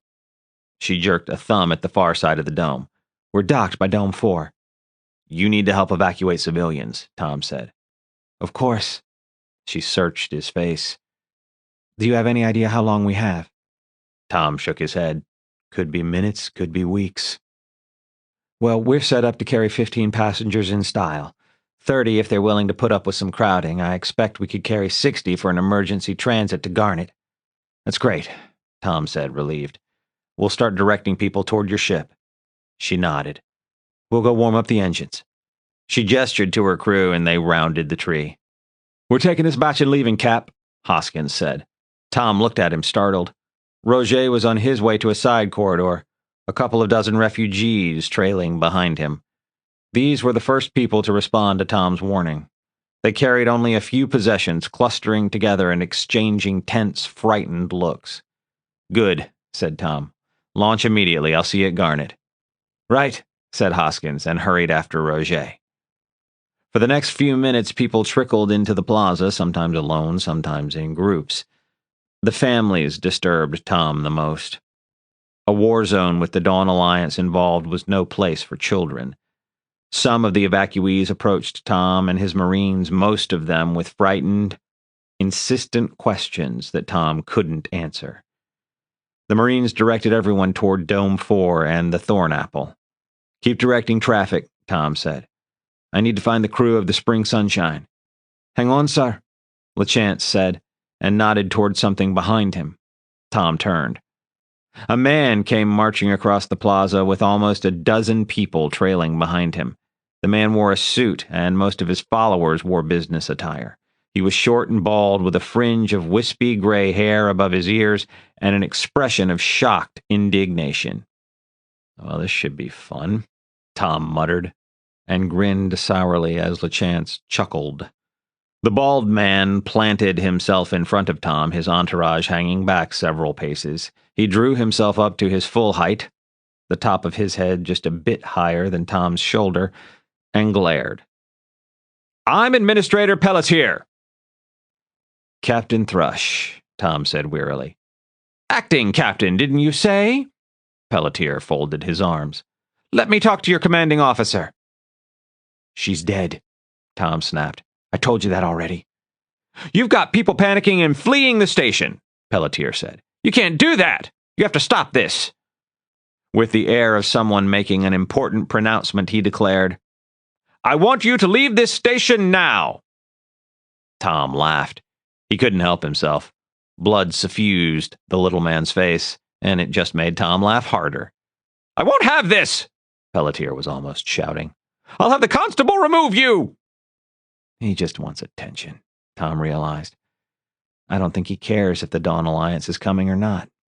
Something is happening, and he needs to be in the middle of it. Whatever people are doing, he needs to oppose it so he can be a big shot. Tom lifted his gaze, looking over the top of Pelletier's head at the cluster of people in business suits and starched shirts. "The United Worlds is at war," he said. "This is not some kind of sick joke. They've attacked Garnet. They've attacked my ship. They've killed half my crew. This is not an abstract political debate. This is a matter of life and death. People have died already, and a lot more people are going to die before this war is over." Everyone who evacuates now will still be alive and free a week from now. Those of you who stay," and he glanced at Pelletier, "will soon be guests of the Dawn Alliance. So make your choice, but choose quickly." Pelletier said, "We're not going anywhere." "The Thornapple is currently loading passengers," Tom said, ignoring him. "Dome 4. Several of Pelletier's entourage slipped away from the group, joining the flow of evacuees. Pelletier watched them leave, then returned his gaze to Tom. He looked shaken, as if the reality of the situation was finally sinking in. "You need to evacuate," Tom told him softly. You have to protect us. You're the Navy. It's your job." Pelletier seemed to swell, his uncertainty vanishing under a fresh wave of outrage. "I demand your protection." Tom stepped around him and walked up to one of his followers, a woman in a pinstripe suit. A hunted look came into her eyes, and she looked at the people around her, avoiding Tom's gaze. "I need to find the Spring Sunshine," Tom said. "Can you tell me where it's docked?" She stared at him, completely flustered, and didn't speak. "Dome 2, said the man behind her. "Are we really at war?" Tom, suddenly fed right up, said, "Of course we're at bloody war. Do you think I would come here and make it all up? You people are idiots." Rage rose inside him, and he fought it. "You're a captain now. Think about your mission. Navy captains don't punch civilians for asking stupid questions." He took a deep breath and said, "Which way is Dome 2? No one spoke, but a man pointed to the left. "Thank you." Tom turned his back on a sputtering Pelletier and walked away. In a corridor on the far side of the plaza, he had to push his way through a crowd of local women, all of them elderly, who muttered and glowered at him as if the war was his idea. At least they were moving in the direction of the Spring Sunshine. He got past them and made it to the connecting tunnel to Dome 2, where he found a man in an elaborate merchant captain's uniform coming toward him, a woman in a similar uniform at his elbow. All three of them stopped. The captain doffed a hat decorated in gold braid, looked at Tom's uniform, and said, "Lieutenant?" "Acting Captain Thrush." That made the captain's eyebrows climb his forehead. He recovered quickly and said, "I'm Captain Mayberry of the Spring Sunshine. This is my first officer, Lieutenant Jackson." "I was on my way to find you," Tom said. "This base has to be evacuated immediately. Your ship will have to carry evacuees back to Garnet. It's the nearest safe place." Relatively safe, he thought, remembering the carriers coming out of the hyperspace clouds. Please let it be safe. Mayberry spent a moment absorbing that. "We'll do what we can, of course," he said. "I fear it may be less than you're hoping for, though." He glanced behind him. "We overtaxed our engines fleeing from those pirates. Thank you, by the way, for your assistance. We never had a chance to thank you at the time." Tom nodded impatiently.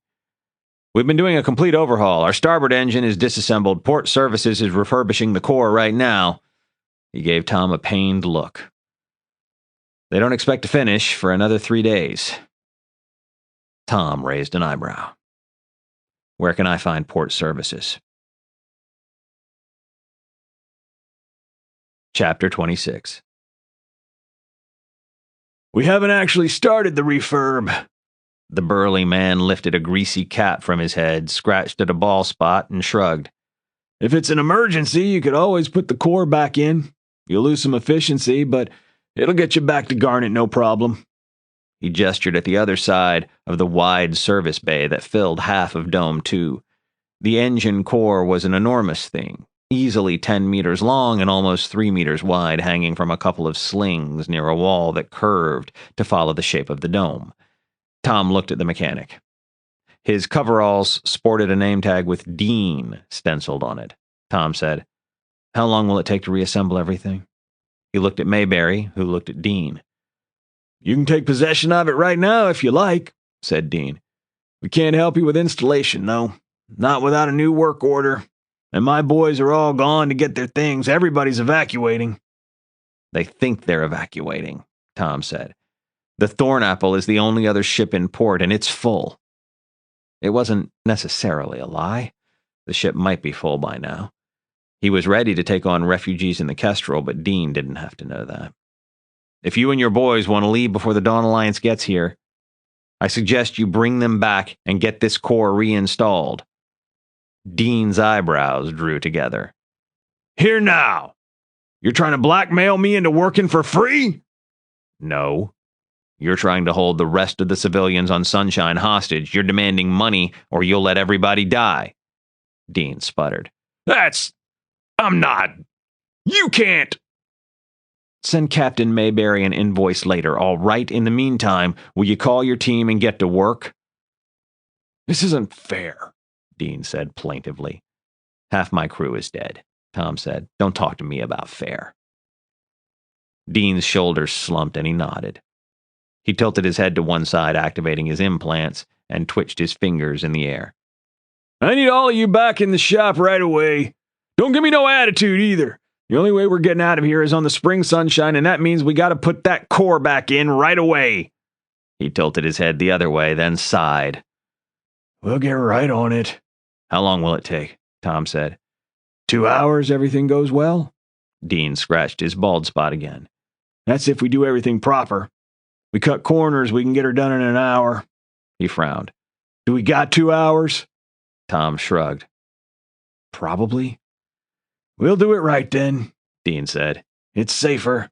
Any hostile ships turn up will speed things up. My crew is at your disposal if we can help, Mayberry said. Thanks, Captain, Dean said. Actually, if you want a spot for me, I'll bring the big hauler over and we'll get the core out of the sling. The two men moved away, Dean talking and pointing. Jackson grinned at Tom and said, That was some nice diplomacy, Captain. He chuckled. The things they don't teach you in basic training. Dean's a good guy, she said. He won't try to send us an invoice. Once he thinks it through, he'll be ashamed he even brought it up. How many passengers can your ship take? 20 officially, Jackson said. I'm sure we can do 50 or 60 if we have to. They won't be too happy by the time we reach Garnet, but we'll make it. She smiled ruefully. If we have to lug them all the way back to Earth, they'll mutiny, and I won't blame them. I'm sure it won't come to that, Tom said. I hope it won't come to that. I better go help, Jackson said. She turned to follow Mayberry, and Tom headed back to the plaza. The thornapple's gone, sir. Tom nodded to Unger. That's good, I guess. He looked around the plaza, which was filling with refugees. They stood in clusters, bags and parcels heaped around their feet, fidgeting or talking quietly. What's going on here? They're using this as a gathering point while they waits for the spring sunshine to start boarding, he pointed. These fellas are organizing it. Tom looked where he pointed and saw a heavy-set woman in the same dark uniform as the constable he'd spoken to earlier. She tried to walk past a group of evacuees, stopped when someone plucked at her sleeve and spoke to them, her hands making placating motions in the air.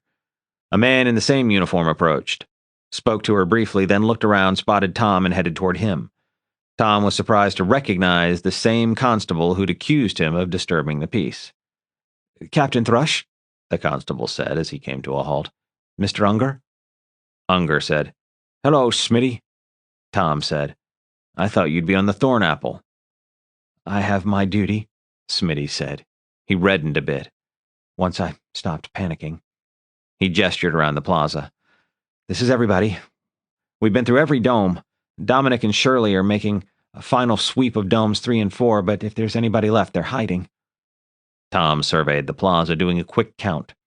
Roughly 36 people stood under the tree, or sat on benches or at picnic tables. The spring sunshine would be able to take all of them without much trouble. Good work. The only ones who are going to be a problem are that lot. Smitty nodded toward a cluster of people standing in front of an empty cafe. They refuse to leave. They say somebody has to stay and take care of the base. He snorted. They seem quite offended with the rest of us for abandoning them. Tom looked toward the group and found them all glaring in his direction. It was Pelletier's followers, looking stiff and angry in their business suits. He couldn't see Pelletier at first until the man peered around the shoulder of a taller woman to shoot daggers at Tom with his eyes. I suppose we'll have to haul them out by force, Tom said. Not until all the civilians are loaded, though. He looked at Smitty. I could use your help for that, you and your team. Smitty didn't look happy at the prospect, but he nodded. If we're abandoning the base, I guess I don't have to worry about them firing me. Tom chuckled. That's a spirit. It should be about 2 hours until they start boarding. He thought for a moment. Actually, it's 2 hours until the ship should be able to lift off. We should get people boarding in about an hour and a half. Smitty's eyes slid sideways as he checked the time on his implants. Can do, he said. I'll go talk to Captain Mayberry. He hurried away. If we leave the morons behind, everybody else will have a lot more elbow room, Unger said. Don't tempt me. Tom took a deep breath, looking around. What am I forgetting? I can't think of anything, Unger said. That's life in the military. He spends a lot of time standing around waiting for the other side to do something. He gestured in the direction of the spring sunshine. Or waiting for somebody else to do their part. Tom nodded, telling himself to relax. He felt an overpowering urge to do something, though. Leaving Unger, he walked around the big elm tree, wondering if the tree would survive the war. It would be a shame if it died or was destroyed. It was beautiful, and it had taken decades to grow. A small face peeked around the trunk at him, then drew back. Tom stopped walking and waited. After a moment, the face reappeared, a little girl no more than 6 or 7 years old. She stared up at him, eyes wide and unblinking, then stepped into view. She wore a pink dress and shiny pink slippers, and a pink bow decorated her hair. Hello, Tom said. My name is Tom Thrush. Her nose crinkled. That's a funny name. Rebecca! That's not a nice thing to say. A woman came around the tree, reaching for the little girl's hand. She and the girl had the same black curly hair, the same pointed chin. That's all right, Tom said. It is a funny name. He smiled at Rebecca. It's Cree. She cocked her head. What's Cree? Cree are from Earth, he said. But there's a lot of us in space now. We were one of the indigenous tribes in North America. Seeing her blank look, he added, That's a continent back on Earth. By the look on her face, she was already bored with this history and geography lesson. She said, Are you in the Army? I'm in the United Worlds Navy, he said. When her nose crinkled again, he said, It's like the Army. Oh, she thought for a moment. Mommy says bad people are coming here. She says we have to run away. Tom nodded, aware of the mother's eyes watching him. Your mommy is right. Are the bad people going to hurt us? No. He wished he felt more certain, but he shook his head as if there was no doubt. You're going to fly away in a couple of hours. You'll be long gone by the time the bad people get here. Mommy says the ship needs fixing. Tom, who was almost beginning to miss his conversation with Pelletier, nodded. Yes, the repairs are almost done, though. He started to edge away, hoping the little girl would accept this reassurance. He should have known better. What if the bad people get here before the ship is fixed? He opened his mouth to tell her there was no danger of that. Then he hesitated, his mouth open. Finally, he stepped toward her and dropped into a squat so their eyes were at the same level. That might happen, he said. But I have a spaceship in orbit. He pointed at the ceiling. If it's a warship, if bad people come, I'll protect you, I promise. She stared at him, solemn as a statue. Finally, she said, Okay. Your job, said Tom, is to stay close to your mother and be brave. Can you do that? Rebecca responded by lifting a hand to her forehead in a grave salute. Tom saluted her back, then stood. Good girl. Unger tapped him on the shoulder, filling Tom with relief. Sir, I need to speak to you. Either he's very perceptive or there's some new crisis. He let the Marine lead him away from Rebecca and her mother. What is it? A ship just came out of hyperspace. The Dawn Alliance is here. Tom wanted to say that he needed a moment to think. His subconscious, though, had been preparing without his active attention. He was surprised to find that he knew exactly what to do. Go to the Spring Sunshine and tell them to hurry up with the repairs. Unger nodded and left at a run. Smitty! Tom bawled. The constable came hurrying over. Tom, seeing that every eye in the plaza was on him anyway, pitched his voice so everyone could hear. "The Dawn Alliance is in the system. We need to get everyone aboard the Spring Sunshine." He held a hand up as people started to move. "Now, the ship is still finishing repairs. She won't be leaving for at least half an hour, so there's no need to panic, no need to trample anyone. Move in an orderly fashion to the ship." People filed toward the corridor leading to Dome 2. Tom walked toward Pelletier and his people, LeChance coming over to join him. A row of stubborn faces stared at him as he came to a stop. "I was going to forcibly remove you," Tom said. "I still would if time permitted, but we're out of time. I urge you to get to the Spring Sunshine while you can." No one moved. Pelletier had 7 followers left. All of them looked stubborn, implacable. "Suit yourselves," Tom said. "Don't interfere with the evacuation. Beyond that, all I can say is good luck with the Dawn Alliance." He turned away, looking toward the sound of running footsteps. It was Unger. He joined Tom and LeChance, then glanced at Pelletier's people a few paces away. He didn't bother lowering his voice as he said, "Are we herding the idiots onto the ship?" "No. We're heading back to the shuttle." Tom looked around at the rapidly emptying plaza. "We've done what we can here. Now our place is on the Kestrel." Pelletier, foolish as he might be, was right. It was the Navy's job to protect the people of Sunshine Base. We have to stop that ship. Chapter 27. The shuttle rose from the surface of Argo, acceleration combining with the ramping up of the shuttle's gravity field until Tom felt as heavy as an elephant. It was responsibility, not gravity, that really weighed him down. The cockpit windows showed dark sky without stars or ships. He brought up a view from the aft camera, watched the base shrink with distance, and told himself he'd done enough. Most of the personnel were safe, and most of those who remained would be clear of the base and into hyperspace in a few minutes. As for Pelletier and his followers, well, they had a right to go to hell their own way. I did what I could. It wasn't enough, but it was all I could do. Stars emerged from the darkness as the shuttle cleared the atmosphere. The Kestrel loomed ahead, expanding as they approached, and Tom imagined the frigate suddenly racing away. The bridge crew had to be considering it. This was a dangerous place to be, after all. Were they tempted to flee? Did they think they'd be safer if they left their captain behind? He kept leading them farther and farther from Garnet, after all. Were they right? He thumbed a button on the dash, calling the Kestrel. When the frigate responded, he said, "What's your status?" "We're good for the moment, sir," O'Reilly responded. "I got one ship, no other portals, no other contacts. It looks like maybe a light cruiser." He sounded not panicky, but certainly rattled. "What do we do, sir?" "Don't leave without me."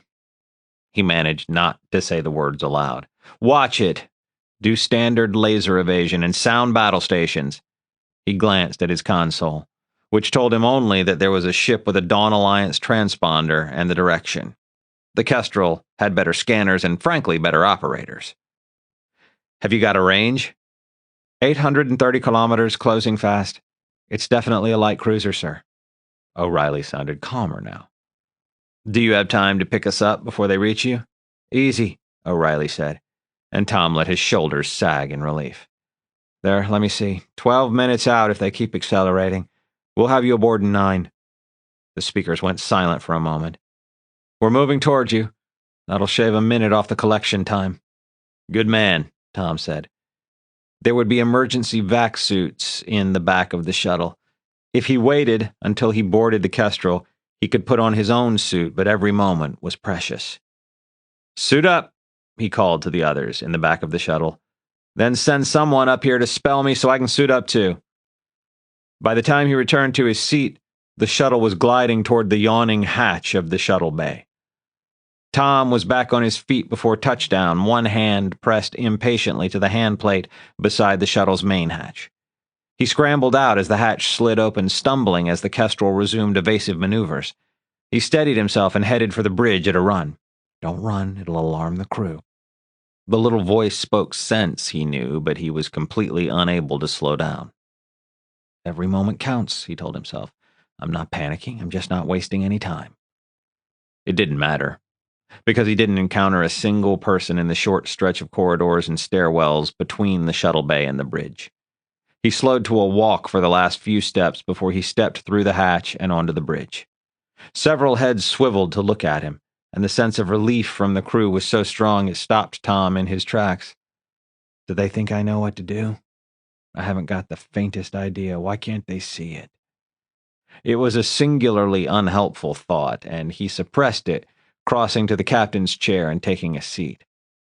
He'd gotten used to the chair in the long days since he'd taken command. Now, though, in the face of a crisis, he felt the significance of it moving more strongly than he had since the day he took over. Oh my God, I don't know what to do. I'm not a real captain. I can't handle this. Well, what would a real captain do or say? Status? Tom said, surprised that he sounded quite calm. The bogey is headed directly toward us, O'Reilly said. They haven't tried to contact us, and we haven't tried to talk to them. They're about 11 minutes out. The other ship had stopped accelerating then. Cruisers, even light cruisers, were a class up from frigates. The bogey would have more mass, more gun turrets, more missiles in her magazines. She would be able to dish out more damage and soak up more damage when the Kestrel fought back.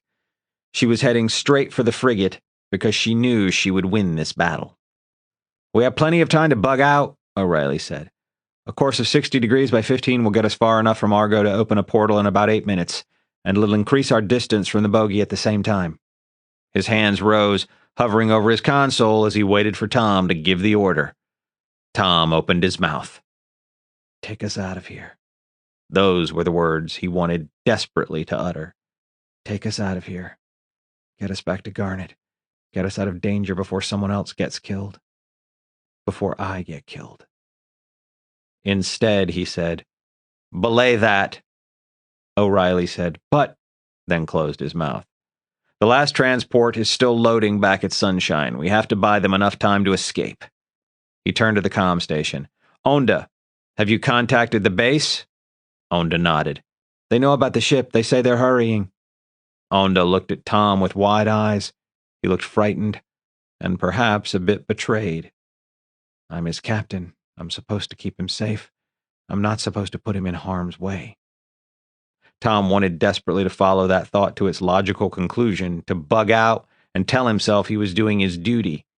He felt himself wavering and closed his eyes, remembering little Rebecca and her grave salute. He opened his eyes. He'd made his decision, but a bowel-watering fear still filled him. I need to make it irrevocable. Otherwise I'll lose my nerve, and Rebecca and her family and all the others will pay the price. He grabbed the microphone on the arm of his chair. He brought the mic up near his mouth and heard the bridge speakers hum as the mic went live. "Now hear this? This is the captain speaking." His own voice came from the bridge speakers, amplified, distracting him. He hesitated, gathering his thoughts, gathering his nerve. "A Dawn Alliance light cruiser has entered the system and is threatening Sunshine Base. The last civilians are still evacuating. The only thing between the light cruiser and the civilians is us." The bridge was silent, every eye fixed on him.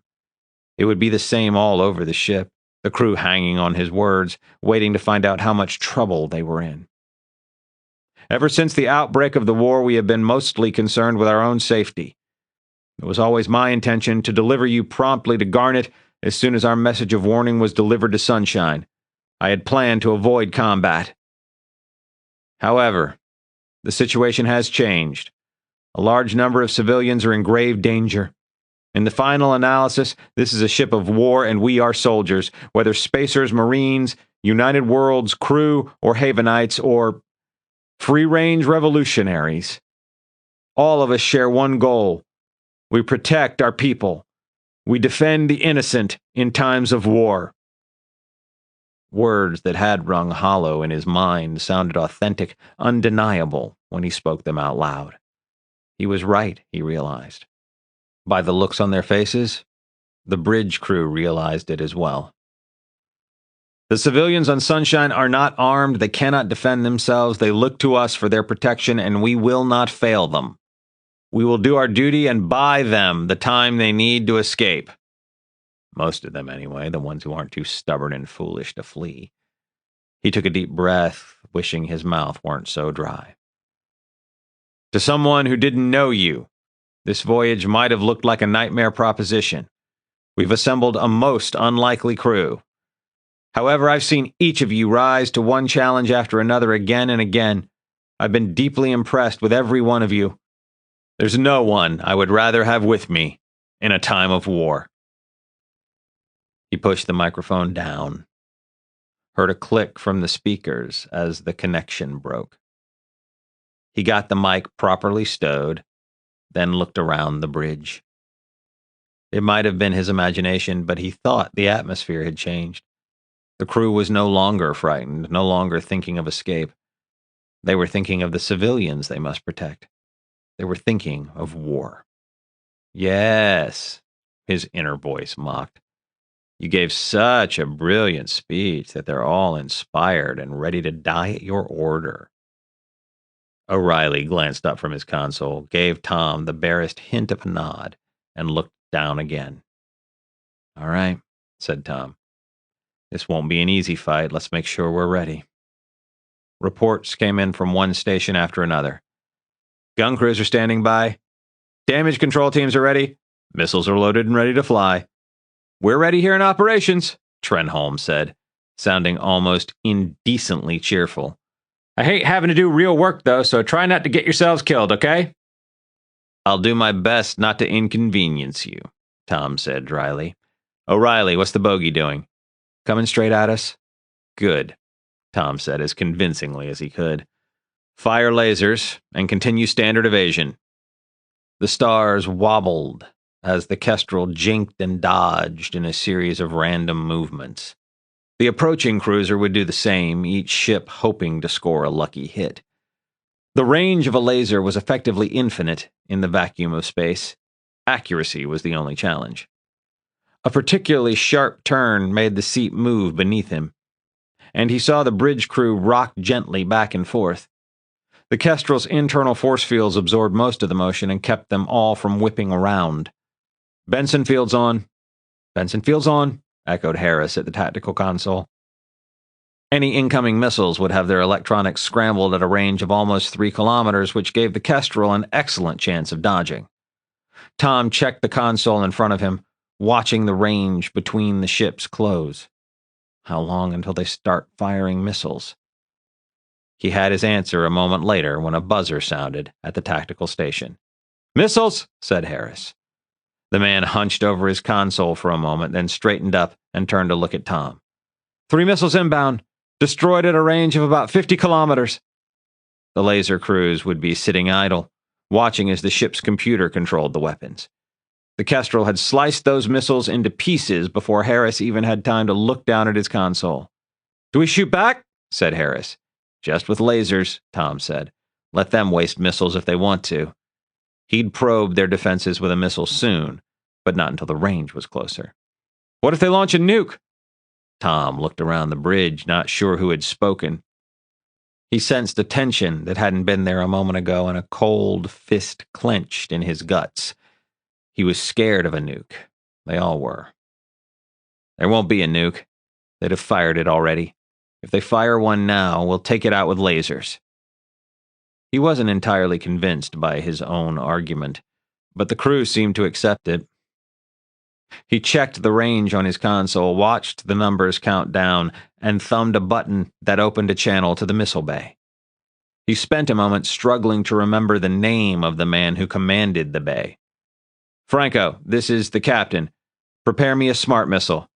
Already in the launcher, said Franco. Stand by for just a moment. He watched his console until the range closed to 100 kilometers. Fire the missile now. Missiles away, said Harris. Tom glimpsed the missile, or at least the flare of light from the tail, before it vanished in the distance. Smart missiles dodged and zigzagged as they flew, avoiding a lot of laser fire. They carried a primitive scanner package, calculated the range to their target, and stopped evading just outside the reach of a Benson field. The missile would coast in for the last few kilometers, unconcerned with disruptions to its electronics. A good defense package could still destroy a smart missile at considerable range.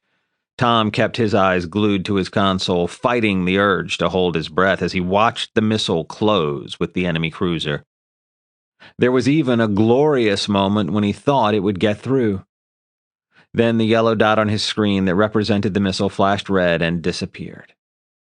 Destroyed at a range of 3 kilometers, Harris reported, and Tom let his shoulders slump. The cruiser had tagged the missile at almost the instant it entered their Benson field.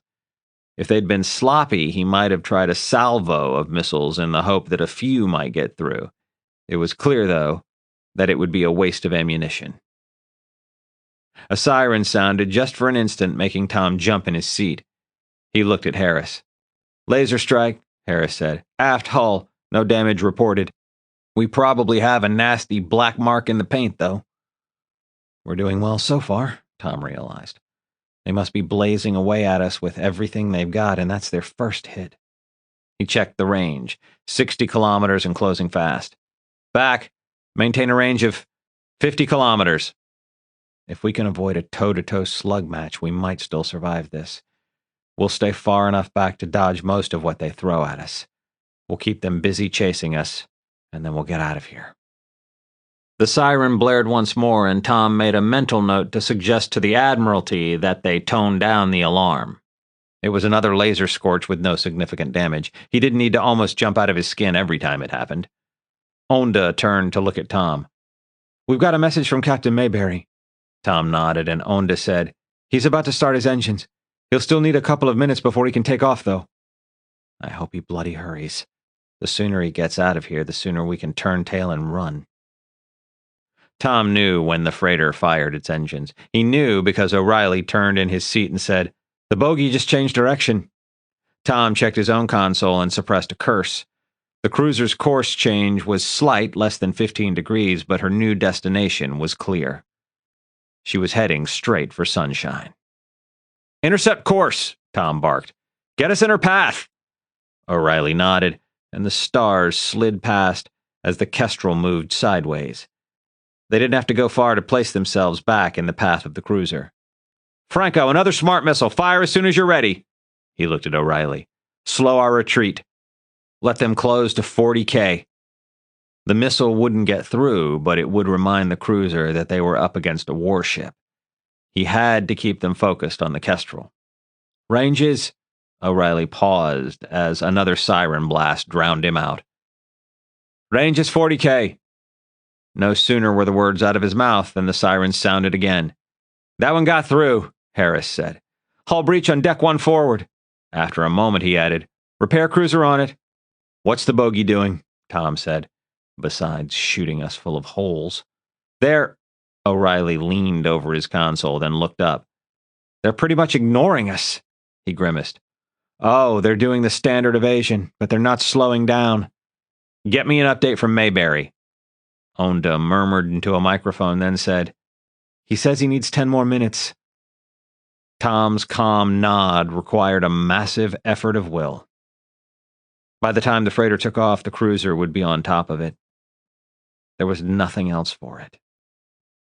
"O'Reilly, we're done retreating." Chapter 28. There was no sense of deceleration as the Kestrel slowed. Tom caught his first glimpse of the other ship, though, a glittering point of light that could have been a star except for the way it wobbled. A moment later, he lost it among the stars. "We're quicker than they are," he said. "It's our one advantage, and we can make the most of it at close range." It wasn't the most convincing claim, but if it gave the crew hope. A series of metallic pings echoed through the bridge, making Tom flinch. A line of faint marks appeared on the window, running from the bottom starboard to the top center. Tom rose from his seat and walked forward, peering at the window. Each mark was a tiny pit in the glass. "They've got guns," he said. The cruiser was even better armed than he'd thought, and it scared him. He kept his voice light, though. Doesn't look like they amount to much. He returned to his chair and sat, doing his best to look casual. We're getting our own licks in, too, sir, Harris said. I'm sure we've hit them half a dozen times. His bravado would have been more convincing if the damage siren hadn't sounded yet again the moment he stopped talking. The siren sounded again, then again, and Tom barked, Somebody silence that! Missiles, said Harris. Tom looked at his console, saw 9 points of red light racing toward the Kestrel, and watched them wink out one at a time as the Kestrel's lasers did their work. The last missile looked terrifyingly close when it vanished from the display, but the actual range was several kilometers. The hatch to the bridge slammed shut, and Harris said, Hull breach on deck 2. He looked at his screen. Also deck 1 in the aft section. The cruiser was clearly visible now, though it looked no bigger than a housefly. Tom tapped his console and brought up a view from the forward scanners. The cruiser filled the little screen, shaking and jerking as the computer compensated for the other ship's evasive maneuvers. Black lines marred the front of the hull, burns from the Kestrel's lasers. We're hurting them, he said. Keep firing. It was a useless order. The ship's computer was doing all the shooting, and even if it hadn't been, it wasn't as if anyone was going to let up on a trigger. But it helped remind the crew that the frigate was, indeed, fighting back. A dark triangle flashed across the screen, and Tom leaned in close, peering at the display. She just lost a hull plate. Harris, tell the computer to target that spot if it can. Lower starboard quadrant on the front of her hull. Got it, said Harris, and tapped at his console. A moment later, he said, Damn it, she's turning. Tom checked his display. The cruiser was swinging her nose to starboard, hiding the breach in her hull. Excellent, he said, though he believed the opposite. It means we've heard her. It also means her port side missile tubes are pointing right at us, said Harris. It would shave most of a second off the launch time of her missiles. Target those missile tubes, Tom said. They just made a tactical error. Let's make the most of it. He found the button for the missile bay. Launch a dozen dummies. Dummy missiles were cheap things without warheads or anything but the most rudimentary targeting systems. They were usually used in conjunction with regular missiles to distract anti-missile systems. Right now, Tom just wanted the cruiser's guns to have something else to shoot at. Missiles, Harris said. It took Tom a moment to realize he meant incoming missiles, not the dummies. He started to drop his gaze to his tactical display, then flinched as several concussive impacts rocked the Kestrel. 3 strikes! Harris's voice rose. 2 hits amidships, 1 to the aft section. He was silent for a moment, reading the damage report. It's too bad we never delivered the top cargo pod. It's pretty much destroyed. Tom's thumb had just touched the button for the missile bay when Franco's voice came over the bridge speakers. Captain! He spent a moment coughing, then said, We took some bad damage. I need some missiles, Tom said. What can you give me? We're in the corridor, Franco said. Those of us who are still alive, the whole bay is in flames. A chill spread across Tom's skin as he imagined warheads cooking off and exploding. He pushed the thought away. It wasn't as if the warheads were full of gunpowder after all. They needed electronic detonation to explode. I need you to get back in there, he thought for a moment. Find some Marines. Pull them off whatever they're doing. Tell them I need you back in that bay. Right, said Franco, and the speakers went silent. Missiles! Harris cried, and Tom saw a flash of motion between the ships, then a dozen glowing points of light that elongated as they came closer. It was the rocket trails behind the missiles, he realized. By the time he processed the thought, the missiles were already past. Damage? He said. Then, Harris! Harris turned to stare at him, eyes wide, a bloodless face. I didn't hear impacts, Tom said. What damage did we take? For a long moment, the man just stared. Then he looked down, seemed to stare at his console without seeing it, and shook his head. Finally, he said, No damage, sir. They missed us. They hit our Benson field, went ballistic, and missed us when we dodged. God have mercy, we won't be that lucky again. Get us in close, Tom said. His own voice was rising, he realized, and made himself speak more softly. I want us hull to hull. I want their missiles already inside our Benson field by the time they clear the tubes. It would put the Kestrel inside the cruiser's Benson fields, but since they couldn't fire missiles anyway, it hardly mattered. O'Reilly didn't respond, just worked his console, and the Kestrel surged forward. Harris? Harris looked up. Pull yourself together, I won't tell you again. Right, sir. Harris pressed the heels of his hands to his eyes. Sorry, Captain. Take us up, Tom said to O'Reilly. Around her hull. Get us away from those missile tubes. Soon the only way for the cruiser to fire her missiles would be in a straight line in whatever direction her tubes pointed. He knew they'd hit the other ship's Benson field when every screen on the bridge flashed white. That was fine with Tom. It meant the cruiser was experiencing the same problems. The erratic jerking of the stars stopped as the Kestrel's computer-controlled evasive maneuvers halted. The cruiser stopped wobbling as well. The other ship still looked small, almost harmless, but it grew rapidly as the range closed. A distant flash of light told him a laser was firing. The Kestrel was no longer evading, but without computer assistance, she was far enough away to be quite hard to hit. We've disabled at least one of their starboard missile tubes, Harris said. We might have gotten them both. I can't be sure at this range.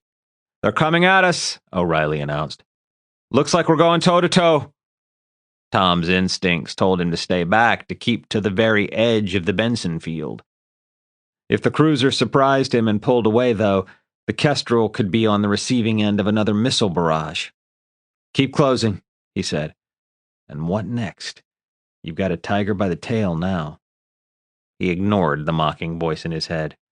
One crisis at a time. We're safe from missile fire unless they're rotating, O'Reilly said, and Tom's stomach sank. He watched the cruiser spin along its axis, showing her top and then her port side. The dark ovals of two missile tubes appeared, then stretched into perfect circles as the ship continued to rotate. Harris spoke urgently into the microphone on his console, telling the gun crews to target the missile tubes. Light blazed in the center of each tube, and Tom knew it was too late. Two missiles streaked out, crossing the void in less than a second. Light filled the bridge window, and Tom raised a hand to protect his eyes. The light was gone before his hand could move more than a few centimeters. A near miss. A very, very near miss.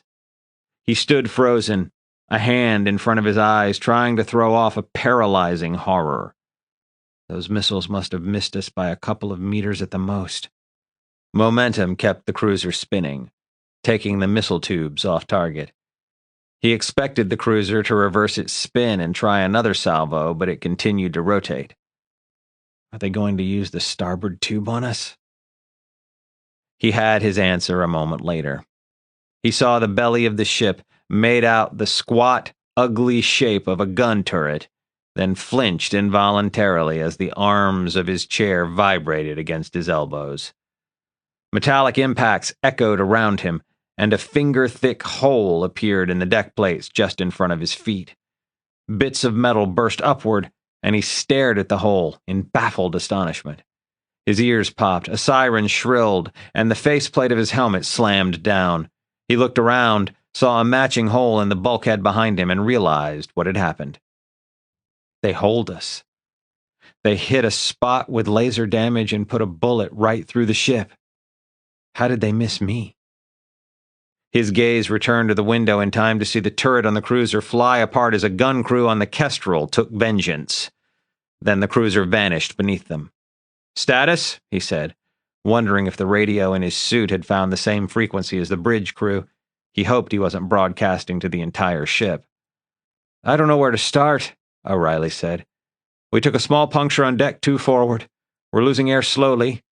O'Reilly waved an arm. The pressure in here is still over 90%. What's that cruiser doing? As if in answer, a tremendous concussion rocked the bridge. There was enough air to transmit the sound of an explosion even through Tom's helmet. He clutched the arms of his chair as the impact nearly threw him to the deck. I think they're firing missiles, O'Reilly said dryly. In fact, I'm almost certain. His hands were on the helm controls, and the starfield beyond the window rose as the nose of the Kestrel dropped.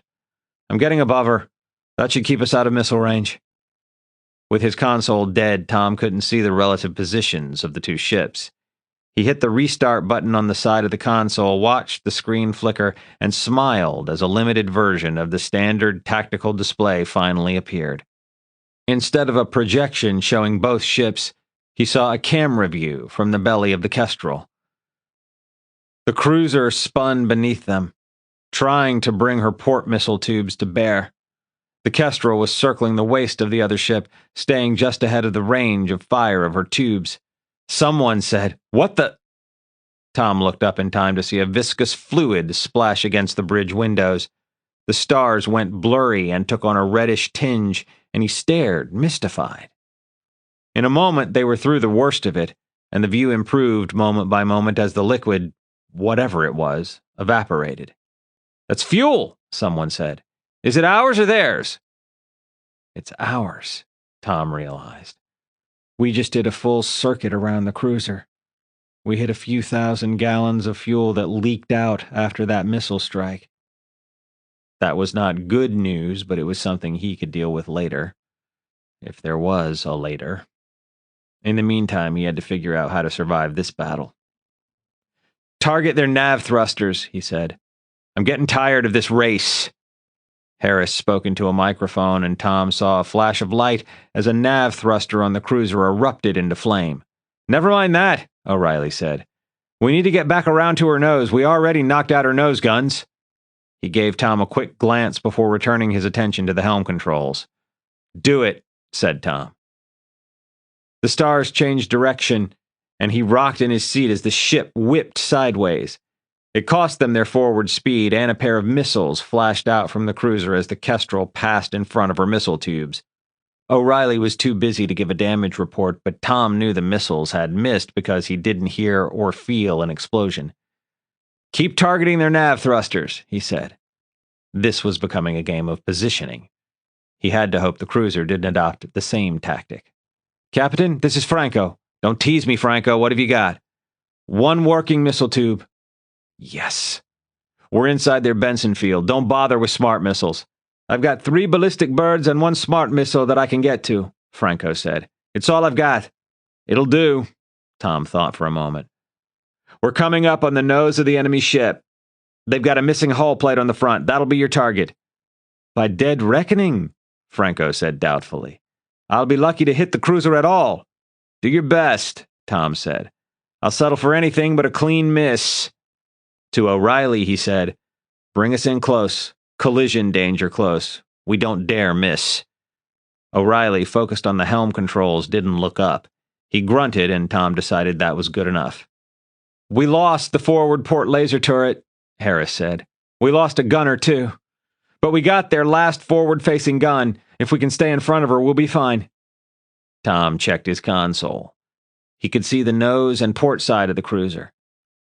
Sparks flew from a nav thruster near her nose, and he could see dark streaks along her hull where the Kestrel's lasers had scorched her. It all seemed like minor damage, though, insignificant scratches on a ship that was frighteningly large and still well armed. The cruiser must have had a functioning nav thruster on her tail, because she was turning, trying to keep up with the circling Kestrel, trying to keep the frigate away from her nose. The Kestrel had to move in a large circle while the cruiser simply rotated, but the Kestrel was nevertheless winning the race. The range between the ships was dropping, which reduced the distance the Kestrel had to travel as she circled. Tom watched on his display as the cruiser grew and seemed to tilt. The Kestrel would be directly in front of the other ship in moments. "Get ready, Franco." "Great suggestion, sir." The man sounded more than a little sarcastic, and Tom blinked, startled. Okay, I guess I asked for that. He wanted to tell O'Reilly to rotate the Kestrel to bring her missile bay to bear on the nose of the cruiser, but O'Reilly knew what he was doing, and he was completely focused on his maneuvers. He didn't need Tom telling him things he already knew. Tom came to the frustrating realization that there was nothing for him to do, and he drummed his fingers on the arm of his chair filled with nervous energy. Firing, said Franco. The screen on Tom's console turned white for a moment as a missile engine flared close to the camera. He saw an explosion, an eruption of crimson flames against the nose of the cruiser, and then another flash of white as a second missile flashed past. I've lost the angle, Franco reported. Correcting, said O'Reilly. Tom stared for a moment into the grainy image on his console, then rose and crossed to the side window. The cruiser was beside and behind the Kestrel, a distance of less than 100 meters. Tom had to press his helmet against the window to see back that far, but what he saw filled him with hope. The cruiser drifted, all purpose gone from her movements. She floated away from the Kestrel, tumbling as she went. Her nose was a battered mess, a junkyard of twisted and burned metal. He stared, and a savage joy rose within him. I've got them. They're crippled, helpless. I can kill every last son of a bitch on that ship. The old familiar rage rose up, red and hot and comfortable, and he clenched his fists, savoring it. At last, revenge. For Brady, lying there on a pallet waiting to die, for all of them, hell for me. They put me through enough, and I finally get to do something about it. A strange paralysis had a hold of him, though. The anger that he'd always taken for granted seemed oddly foreign, like it was something from outside of him, an unwanted intruder clouding his thoughts and goading him into reckless mistakes. He had a sudden sharp memory of the P deck, looking down at Trainer Reynolds, full of a sick certainty that his temper had just ruined his career. He remembered Captain Elizadeh's words. You might want to think about not being quite so easy to manipulate. The pilots who fired the nukes aren't on that cruiser. Neither are the officers who ordered it or the politicians who started the war. There isn't a whole lot of difference between that crew and your own crew. He took a long, slow, deep breath and unclenched his fists, and looked again at the other ship. The more he looked, the more his confidence ebbed. One missile seemed to have done very little damage, striking at an oblique angle and blackening a wide expanse of hull plates without causing a breach.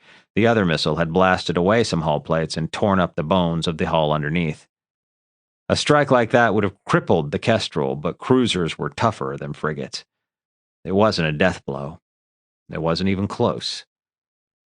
Beyond the cruiser, a bright rectangle appeared against the darkness of deep space. Tom could just make out the outline of the freighter as it vanished into hyperspace. Then the portal closed, and he knew the civilians were safe. We're done here, he said. O'Reilly, get us out of range of her Benson fields, and then open a portal. Aye, aye, Captain? The cruiser dropped away to aft and vanished from sight as the nose of the Kestrel swung around. The starfield steadied, and the deck seemed to tilt ever so slightly under Tom's feet as the ship accelerated. He returned to his chair and sat down as the pulsing light of a hyperspace portal filled the forward windows. A moment later, the seething energies of seventh-dimensional space enveloped the ship. Only when O'Reilly said, "Portal closed," did Tom relax. "Move us," he said. "Take us in the direction of Garnet, but drop us back into normal space in, let me see, 10 minutes or so." You sound like a dithering chump. Be precise in your orders. The aftermath of combat had him feeling exhausted and mushy-brained. You need to get off the bridge before you make a fool of yourself. "We'll stop somewhere in the deep dark," he said, speaking as much to clarify his own thoughts to himself as to inform the others. "Somewhere far enough from Argo that the Dawn Alliance won't stumble on us. We'll do repairs and make sure we can handle hyperspace. And then we'll head for Garnet at best speed." No one spoke, but he saw a few heads nod. Rising from his seat was surprisingly difficult. He felt as if he'd just run a marathon, but he managed it. He walked to the bridge exit and checked the hatch panel. It showed normal pressure on both sides of the hatch. So he opened the faceplate of his helmet, then opened the hatch. I'm going to assess damage. Call me if anything goes wrong. He stepped through the doorway, then paused. You all did very well. I'm proud of you. He turned away before anyone could answer and went to see what was left of his ship. Chapter 29. What the hell do you mean we're stranded? Sawyer, the front of her vac suit, blackened and melted, gave Tom the kind of look that said if she gave voice to what she was thinking, she'd be guilty of gross insubordination. She stank of sweat and burned plastic. The whole corridor reeked. The two of them stood at the forward end of the spine on the lower deck. A mixed crew of Marines and spacers worked behind her, opening panels in the bulkheads and lifting deck plates. Not stranded, Sawyer said. Not exactly. We just can't get back to Garnet. Tom flapped his arms in exasperation. That sounds to me like we're stranded. Her sigh told him she was every bit as frustrated as he was. We have fuel. We could travel a good 10, 15 light years.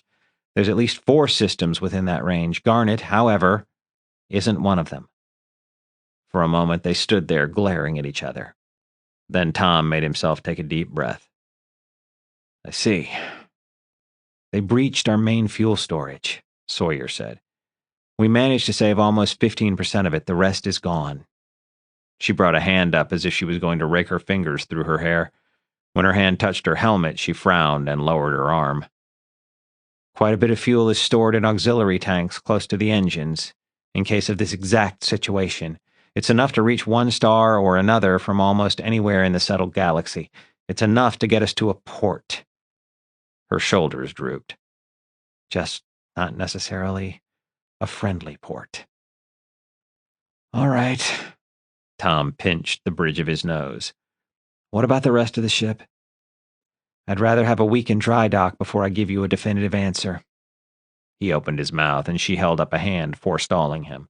I know that's not going to happen, so I'm going to talk to you about probabilities, not absolutes, understand? Tom nodded. We're airtight. I'm almost certain of that. We're also spaceworthy. If we were in port, I would say that the ship was not safe for hyperspace. We're not in a port, though. We can't stay here. We have to go back into 7th dimensional space. And we can. The ship will survive. But you just said, Sawyer lifted her hands in a shrug.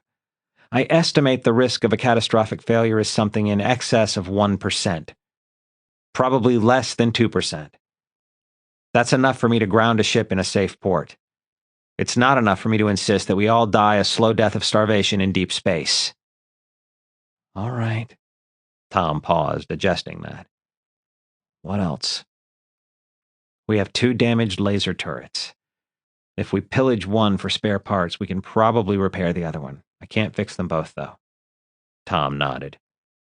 The fire is out in the missile bay. I think I can restore full functionality, but I won't make it a priority, not when we're in the middle of nowhere and in no danger of attack. She shifted her gaze, staring past his shoulder as she thought. 1 nav thruster is disabled. The basic components are practically indestructible, though we can fix it. All the major electronic systems seem to have survived Benson field exposure. It's going to take a day or so to finish resetting the minor systems. Okay, said Tom. What else? We've used almost half our firefighting foam. We've gone through a lot of emergency repair supplies too, and we'll go through a lot more in the next day or 2. We're not at critical levels, but we'll need to do some serious restocking when we reach Garnet. Unless Garnet is a smoking ruin. He pushed the thought aside. One crisis at a time. About 100 other systems have been damaged, compromised, or impacted, Sawyer said. Half of it we haven't even diagnosed yet. Up to now, we've been doing triage and making sure the ship's not going to blow up. The next step will be to send crews outside to patch the hull. She grimaced. The ship's not going to be pretty when we're done with her. And fixing our repairs is going to be a major undertaking. We'll be welding chunks of steel onto every burn and puncture on the hull. The yard dogs at Garnet are going to hate us. I can live with that, Tom said. Living with it is exactly what it's about. I'm talking about hardening the hull to survive hyperspace. She gave him a sharp look. Just the same. You'll need to steer around the heavy weather. The stronger the storm, the greater the odds of the hull flying apart, so don't head for something at the limit of our range. Save yourself a little room to maneuver. Tom nodded. I understand. That's it for major issues, she said. I'll get you a detailed list of issues and a proposed schedule of repairs when I get a chance. Right now, though, we're still finding problems. That's fine, he said. Concentrate on doing what needs to be done. Giving me a detailed report should not be one of your priorities. Sawyer nodded, then stiffened. Oh, there is one more major issue. The spine is not traversable. He stared at her. What? You can't get to the aft section without a vac suit.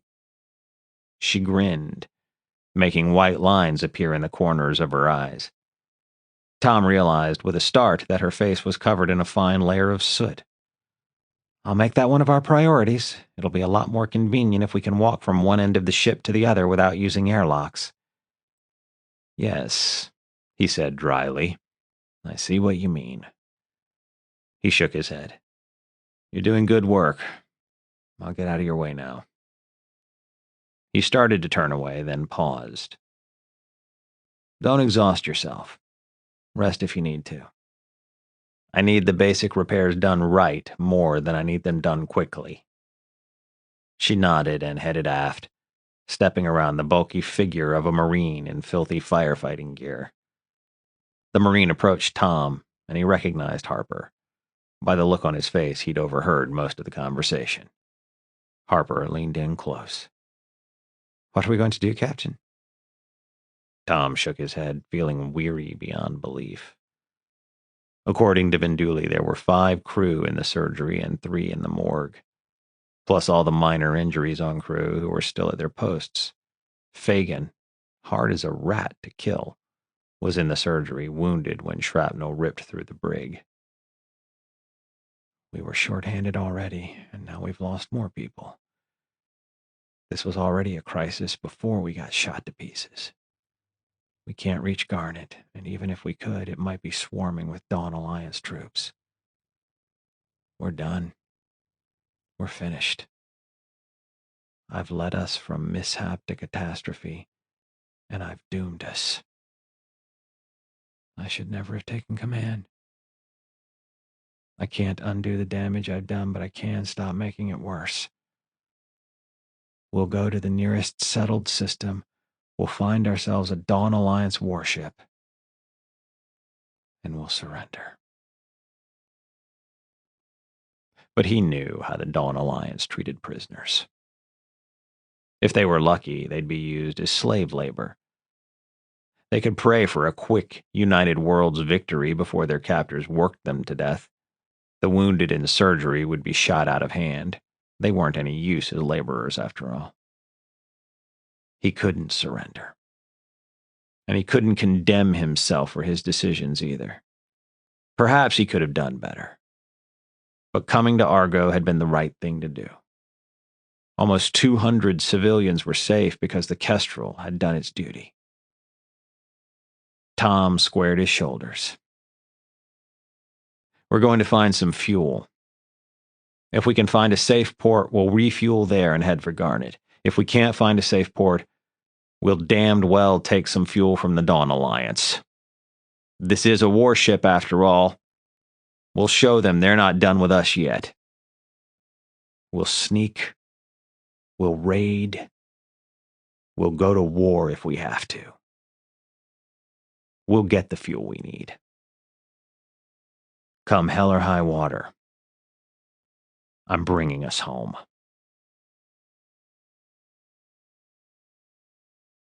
This is the end of Book 1, but the story continues with Star Peregrine, Book 2 of the Green Zone War.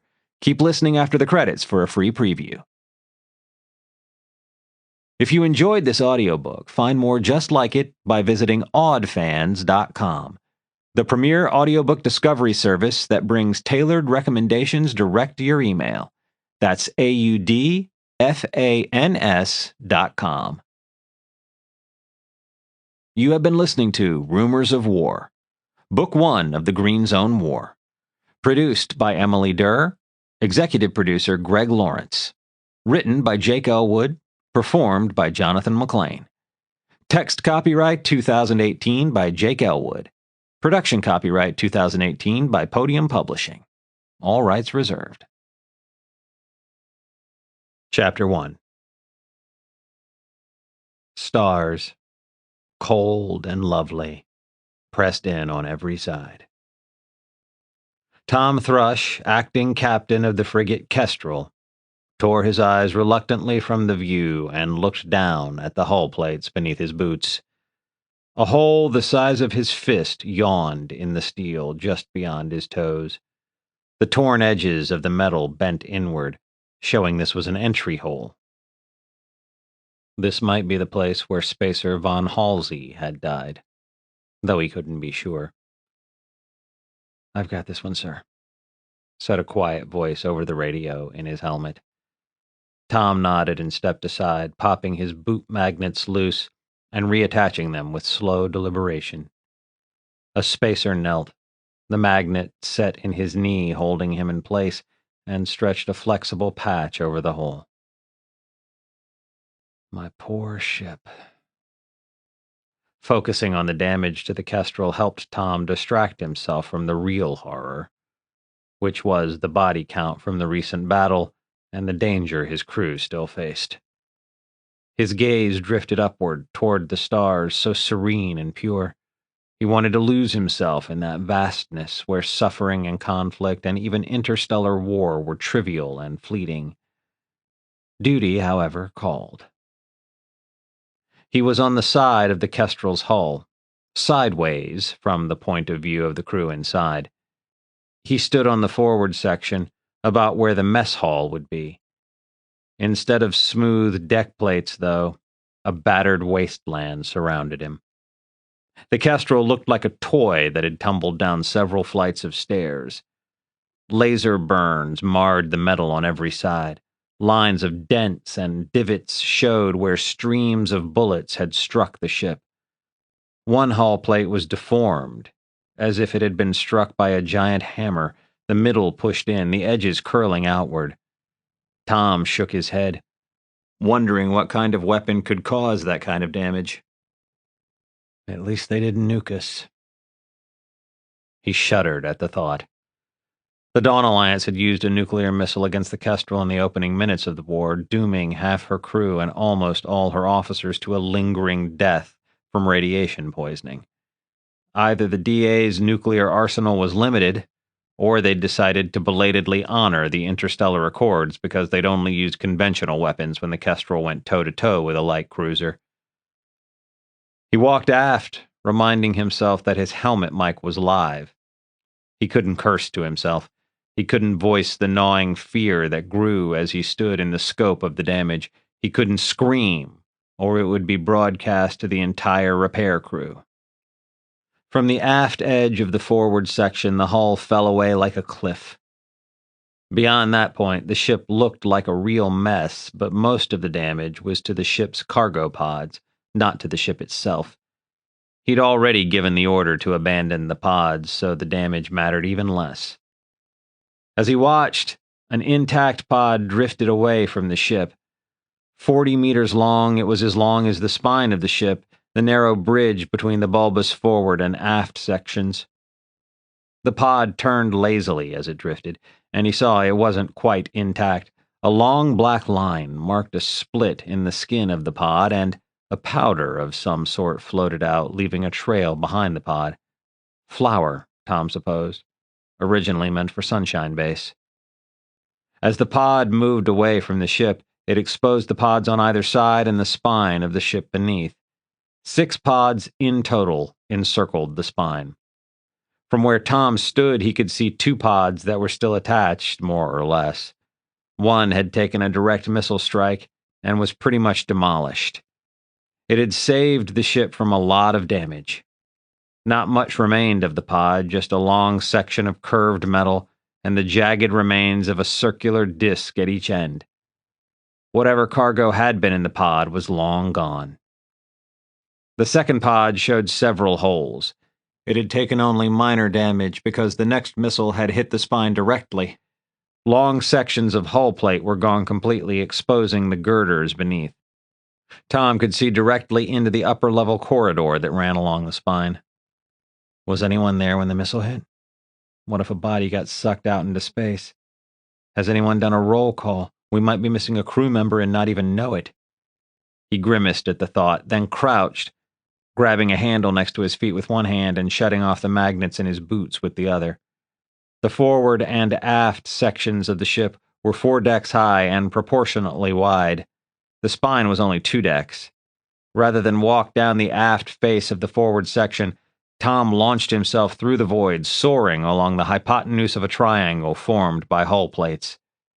For several wonderful seconds, every thought of command and responsibility vanished from his mind. He was fully absorbed by the moment, by the giddy terror of racing through the void, completely separated from the ship. He sailed head first toward the spine, hands stretched in front of him and landed palms first, trying to absorb the energy of impact without bouncing away. It mostly worked. His helmet banged into the hull harder than he liked, and his chest hit a moment later, triggering an involuntary grunt. He rebounded, but slowly, drifting away from the ship with the speed of a falling snowflake. There wasn't a handle in reach, so he turned on his boots and shoved the soles of his feet at the hull plates. With a click he could hear through his suit, his boots connected. "Is somebody injured?" The worried voice on the helmet radio made Tom cringe. It sounded like Sawyer, the engineering officer. "I heard somebody moan. Is anyone hurt?" It wasn't a moan. I just breathed out kind of loudly. Tom stood there silent, wondering if anyone had noticed his rough landing. He certainly wasn't going to admit to anything if he could avoid it. "Everybody check your teammates," Sawyer said. "Make sure they're okay." A few voices spoke up, spacers checking on people who weren't in view, others announcing they were fine. "Captain," said Sawyer, "are you all right?" "I'm fine too," Tom said. "I think somebody coughed." "I guess so," Sawyer said. "Keep alert, people. We've all had a rough day. Let's not make it worse with a stupid accident." Tom double-checked that the magnets on both boots were working, then started along the spine. To his left, the skin of the shattered cargo pod stretched up, ending in a ragged line just out of reach of his fingertips. Above and to his right, he could see the vast, curving brackets of the cradle for the cargo pod that was now drifting away from the ship. The worst of the damage was midway along the spine. Tom walked along, seeing only minor scrapes and dents, until he was almost halfway to the aft section. That was where he encountered the first work crew. Half a dozen figures in vac suits, swarming around the exposed steel struts that formed the bones of the ship. There was no clear path past them, so he turned off his boots, kicked off from the spine, and drifted up until he could grab a safety line 5 or 6 meters above the hull plates. He pulled himself along hand over hand, looking down on the battered spine of the ship. He could see into crew cabins, and he breathed a quiet prayer of thanks that the crew had been at battle stations when the missiles struck. There was no direct view into the brig, but he knew that shrapnel had torn through that part of the spine. There was further cause to be grateful. When he took command of the Kestrel, 16 prisoners, captured pirates from the free planets, had filled the brig. Desperate for crew, Tom had released 15 of the prisoners and put them to work. Only the last prisoner, the captain, a fanatic named Fagin, had been in the brig when the shrapnel came tearing through. He was in the surgery now, his survival still in doubt. Quieting an ugly corner of his mind that said Fagin deserved what he got, Tom kept pulling himself aft. An artificial gravity field ran along the spine, and he felt the occasional tug when one of his feet swung too close to the ship. It kept him cautious, kept him from giving the safety line a good hard tug and flying along parallel to the spine.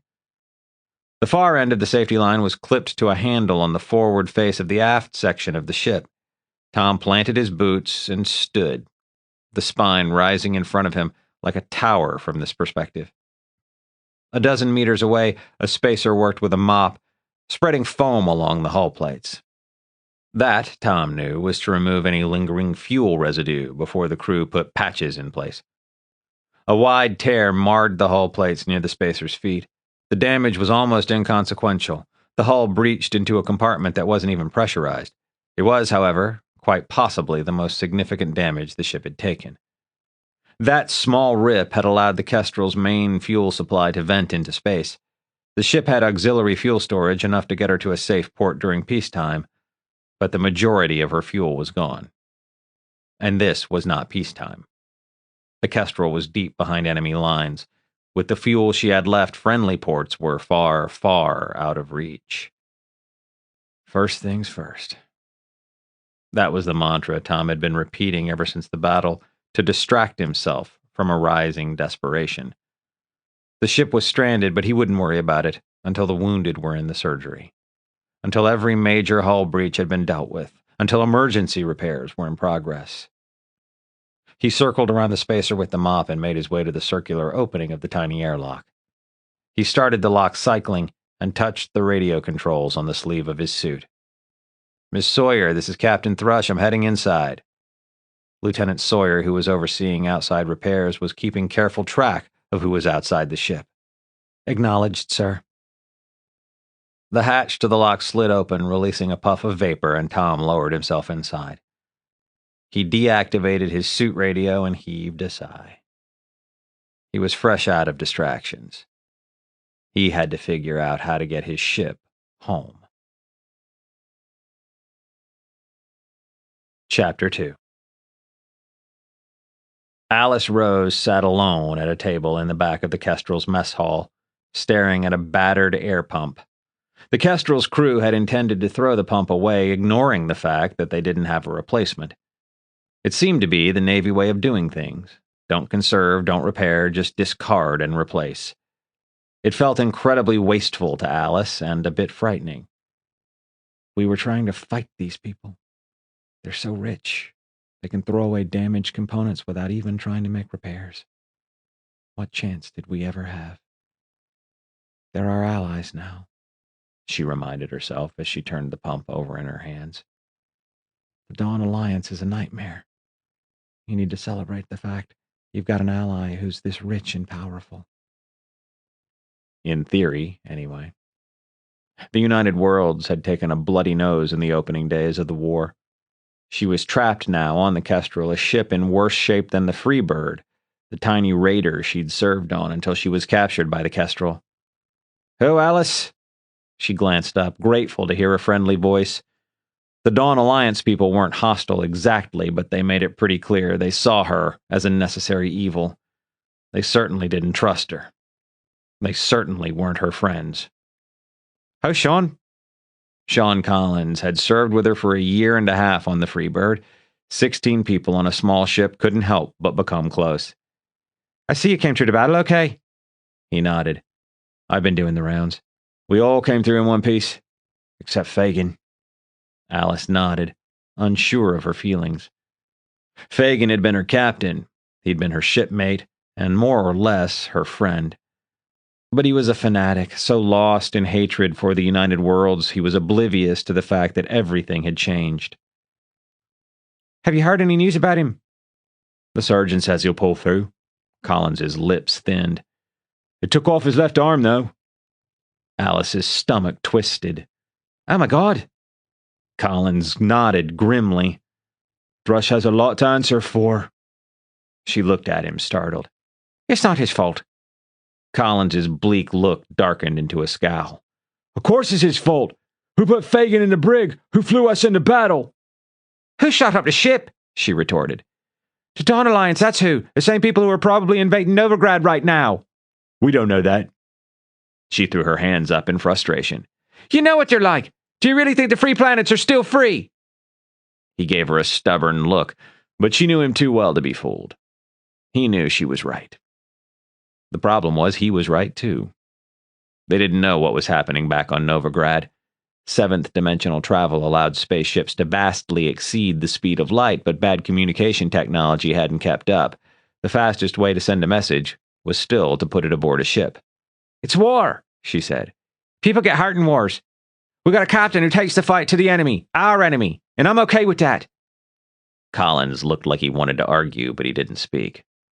At least the bird is clear, she said, and he nodded. The free bird. Crammed from bulkhead to bulkhead with refugees from a threatened United Worlds outpost, was on its way to Garnet, the massive United Worlds base in the heart of the Green Zone. That meant 3 of her old shipmates were safe. As safe as anyone could be during an interstellar war, anyway. Her fingers played with the pump, turning the exposed blades, feeling for resistance. Collins looked at her hands. What are you doing? It's broken. His upper lip developed a hint of a curl. So why are you fiddling with it? I'm hoping to fix it. The curl in his lip became more pronounced. Why? Because it's broken, she said with a bit less patience. He shook his head. What do you think? They'll be so grateful for your help they'll let you join their navy. She set the pump down, gave him a hard look, and began counting off points on her fingers. 1. These people are our allies. 2. We're stuck in deep space on a damaged ship. The better the ship functions, the longer we're likely to live. 3. If we act like allies, maybe they'll treat us like allies. If we act like spoiled children, maybe they'll decide they had the right idea, treating the free planets like colonies, like we're trespassing in our own homes. They don't think we're allies, Collins said, scowling. They think we're lackeys. The more you do for them, the worse it'll be. You're starting to sound like Fagin, she said. He was always an asshole. Admit it, you know it's true. He did, too, but he wasn't going to concede it now. Give up, Alice. They don't respect you, and they never will. She stared at him, filled with frustrated exasperation. For him, it was true.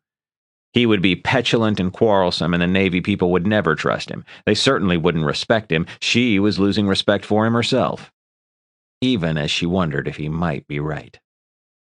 Behind him, a figure in the dark blue uniform of a Navy officer stepped into the mess hall. It was Tom Thrush, the man who'd boarded the Freebird as a sublieutenant, then showed up outside the brig as the new acting captain of the Kestrel. He looked ridiculously young, barely older than Alice herself, but he was growing rapidly into his position. The burden of command seemed to weigh quite heavily on him, which was hardly surprising. He wasn't having an easy time of it. His gaze fell on her, and he smiled, the solemn commander momentarily replaced by a cheerful young man. Alice, he said, I'm calling a meeting of department heads in the boardroom. Do you know where that is? She said, Department heads? I forgot to tell you, you're a department head now. He gestured upward with his thumb. The boardroom is 1 deck up on the far side of the corridor. He left the mess hall. Collins made a face. So, maybe you'll get a little bit of respect. It won't last, though. Here. She pushed the pump across the table to him. Fix this. You were always better at mechanical gadgets than I was. She stood up and hurried after the captain. Alice let herself into the boardroom in time to see Tom take a seat at the head of the long table.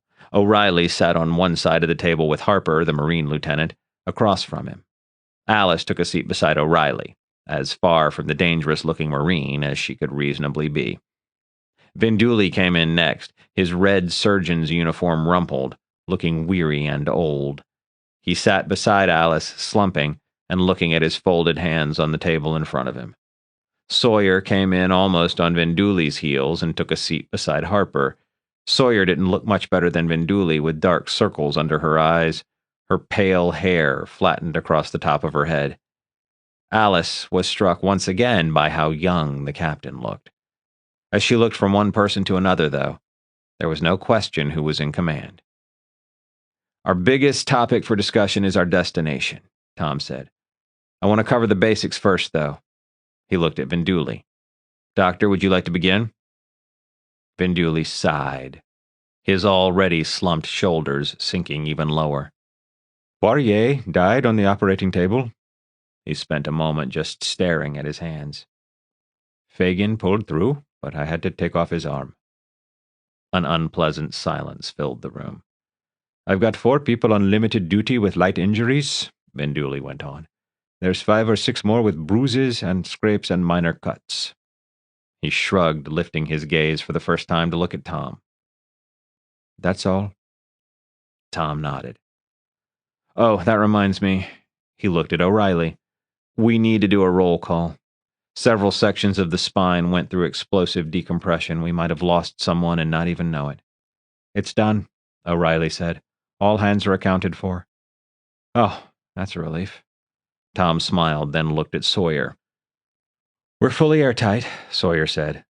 By the expression on her face, she wasn't as pleased as her words might indicate. We can handle hyperspace, but I would try to stay out of storms. She shook her head. She's about ready to fly apart.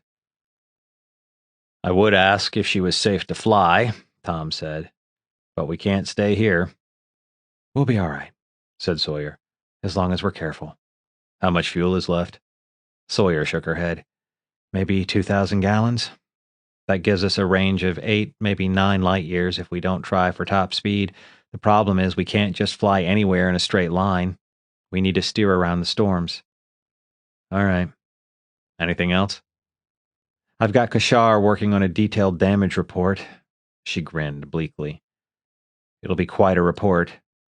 We have an incredible amount of minor damage. There's nothing major, though. The ship will fly. Good, said Tom. What's the weapons situation? Sawyer hesitated, clearly gathering her thoughts. The missile bay is fine.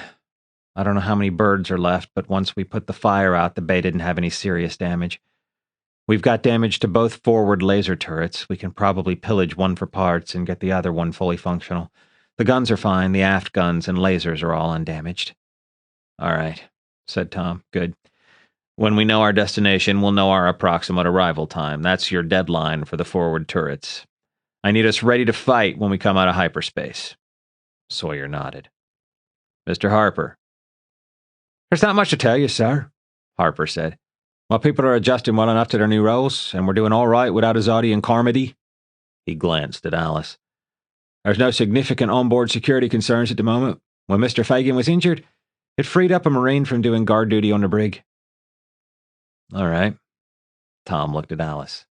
Ms. Rose, how are your people doing?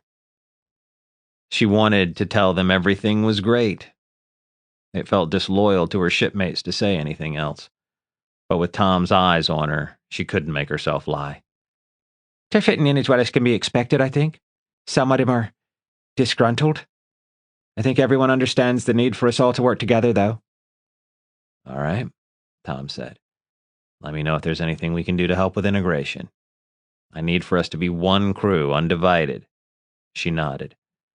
Mr. O'Reilly, Tom said. Anything to report? The duty roster is in chaos, O'Reilly said. A lot of the engineering staff needs some downtime. They've been putting in some brutal hours doing repairs. In fact, just about anyone with the basic skills to run a laser cutter or a bonder is overdue for some downtime. Everyone's been pitching in. Tom nodded. Well, we should have some quiet time for a day or two while we're en route to our next destination. That should help. O'Reilly nodded. Which brings me to our next point, Tom said. He spread his hands. Where the hell are we going?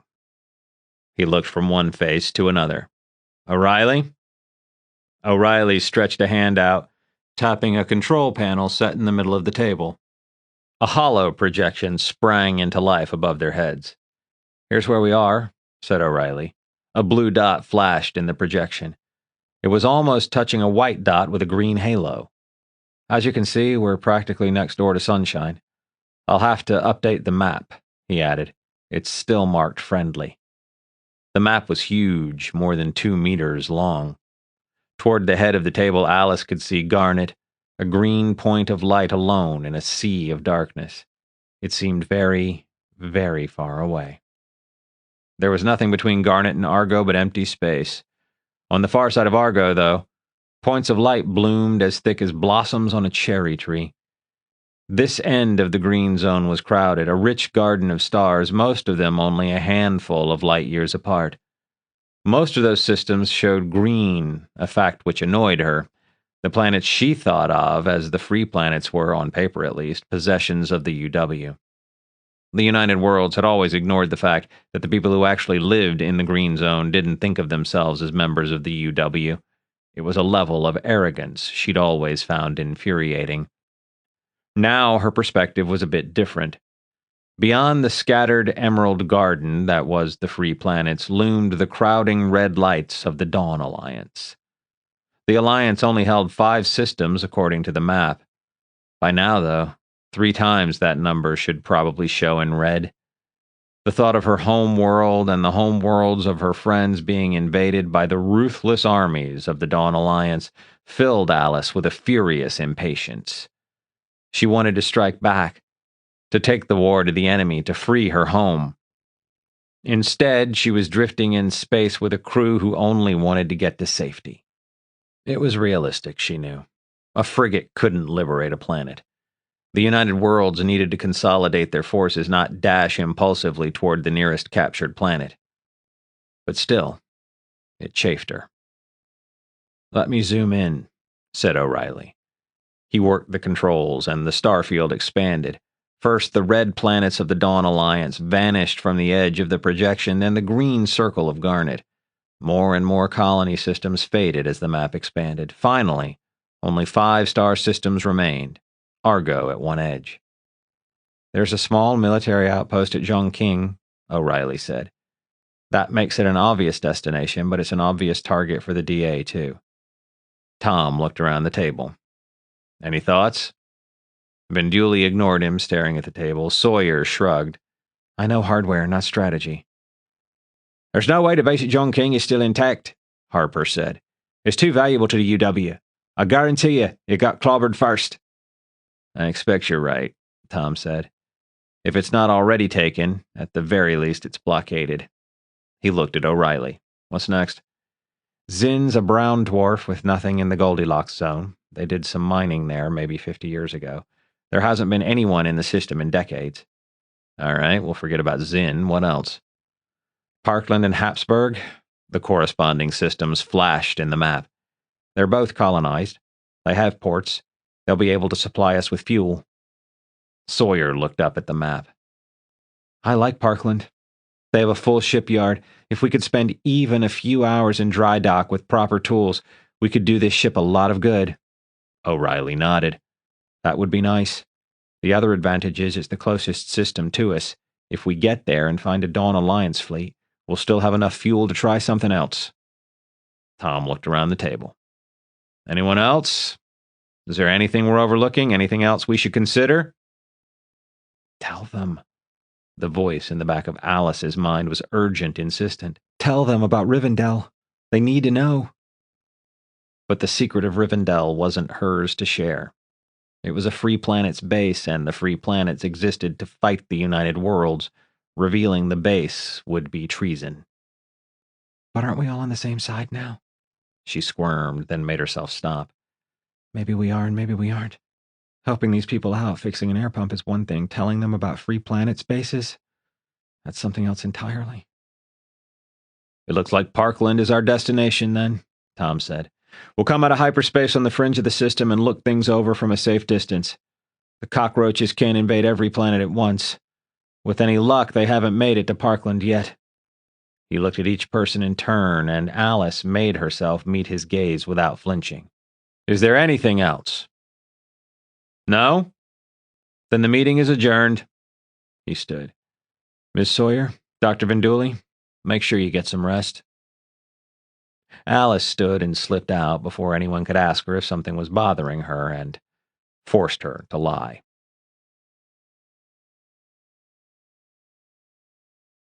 Audible hopes you have enjoyed this program.